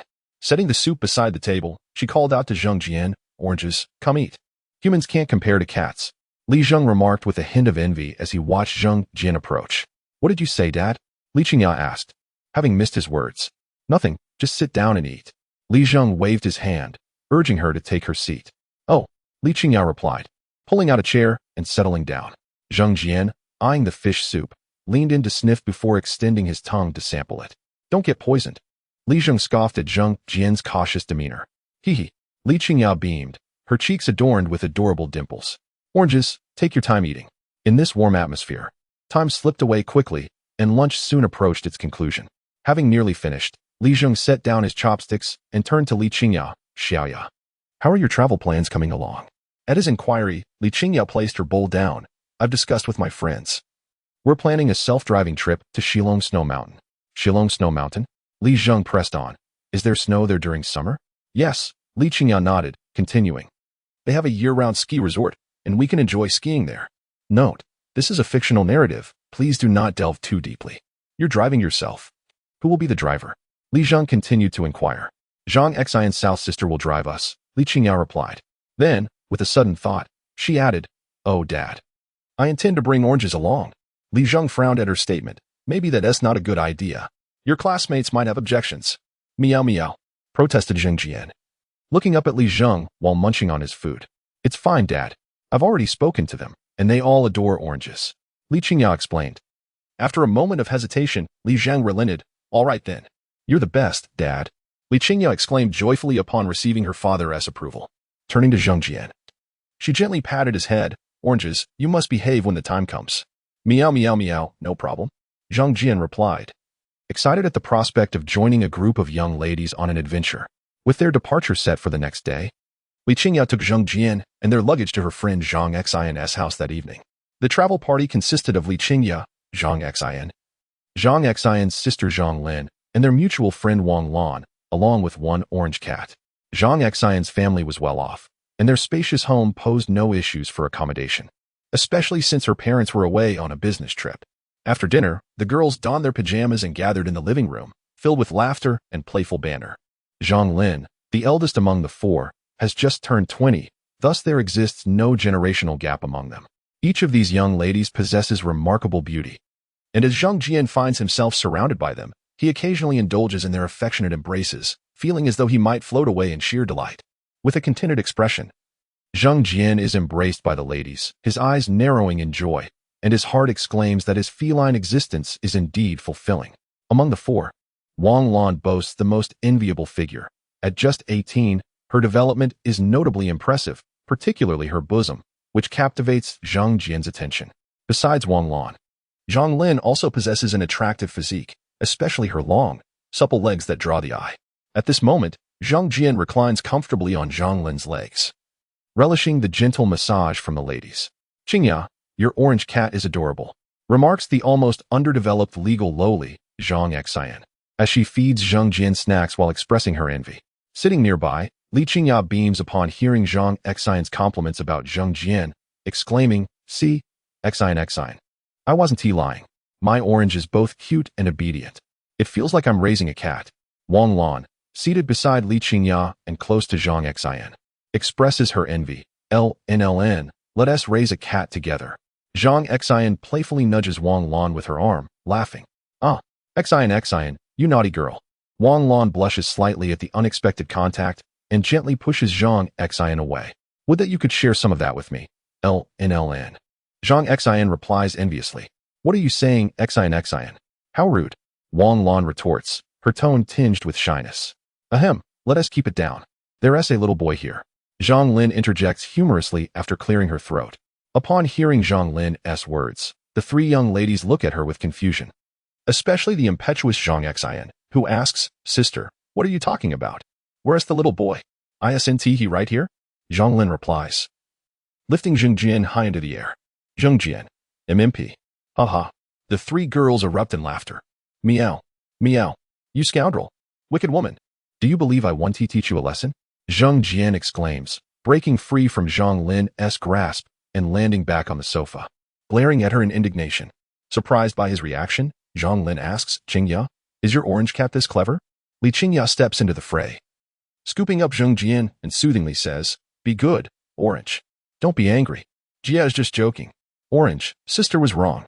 Please don't be mad." Zhang Lin chimes in, offering him food in an attempt to placate him. Zhang Jian coldly swats her hand away, declaring, "Meow, meow, meow, meow. I want to play with old women. Wow, Orange is really clever. So aloof." Wang Lan marvels at Zhang Jian's demeanor. "Jia, you're in trouble. Orange is upset." Zhang Xian gleefully observes her sister's plight. "Orange, sister was wrong, okay?" Zhang Lin feigns a pitiful expression, trying to win Zhang Jian back. "Meow." Zhang Jian casts a disdainful glance at Zhang Lin before wriggling free from Li Qingya's embrace and running to Wang Lan. "Orange clearly prefers me." Wang Lan exclaims joyfully as she picks him up. Zhang Jian, nestled against Wang Lan's chest, seeks comfort from the soft embrace, soothing his melancholic heart. "Is having a large chest such a big deal?" Zhang Xian remarks in frustration, observing Zhang Jian nestled against Wang Lan. Even the usually gentle Li Qingya feels a tinge of jealousy, thinking, "Colorful orange. Truly remarkable." As they must rise early the next day, the young ladies soon retire after some playful banter. In the guest room at Zhang Xian's home, Li Qingya cradles Zhang Jian on her lap, lowering her head to glare at him, puffing her cheeks, "Orange, you little flirt." Zhang Jian playfully taps her thigh with his paw, responding sweetly, "Meow."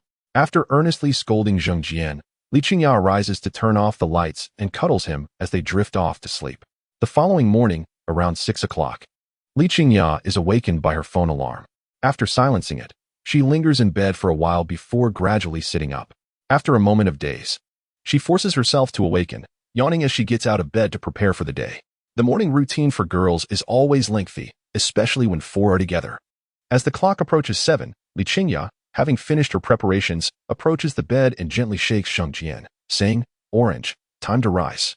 "Meow." Zhang Jian huffs softly, then falls silent again. Seeing this, Li Qingya sighs and scoops him into her arms, exiting the bedroom. In the living room, she and her friends meticulously check their luggage before dragging their suitcases out the door. Taking the elevator down, they arrive at the parking lot, where they walk a short distance to Zhang Xian's family car. It is a mid-range SUV, spacious and well-performing. A gift from Zhang Lin's parents when she was accepted into Yuanminjuan Vocational Technical College. Once everyone has stowed their luggage and taken their seats, Zhang Lin skillfully starts the engine. With nearly 3 years of driving experience, she boasts of being an Autumn Mountain veteran driver and the 13th sister of the Central Ring. As the vehicle pulls out of the parking lot and onto the road, their journey officially commences. Given the considerable distance from Shuxi to Shilong Snow Mountain, the four have planned to drive to Huashe for a day's rest before continuing their journey. The trip from Shuxi to Huashe spans nearly 8 hours, and with breaks for meals, They take 11 hours to reach their destination. Departing at 7 in the morning, they arrive in Huashe around 6 in the evening. Zhang Lin, who is driving for the first time over such a long distance, appears quite fatigued. Had it not been for Zheng Jian's discreet assistance in alleviating her weariness along the way, she might not have managed to persevere. Upon arriving in Huashe, Zhang Lin spends nearly an hour navigating the car to a pre-booked inn. This inn boasts commendable decor, ambience, and location, all at a reasonable price. And the owner is a cat enthusiast, having previously consented to Li Qingya's request to bring her feline companion along. Chapter 67. The live broadcast commences. The 4 individuals who arrived here last night had a day of proper rest at the flower market, preparing to set off early the next morning. That evening, in the cozy confines of their lodging, Li Qingya and Wang Lan sat on the bed, while Zheng Jian reclined beside them. "Qingya, are you really ready to start live streaming again?" Wang Lan inquired, munching on snacks. Li Qingya, gently caressing Zheng Jian's plump back, nodded in affirmation. "Indeed, I have already posted updates on Weibo and Weishi. By the way, how many followers do you have on Weibo?" Wang Lan asked curiously. "It's not mine, it's for Orange." Li Qingya corrected her. "I'm nearing 300,000. Well, that is impressive," Wang Lan remarked in admiration. Turning her gaze to the reclining Zheng Jian, she added, "Qingya, I really wish to adopt a cat like Orange." Zheng Jian, lying on the bed, perked up his ears and glanced at Wang Lan, contemplating whether those flashy creatures outside could even compare to him. Lan, you could give it a try," Li Qingya responded. After chatting for a while, they noticed the hour was late and decided to turn off the lights and retire for the night, as they had a journey ahead of them the following day. At 8 a.m. the next morning, they awoke to the insistent beeping of their alarm clocks. After freshening up and having breakfast, the 4 girls and Zheng Jian departed from the lodging shortly after 9 a.m., continuing their journey towards Shilong Snow Mountain. As the vehicle glided smoothly along the highway, Li Qingya and Zhang Xian occupied the back seat, with Zheng Jian nestled comfortably between them. The distance from the flower market to Shilong Snow Mountain was not too great, and after more than 4 hours of travel, they arrived at the foot of the snow-capped peaks. They parked at the pre-arranged lodging, and after settling their luggage, the group eagerly ventured out in search of a restaurant. Famished from their travels, they savored a delightful meal before returning contentedly to their accommodations. By 4 p.m., everyone gathered in Li Qingya's room. The official start time for her live broadcast was set for 4:30 p.m., and the 3 girls, filled with curiosity, remained in Li Qingya's room. "This is my family's Orange. We've waited a long time just to see our feline friend. The young lady is so beautiful. I don't even want to see the cat anymore. Everyone, draw your swords. Both the cat and the young lady belong to me." As the live stream commenced, the viewer count rapidly surpassed 1,000, and the barrage of comments flooded in, predominantly from Zheng Jian's followers on Weibo and Weishi. "Orange, look, these are your fans," Li Qingya exclaimed, holding Orange in her arms and addressing the camera. "Say hello to everyone. Meow, meow, meow, hello, everyone." Zheng Jian coolly waved his paw, reveling in the attention. Has he really become a star? I need to report this. With a wave of his paw, the comments surged even more, as fans marveled at Zheng Jian's antics. "Thank you all for your support." Li Qingya beamed while cradling Zheng Jian joyfully. "To show our appreciation, Orange has prepared a special performance for everyone." Lowering her head, she asked Zheng Jian, "Isn't that right, Orange?" "Meow." Zheng Jian responded in agreement. Anticipation. I actually want to see the young lady dance." Upon hearing Li Qingya's words, the fans reacted fervently, with comments pouring in. After a brief exchange, Li Qingya placed Zheng Jian on the bed and signaled to Zhang Xian to prepare the music. "Orange, give it your all." As the upbeat music began to play, Zheng Jian first nodded in rhythm before gradually rising to stand upright, his body swaying to the melody. 666, 6666. Damn, even the fat cat dances better than I do. Orange is amazing. As Zheng Jian noticed the comments flowing on the screen, he danced with even more enthusiasm, culminating in a stunning Thomas spin at the end. "Is this really a cat? Are you a professional beastmaster?" Zheng Jian's final move left not only the fans, but also Li Qingya and the other 3 girls utterly astonished. "Ah, Orange, you're incredible." After a few moments of stunned silence, Li Qingya exclaimed excitedly, lifting Zheng Jian into her arms.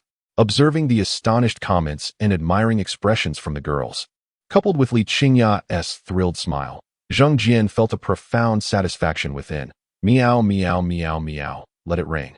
Following Zheng Jian's performance, The atmosphere in the live stream became even more vibrant, with fans showering Zheng Jian with gifts. How about it? ISNT Orange amazing? Li Qingya proudly asked, bringing her phone closer to Zheng Jian. 222-3333. Host, is Orange for sale? Is the person in front dreaming? I just want to know if Orange can perform again. I can't get enough. For those who adore Orange, remember to follow me. Li Qingya repositioned her phone on the stand and stepped back into the frame. Follow? No problem. I just want Orange to perform again. Noticing the requests in the comments, Li Qingya turned to Zheng Jian and said, Orange, shall we do another one? Afterward, she called to Zhang Xin, music. After Zhang Xin gave her an okay sign, she played the music. Following the rhythm, Zheng Jian began to dance once more, starting with a Thomas spin, then transitioning into a lively jazz routine. The viewers on the other end were left in awe of Zheng Jian's performance, excitedly flooding the comments and showering gifts. Just as Zheng Jian concluded his act, a massive salted fish gift swept across the screen. I have no words left. A wealthy patron has emerged. Truly, the charm of my cat master is invincible. The enormous salted fish was the most expensive gift on the Xianyu live streaming platform. The invincible supreme salted fish, which cost a staggering 10,000 yuan each. Thank you to Lady Meow Meow for the supreme salted fish. Li Qingya expressed her gratitude, drawing from her live streaming experience. After Li Qingya finished her thanks, Lady Meow Meow sent 5 more supreme salted fish in quick succession. Gazing at the continuous flow of salted fish gifts, Li Qingya's eyes widened in astonishment, and after a brief moment of shock, she said, Thank you to Lady Meow Meow for the gifts. Thank you. Such a wealthy patron. Unbelievable. A certain host live streams with a cat, earning over 10,000 a day. Is Orange for sale? I adore him. As a few teasing comments flashed across the screen, Lady Meow Meow spoke up. Seeing the inquiry from Lady Meow Meow, Li Qingya decisively responded, Not for sale. Orange is my family, not a commodity. 300,000. How about it? Lady Meow Meow continued to press. I will not trade Orange. Li Qingya replied without hesitation. 500,000? Lady Meow Meow persisted. Other fans joined in the conversation upon seeing Lady Meow Meow's comments. Money isn't everything. I detest such people. Host, just sell. It's a huge profit. Is the person in front foolish? Orange is my family. I will not measure him with money. Li Qingya's smile faded, revealing a hint of anger. The money from the gifts, once the platform settles, I will return it to you. Now, please leave my live stream. 6,666. The young lady is so imposing. The young lady is genuinely angry. Huh, silly host, why not take the money?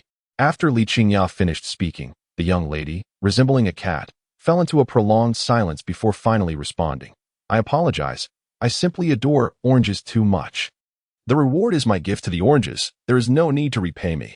Chapter 68, Tales from the Snowfield. Qingya, are you all right?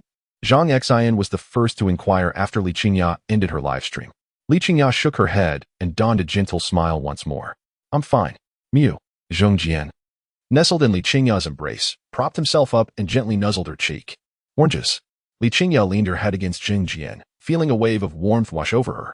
Despite a minor hiccup, the live stream had been quite a success, prompting Li Qingya to treat her 3 friends to an authentic Shilong feast.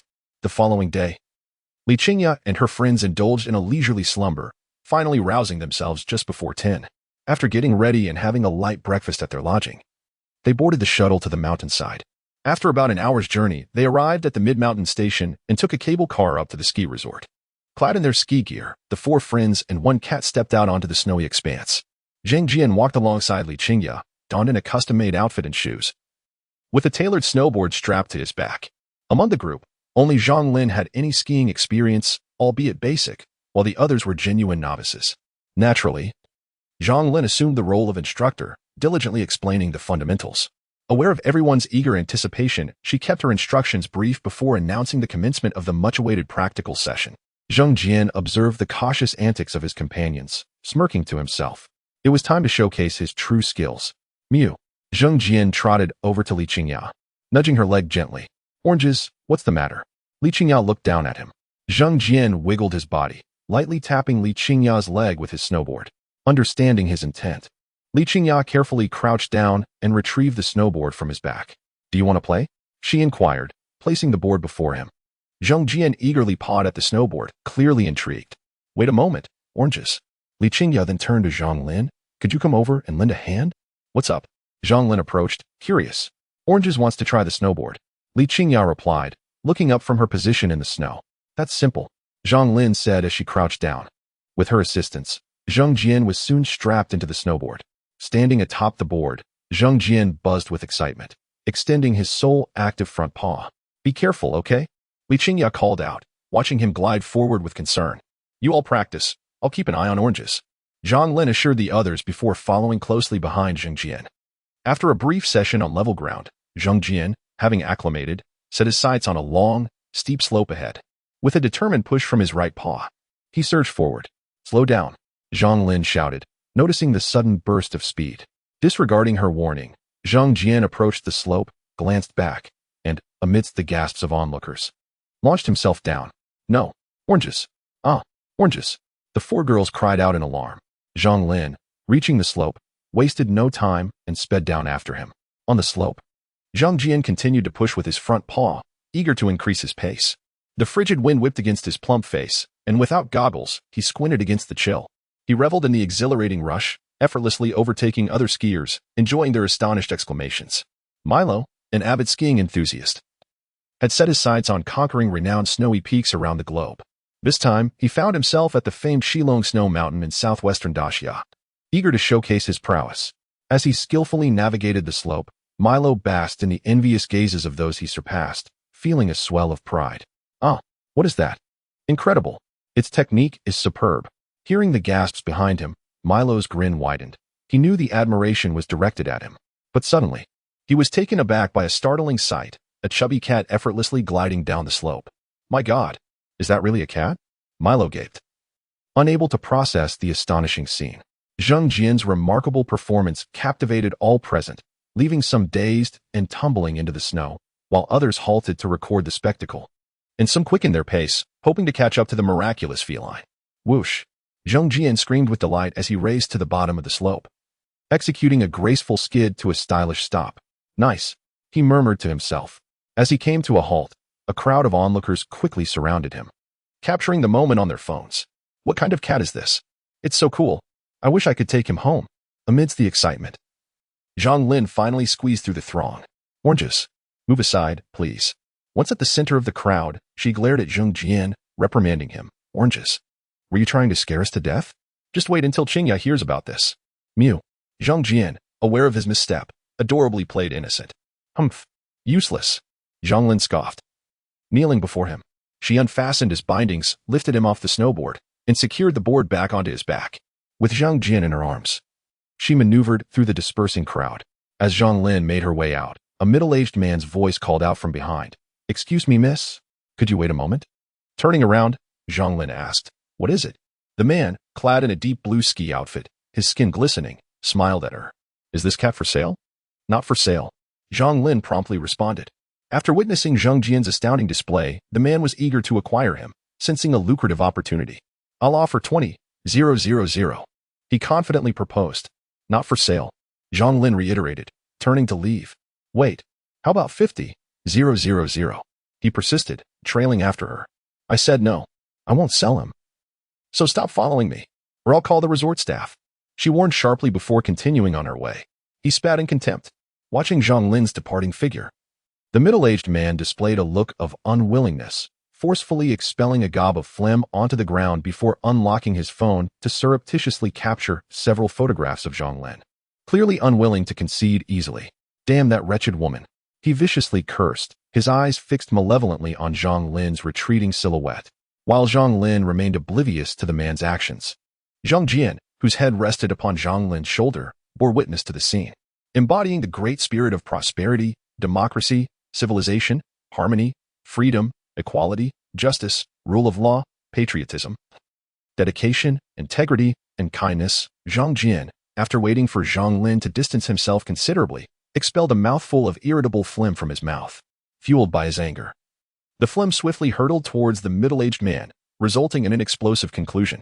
Chapter 69. Recklessness and Heart's Desire. A miraculous cat adept at skiing and an unfortunate tourist who choked on phlegm. Two bizarre incidents occurred almost simultaneously. Initially, when the news spread online, disbelief reigned. A group of skeptics fervently sought to discredit the tale, but their skepticism turned to astonishment and chatter once the video surfaced online. In the ski resort's lounge, Li Qingya's face was taut with anger, her eyes blazing as she glared at Zhang Jian. "Stand still," she commanded, pointing at Zhang Jian, who was perched on a chair. "Meow." Zhang Jian feigned a pitiful expression, trying to appear endearing. "Useless." Li Qingya was genuinely furious this time. "You nearly scared me to death today, do you realize that?" "Meow." Zhang Jian continued to purr innocently. "What if something happened to you? What would I do?" Li Qingya said, her face reflecting her lingering fear. As she reprimanded Zhang Jian, Zhang Lin, who had just been summoned for questioning by the police, returned from a distance. "Xiaoya," Zhang Lin called out upon approaching. "Sister Lin, you're back. How did it go? Everything all right?" Li Qingya turned to Zhang Lin, her tone filled with concern. "All good. They just asked a few casual questions." Zhang Lin responded nonchalantly, a subtle smile gracing her lips. Hearing this, the three girls visibly relaxed, their worries dissipating. With a newfound ease, they redirected their focus to Zhang Jian, surrounding him for another round of playful chastisement. Although numerous events had transpired at the ski resort, spirits remained high. After 3 days of revelry on Shilong Snow Mountain, they finally departed, having exhausted all the activities available. Upon returning to Shushi after their journey, Li Qingya bid farewell to her friends and brought Zhang Jian home. It was already afternoon, and Li Zheng was still at work. Seizing the opportunity of their absence, Li Qingya commenced a live stream. Due to the unpredictable timing of her broadcasts, the viewer count fluctuated, sometimes reaching nearly 10,000, while other times dwindling to mere hundreds. After nearly 2 hours of streaming with Zhang Jian, she reluctantly ended the session amidst protests from her fans. Finally home, Li Zheng returned from work with a plethora of groceries, eager to prepare a sumptuous dinner. He had not forgotten Zhang Jian, having bought a carp specifically to concoct a delectable fish soup for him. After relishing the delightful feast, Li Qingya sat beside Li Zheng, sharing photographs and recounting tales from their travels. When she recounted the foolish antics of Zhang Jian on Shilong Snow Mountain, Li Zheng chuckled. Addressing the cat sprawled on the sofa, "Juzi, impressive. Want to join me for a swim next time?" Zhang Jian turned to give Li Zheng a disdainful look. "Meow, meow, meow, meow. I won't swim with an old man." "Father, you mustn't teach Juzi nonsense. I was terrified that day." Li Qingya scolded, playfully smacking Li Zheng's arm. "Just a joke, just a joke." Li Zheng relished his daughter's affection, chuckling in response. Time flew in this warm and cheerful atmosphere, soon approaching 10 o'clock. With work awaiting him the next day, Li Zheng rose from the sofa to wash up and retire for the night. After he left the living room, Li Qingya returned to her own bedroom, leaving Zhang Jian alone in the lounge. Once assured that Li Zheng and Li Qingya had settled down, Zhang Jian activated his ability to traverse dimensions. As he entered the chaotic stream of time and space, he carelessly slipped through a fissure. Emerging from the rift, he found himself on a wooden platform. Upon arriving in this new world, Zhang Jian began to observe his surroundings. The Japanese-style decor, slightly antiquated ambience, and dim lighting imparted a sinister atmosphere to the feline. What on earth is this place? Zhang Jian felt a chill creep over him, an unsettling sensation stirring within. Never mind, I'll leave first. An ominous premonition gripped his heart, compelling him to vacate the dark room. Meow? Just as he turned, Zhang Jian's entire being jolted with terror, letting out a panicked cry as he sprang to the ceiling. Damn! Overcome by fear, he uttered a curse. Clinging to the ceiling, he gazed down at a disheveled female ghost, his heart racing as he deduced the nature of the world he had entered, the eerie realm of Juan. Once he identified the ghostly figure as Kayako, his fear subsided slightly. After all, the unknown is the most terrifying aspect. "Hey girl, lift your head so I can see," Zhang Jian taunted recklessly. Upon hearing his words, Kayako slowly raised her head, revealing a ghastly pale visage through her tangled, dark hair. "Brush your hair aside." Zhang Jian continued his reckless provocation. In response, Kayako's mouth gradually split open, forming a disturbingly sinister smile. Just as Zhang Jian prepared to speak again, he felt a pair of icy hands grasp his tail. Zhang Jian froze, slowly turning his head, only to find Yuanxiang crouched on the ceiling, tightly gripping his tail. Oh no! After a startled cry, Zhang Jian exerted force, pulling his tail free from Yuanxiang's grasp. No sooner had he liberated his tail than he sensed an icy chill emanating from in front of him. Without hesitation, he turned back. Upon doing so, he nearly exploded with fright. Kayako's face was mere centimeters from his own. In an instant, a surge of energy erupted within Zhang Jian, attempting to repel Kayako and Yuanxiang. But the effect was minimal. Realizing he could no longer afford to be reckless, Zhang Jian activated his ability to traverse dimensions. escaping into the chaotic stream just as Kayako and Juanxiong lunged. Phew. Once enveloped in the temporal chaos, Zhang Jian exhaled a long breath. Having tasted fear, he dared not continue traversing and instead floated within the stream, seeking to calm his racing heart. It seems I need to learn some means to deal with spiritual entities, he murmured to himself.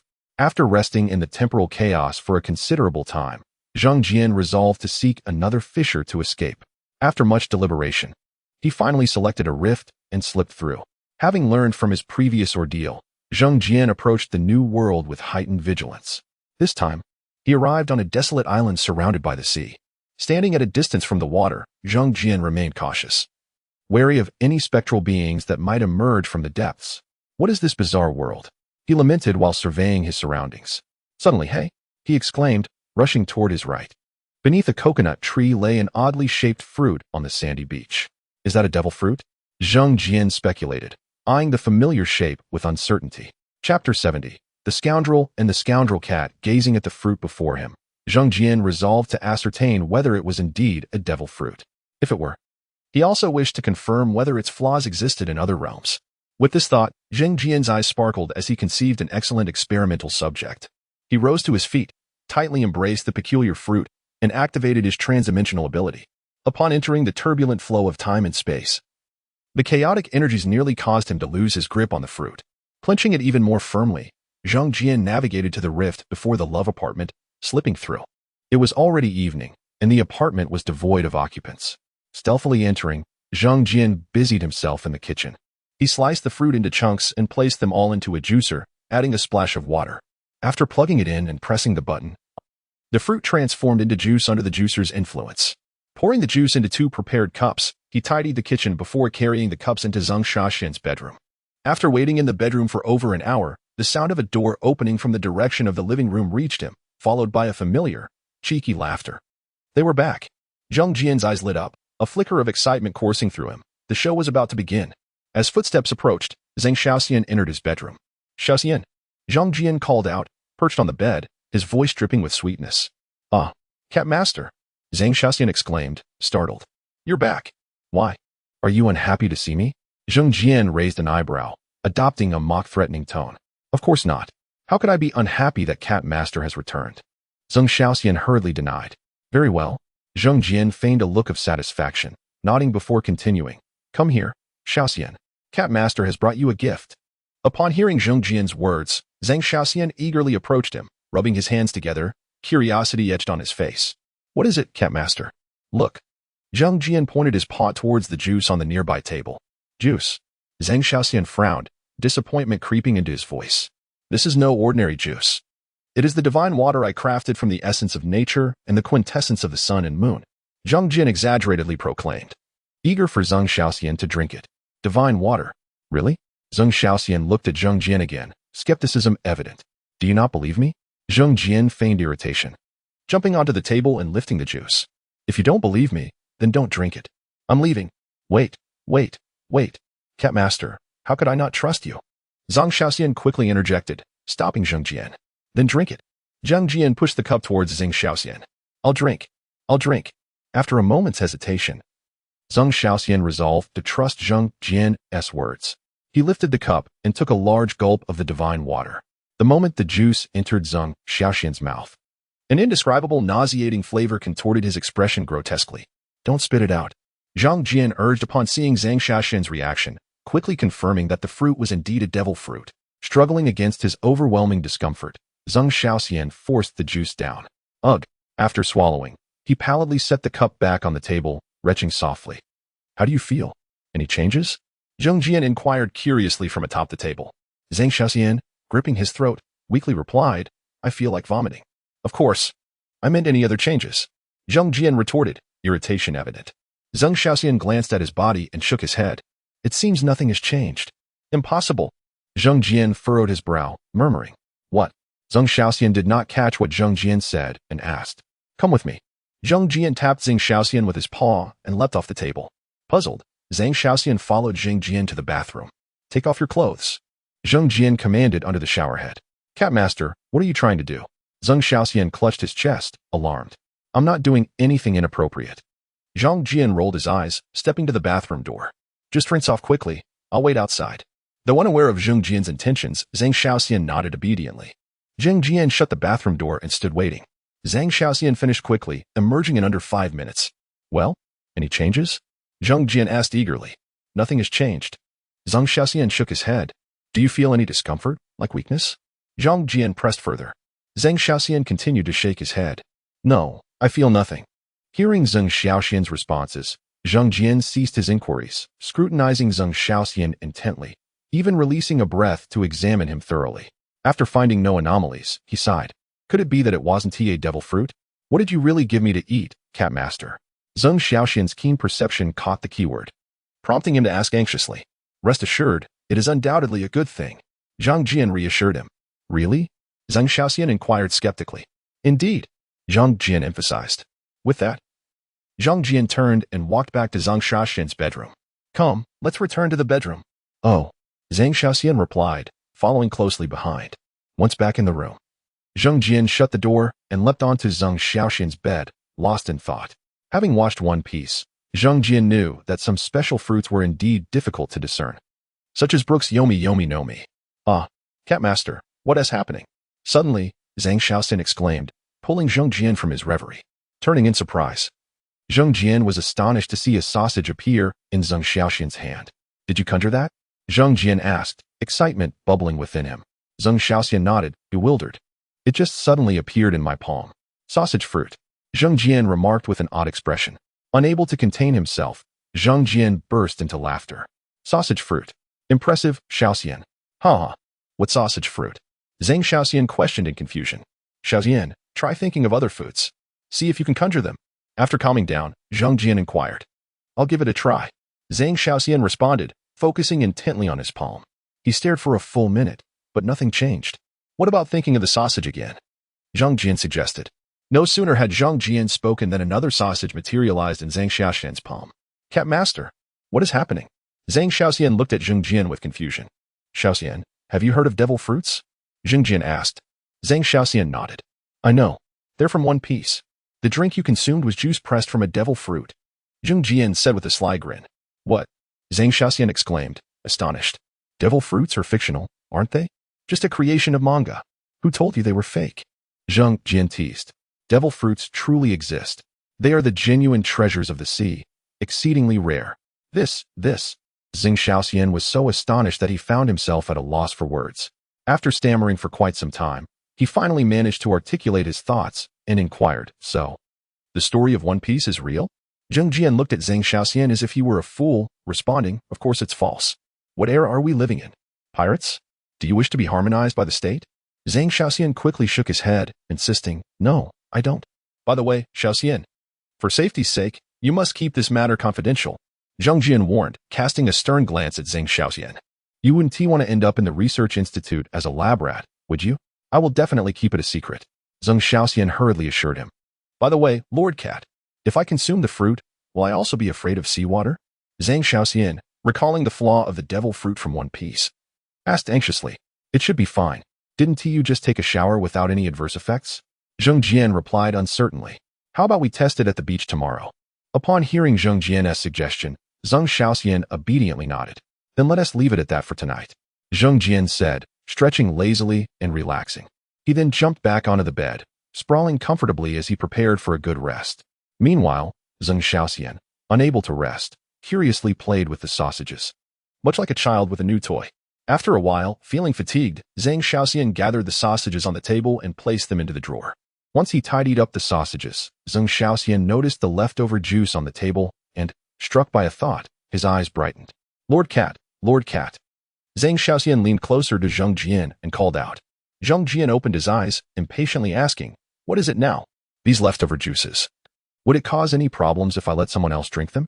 Zhang Xiaoxian, harboring mischievous intentions, wore a rather cheeky grin.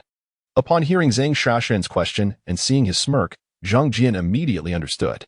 Hee. Zhang Jian chuckled in response.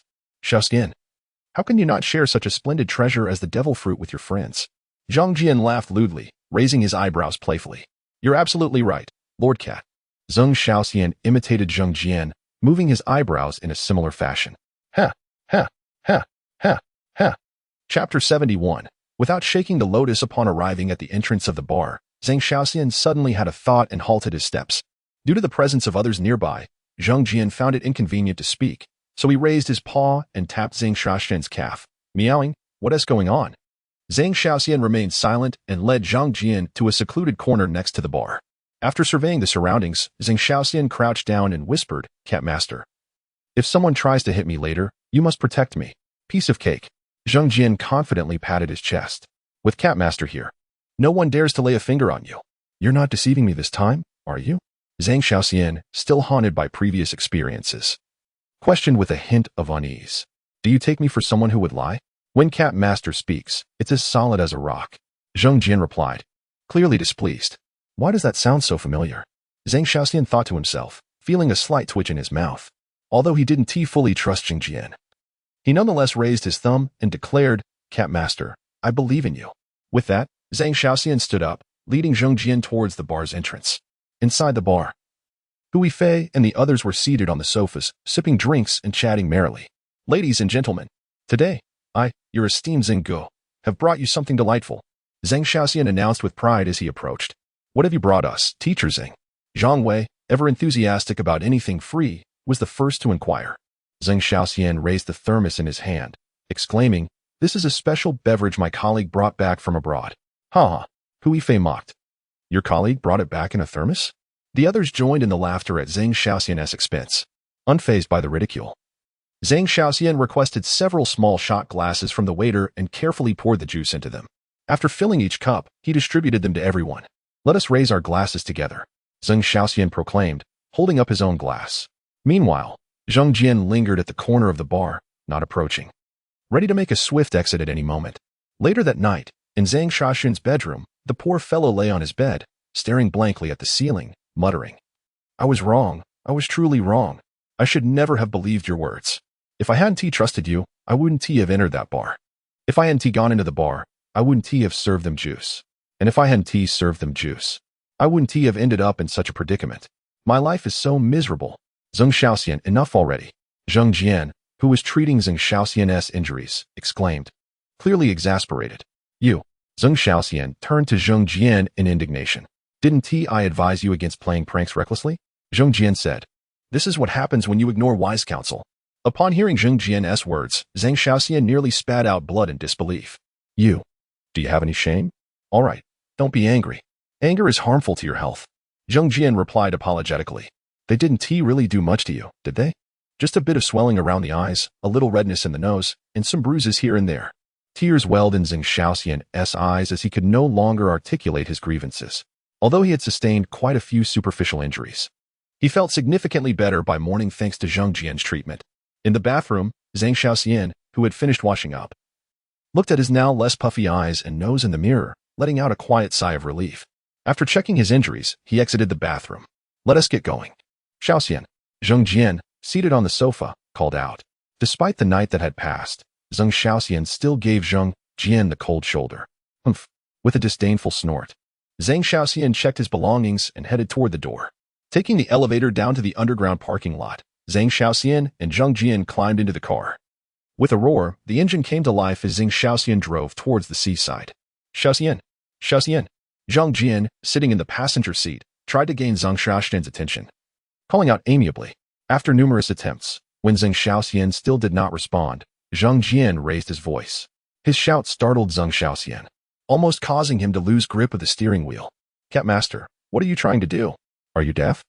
I've called you so many times and you didn't even respond," Zhang Jian said, visibly annoyed. "I just don't want to talk to you." Zhang Xiaoxian replied haughtily. "Didn't I apologize? And what good is an apology? Do we still need the police? What do you want then?" "What do I want? I'm the one who got beaten, not you. Yet, they couldn't even overpower me." Zhang Jian's sincere statement struck Zhang Xiaoxian deeply, making him feel like an overwhelmed child. Seeing Zhang Xiaoxian's downtrodden expression, Zhang Jian pondered for a moment before suggesting, "Xiaoxian, how about Cat Master brings you something nice next time?" "Really?" Zhang Xiaoxian's eyes lit up, and his tone softened. "Absolutely," Zhang Jian affirmed earnestly. "It won't be another disaster like the ham sausage fruit, will it?" Zhang Xiaoxian probed. "That was just your bad luck," Zhang Jian retorted playfully. Zhang Xiaoxian chuckled lightly. As the coastal city was situated by the sea, After driving for over an hour, they finally arrived at the beach. After parking the car, Zhang Xiaoxian and Zheng Jian made their way to the shoreline. It was still morning, and the beach was overly crowded. Zhang Xiaoxian and Zheng Jian purposely walked to a corner of the beach. Standing on the sand, Zheng Jian asked, "By the way, Xiaoxian, how did you handle the song Cat Master sent you before?" Taken aback by the question, Zhang Xiaoxian hesitated before replying bashfully, I sold it." "You sold it?" Zheng Jian raised his voice incredulously. "Are you out of your mind? Not long ago, Hui Fei's student fell seriously ill and needed 100,000 yuan. Zhang Xiaoxian explained. To help Fei raise the funds, I asked a friend at the radio station to assist me in selling the song. "How much did you sell it for?" Zheng Jian inquired. "Exactly 100,000. Zhang Xiaoxian stated. "All right then." Zheng Jian chose not to press further, recognizing that Zhang Xiaoxian had acted with good intentions. "Let us not dwell on this," Zheng Jian said. Shifting the topic. "Get ready. We'll be going into the water soon." "Okay," Zhang Xiaoxian replied. After affirming, Zhang Xiaoxian began warming up on the beach, rolling up his shorts to his thighs. Once ready, he took off his flip-flops and walked barefoot towards the sea. Zheng Jian closely followed him, ensuring no mishaps occurred. As Zhang Xiaoxian waded deeper into the water, the waves gradually reached up to his thighs. "Do you feel anything?" Zheng Jian asked from the water's edge. Zhang Xiaoxian turned to Zheng Jian and shook his head. "Nothing." Chapter 72. Whitebeard. "All right, Xiaoxian, it's time to come back." Zheng Jian called out to Zhang Xiaoxian from the beach. "Coming, Cat Master." Zhang Xiaoxian replied as he made his way back. Having completed the experiment, Zheng Jian did not linger in the world of the love apartment. After sharing a lunch with Zhang Xiaoxian, he departed. Without a moment's hesitation, he activated his ability to traverse dimensions and directly entered the world of One Piece. As he passed through the rift in time and space, Zheng Jian found himself suspended in the sky. "Darn," he muttered, adjusting his posture as he dove downwards. As he pierced through the clouds, a colossal pirate ship came into view. Upon seeing the pirate flag fluttering atop the ship, Zheng Jian's pupils constricted in surprise. On the deck of the ship, several hundred pirates were drinking and feasting. Towards the bow, a tall, elderly man with a crescent-shaped white beard sat in a chair, a bottle of fine wine in hand. Taking hearty gulps. "Old man, you really shouldn't drink anymore," a few beautiful nurses beside Whitebeard urged, attaching 4 drips as they spoke. "Haha, how can a man not drink?" Whitebeard boisterously laughed, downing more wine. His laughter was infectious, and soon others joined in merriment. Suddenly, Whitebeard paused mid-drink, lowering his bottle and gazing upwards. As if sensing his movement, the others turned their attention to the sky. "What is that?" The captain of the 4th Division, Sachi, squinted. "It seems to be a cat." The 1st Division captain, Marco, replied uncertainly. Boom. Amidst their discussions, Zheng Jian landed on the deck. Although he had used his ability to mitigate the impact, he still left several cracks in the wooden surface. Once on his feet, he immediately fixed his gaze upon Whitebeard, his eyes sparkling with admiration. Before becoming a cat, Zheng Jian had been a fervent fan of One Piece, and Whitebeard was his absolute favorite character. Now that he finally stood before his idol, Zheng Jian was overwhelmed with excitement and felt a mischievous urge bubbling within him. Edward Newgate, known as Whitebeard, the wielder of the Tremor fruit, hailed as the strongest man on the seas, unmatched by anyone but time itself. Unlike others who sailed for power, treasure, or adventure, Whitebeard's motives were pure. He sought only to find his family. His crew resembled a large family, with him as their beloved patriarch. Under the multitude of astonished gazes, Zheng Jian quickly regained his composure. Standing upright and clasping his hands together, he exclaimed, "Greetings, brothers and sisters. Happy New Year." Apart from the captains and Whitebeard, the other crew members looked on in bewilderment, astonished by Zheng Jian's antics and puzzled by his words. "What are you?" Marco, Whitebeard's right-hand man, inquired. "You're the one who has something." Zheng Jian shot back, his expression darkening. As soon as he spoke, the atmosphere on the ship shifted, the pirates glared menacingly at him, and the sound of drawn blades echoed ominously. "Ha! Calm down, it was just a joke." Faced with the hostility, Zheng Jian forced a laugh and quickly added, "I'm Nicholas Garfield too. You can call me Garfield." "Garfield?" Marco regarded Zheng Jian with deep skepticism. "Yes, that is my name." Zheng Jian nodded, stepping forward to stand before Whitebeard. The pirates made no move to stop him. They trusted Whitebeard implicitly. "Edward Newgate. Allow me to introduce myself. I am the orange-bearded Garfield," Zheng Jian proclaimed, locking eyes with Whitebeard, his tone imbued with gravitas. "Orangebeard? Ha! Interesting. Whitebeard chuckled heartily. After laughing, he turned his gaze to Zhang Jian, an invisible pressure emanating from him. You possess considerable strength. Enduring the immense pressure from Whitebeard, Zhang Jian remained unfazed. Casually responding, it's manageable. Noticing Zhang Jian's calm demeanor in the face of his overwhelming presence, Whitebeard became slightly more serious. So, orange-bearded Garfield, what brings you here? I wish to join you. Zhang Jian stated plainly, without any pretense. Join us? Whitebeard's expression remained unchanged. Yes, I genuinely want to join. Zhang Jian looked earnestly at Whitebeard. Sincerity evident in his eyes. After confirming his arrival in the One Piece world, joining Whitebeard's crew had become one of his primary objectives. It wasn't merely because Whitebeard was his idol, but due to the crew's formidable strength. In this world, one must align with a powerful leader for protection and support. Whitebeard's crew was not only strong, but also had a warm atmosphere with minimal constraints, making it the ideal choice for Zhang Jian. Aha! Join us! Whitebeard exclaimed. His eyes filled with delight as he regarded Zhang Jian's earnest gaze. After laughing, he raised his wine bottle, declaring, Welcome, my son. At Whitebeard's gesture, the crew members raised their cups in unison, cheering exuberantly. Wait! Upon hearing Whitebeard's words, Zhang Jian quickly interjected. As his voice rang out, the raucous cheers abruptly ceased. All eyes refocusing on him. Allow me to elaborate. I, Garfield, an orange cat, have lived for 20 years.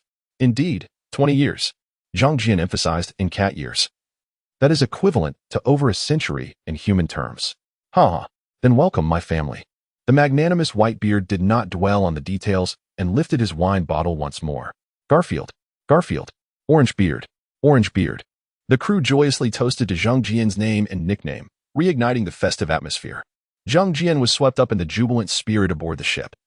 Accepting a large mug of rum from Sachi and downing it in one go, the crew gathered around him, their curiosity piqued by this extraordinary feline.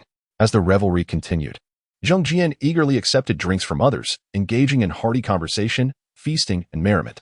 By the end, somewhat tipsy and exhilarated, he staggered over to Whitebeard. Brother, let us drink. Zhang Jian raised his cup, slurring slightly. Brother? Whitebeard chuckled heartily. Brother, you see, I've always admired you, but alas, I couldn't meet you back then. Had it not been for that old witch, I probably wouldn't have had the chance to drink with you in this lifetime. Garfield, you're intoxicated. Marco approached, attempting to escort the inebriated Zhang Jian away. Hearing the voice, Zhang Jian, with bleary eyes, turned to Marco and exclaimed, Nephew, you're here. Nephew? Marco's expression darkened, veins bulging in irritation as he glared at Zhang Jian. Ignoring Marco's deathly stare, Zhang Jian turned back to Whitebeard, continuing, Brother, you've raised this fine nephew well. He has a bright future. Burp Chapter 73. Hockey and Aura. Not long after the gathering concluded, Zhang Jian awoke from his stupor. As he regained consciousness, memories of his drunken ramblings flooded back, prompting an involuntary chuckle. On the deck, inebriated crew members lay sprawled in disarray, their loud snores creating a cacophony. Stretching languidly and stifling a yawn, Zhang Jian ambled to the edge of the deck. Perched upon the railing, he basked in the caress of the sea breeze, closing his eyes in bliss. Awake from your revelry, are we? A voice, laced with irritation, broke his reverie. Turning to face the source, he beheld Marco standing behind him. The sight of his comrade elicited another fit of laughter as Zhang Jian recalled his earlier foolishness. Greetings. My dear nephew, he exclaimed, a playful grin on his face. The moment the words left his lips, blue flames erupted around Marco's form. Just a jest. Merely a jest. Zhang Jian hastily clarified. Humph. Marco huffed, retracting the flames before turning on his heel to depart. Wait, Marco. Zhang Jian called after him, prompting Marco to pause, his brow furrowed in inquiry. What is it? Could you arrange for me a room? Zhang Jian replied with a cheerful demeanor. Follow me, Marco instructed, leading him away. They soon arrived at an unoccupied room below deck. It's a bit dusty. You'll have to clean it yourself, Marco remarked. Not a problem, Zhang Jian assured him. Once Marco departed, Zhang Jian swiftly tidied the space before flopping onto the bare wooden bed. As he lay there, he began to reflect on his objectives and refine his plans. Joining the Whitebeard pirates was a pivotal step in Zhang Jian's strategy. Though perplexed by Whitebeard's seemingly effortless acceptance, he remained confident about his future endeavors. In the world of One Piece, two elements stood paramount, hockey and devil fruits, both of which Zhang Jian was determined to acquire. While the mechanics of hockey remained elusive to him, he resolved to master it. Conversely, devil fruits were the most extraordinary entities in this realm. After ascertaining that devil fruits bore no flaws in other worlds, Zhang Jian found himself in a state of contemplation. After much deliberation, he settled on the Logia-type fruit, acknowledging its high baseline and considerable potential. The sole drawback was their rarity, making them elusive treasures to seek. However, an encounter during his inebriation had presented him with a tangible target, the Yami Yami no Mi, or dark fruit. Despite its inability to elementalize, its capacity to absorb and devour anything promised immense potential. Furthermore, the notorious Blackbeard, as the future wielder of this fruit, had demonstrated the ability to consume the powers of others, including the tremor fruit owned by Whitebeard. Zhang Jian pondered whether consuming the dark fruit would grant him the ability to assimilate the powers of others. During his journey, Oda, the creator, had not elucidated why Blackbeard could wield two abilities, leading to much speculation among fans. Some attributed it to a unique physique, while others claimed he had consumed multiple fruits with a mysterious helper. Zhang Jian dismissed these theories, firmly believing that Blackbeard's dual capabilities stemmed from the dark fruit's influence. Even if Blackbeard's prowess derived from an extraordinary body, Zhang Jian felt undeterred, confident that his own superhuman regenerative abilities surpassed Blackbeard's. With a clearer sense of purpose, Zhang Jian finally relaxed, dozing off into a deep slumber that lasted until dawn the following day. He was roused by Marco and, still groggy, followed him to meet Whitebeard. Upon entering Whitebeard's quarters, Zhang Jian's drowsiness faded. As he faced the imposing figure of Whitebeard, he found himself at a loss for how to address him. Directly calling him by his full name or using terms like old man or big brother felt inadequate. "Marco, you may leave," Whitebeard commanded, seated comfortably in his chair. "Yes, Pops," Marco replied, turning to exit. Once alone, Whitebeard regarded Zhang Jian with interest. "Garfi, you shall remain by my side for the time being." It was unclear whether this decision stemmed from concern or curiosity, but Zhang Jian welcomed the opportunity to learn from the legendary pirate. All right," Zhang Jian responded, though initially bewildered. Being retained in Whitebeard's presence was a stroke of fortune, allowing him to seize the chance to study hockey. For the next period, Zhang Jian dutifully remained at Whitebeard's side, refraining from any mischief. After some time, Zhang Jian expressed his desire to learn hockey. To his surprise, Whitebeard exhibited a look of astonishment. He had not anticipated that someone who could withstand his aura would lack hockey mastery. Although intrigued, Whitebeard did not pry further and summoned Sachi to instruct Zhang Jian. On the deck, Sachi diligently began teaching Zhang Jian about hockey, with several captains observing with keen interest. Hockey is a latent power inherent to us all, akin to instinct, encompassing presence and intimidation. However, the majority of individuals fail to recognize this power or are unable to harness it throughout their lives. Only those who surpass their limits can wield it, Sachi elaborated. Hockey is generally categorized into three types: Kenbunchaku, Busashoku, and Haushaku. The latter, being reliant on innate talent, cannot be acquired through training, while the former two can be developed. Sachi taught with great detail and seriousness. Although Zhang Jian was already familiar with these concepts, he listened intently, recognizing the importance of the knowledge. With innate energy coursing through him and his extraordinary physique, Zhang Jian progressed rapidly in his training. Within a week, he mastered Busashoka hockey, followed by Kenbunchaka hockey in the subsequent week. However, Sachi could not impart Haushaku hockey, as it depended solely on natural endowment. After mastering hockey, Zhang Jian compared it to the martial arts energy he possessed, discovering both similarities and differences. The energy in martial arts was a combination of vital life force and external natural energy, akin to the chakra in Naruto's sage techniques. In contrast, hockey was a pure development and exercise of one's life force, ultimately manifested through the integration of physical and mental strength. Both training methodologies had their advantages and disadvantages. Martial arts energy was versatile and intricate, providing benefits to the body, while hockey was more straightforward and direct, boasting greater power in equal quantities. Having analyzed the strengths and weaknesses of both energies, Zhang Jian embarked on a long journey of integration, experimenting with hockey to enhance his martial prowess. Chapter 74. The Ageless Whitebeard. For the past month, the fusion of hockey and conqueror's spirit had been remarkably successful, yet Zhang Jian remained far from joyful. On the deck, the lackluster Xiaomaga strolled from the stern while yawning. Noticing the sorrowful Zhang Jian at the bow, he rubbed his eyes and inquired of Sachi, "What is wrong with Garfield?" Upon hearing Xiaomaji's question, Sachi wore a wry smile and, with a hint of resignation, responded, "Garfield's conqueror's spirit has undergone some changes." Ha. Mid-sentence, Sachi could not help but burst into laughter. Xiao Ma Gu, exasperated by Sachi's mirth, implored, "Could you please finish your thought?" Zheng Jian, overhearing Sachi's laughter, slowly turned to face them. Under the weight of Zheng Jian's menacing gaze, Sachi's laughter abruptly ceased. He clasped his hands together in a gesture of supplication. What on earth is happening? Xiao Ma Gu, in the dark about the situation, expressed his displeasure. Zheng Jian descended from the bow, marched over to Xiao Ma Gu, and disdainfully remarked, "What s with a grown man being so gossipy?" Humph. With that, he stormed off, leaving Xiao Ma Gu dumbfounded. Once Zheng Jian had distanced himself, Sachi tugged at Xiao Ma Ji's sleeve, saying, "Don't be upset, Marco. Garfield's been in a bad mood lately." So what exactly transpired? Xiao Ma Gu shrugged in confusion. Garfield's armament hockey has encountered some issues, Sachi said, glancing in the direction Zheng Jian had departed. His hockey has turned green. Ha ha ha. At the dock, the Moby Dick rested. As the ship docked, the Whitebeard pirates' crew disembarked, eager to revel in the island town's festivities. After most of the crew had left, Zheng Jian, along with several captains and elite crewmates, gathered in an open space. That evening, Zheng Jian and Marco planned to spar, a means to gauge Zheng Jian's mastery of hockey over the past month. "Garfield, I want to be going easy on you," Xiao Ma Gu, scratching his head, declared slowly. "Who asked you to hold back, nephew?" Zheng Jian provocatively replied with a smile. In response to Zheng Jian's taunt, Xiao Ma Gu reacted as blue flames erupted from his being. "Fat cat, I'm going to teach you a lesson. Sachi, is Garfield's hockey really green?" The fifth team captain, Flower Sword Vista, inquired curiously while stroking his beard. "Absolutely," Sachi affirmed confidently. With Sachi's certainty, the other captains gazed at Zheng Jian, eager to witness this green hockey. As Xiao Ma Gu, ablaze with fire, launched his initial attack, Zheng Jian swiftly evaded, channeling his energy into his right hand as hockey enveloped him. Boom.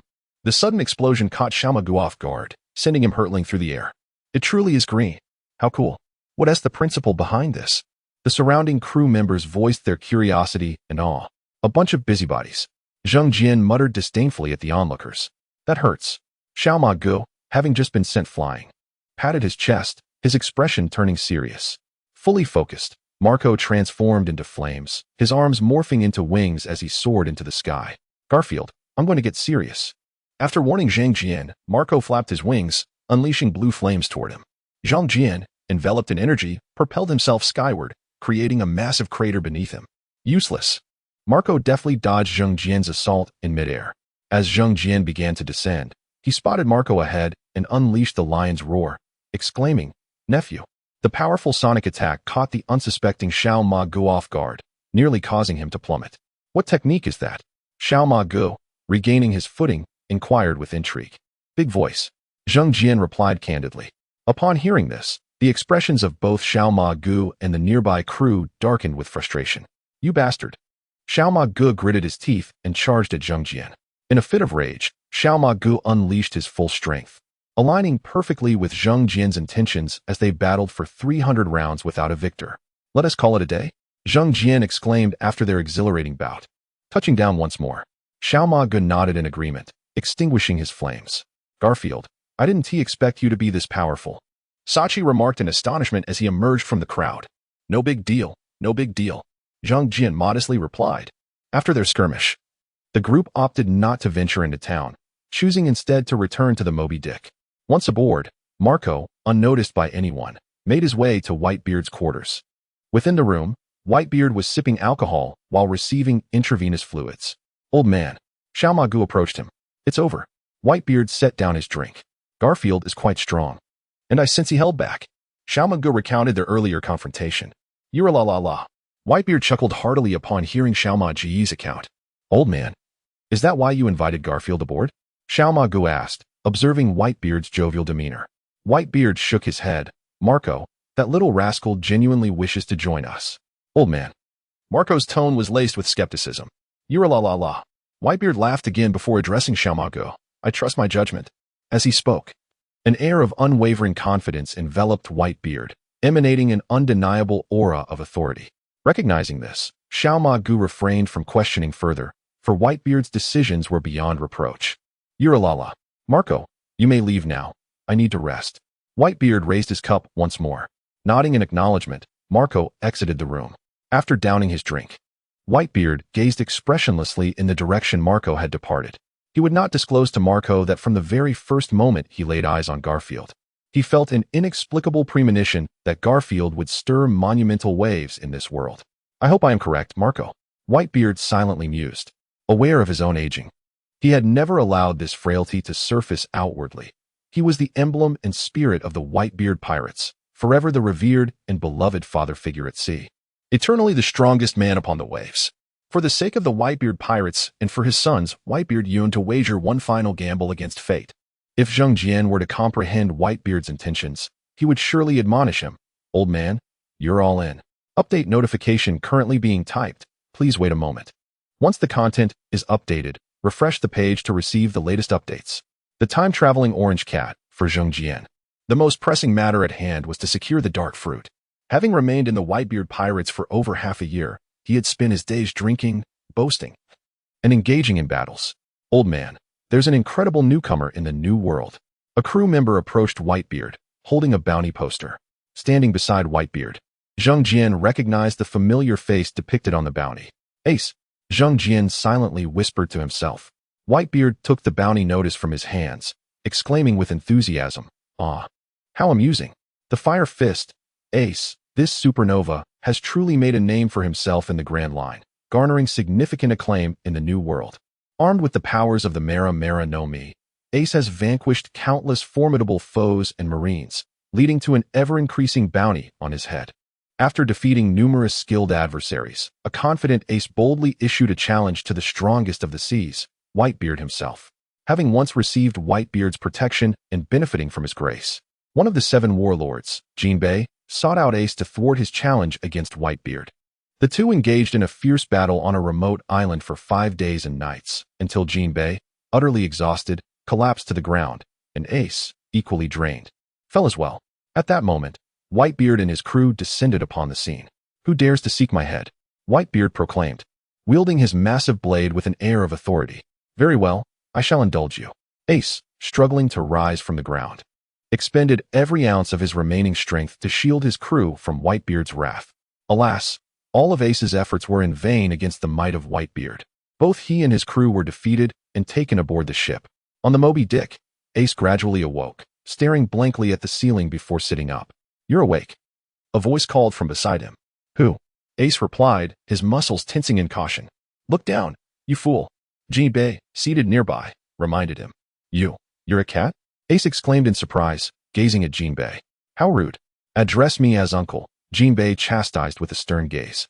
"Uncle?" Ace appeared bewildered, looking at Jinbei in confusion. After a moment of contemplation, Jinbei felt a sense of satisfaction. "Where is this?" Ace hurriedly inquired, dismissing the matter of familial titles. "Where else?" "We're aboard the Moby Dick." Jinbei replied with a smile. The realization struck Ace, and his expression shifted dramatically as he quickly leaped from the bed and dashed outside, anxious for the safety of his crew. "These young people today lack patience," Jinbei remarked, leisurely following him to the deck. Bursting onto the deck, Ace squinted up at the sky, momentarily disoriented before recognizing his predicament. He despondently approached the edge of the deck and sat down weakly. "I am Sachi, captain of the 4th Division." A friendly voice introduced itself as Sachi approached Ace. "Since we are to be comrades, let us get along. My name is Gafi, vice captain of the Whitebeard pirates." Jinbei chimed in, unabashedly introducing himself as he joined them. "Gafi." Sachi groaned in exasperation. "Do you have a problem with that?" Jinbei shot Sachi a threatening glance. Not wanting to provoke Jinbei, Sachi quickly shook his head in denial. Jinbei nodded approvingly and turned to Ace, reassuring him, "Rest assured. Your crew is safe. They are well cared for aboard the ship." Upon hearing this, Ace let out a silent sigh of relief. He then turned to Jinbei, questioning why they were not restrained. "Ace, the old man has taken a liking to you," Jinbei said with a teasing glint in his eye. "What?" Ace's excitement surged. He distinctly remembered Whitebeard only wanting him as a son. "I remember being defeated when—" Jinbei interrupted. "But you still recall, don't you?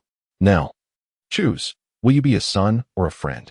Ace, though confused by Jinbei's implications, instinctively felt the latter term carried a negative connotation. "I will not yield," Ace declared defiantly. After shouting, he stood and walked away. Watching him leave, Sachi turned to Jinbei, saying, "Gafi, you've scared him off." Undeterred, Ace, in various moments and places, persistently attempted to ambush Whitebeard. Boom. Once again, Ace was sent flying by Whitebeard's punch. Coughing, he landed on the deck. Jinbei approached, pulling Ace free. Follow me. Unsure of Jinbei's intentions, Ace hesitated. Come on, Jinbei urged. After a moment's hesitation, Ace slowly followed him into a room. Upon entering, Jinbei jumped onto his bed and retrieved 2 grenades from the nightstand. These grenades had been custom-made by Jinbei in another world. One was enhanced, and the other was comedic. Your methods are utterly pathetic, Jinbei scolded, exasperated. Here, take this. What is this? Ace questioned, inspecting the grenade with curiosity. Hee. Have you heard of the thunderclap? Jinbei grinned mischievously. Thunderclap? Ace shook his head, admitting he had not. Just throw this at the old man. Jinbei winked. It'll be quite explosive. Ace cautiously placed the grenade back on the nightstand, eyeing Jinbei warily. Why are you helping me? Jinbei, concealing his true motives, feigned sorrow and said, years ago, my crew encountered Whitebeard. That day, all my comrades were slain, and I chose to endure dishonor and join the Whitebeard pirates. Hearing Jinbei's tale, Ace remained silent, gripping the grenades tightly as he stared at Jinbei. Follow me. To further pique Ace's interest, Jinbei led him outside to the deck. Standing at the ship's edge, Jinbei retrieved the enhanced grenade from Ace's hands, pulled the pin, and after a brief pause, hurled it into the distance. That night, Whitebeard sat in his designated chair on the deck, a massive bowl of liquor in one hand and a roasted leg of meat in the other. Below him, the crew gathered, indulging in food and drink, creating a lively atmosphere. Jinbei sat beside Sachi, enjoying a drink while awaiting Ace's grand entrance. Ace did not disappoint. Moments later, he burst forth, launching the grenade entrusted to him by Jinbei toward Whitebeard. Unfazed by the attack, Whitebeard continued sipping his drink, displaying no reaction whatsoever. The grenade rolled to Whitebeard's feet, emitting a bright flash that captured the attention of everyone on deck. Then, a loud melody erupted from the grenade. Dad, can you sing Twinkle Twinkle Little Star? No, I can't. Then let me teach you. My home has a cool person, 3 heads and 6 arms. Impervious to blades and guns. Old man, where are we going? Chapter 76. The dark fruit. Even the composed and unflappable Whitebeard was taken aback by Ace's actions. As he sipped his drink, he coughed. Cough, cough. Ha. His laughter ignited the atmosphere, and the deck erupted with raucous laughter, everyone succumbing to fits of madness. Hee. Zhang Jian, standing near Whitebeard, let out a series of mischievous chuckles. In the shame flushed Ace's face crimson. In a fit of extreme indignation, flames blazed around him. His singular thought was to eliminate that detestable cat. With a furious glare directed at Zhang Jian amidst the crowd, he gritted his teeth and exclaimed, Damn you, filthy cat. With that, Ace unleashed his full power, charging toward Zhang Jian, intent on teaching the scoundrel a lesson. Ace, stop. Sachi and Little Horse, seated in front of Zhang Jian, stood up in unison. Stifling their laughter, they blocked Ace's path. What are you planning to do, Ace? Get out of the way. I'm going to take down that damn fat cat. Ace shouted angrily, halting in front of them. Seeing Sachi and Little Horse obstructing him, Zhang Jian slyly darted to Whitebeard's side, sticking his tongue out at Ace in a taunting manner. Witnessing Zhang Jian's antics only fueled Ace's fury further. Bastard, he roared, channeling his fruit's power as searing flames surged towards Sachi and Little Horse, momentarily forcing them back. Seizing the opportunity, Ace leaped over the two, charging toward Whitebeard. In midair, he raised his right hand, forming a massive fiery fist aimed at Zhang Jian and Whitebeard. Without Zhang Jian needing to intervene, Whitebeard effortlessly threw a punch from his seated position. The seemingly mundane blow not only shattered Ace's fiery fist, but also sent Ace flying into the sea. As Ace plunged into the water, some crew members rushed to the edge of the deck, gazing at the spot where he had fallen. Who will go save that guy? I will. Zhang Jian, hiding near Whitebeard, stood up resolutely. How could I, Garfield, stand idly by while my friend is in peril? With that declaration, he leaped into the water with a flourish, undeterred by the disdainful gazes around him. On the deck, Ace emerged from a corner once again. But this time his target was a cat. One must admit, Ace was still rather naive. Faced with the accomplished and endowed Zhang Jian, he was no match. Though he could not match Whitebeard's nonchalance, Zhang Jian easily defeated Ace. Are you convinced now? Zhang Jian grinned, addressing Ace. I refuse to yield. Ace shouted defiantly. Shaking his head, Zhang Jian stretched his limbs and mischievously smiled. Then let us continue. Though he was no match for Zhang Jian, the stubborn Ace persisted, challenging him repeatedly, only to be defeated time and again. Despite the comical obstacles Zheng Jian presented in Ace's journey to join the Whitebeard pirates, the outcome proved fortuitous. Through prolonged interaction aboard the Moby Dick, Sachi's encouragement, and Whitebeard's magnanimity, Ace ultimately recognized the crew as his own, willingly joining the Whitebeard pirates. After joining, Ace received systematic guidance, and through various battles with other pirate factions, his strength significantly grew. Embracing his identity as a member of the Whitebeard pirates, Ace radiated brilliance anew, even more dazzling than before. Demonstrating formidable strength and achieving numerous feats, Ace swiftly earned the crew's recognition. Soon, proposals emerged for Ace to assume the long-vacant position of the 2nd Division Commander, a suggestion that gained the approval of Whitebeard and other division leaders. Initially, Whitebeard and the other commanders had intended for Zheng Jian to take on the role, but he declined the offer. Following discussions with Zheng Jian and the former 2nd Division Commander, Blackbeard Marshal D. Teach, Ace resolved to confess his heritage to Whitebeard. That night, under Whitebeard's powerful and heartfelt words, Ace's heart was completely won over, and he formally assumed the role of 2nd Division Commander. To celebrate Ace's promotion, a grand banquet was arranged. As he indulged in the feast, Zheng Jian, watching from the crowd, smiled, knowing the arrival of the dark fruit was imminent. Months later, after a skirmish with other pirate factions, Sachi acquired a dark purple devil fruit. Standing on the deck, he proudly displayed it to everyone. Amidst the cheers and discussions, the expressions of one man and one cat shifted. Unlike Marshal D. Teach, Zheng Jian approached Sachi directly as the crowd dispersed. "Sachi, can we talk in your room?" Of course. Sachi, who shared a close bond with Zheng Jian, readily agreed with a smile. Not far from Sachi and Zheng Jian, Blackbeard, who had been anxiously monitoring Sachi, wore an expression of concern. Although filled with apprehension, he restrained himself, knowing this was not the opportune moment to act. Upon entering the room and closing the door, Zheng Jian solemnly approached Sachi. "Sachi, I desire that devil fruit of yours. I am willing to trade it for something equally valuable." "Garfield, you want the devil fruit?" Sachi responded, astonished. "Yes." Zheng Jian nodded generously. "I have been searching for this fruit for a long time, and had almost lost hope until I discovered you had found it. What kind of fruit is it?" Sachi inquired, picking up the devil fruit with curiosity. "This is the nature-type dark fruit, but unlike other nature-type fruits, it cannot elementalize," Zheng Jian explained. "Then why do you want it?" Sachi asked, puzzled. "Though it cannot elementalize, the dark fruit can absorb others' attacks, at the cost of experiencing double the pain from those attacks." Zheng Jian selectively elaborated. "Furthermore, it possesses a significant restraining effect on other devil fruit users, temporarily nullifying their abilities." After hearing Zheng Jian's description, Sachi silently gazed at the devil fruit in his hand, lost in thought. After a long pause, just when Zheng Jian thought it was a lost cause, Sachi suddenly broke into laughter. He looked at Zheng Jian and extended the devil fruit toward him. "Sachi, you." A flicker of surprise crossed Zheng Jian's face. "It's yours, Garfield," Sachi said earnestly, smiling. "We are good friends, aren't we?" "Thank you, Sachi." Faced with Sachi's heartfelt sincerity, Zheng Jian felt a wave of emotion swell within him.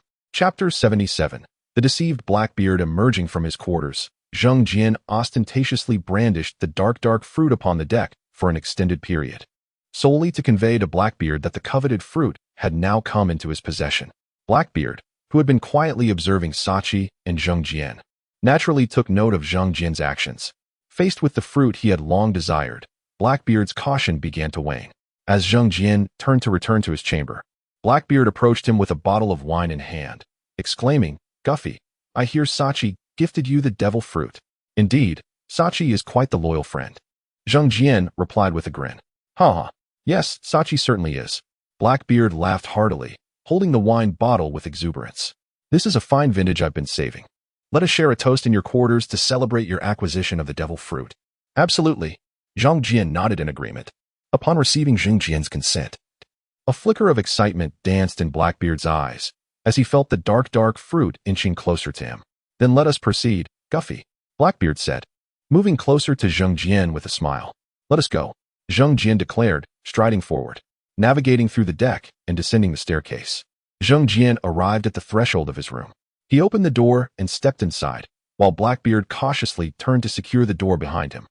Seizing the moment as Blackbeard closed the door, Zheng Jian deftly took a small bite of the dark fruit, though it was but a minuscule morsel. The foul taste contorted his face in disgust. He suppressed his discomfort, managing to restore his expression to normal just as Blackbeard approached. "Take a seat, Teach," Zheng Jian said, bouncing onto the bed and placing the devil fruit atop it. To conceal the fruit's peculiarities from Blackbeard, he prudently positioned the bitten side down and shielded it with a pillow.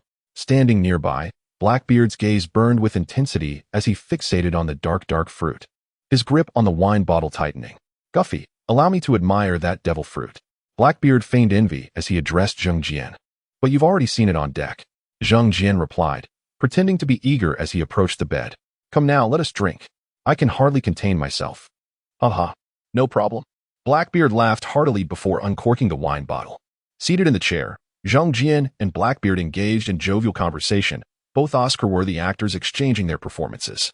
The 2 bottles of fine wine brought by Blackbeard quickly found their way into Zheng Jian's belly, and soon he was feigning drunkenness. "Teach, my head is spinning," Zheng Jian exclaimed, swaying slightly. "Let us call it a night." "Ha! Guffy, your tolerance is abysmal," Blackbeard teased, chuckling, observing Zheng Jian's dazed state. A glimmer of malice flickered in Blackbeard's eyes. Seizing the opportunity, he stealthily drew a sharp dagger from behind him. A cruel and excited smile spread across his face. With a sinister grin, Blackbeard raised the dagger and plunged it towards the prone Zheng Jian at the table, whether by design or mere chance. Just as the dagger was about to strike Zheng Jian, he rolled over, narrowly evading Blackbeard's assault. Witnessing Zheng Jian's movement, Blackbeard's pupils dilated, and he tensed up immediately. After a brief hesitation, he raised the dagger again, aiming it at Zheng Jian once more. In response to Blackbeard's ambush, Zheng Jian rolled again, evading the attack. Realizing he could not afford to hesitate any longer, Blackbeard activated his haki, enveloping his right hand and the dagger, and unleashed all his strength towards Zheng Jian. Boom!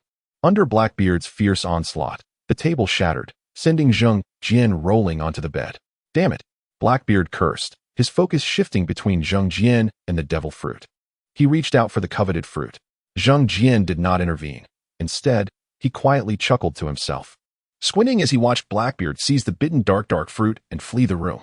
Bursting onto the deck, Blackbeard wasted no time, leaping into the sea amidst the astonished gazes of the night watch. "Teach! Teach!" the night watchman shouted anxiously from the deck, calling out to Blackbeard in the water. "Stop shouting! Teach has defected," Zheng Jian declared, following Blackbeard onto the deck. "What? This cannot be." The night watchman, clearly unwilling to believe Zheng Jian's words, shot him a glare before continuing to shout at the sea. "Teach, what are you doing?" Blackbeard, submerged in the ocean, did not dare to linger, swimming with all his might towards the horizon. "What is going on? What happened?" Upon hearing the commotion, the crew members rushed onto the deck, clamoring with questions. Teach jumped into the sea. One of the night watchmen exclaimed, "Guffy says Teach has defected." "What? Impossible." Ace, who had just arrived, vehemently refuted. With that, Ace glared furiously at Zheng Jian. "Guffy, are you playing tricks on us, bullying Teach?" "Fool." Zheng Jian rolled his eyes. "Teach snatched the devil fruit from me and jumped into the sea." "No, I don't believe it." Ace adamantly shook his head. "Is this true, Guffy?" Little Marco, who had also rushed over, asked with a furrowed brow. "Indeed," Zheng Jian affirmed solemnly. "Follow me," Little Marco said, leading Ace, Zheng Jian, and Sachi towards Whitebeard's quarters. Upon entering Whitebeard's room, they found him awake and seated on the bed. "Marco, what is the situation?" Whitebeard inquired calmly. "Teach has defected with the devil fruit he stole from Guffy," Little Marco replied candidly. "Guffy?" Whitebeard turned his gaze to Zheng Jian. "What transpired?" "Last night, I acquired the devil fruit from Sachi. Afterward, Teach approached me with 2 bottles of fine wine, claiming he wished to celebrate." Zheng Jian recounted the events that unfolded in the room. Damn it! Upon hearing Zheng Jian's account, both Little Marco and Sachi, who shared a close bond with him, erupted in anger. Ace stood silently nearby, his head bowed, fists clenched tightly, a tempest of sorrow and rage swirling within him. "Father, I will go retrieve Teach at once," Little Marco declared angrily, leveraging his flying ability. "Marco, it's unnecessary," Zheng Jian interjected. "I had only taken a small bite of the devil fruit, knowing its vile taste." Teach was unaware. "Father, leave Teach's matter to me." Ace finally spoke, raising his head to meet Whitebeard's gaze. After a moment of contemplation, Whitebeard nodded. "Ace, wait until dawn before you set out."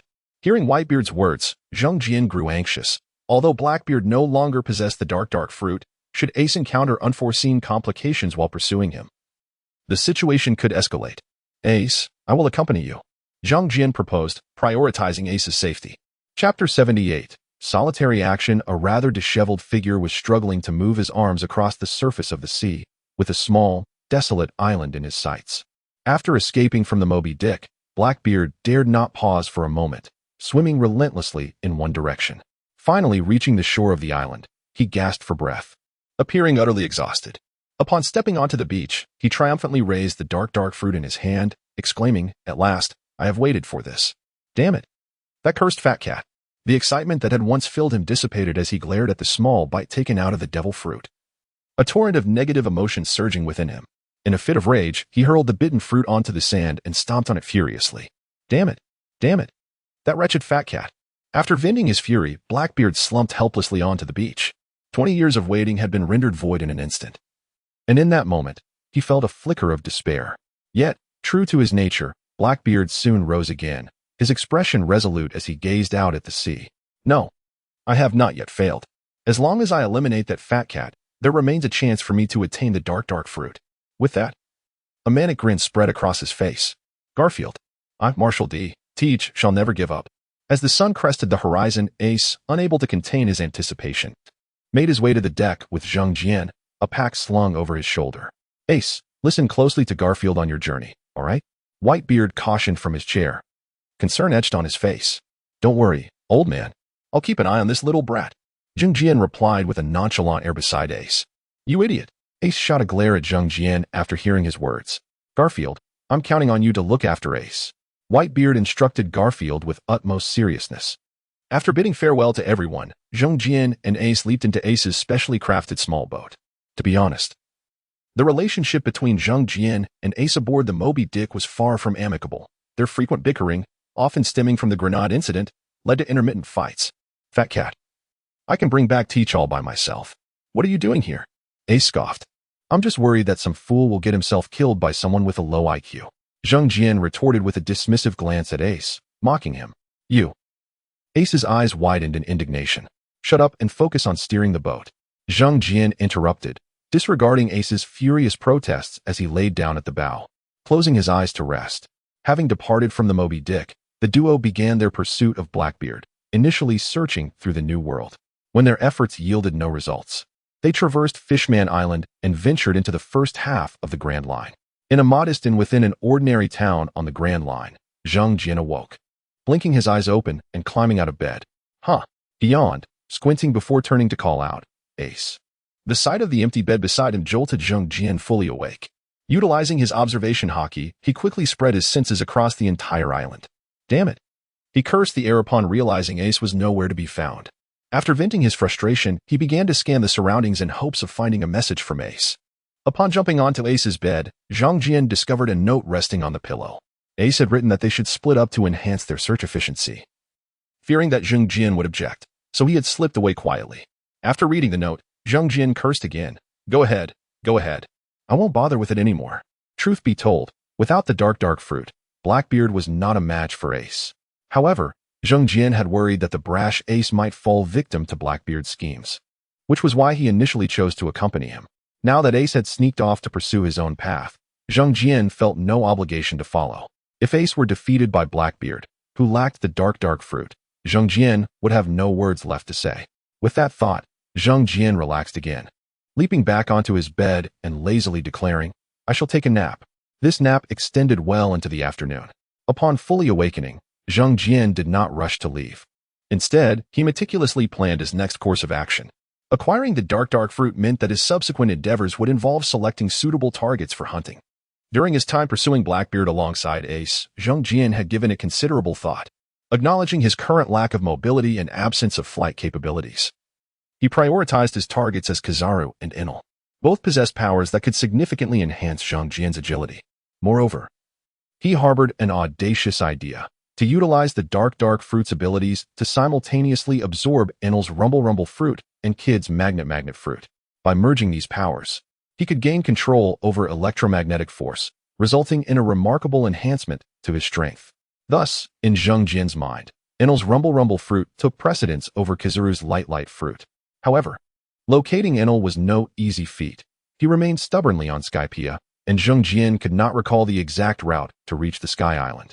Despite having watched the anime, he had forgotten many details, retaining only the main storyline and significant events. Unable to recall the path, Zhang Jian decided to employ a rather rudimentary method, hitching a ride with Luffy's ship. Uncertain of Luffy's whereabouts, Zhang Jian resolved to head to the Alabasta Kingdom and await Luffy's arrival there. Having mapped out his route and devised a plan, he jumped out of bed, moved to the window, and leapt down. Navigating through a bustling commercial street, Zhang Jian arrived at the dock. Observing the pirate ships moored at the pier, he smirked mischievously, raising his right claw and declaring, "Let the games begin. Whoever it lands on, bad luck to you." Hee. With a grin, he sauntered towards the direction indicated by his claw. The ship he chose was merely a standard medium-sized brigantine, its pirate flag displaying a skull and crossed blood-red axes. Standing at the edge of the dock, Zhang Jian exerted himself, effortlessly leaping onto the deserted deck. Seeing that the deck was empty, he dashed toward the cabin, eager to give the crew a grand surprise when the ship set sail. As he entered the cabin, utilizing his observation haki, he carefully avoided the crew members left behind to watch the ship, hiding himself in the storage room where food was kept. Chapter 79, The Foolish Son. Like most pirates, Ryan's motivation for embracing the pirate life was driven by ambition, wealth, and the allure of beautiful women. After traversing from the North Sea into the Grand Line, Ryan persevered through numerous challenges, managing to establish a tenuous foothold in the initial segment of the Grand Line, where he gained some notoriety. Towering and robust, with a blood-red axe slung across his back, Ryan earned the moniker Blood Axe. After replenishing supplies in a small town, Ryan and his crew returned to their ship, the Blood Axe. Upon stepping onto the deserted deck, Ryan furrowed his thick brows in irritation, realizing that his crew had once again shirked their duties. If anything were to go awry, he vowed to mete out punishment. Chuckling at his own thoughts, Ryan's first mate, Ross, let out a light laugh. "Captain, no one here would dare board our ship." After sharing a hearty laugh, Ryan bellowed, "Ross, summon those scoundrels and inform them to prepare for departure." "At your command, Captain." Unlike the boisterous Ryan, Ross, a fallen noble, exhibited a demeanor of grace. He bowed slightly before passing by Ryan and making his way to the cabin. With Ross's call, the idle crew members emerged from the cabin, bustling onto the deck. "Move with purpose. Get the supplies stowed away. We shall set sail shortly," Ryan shouted, instilling urgency into his crew. His commanding voice spurred them into action. In the storage room, Zhang Jian, who had been hiding, heard the commotion. Wishing to keep his surprise under wraps for a while longer, he polished off a barrel of rum and concealed himself within it. After a cacophony of noise, Zhang Jian felt the ship begin to move. Remaining quiet, he decided to wait until they were far away before making any moves. Hours passed, and by afternoon, the sky transformed into hues of red and yellow as the sun began its descent. On board the Blood Axe, over 50 crew members gathered on deck. Save for those on watch, an array of fine wines and sumptuous feasts awaited them. Standing above, Ryan gazed down at his crew. "Brothers, indulge yourselves tonight. Eat and drink to your heart's content," Ryan proclaimed heartily. "Yay! Hooray! Long live the captain!" The crew erupted in jubilant cheers, reveling in the feast. Observing the lively atmosphere below, Ryan's face broke into a radiant smile, and he reached for a nearby barrel of wine. However, as he lifted the barrel, his expression faltered. He sensed something was amiss with its weight. With a resounding thud, Ryan dropped the barrel and swung his right hand out forcefully. Under the might of his blow, the upper half of the barrel shattered, revealing a slumbering Zhang Jian. Awakened from his slumber, Zhang Jian groggily opened his eyes. "Who is it?" He rubbed his eyes and, under Ryan's astonished gaze, leapt from the barrel. "You big oaf, are you out of your mind?" Ryan's earlier actions had drawn the attention of most on deck, and Zhang Jian's words now captivated all eyes. "You imbecile!" Ryan's temper flared, and he raised his massive hand to strike Zhang Jian. Just as Zhang Jian prepared to defend himself, a golden-haired man intervened, halting Ryan. "Captain, please hold your fire." It was Ross, who had grasped Ryan's right hand and whispered urgently, "What do you intend to do, Ross?" Ryan glared at him, still seething with rage. Leaning closer, Ross murmured, "This feline could fetch a handsome price." At the mention of money, Ryan's ire subsided. "Are you suggesting we sell this hefty cat to an auction house?" Unlike Ryan, Ross, a man of noble lineage, understood the worth of extraordinary creatures like Zhang Jian, particularly among the eccentric aristocrats. "Indeed, Captain, such wondrous beasts are highly sought after by the nobility." Ross continued, "So, Captain, allow me to handle this cat." Ryan nodded in agreement, granting Ross the authority to manage the situation. After stepping aside, Ross approached Zhang Jian, feigning kindness. Little one, how did you come aboard our ship? I came to find my son. I lost him. Zhang Jian stepped back slightly, pretending to be fearful. Ross's heart swelled with glee at the thought of capturing a larger prize. Mr. Kitty, could you describe your child to me? Will you help me, human? Zhang Jian inquired skeptically. Of course, we are good people. Ross offered a disarming smile. Really? Zhang Jian feigned excitement, his tone laced with eagerness. Absolutely. Just tell us. And we will assist you. Ross continued his charade. After a moment of deliberate hesitation, Zhang Jian replied, My son is tall and robust, though rather unattractive and somewhat dim-witted. Hearing this, Ross frowned slightly, sensing that his prize might not be as valuable as anticipated. Does your child possess any other distinguishing traits? Let me think. Zhang Jian lifted his head, feigning deep concentration. My foolish son also carries a blood-red axe, looking like a complete fool. What? Ross momentarily failed to comprehend, but soon realized he had been outsmarted. Fat cat, are you courting death? By the way, my foolish son also has a lackey with long golden hair. Quite loathsome in appearance. Have you seen him? Zhang Jian continued to mock. Go to hell, fat cat. Enraged, before Ross could react, Ryan charged forward, furious, wielding his axe. Fat cat, I shall chop you into mincemeat. Ryan swung the axe down with ferocity. Zhang Jian raised his right paw, channeling his armament hockey to withstand Ryan's attack. Foolish son, haven't you eaten? Put some effort into it. Scoundrel. Ryan, now in a fit of rage, lifted his axe once more. This time, he infused his strike with conqueror's hockey, his muscles bulging with power. Facing Ryan's full-force assault, Zhang Jian grinned, raising his paw again, empowered by his hockey. Unsurprisingly, Ryan's blood-red axe shattered under the might of Zhang Jian's indomitable feline punch. How? Is this possible? Ryan staggered back, stunned, staring incredulously at the splintered remains of his axe. Chapter 80. The Crimson Phantom. As he spoke, an endless darkness enveloped Zhang Jian, shrouding his claws and emanating a terrifying aura. Both Ryan and Ross recoiled in fear. Go forth, Dark Cola, Zhang Jian shouted dramatically. And darkness surged toward Ryan and Ross like a tidal wave. Ryan hurled the wooden handle he held at Zhang Jian with all his might and rapidly retreated. Not a chance. Zhang Jian cackled, a mocking glint in his eyes. Despite Zhang Jian's ferocious assault, Ryan and Ross remained undeterred. After exchanging a glance, they sprang onto the deck, propelling themselves toward Zhang Jian. Not a chance, Zhang Jian declared, raising his right claw to unleash a powerful strike. A tremendous gust, bolstered by the dark water, pinned both of them firmly to the deck. Observing the duo ensnared by the dark water, Zhang Jian inquired with a grin. Will you surrender or face death? It's a question. Without hesitation, Ryan and Ross shouted in unison, We surrender, we surrender. You've made a wise choice, Zhang Jian replied, retracting the dark water and liberating them. Gasping for breath and kneeling on the deck, Ryan was filled with terror. Come here, foolish son. Zhang Jian leapt onto Ryan's designated chair, lounging casually. Without a moment's pause, Ryan crawled toward Zhang Jian, exclaiming, Hello, father. Upon hearing Ryan's address, Zhang Jian was astonished. He had not expected this fierce-looking individual to be so timid. Hee. Ryan could only respond with a sheepish grin. Stop smiling, Zhang Jian admonished him. From now on, you shall address me as Lord Garfi. Do you understand? Understood, Lord Garfi. Ryan replied promptly, his demeanor completely transformed from his previous impulsiveness. Good. Zhang Jian nodded with satisfaction. Having effortlessly triumphed over Ryan and Ross, Zhang Jian took complete control of the giant axe pirates. After a brief respite on the next island, he prepared the crew for their journey to the Alabasta Kingdom. Due to Zhang Jian's recent dominance, Ryan and Ross abstained from any escape attempts, reluctant to abandon their ship and treasures. Once their course was set, the giant axe pirates officially embarked toward Alabasta Kingdom. Days later, a naval warship was hastily fleeing, closely pursued by the giant axe. Faster, faster. Give it all you've got, Zhang Jian exclaimed excitedly from the bow. Damn it, what kind of monster is that fat cat? The commander of the warship, a disheveled rear admiral, wore a grim expression. Initially believing he had caught a big fish, he realized it had transformed into a sea monster, nearly costing him dearly. The memory of his humiliating defeat against the fat cat during the boarding battle only deepened his distress.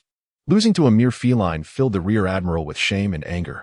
Yet, no matter how furious he became, the vast disparity in strength was undeniable. The enraged admiral could only flee in disgrace. Fortunately, he found solace in the superior capabilities of his warship compared to the pursuing two-masted sailboat. After an intense chase, the fortunate rear admiral finally evaded Zhang Jian's pursuit, reaching a branch base. Upon entering the base, he promptly reported his encounter to the naval headquarters. Meanwhile, the giant axe encountered several unwise pirates and navy vessels during their journey, all of which Zhang Jian dispatched with ease. Not long after, while basking in the sun and napping on the deck, Zhang Jian was roused by the commotion among the crew. "Lord Garfi, you have a bounty." One crew member presented a wanted poster before him. Upon glancing at the poster, Zhang Jian initially smiled broadly, only for his expression to darken. "Damn Navy. If you can't come up with a name, don't make one up. This is infuriating." A bounty of 87 million was tolerable, but he found the moniker Fat Cat utterly unsatisfactory. Although displeased, he had no alternative but to remember it for future reference. After an arduous 2-month journey, Zhang Jian and his companions finally arrived at St. Ting Island. True to his word, Zhang Jian released Ryan and the others before departing alone. As they watched Zhang Jian's figure fade into the distance, Ryan and his crew breathed a collective sigh of relief. "Captain, what should we do next?" Ross inquired. Standing behind Ryan, feeling a weight lifted. After a long silence, Ryan gritted his teeth and declared, "We return to the North Sea." "What? Are we not heading to the New World?" Ross asked, astonished. "Go. What nonsense. I'm utterly terrified of Zhang Jian. I've lost the courage to continue fighting." Ryan's fear was palpable. Despite harboring different thoughts, Ross suppressed his feelings and obediently relayed orders to the crew. Upon stepping onto St. Ting Island and entering the Alabasta Kingdom, Zhang Jian discreetly made his way to the capital, Alyabarna. "Wow," he exclaimed as he strolled the streets of Alyabarna. "Crocodile is quite the schemer." Reflecting on Crocodile's actions in this desert kingdom, Zhang Jian recognized his talent for rebellion. Speaking of rebellion, he recalled the Revolutionary Army, a powerful force founded by the Revolutionary Dragon, poised to become the world government's primary adversary. Rebellion? Insurrection? This thought sparked excitement within Zhang Jian, and he chuckled in anticipation. "It appears I must find an opportunity to engage with the Revolutionary Army and present them with a grand gift." His face radiated enthusiasm, adorned with his signature mischievous grin. As a crimson phantom, a specter born in Europe, was soon to emerge in the world of One Piece. As a fervent fan of the series, Zhang Jian harbored deep-seated resentment toward the world government and the Celestial Dragons, coupled with the recent offensive moniker bestowed upon him by the foolish Navy. Zhang Jian was determined to create chaos for them. "I apologize, esteemed leaders. Do not tear up the tickets. They're as adorable as the fat cat." Chapter 81. The appearance of Luffy. Although eager to seek out the Revolutionary Army to commence his preaching, Zhang Jian restrained himself, considering the circumstances at hand. For him, it was far more prudent to assist Luffy in acquiring the Thunder Fruit before attempting to seize Kid S's magnetic fruit. By mastering the electromagnetic force, one of the 4 fundamental forces, and immersing himself in a technologically advanced world for an education, Zhang Jian was certain his strength would experience a rapid enhancement. After suppressing the restless spirit within him, Zhang Jian commenced a period of understated waiting, which extended over 6 months. To alleviate the monotony, he chose not to remain idle in the capital of Alabasta, Albana, but instead wandered about. After half a year, in high spirits, Zhang Jian hummed a tune as he leisurely made his way to his frequently visited bar. The incessant reports of rebellious activity, coupled with the increasing maneuvers of Crocodile's subordinates, indicated that Luffy's entrance was imminent. Having gathered this information, Zhang Jian prepared to return to the capital, awaiting Luffy's arrival. With a buoyant disposition, Zhang Jian arrived at the bar's entrance. Standing tall, he entered with a broad smile. "Huh, look who it is, the talking cat." Upon his entrance, a familiar patron raised his glass and exclaimed loudly. Laughter erupted from the bar's regulars, all of whom recognized Zhang Jian. "Goodness, old Cole, you're still alive?" Zhang Jian responded dramatically to the jovial atmosphere. With practiced banter, he made his way to the bar. With a swift leap, he landed atop the counter and addressed the bar owner, the toothy Roland. "Old Bao, a glass of rum." "On the rocks." Roland scowled, slamming a glass of rum onto the counter, retorting, "On the rocks? Are you dreaming?" "Hey, I am your customer," Zhang Jian protested, tapping the bar in dissatisfaction. "Goodness, that fat cat can talk." A tipsy patron at a table to the left finally registered the scene, exclaiming in surprise. At his outburst, the bar fell silent, with those acquainted with Zhang Jian observing with keen interest. "Scoundrel," Zhang Jian huffed, unleashing a surge of dark water infused with his anger, which knocked the drunken man to the ground. Laughter erupted once more in the bar, restoring the lively atmosphere. After giving the drunken man a light reprimand, Zhang Jian turned back, raised his rum, and took a hearty swig. Ah, that's refreshing. Old Bao, any significant events lately? Boom.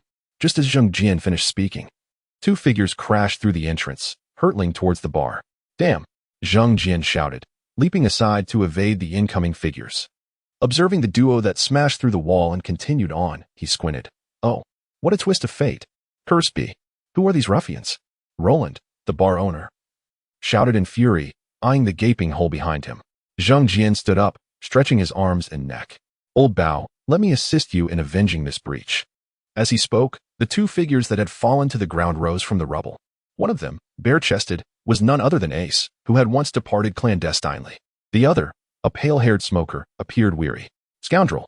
Ace gritted his teeth, advancing toward the restaurant. Who was the culprit? Preoccupied with finding the instigator, Ace failed to notice Zheng Jian standing at the bar. With a raised eyebrow, Zheng Jian thought, prepare to face the judgment of this king's love. He then leapt down from the bar, following closely behind Smoker towards the restaurant where Luffy awaited. Ro. Hey, Rode. Ace exclaimed excitedly at the restaurant's entrance. Straw Hat Kid. Unfortunately, before Ace could finish, he was abruptly pressed down by the more enthusiastic Smoker, meeting the ground once again. Scoundrel.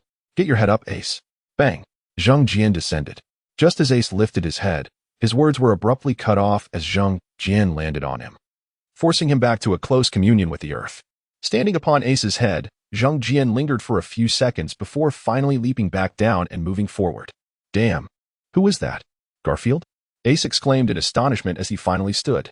Hearing Ace's exclamation, Smoker, now back in the restaurant, turned his head to look behind. Fat Cat Garfield. Upon seeing Zheng Jian standing upright, Smoker frowned. Kid with a weak constitution.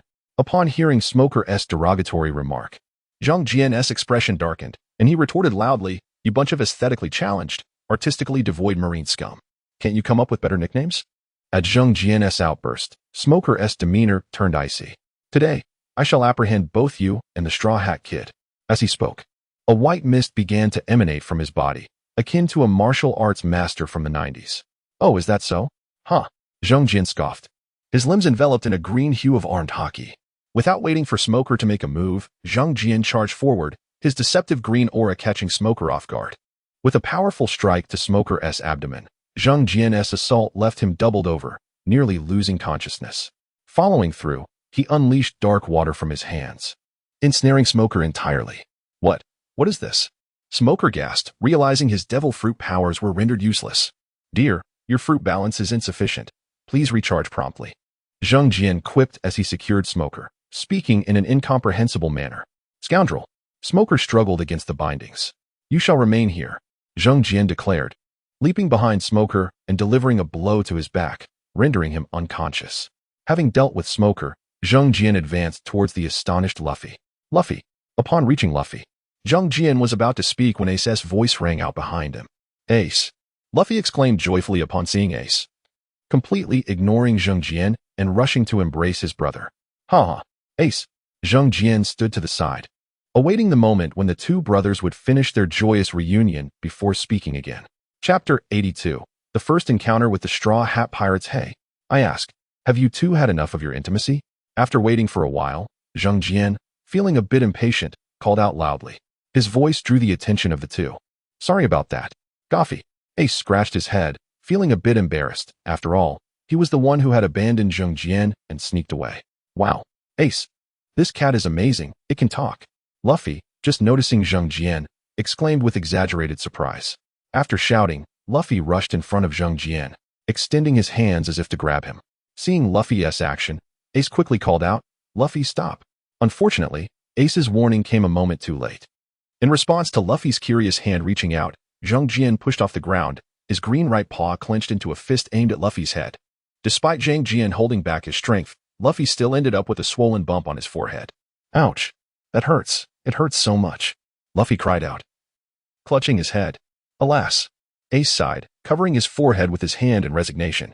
Once the pain subsided, Luffy looked at Zheng Jian with even greater curiosity. Your punch hurts just like my grandpa's. Allow me to introduce myself, Nicholas Goffy II, Guardian of the Seas, the great king of the cat tribe. An invincible and charming feline adored by young maidens, and Ace's uncle. Zheng Jian stated with great poise. Bastard. Uncle, hello? Ace and Luffy exclaimed almost in unison. Luffy. You fool. Do you believe everything he says? Ace scolded, hitting Luffy on the head. Ace, you hit me again. Luffy yelled back at Ace. What an amusing pair of brothers. Zhang Jian remarked with a smile as he watched the two resume their playful banter.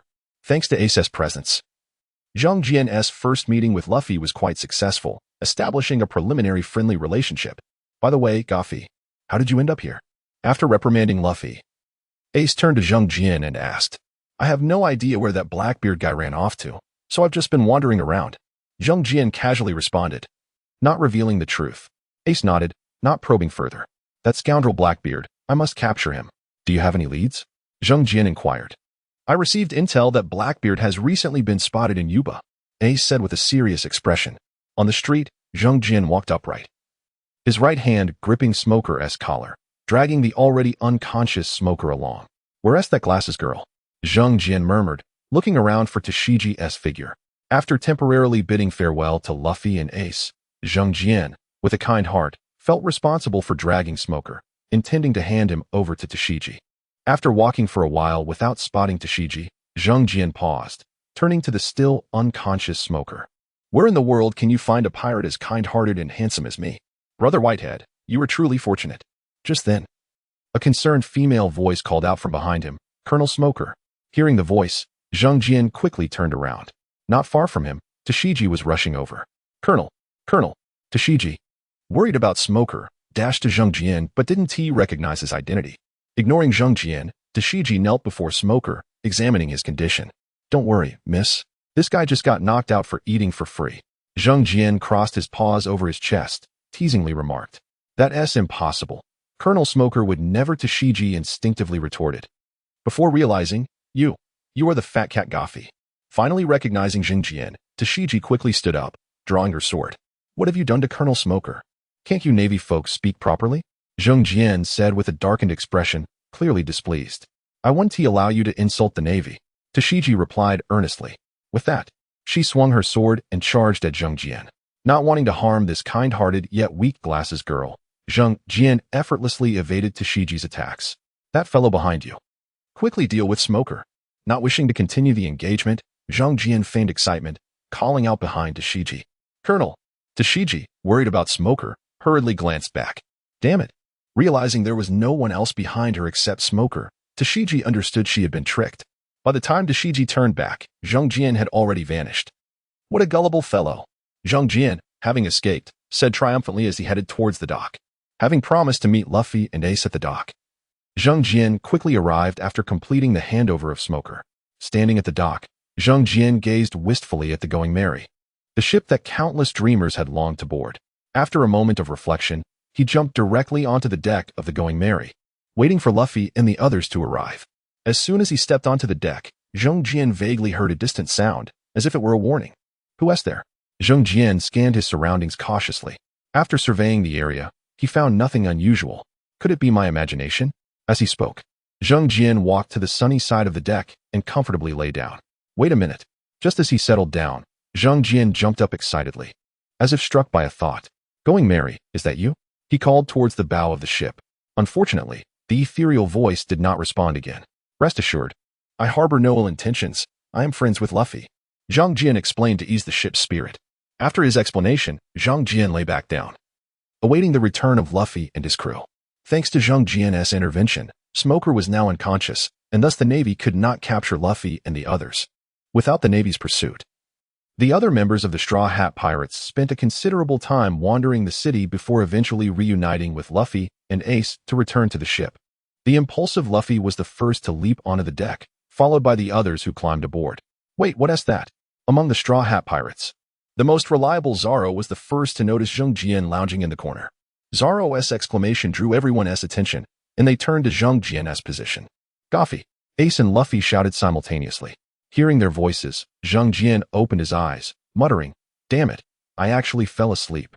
Ha! Luffy, I was wondering where you went. Luffy laughed as he approached Luffy. After handing Smoker over to the Navy, I came here to wait for you all. Zhang Jian replied. A talking cat. Wow, how impressive. Chopper and Usopp exclaimed in astonishment. What is going on with Luffy? Nami walked over to Luffy's side, asking. This is Luffy, Ace's partner. Luffy introduced to everyone. Chapter 83. The charm of Luffy on the deck. Zhang Jian, Ace, Luffy, Chopper, and others were gathered together, each holding large wooden cups, joyfully indulging in their drinks. While drinking, Luffy extended an invitation to Ace and Zhang Jian, hoping they would join his pirate crew. Completely won over by Whitebeard, Ace naturally declined Luffy's offer. Joining is out of the question, but I can accompany you for a while. Zhang Jian also turned down Luffy's invitation. What about you, Garfield? Ace asked, puzzled as he looked at Zhang Jian. You've been handling most of the business with Blackbeard, and I have nothing else to do? I might as well explore with Luffy. Zhang Jian explained. All right, then I leave it to you, Ace said solemnly, aware of Zhang Jian's formidable strength. Don't worry, Zhang Jian assured, patting his chest. I don't need anyone to look after me. Luffy interjected discontentedly from the side. As the group enjoyed their conversation, a gang of reckless henchmen appeared. The billion-dollar elder from Baroque Works commanded 5 enormous sailing ships to block the path of the Going Merry. Eager to put on a show in front of the Straw Hat Pirates, Zhang Jian stood up. Leave these losers to me. Seeing Zhang Jian leap from the deck to the bow, Nami and Chopper, unaware of his capabilities, expressed their concern. Garfield. Don't worry, Garfield is incredibly strong. Ace intervened. Raising his finger to the brim of his hat, a smirk slowly forming on his lips. How strong is Garfield? Luffy inquired with curiosity. A question that echoed in the minds of the others, who turned their attention to Ace. Just watch, Luffy.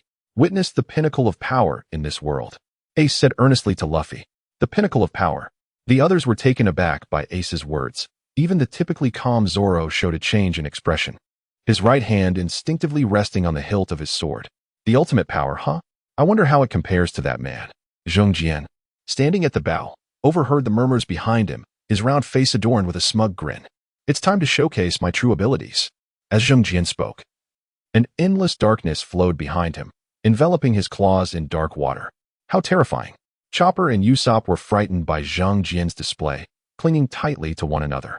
Zhang Jian slowly lifted his right claw, dark water seemingly endless, continuously surging from his hand. Dark palm. Annihilation. Zhang Jian called out dramatically. As a massive hand formed from the dark water, propelled by his fierce aura, the colossal black hand surged forward with a terrifying momentum, parting even the ocean beneath its pressure.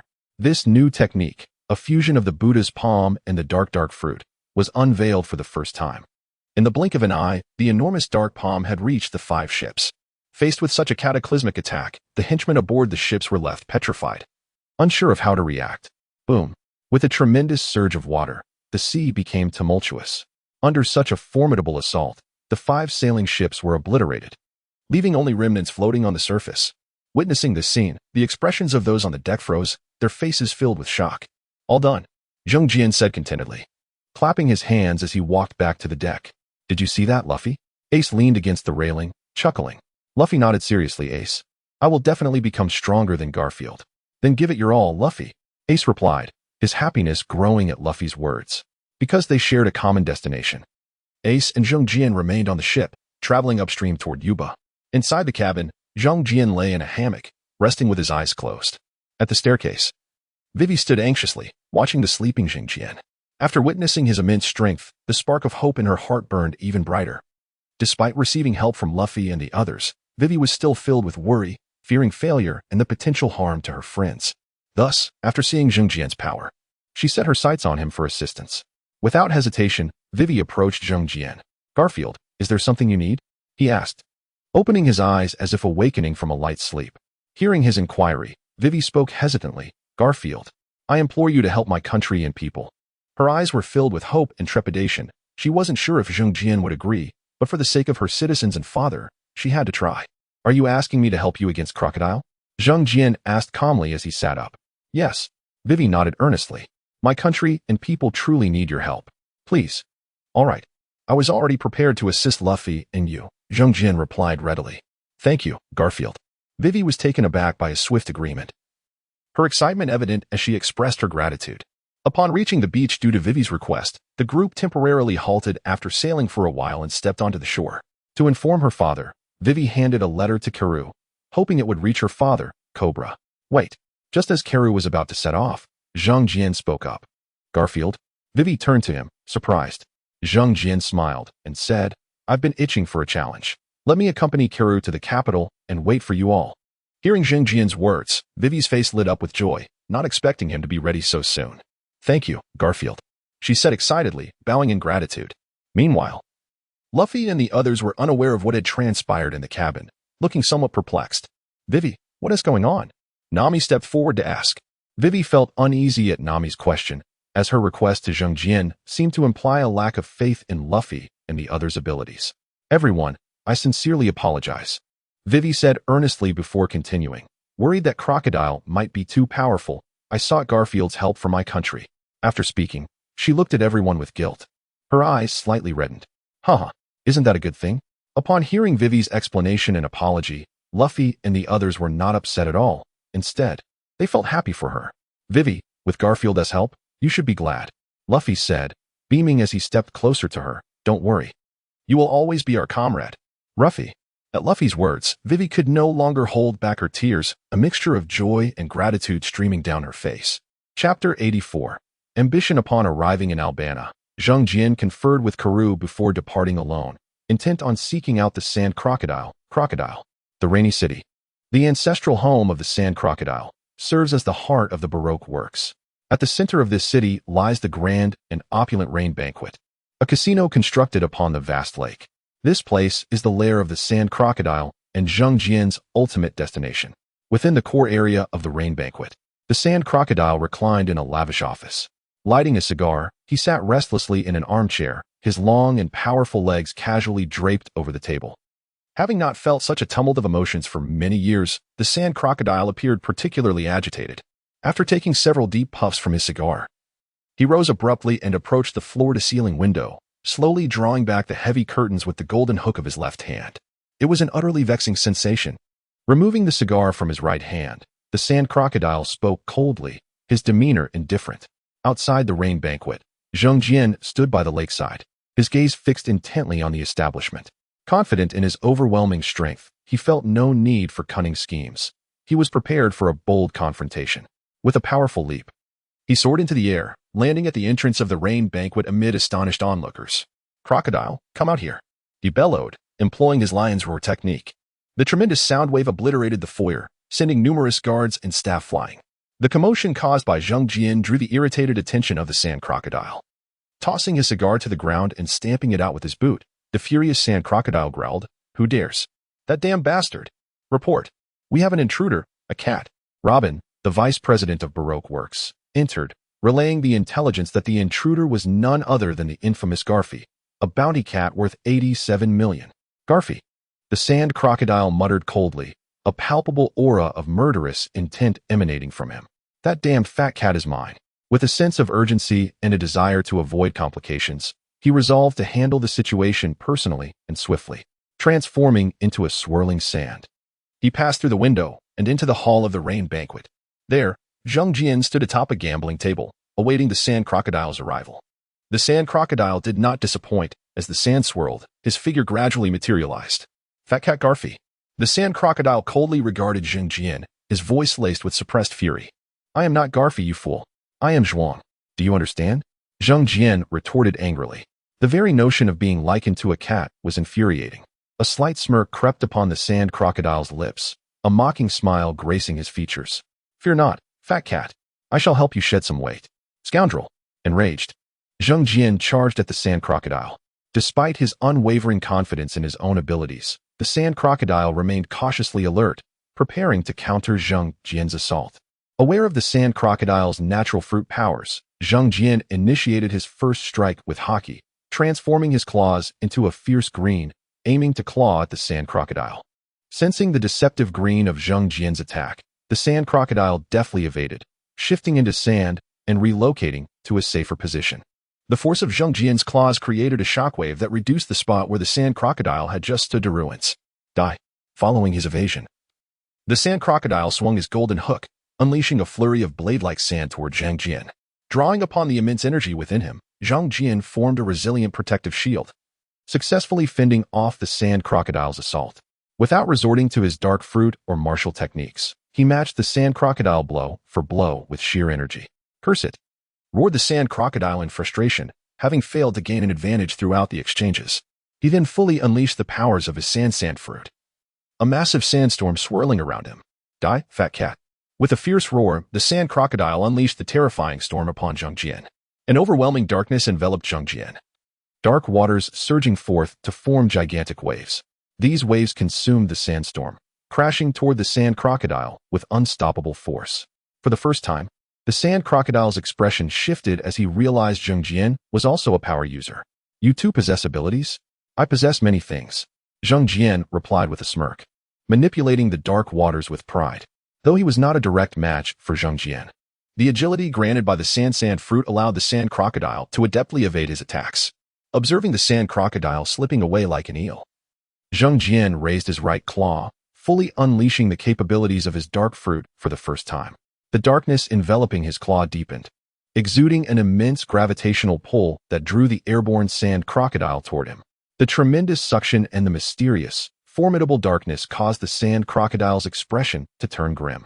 I will not be defeated, he shouted defiantly, transforming his entire form into a whirlwind of sand, launching himself at Zhongjian in a reckless assault. Like moths to a flame, Zhongjian scoffed, his face adorned with disdain. No matter his desperate efforts, the swirling sand could not breach the darkness, being continually consumed until it reverted back to its original form. Lying on the ground, shrouded in darkness, the sand crocodile gasped for breath, horrified to discover that his powers had vanished. What have you done to me, you bastard? Perfect, I shall use you for an experiment. Zhongjian replied with a mischievous glint in his eye. Black Veil. Without assistance from his subordinates, Zhongjian enveloped himself and the sand crocodile in darkness. The unique devouring ability bestowed by the dark fruit allowed Zhongjian to completely strip the sand fruit's powers from the sand crocodile's body. As it was his first time employing this technique, Zhongjian proceeded with caution, taking considerable time to complete the first extraction. As the black veil dissipated, Zhongjian stood triumphantly beside the sand crocodile's form, raising his claws, one shrouded in darkness and the other surrounded by sand. Zhongjian's face was illuminated by the joy of success. At the moment he absorbed the sand fruit, he felt the backlash and conflict of the devil fruit's power. Yet his superhuman regenerative abilities enabled him to withstand the strain with ease. Emboldened by the strength the sand fruit conferred upon him, ambition surged wildly within Zhongjian's heart. Perhaps he could devour even more fruits. Chapter 85. The Seven Warlords. Upon learning this outcome, Robin, the aide to Crocodile, immediately contemplated her escape. Having faced the relentless pursuit of the Navy since childhood and having lived in the shadows of the underworld, she was acutely aware of the art of survival. Had it been an ordinary pirate unaware of the unfolding narrative, Robin might have successfully evaded capture. In a concealed chamber within the rain banquet, Robin calmly approached a wall. She extended her slender, sun-kissed fingers, probing the surface in search of the secret passage left by Crocodile.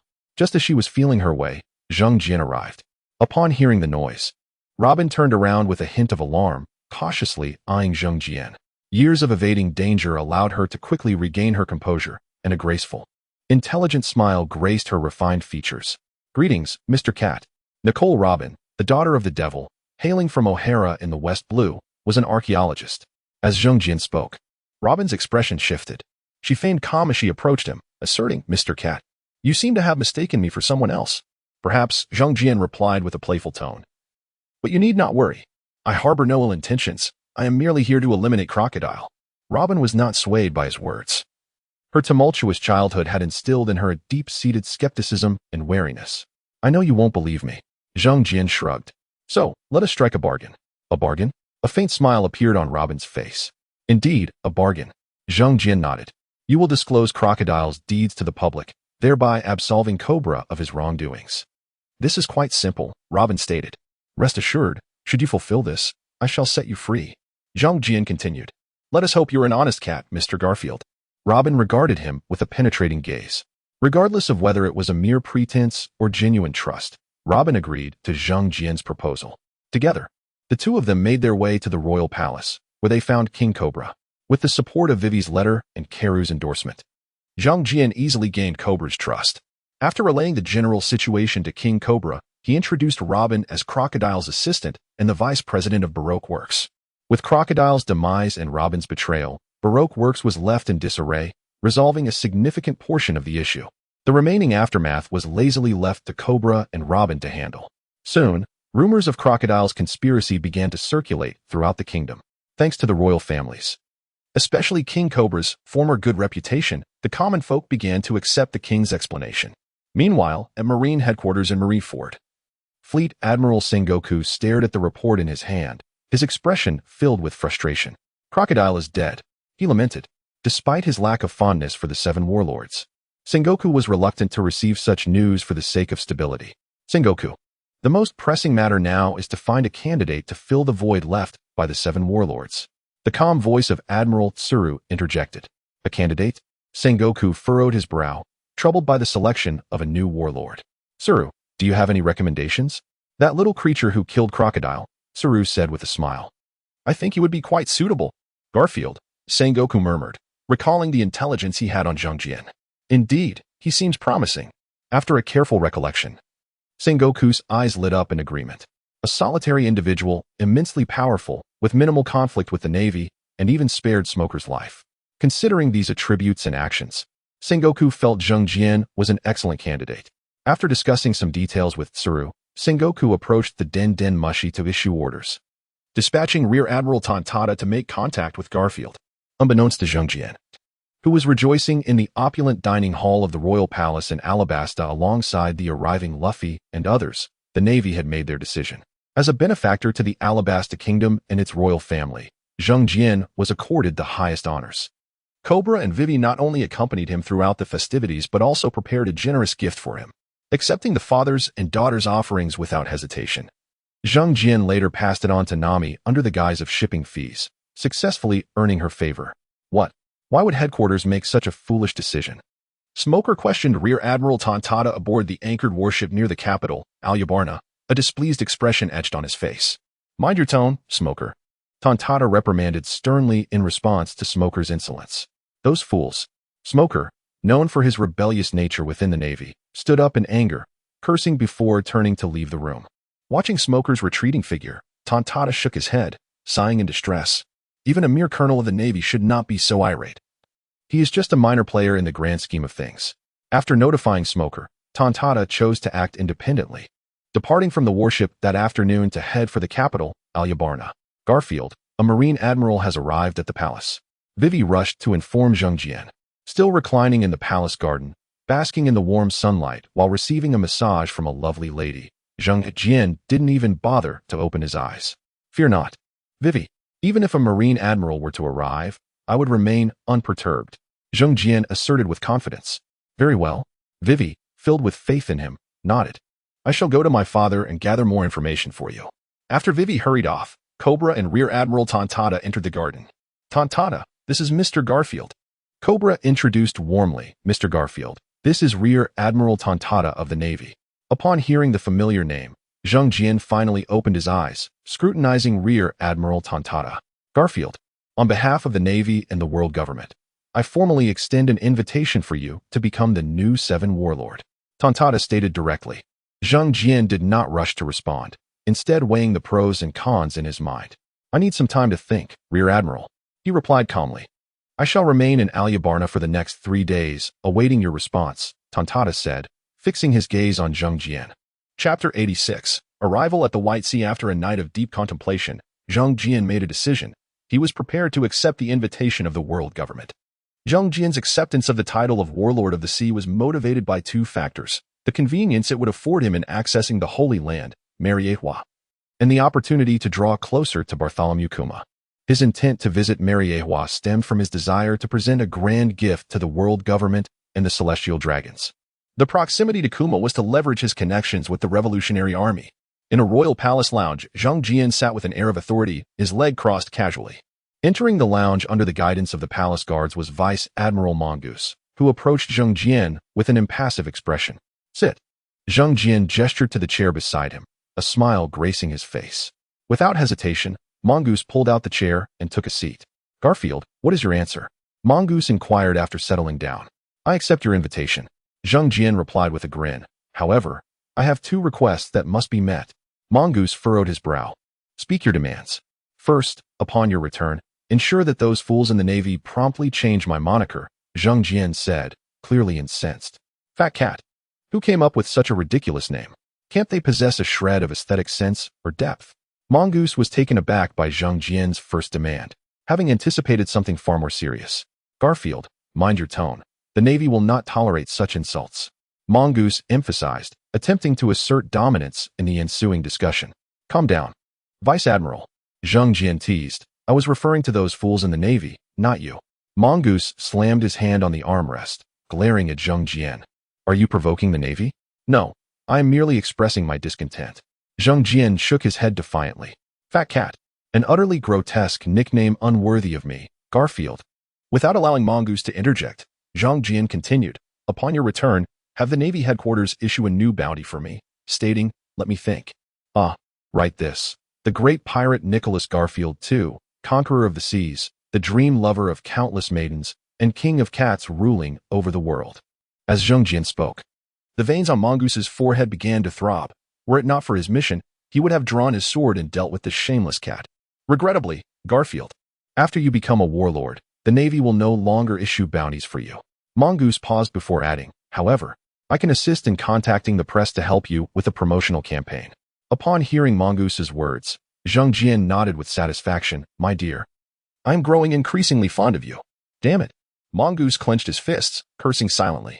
After mentally chastising Zheng Jian, Mongoose forced a tight smile and asked, and what is your second request? For my second request. Zheng Jian lifted his chin slightly, resting his right hand on his jaw, tapping it lightly. I require you to arrange for a grand ship for me. A ship? Mongoose asked. What do you need a ship for? Is that even a question? I am a lone wanderer without a ship or crew. What kind of warlord can I be? Zheng Jian shot Mongoose an irritated glance. Very well. We will provide you with a large sailing vessel. Mongoose bit down his rising anger, his teeth clenched. Then that is settled. Zheng Jian beamed at Mongoose. I look forward to our future cooperation. Indeed. Mongoose replied with a forced smile. After Zheng Jian agreed to become a warlord of the sea, Mongoose swiftly departed the Alabasta Kingdom, returning to Marine headquarters in Marineford, with the backing of the Navy and the world government. The news of Zheng Jian slaying Crocodile and taking his place as a warlord spread rapidly throughout the Grand Line. In the New World, the latter half of the Grand Line, the Whitebeard pirates received this news as well. Arara! Whitebeard exclaimed with a hearty laugh as he read the newspaper. A warlord. What a mischievous fellow. Old man, should we send someone to contact Garfield? Marco inquired, standing alongside Whitebeard. No, Marco. I wish to see what Garfield will stir up in these waters. Whitebeard declared, raising his massive arm with grandeur. Having resolved the crocodile incident and become a new warlord, Zheng Jian, alongside Luffy and others, bid farewell to Vivi and set sail from Alabasta Kingdom. On the third day following his departure, Vice Admiral Mongoose arrived at Alabasta Kingdom aboard a warship, accompanied by a brand new sailing vessel. Damn it, that wretched cat. Mongoose seethed, his face a mask of fury as he regarded the note left by Zheng Jian. The note read, Big Mouse, the ship will be left with you for now. King Cobra stood beside Mongoose, a bitter smile on his face as he attempted to placate the furious Vice Admiral. Damn that wretched cat. Mongoose cursed before storming back onto the warship. On the seas, Zheng Jian boarded Luffy's ship, first heading towards the waters leading to Skypiea, then to Jaya Island. After securing the vessel, Zheng Jian and the others disembarked onto Jaya Island. Upon arriving at Jaya Island, Zheng Jian's first action was to extend his observation haki across the entirety of the island. I recall that Blackbeard fellow had appeared here, Zheng Jian murmured, vaguely recalling the narrative. Unbeknownst to him, Blackbeard, paying close attention to Zheng Jian, had already fled with his crew upon learning of Zheng Jian's proximity. With his new status as a warlord and the vigorous promotion from the world government and the Navy, Zheng Jian's presence was now exceedingly pronounced. Because of Zheng Jian's notoriety, Luffy and the others faced no difficulties or ridicule, successfully locating the descendant of the great liar, Mont Blanc Noland, named Mont Blanc Cricket. With Cricket's assistance, Luffy and his crew prepared for their journey to Skypiea. Once ready, Zheng Jian, Luffy, and the others returned to their previous waters, riding the powerful current skyward. As they soared through the upward stream, guided by the skilled navigator Nami, the group safely reached the lofty heights of the White Sea, soaring 7,000 meters above sea level. Floating in the sky, the White Sea was home to many enormous sea creatures. Shortly after arriving, Zheng Jian and the others were beset by an attack from these massive, albeit relatively weak, beasts. Without needing Zheng Jian's intervention, Luffy, Zoro, and Sanji swiftly dealt with the creatures. Huff, huff. After defeating the sea beasts, Luffy and the others stood on the deck, panting heavily. What is going on? I can hardly catch my breath. Zoro remarked, hand poised on the hilt of his sword, perplexed. We are high up in the sky. The air is thin. You will undoubtedly experience some discomfort temporarily. Zhang Jian, possessing a unique physique, responded effortlessly. Chapter 87. The fruit collection plan. Zhang Jian's lips and chin were stained with blood. After consuming the thunder fruit, his body was now infused with the powers of 3 different fruits. The clash and backlash of these devil fruits inflicted considerable discomfort upon him. Were it not for his extraordinary self-healing abilities, he might have succumbed long ago. One more fruit, and that would be my limit. Zhang Jian opened his eyes and spoke calmly. After accompanying Luffy and his crew to Sky Island, Zhang Jian bid them farewell and sought out Enel alone. Utilizing the powers of the shadow fruit, he easily outmaneuvered the arrogant Enel and successfully seized the capabilities of the thunder fruit. Zzz. Having quelled the chaotic energies within him, Zhang Jian tentatively harnessed the powers of the thunder fruit. What immense strength! He exclaimed, enveloped in crackling lightning. In the first half of the Grand Line, on an ordinary island, one of the supernovas, Eustace Kid, was replenishing supplies with his crew. A serpentine bolt of lightning streaked across the sky. At last, I found you. Zhang Jian stood atop a sturdy tree trunk.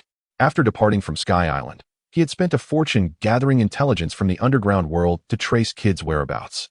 To fund this endeavor, Zhang Jian had painstakingly plundered several notorious nobles. Locking onto Kid's energy signature, he transformed into a flash of lightning and vanished from the tree trunk. Eustace Kid. On the streets of the town, a flash of thunder heralded Zhang Jian's arrival in midair. Warlord, Cat King Bartholomew Kuma. Kid's expression darkened as he glared at Zhang Jian. Boss, it's him. Kid's crew rushed to surround him. Cat King Kuma, what brings you here? Kid's mind was filled with wariness and concern, yet he maintained an outward appearance of composure. To kill you, Zhang Jian replied succinctly. With that, he surged forward like a bolt of lightning. The speed of the thunder was so swift that Kid could barely perceive Zhang Jian's trajectory, leaving him no time to evade. Zhang Jian materialized before Kid, his shadowy claw poised to strike at Kid's head. Kid, Kira, a ruthless fighter among Kid's crew, shouted in alarm. As Kira charged forward, Zhang Jian raised his left claw. 100,000 volts. A colossal bolt of lightning surged toward Kira with terrifying force. With a casual strike, Zhang Jian sent Kira crashing to the ground, gravely injured. Kid, under the control of the shadowy water, widened his eyes in disbelief and cried out defiantly. Zhang Jian's thunderous assault instilled fear in the hearts of Kid's remaining crew, leaving them paralyzed with indecision. Wasting no further time, Zhang Jian grasped Kid with the shadowy water and descended into the sky, soaring into the distance.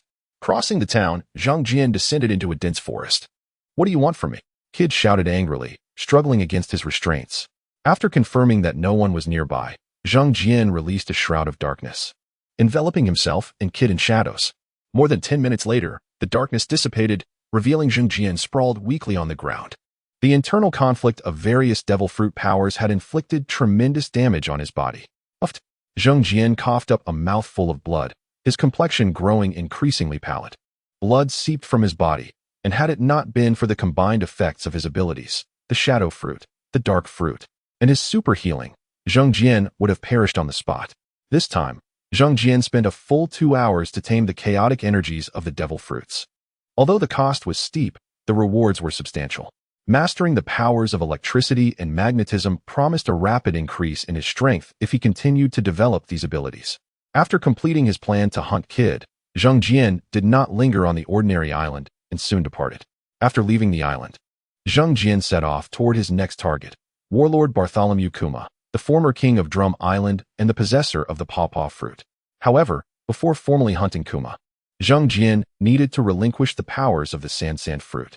According to the intelligence he had acquired, Kuma was roaming near Drum Island with his newly formed pirate crew. After considerable effort, Zhang Jian discarded the powers of the sand fruit and arrived at Drum Island. Uncertain of Kuma's exact location, he centered his search around the island, swiftly scanning the surroundings. Utilizing his keen observation skills, Zhang Jian located Kuma's presence in the ocean within half a day. The relatively weak Kuma was no match for Zhang Jian. With a single blow, Zhang Jian destroyed Kuma's ship and captured him. Taking Kuma with him, Zhang Jian returned to Drum Island, where he seized Kuma's abilities in the snowy expanse. Bartholomew Kuma, the infamous pirate with a bounty of 260 million, one of the 7 warlords, a cadre of the Revolutionary Army. After completing his fruit collection plan, Zhang Jian encountered Kuma after much effort. Cat King Kuma, I hear you've been searching for me? Kuma stood expressionless, speaking coldly. Zhang Jian crouched on a large rock, intently observing the notorious pirate. I wish to contact Drago. Zhang Jian stated his purpose without reservation. I do not know him, Kuma replied calmly. I know you are a cadre of the Revolutionary Army. You. Zhang Jian's words were cut short as Kuma began to act, silently putting away a book and removing his gloves. Wait. Hold on. Seeing Kuma's movements, Zhang Jian hastily called out. Kuma halted, staring intently at Zhang Jian, a flicker of murderous intent hidden within his gaze. I have something remarkable for you to see. Zhang Jian opened his mouth and produced a wooden box. Inside lay 3 books, The Red Declaration, Das Kapital, and On Guerrilla Warfare. These 3 texts were Japanese editions that Zhang Jian had acquired from other worlds. To avoid suspicion, he had enlisted the help of numerous scholars to meticulously transcribe them. The box contained copies of these 3 books, Zhang Jian's first grand gift to this world. Kuma remained motionless, still gazing at Zhang Jian, seemingly lost in thought. Kuma, consider this my present to you. After reading, decide how to dispose of these books. Zhang Jian continued. At last, Kuma moved, slowly approaching and picking up the wooden box. Kuma, trust me, you will be astonished. Zhang Jian proclaimed with a radiant smile, exuding confidence. After picking up the box, Kuma did not respond to Zhang Jian's words and simply turned to leave. I'll be on this island for some time, Zhang Jian shouted after Kuma's retreating figure. Chapter 88. Astonishing heights. After finishing the book, Xiong carefully placed it into a wooden box, treating it as if it were a priceless treasure. The contents of the book opened a new realm of understanding for him, offering a refreshed perspective on revolution. Once the book was secured, Xiong cautiously surveyed his surroundings, using his observation hockey before retrieving a transponder snail from a hidden compartment beneath the floor. Xiong, is there something you need? The gruff, commanding voice of Long echoed through the transponder snail. There is someone who wishes to meet you, Xiong replied, striving to maintain a calm demeanor. After a brief silence, Long responded, all right. The conversation between Xiong and Long was succinct and straightforward. Once the time and location were confirmed, Xiong severed the connection. Days later, Long arrived alone and, guided by Xiong, found Zhang Jian. Upon their first encounter, Long remained composed, his somewhat menacing visage betraying no emotion. Revolutionary Long, Zhang Jian greeted him with a calm demeanor. I have read your book. A smile gradually spread across Long's rugged face. The insights within have profoundly inspired me. If possible, I wish to meet the sage who penned such remarkable works. Regrettably, that elder has passed away. Zhang Jian lowered his voice, sadness lacing his tone. Upon hearing Zhang Jian's response, a look of regret crossed Long's features. What was the name of that sage? Marx, Engels, and Lenin, Zhang Jian answered. Marx, Engels, and Lenin. Long echoed thoughtfully. Did that sage leave behind any other works? Zhang Jian shook his head. No, these 3 books encapsulate his life's work. What a pity. Long sighed deeply. Then continued. So, Garfield, I am curious as to why you entrusted us with the book. Because I believe in you. Zhang Jian raised his head, locking eyes with Long. I have faith that one day you will unleash the red tide across the entire world. A world painted in red. Long chuckled. What a splendid vision. After laughing, he stepped forward slightly, leaning toward Zhang Jian and extending his right hand. Garfield, here. I formally invite you to join the Revolutionary Army. Comrade, greetings. Zhang Jian stood upright, extending his own right paw. Comrade. Haha. Long erupted into hearty laughter. Comrade, greetings. On the beach the following day, Long gazed at Zhang Jian. Garfield, are you truly not coming to the headquarters with me? Zhang Jian shook his head. I shall refrain for now. I have other matters to attend to. Perhaps another time. Garfield, the Revolutionary Army will always welcome you. Long regarded Zhang Jian earnestly. With that, he turned and walked towards a small sailboat. By the way, Long. As Zhang Jian recalled something while watching Long depart, he called out, in the near future, a significant event will transpire. The world government will suffer a devastating blow, and the entire world will be shaken as a result. Upon hearing Zhang Jian's words, Long paused. I shall await your good news, Garfield. Having successfully imparted revolutionary thoughts and literature to Long, Zhang Jian began preparing for his second grand gesture. He held a deep-seated disdain for the world government and the celestial dragons, the wretched source of this decayed world. Having obtained what he desired, Zhang Jian resolved to deliver a crushing blow to the world government before his official departure, creating an opportunity for the Revolutionary Army. With plans in mind, Zhang Jian temporarily left the world of One Piece and ventured into a parallel world strikingly similar to Earth. Here, leveraging his formidable prowess. He acquired 2 atomic bombs and their accompanying detonation devices from the American government. Fictional narrative, please do not scrutinize. Utilizing the power of the Gura no Mi, he consumed the bombs and their mechanisms before returning to the world of One Piece. Mary Geos, situated atop the Red Line, serves as the headquarters of the world government. Additionally, the Celestial Dragons, descendants of the 20 noble families, reside within Mary Geos. It is, in essence, the epicenter of the world. Any disturbances here will reverberate throughout the globe. To successfully infiltrate Mary Geos, Zhang Jian dyed his hair entirely black using a dark dye. Disguised as a black cat, he stealthily boarded a noble merchant ship and, alongside the crew possessing access passes, entered Mary Geos without incident. Once in Mary Geos, Zhang Jian discreetly departed from the merchant convoy, lying low. Over the course of several days, he concealed the 2 atomic bombs at strategic points in Mary Geos. After completing this task, he patiently awaited nightfall. As night descended, Zhang Jian soared into the sky. Hovering above, he first summoned magnetic forces, coalescing a massive iron sphere before him. "Stop, you scoundrel!" Just as Zhang Jian prepared to proceed, he detected movement. Army and government spies dispatched formidable reinforcements toward him. Seeing the approaching adversaries, Zhang Jian smiled broadly as immense electrical energy surged from his being. Through electromagnetic manipulation, the iron sphere began to spin rapidly, accumulating colossal energy. As the defenders of Mary Geos rushed toward him, Zhang Jian launched his assault. Electromagnetic cannon. With a thunderous shout, the heated iron sphere, imbued with electrical and kinetic energy, was propelled forth at supersonic speed. Boom. Everything before Zhang Jian was obliterated. Had it not been for the intervention of a powerful figure from the world government, that formidable iron sphere might have decimated a significant portion of their stronghold. As a holy ground in the center of global power, Mary Geos was heavily fortified. Just as Zhang Jian initiated his attack, numerous powerful individuals surged toward him under the world government's orders. Faced with their onslaught, a surge of bravado welled within Zhang Jian.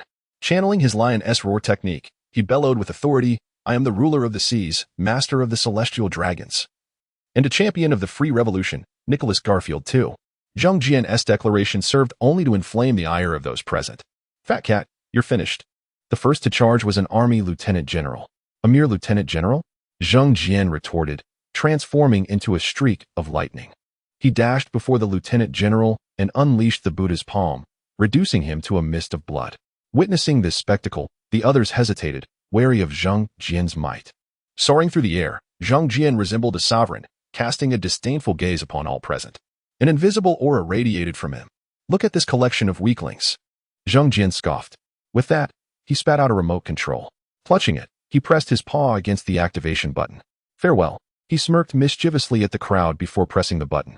As he did, Zhang Jian activated his time-traveling ability, evading the ensuing chaos by slipping into the temporal flux. "I'm so fatigued. Perhaps I shall continue with the next chapter during the day?" As for the unfolding plot, it is evident to all that One Piece is nearing its conclusion. Initially, the narrative designed by the portly cat included 2 or 3 more arcs. But due to the audience's lack of satisfaction with the comments, the conclusion was hastened. Reflecting on the storytelling of One Piece, the portly cat has also engaged in self-reflection. As a devoted fan, the portly cat often infused personal emotions into the narrative, particularly when dealing with beloved characters. Recognizing this, the portly cat aims to avoid such emotional intrusions in future worlds. The orange cat, capable of traversing dimensions, is utterly fatigued. Perhaps the 3rd update shall be delivered during daylight hours. Currently being typed by hand. Kindly await a moment. Once the content is updated, please refresh the page to access the latest revisions. Chapter 89. Daily Display of Brilliance. Originally a figure of modest fame, Zhang Jian has now achieved unprecedented notoriety. His name, his visage, and his exploits have swiftly spread across the globe. 2 high-yield atomic bombs have utterly obliterated the holy land of Mariehua, leaving only a handful of the most formidable warriors alive. The majority perished in the destruction. The already scant population of celestial dragons has been reduced to a critically endangered few. In total, only a few hundred souls survived the devastation, all suffering from severe radiation exposure. Despicable. That vile scoundrel. In the Marine headquarters at Marineford, Fleet Admiral Sengoku stood furiously before the conference table upon receiving the news. Beside him, the usually boisterous Garp remained silent, his expression grim. The world government and the army have suffered significant losses. It now falls upon the unscathed Navy to uphold the existing order and apprehend Zhang Jian. Garp, this time you must take matters into your own hands. Facing immense pressure, Sengoku turned to his steadfast ally. The three admirals are tasked with maintaining order, while the responsibility of capturing Garfield lies solely with you. Not a problem. Garp replied with a serious countenance. Tsuru, you will be in charge of the bounty poster for Garfield. The reward is set at 5 billion. Sengoku directed his gaze towards Tsuru. With a bounty of 5 billion, the highest in history, Tsuru raised no objections. As the bounty poster was disseminated, the world erupted in chaos. Father! Father! Upon receiving the intel and bounty notice, Marco of the Whitebeard pirates rushed to inform Whitebeard. Garfield has destroyed the holy land of Mariewa. The usually composed Whitebeard's expression shifted dramatically. He set down his bottle and took the information from Marco's hands. Oh ho ho. After perusing the details, Whitebeard erupted in hearty laughter. What an extraordinary individual. Simultaneously, at the Revolutionary Army's headquarters on Baltigo Island, Dragon received the news of Zhang Jian's destruction of the Holy Land. Gazing at Zhang Jian's photograph on the bounty poster, Dragon remained silent for a moment before declaring, he is a true revolutionary fighter. Zhang Jian's actions have profound implications. The obliteration of the Holy Land has begun to shake the very foundations of the world's order, plunging it into greater turmoil. The 4 emperors, the 7 warlords, the underworld, and various kingdoms now find themselves restless, eager to seize opportunities in this more chaotic era. On a secluded island, Zhang Jian, having completed his mission, took refuge.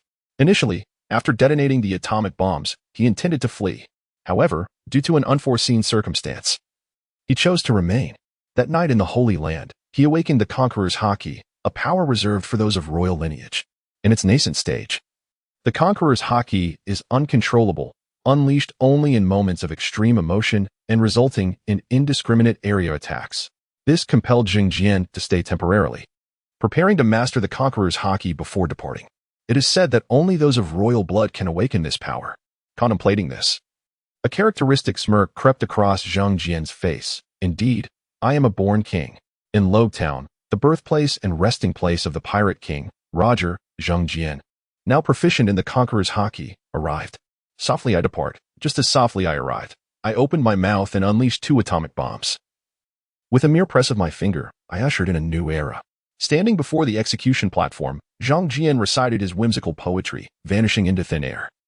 In the main world, back at home, Zhang Jian returned, first stretching leisurely before approaching the food bowl, delightfully indulging in cat food.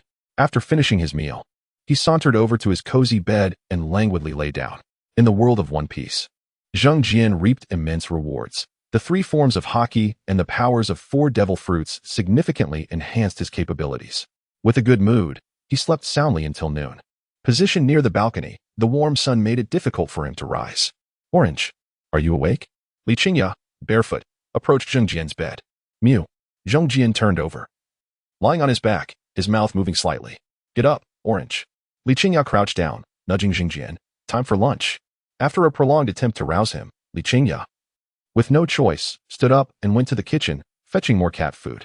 Returning to Zhang Jian's bedside, she placed the bowl enticingly near his nose. Orange, come on. Time to eat. Zhang Jian ignored her, turning his back defiantly. No chicken legs. I shall not rise. Humph. Li Qingya huffed, placing the bowl aside. I won't bother you anymore. Without her interference, Zhang Jian fell back asleep, awakening hours later, well past 4 in the afternoon. Rising from his bed, Zhang Jian sat up, yawning. After a moment of dazed contemplation, he called out for Li Qingya, meow meow meow. Orange, you're awake.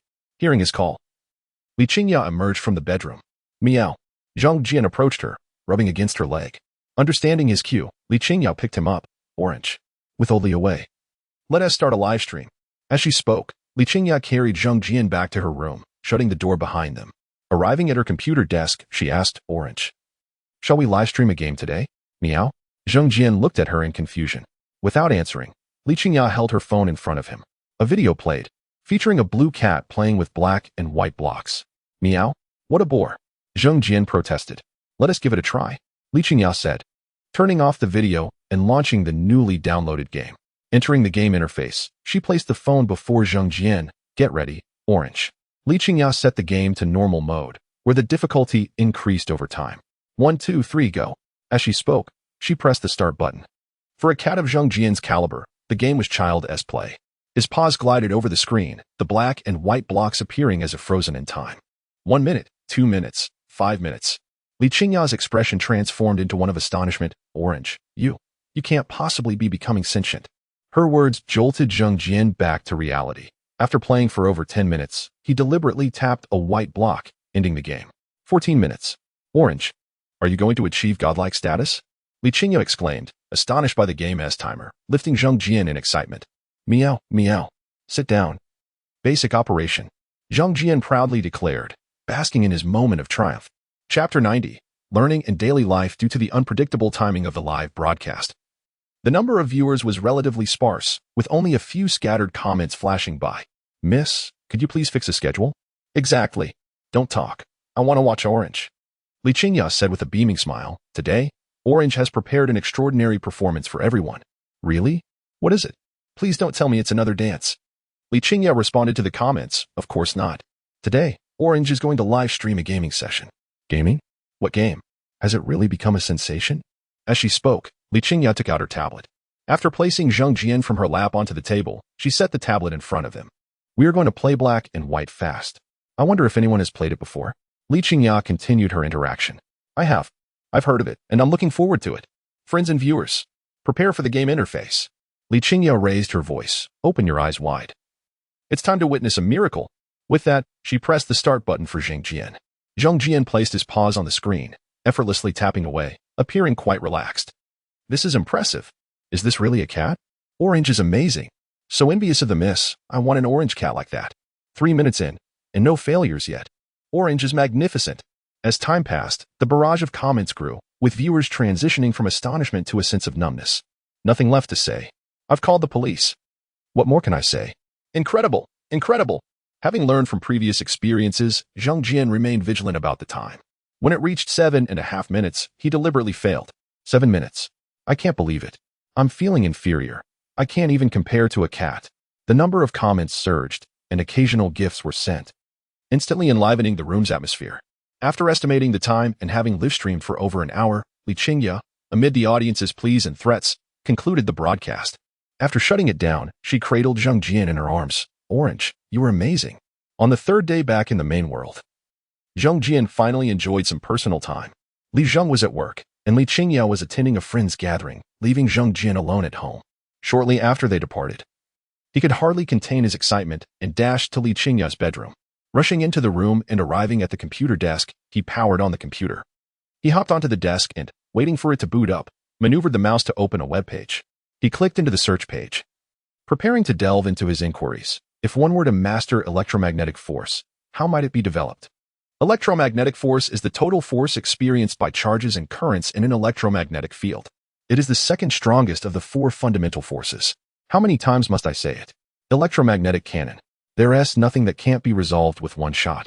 Manipulating magnetic fields, controlling life, commanding planets. If only one dares to imagine, anything is possible. The answers displayed on the web page were bewildering, leaving Zhang Jian somewhat perplexed. Among the results, there were some more conventional explanations, but the various terms and formulas left him feeling overwhelmed. Is studying science really that terrifying? Zhang Jian, a humanities student, lamented in despair. Seeing that the online resources were of little assistance, he reluctantly shut down the computer. It seems I need to find a school and properly study, he mused. Stroking his chin with his paw, indeed, knowledge is power. The application of electromagnetic force involves a vast array of physics knowledge, a subject Zhang Jian had struggled with since the first year of junior high. He leaped down from the computer desk and returned to the living room. Approaching his small bed, he slowly lay down, determined that from tomorrow onward, he would dedicate himself to studying. However, the following day, he indulged in a long slumber. And in the afternoon, he spent the day playing with Li Qingya. By evening, glancing at Li Zheng watching the World Cup in the living room, he thought, perhaps I will study tomorrow instead. On the third day, he slept until past 10 in the morning, with Li Zheng at work and Li Qingya out shopping with friends. Zhang Jian scampered back to Li Qingya's room and powered on the computer. After finding a foundational physics tutorial video online, he eagerly clicked enter. 5 minutes later, Zhang Jian lay sprawled over the computer desk, drowsy. Though he found it hard to muster enthusiasm for physics, he persisted in watching various tutorial videos whenever possible, preparing himself for his future academic journey. Time passed swiftly, And before long, mid-August had arrived, with Li Qingya on the brink of embarking on her university life. During this month at home, Zheng Jian had either been studying physics or assisting Li Qingya in recording videos and streaming. Are you planning to take Orange to school? At the dinner table, upon hearing Li Qingya's request, Li Zheng put down his chopsticks and furrowed his brow. I do not agree. Dad, I've checked. And our school allows pets. Li Qingya replied sweetly. Many upperclassmen on our university's forum are showcasing their pets. What if your roommate objects? Not everyone loves pets. Li Zheng questioned. I applied for a double room, and it's been approved. Li Qingya explained. In a double room, the bedrooms are separate. After a moment of silence, Li Zheng replied, still, I disagree. Li Qingya shifted from her seat to sit beside Li Zheng, pouting. Come on, Dad, just say yes. I really don't want to be apart from Orange. Having become a doting father, Li Zheng's defenses crumbled under Li Qingya's charm. Fine. I agree. Yay. Dad. You're the best. An elated Li Qingya hugged Li Zheng tightly, exclaiming in excitement. However, let us agree on this. Once you're at university, you must study diligently and not let Orange distract you. Li Zheng stated seriously once Li Qingya finished her cheer. Rest assured, Commander, I will earnestly fulfill your instructions. Study hard and strive for progress every day. Li Qingya saluted playfully, brimming with confidence. Sigh. Li Zheng sighed. I find it increasingly difficult to manage you. Dad, don't worry. I will be obedient. Li Qingya replied, echoing his sentiments. After soothing her father, she returned to her seat. Sitting down, she gently patted Zheng Jian, who was nearby, saying, Orange, you need to be well-behaved too. Meow meow. Zheng Jian, who was busy enjoying his meat stew, rolled his eyes and responded nonchalantly. Chapter 91. The Sugar Glider. The Magical City Music Academy, one of the 9 prestigious music institutions in the Daxia Kingdom, awaited the arrival of its newest students. Due to Li Qingya's military training and her obligation to accompany Zheng Jian, Li Zheng had taken an early leave from work, preparing to drive her to the academy.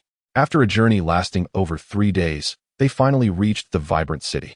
Upon their arrival, the trio, 2 humans and 1 feline, spent several days exploring the city before they proceeded to register at the academy. As it was the new student enrollment season, many second and third-year students had returned early under the guidance of the student council and counselors. The caliber of the Arts Academy was exceptionally high. Zheng Jian nestled in Li Qingya's embrace, his eyes sparkling as he surveyed the surroundings. The sight of beautiful young women made him feel that a wonderful campus life beckoned him. Since Li Qingya and her companions arrived early, the registration desk was not overly crowded. Within half an hour, Li Zheng successfully completed Li Qingya's enrollment. After registration, Li Qingya, cradling Zheng Jian, followed Li Zheng and a warm-hearted senior to their dormitory.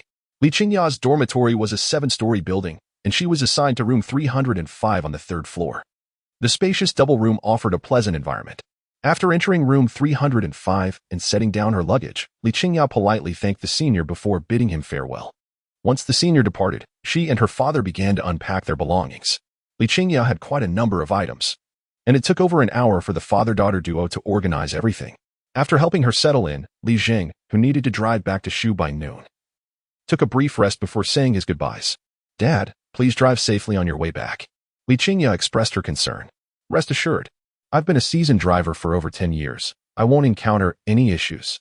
Li Zheng assured her confidently, aiming to ease his daughter's worries. Make sure not to drive at night. Li Qingya cautioned, still feeling uneasy. Understood. Li Zheng nodded.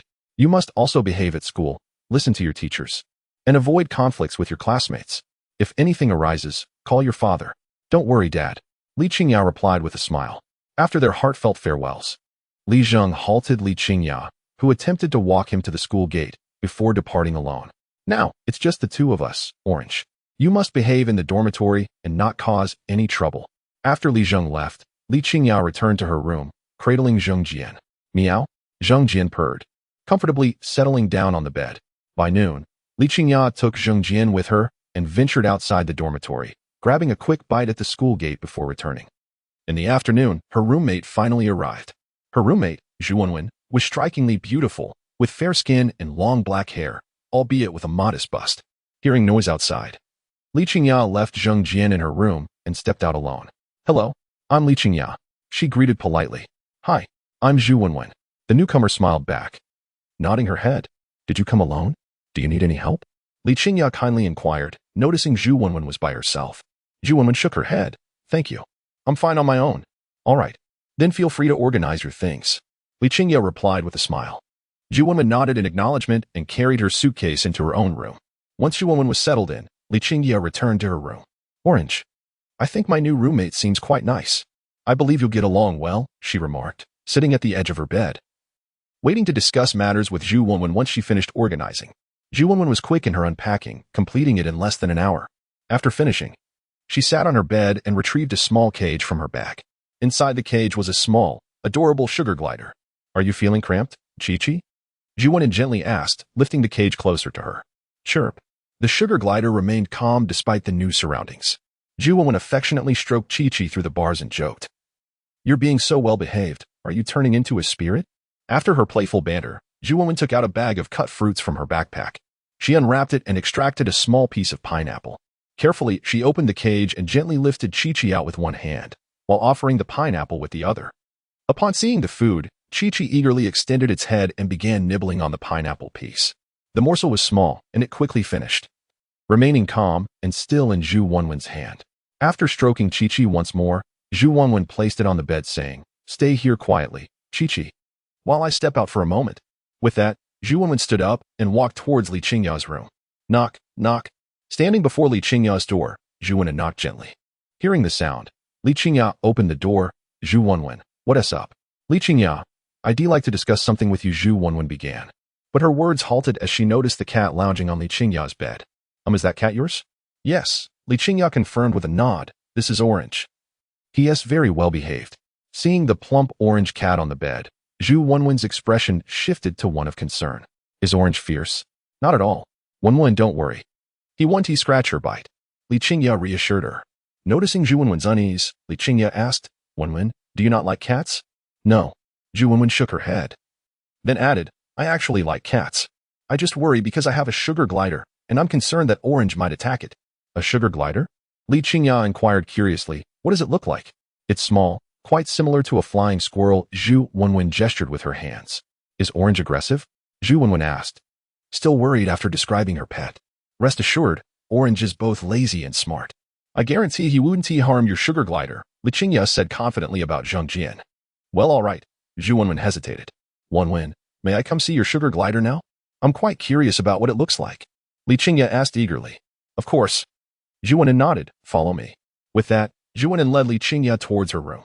Chapter 92. We are different. Li Qingya and Zhu Wenwen reluctantly attended military training, leaving only Zhang Jian and the sugar glider Chi-Chi in the room. For the first 3 days, due to Zhu Wenwen's vigilance, Zhang Jian had not had the opportunity to play with Chi-Chi. However, today, with Zhu Wenwen gone, Zhang Jian felt an irresistible urge. He leaped from Li Qingya's bed, exited the bedroom, crossed the living room, and arrived at Zhu Wenwen's door. The locked door posed no challenge for Zhang Jian, who possessed electromagnetic powers. He raised his right paw and commanded, Open sesame. As his words echoed, the door swung open. Upon entering Zhu Wenwen's bedroom, Zhang Jian's gaze fell upon the iron cage on the table. Inside, Chi-Chi was munching on food, oblivious to Zhang Jian's presence. Moving with the grace of a cat, he stealthily approached beneath the table, leaped lightly onto the surface. It was only then that Chi-Chi noticed Zhang Jian, setting down her piece of fruit. Standing alertly in the center of the cage, emitting sharp cries. Chirp, chirp, chirp. Get lost, you fat cat. Chirp, chirp. Go away. Stupid cat. Standing before the cage, Zhang Jian, endowed with a gift for language, understood the sugar glider's words. This little creature has some spirit. He mused inwardly. Seeing Zhang Jian motionless before the cage, Chi-Chi felt a chill of dread. Transforming into a sugar glider was one thing, but to be devoured by a fat cat? In that moment, Chi-Chi's heart brimmed with indignation. Once a regular person, Wang Jie had been an ordinary high school student until struck by lightning. The last thing he recalled was a flash before darkness enveloped him, and upon awakening, he found himself transformed into a sugar glider. Amidst such a tragic fate, the lone glimmer of fortune was encountering a gentle and beautiful young lady. Chirp, chirp. Fat cat, get lost. Chi-Chi stood defiantly in the center of the cage, attempting to intimidate Zhang Jian. However, Zhang Jian, intrigued by the sugar glider's unusual behavior, circled the cage with playful intent. Observing Zhang Jian's antics, Chi-Chi chirped, chirp, chirp. Stupid cat, can't get in. Go away. Pretending to be oblivious, Zhang Jian reveled in silent amusement. After several laps, he paused, stepped closer, and began to scratch at the cage. Seeing Zheng Jian's actions, Chi-Chi quickly retreated, pressing against the far side of the cage. Chirp, chirp. This is it. Zheng Jian feigned ignorance, scratching aimlessly, unable to open the cage. Whoosh, whoosh. Stupid cat is just stupid, Chi-Chi taunted, emboldened by Zheng Jian's apparent folly. After a moment, she returned to the center of the cage, raising her paws toward Zheng Jian. Chirp, chirp. Hey, you can't come in, stupid cat. In the center of the cage, Chi-Chi displayed her bravado, standing upright and teasingly swaying her body, continuously emitting various mocking sounds. With a mischievous smile, Zheng Jian slowly extended his paw toward the cage door, deftly flicking it open. Chi-Chi's voice caught in her throat, her body stiffened. Oh no. This is it. Zheng Jian blocked the cage entrance, reaching in with his right paw to grasp Chi-Chi. In the cramped confines of the cage, Chi-Chi had little room to escape and was soon captured by Zheng Jian. Extracting Chi-Chi from the cage, he pinned her down with a lewd grin. Chirp, chirp, help, Sister Wenwen, save me. Chi-Chi struggled fiercely, unwilling to surrender. Chirp, chirp, chirp. Call all you want. Even if you scream your throat raw, no one will understand. Zheng Jian mocked, imitating Chi-Chi's voice with a triumphant air. Chirp. Chi-Chi gazed at Zheng Jian in disbelief. Chirp, chirp, chirp. Big boss. Spare me. Observing Chi-Chi's plea for mercy, Zheng Jian inquired with a smile. Were you once human? Yes, I was once human. Chi-Chi replied urgently to save her life. And how did this transformation occur? Zheng Jian pressed. I was struck by lightning. Chi-Chi lamented. Struck by lightning? Zheng Jian paused, taken aback. What kind of calamity did you endure? I have no idea. Chi-Chi cried out in frustration. I was just an ordinary high school student. Releasing his grip, Zheng Jian expressed sympathy, poor child. Freed from her constriction, Chi-Chi looked up at Zheng Jian with tearful eyes. Big boss, were you once human too? Zheng Jian nodded affirmatively. Upon hearing Zheng Jian's response, Chi-Chi's spirits lifted. She was no longer alone. Humans are inherently fearful of solitude, and prior to meeting Zheng Jian, Chi-Chi had believed herself the most unique being in the world. This uniqueness had fostered a profound sense of loneliness. Yet now, everything had changed. Their experiences and circumstances were remarkably similar. Big boss, it seems we are the same kind. Chi-Chi exclaimed excitedly. Zheng Jian shook his head. No, we are different. How are we different? Chi-Chi inquired. Can you speak every language in the world? Just as I communicate with you now in the language of sugar gliders. Zheng Jian raised an eyebrow. No. Chi-Chi shook her head. Can you fly? Zheng Jian crossed his paws over his chest and hovered in the air. This. Chi-Chi stared in awe at Zheng Jian's display. Can you produce electricity? Zheng Jian extended his right paw, letting a spark of lightning flicker in his palm. Chi-Chi was left speechless, her eyes fixed on Zheng Jian. Can you manipulate metal? Zheng Jian directed her gaze to the cage behind her, causing it to levitate. Chi-Chi was at a loss for words, silently observing Zheng Jian's feats. Thus, we are different. Zheng Jian landed gracefully back on the table, standing before Chi-Chi as he sang softly. Different. Chi-Chi slumped on the table. We truly are different. All right, little one. I understand your feelings. Zheng Jian gently patted Chi-Chi, offering reassurance. Fear not, your big cat brother will protect you from now on. Zheng Jian's words revitalized the downtrodden Chi-Chi, and she stood up resolutely. Big boss. I shall follow you from now on.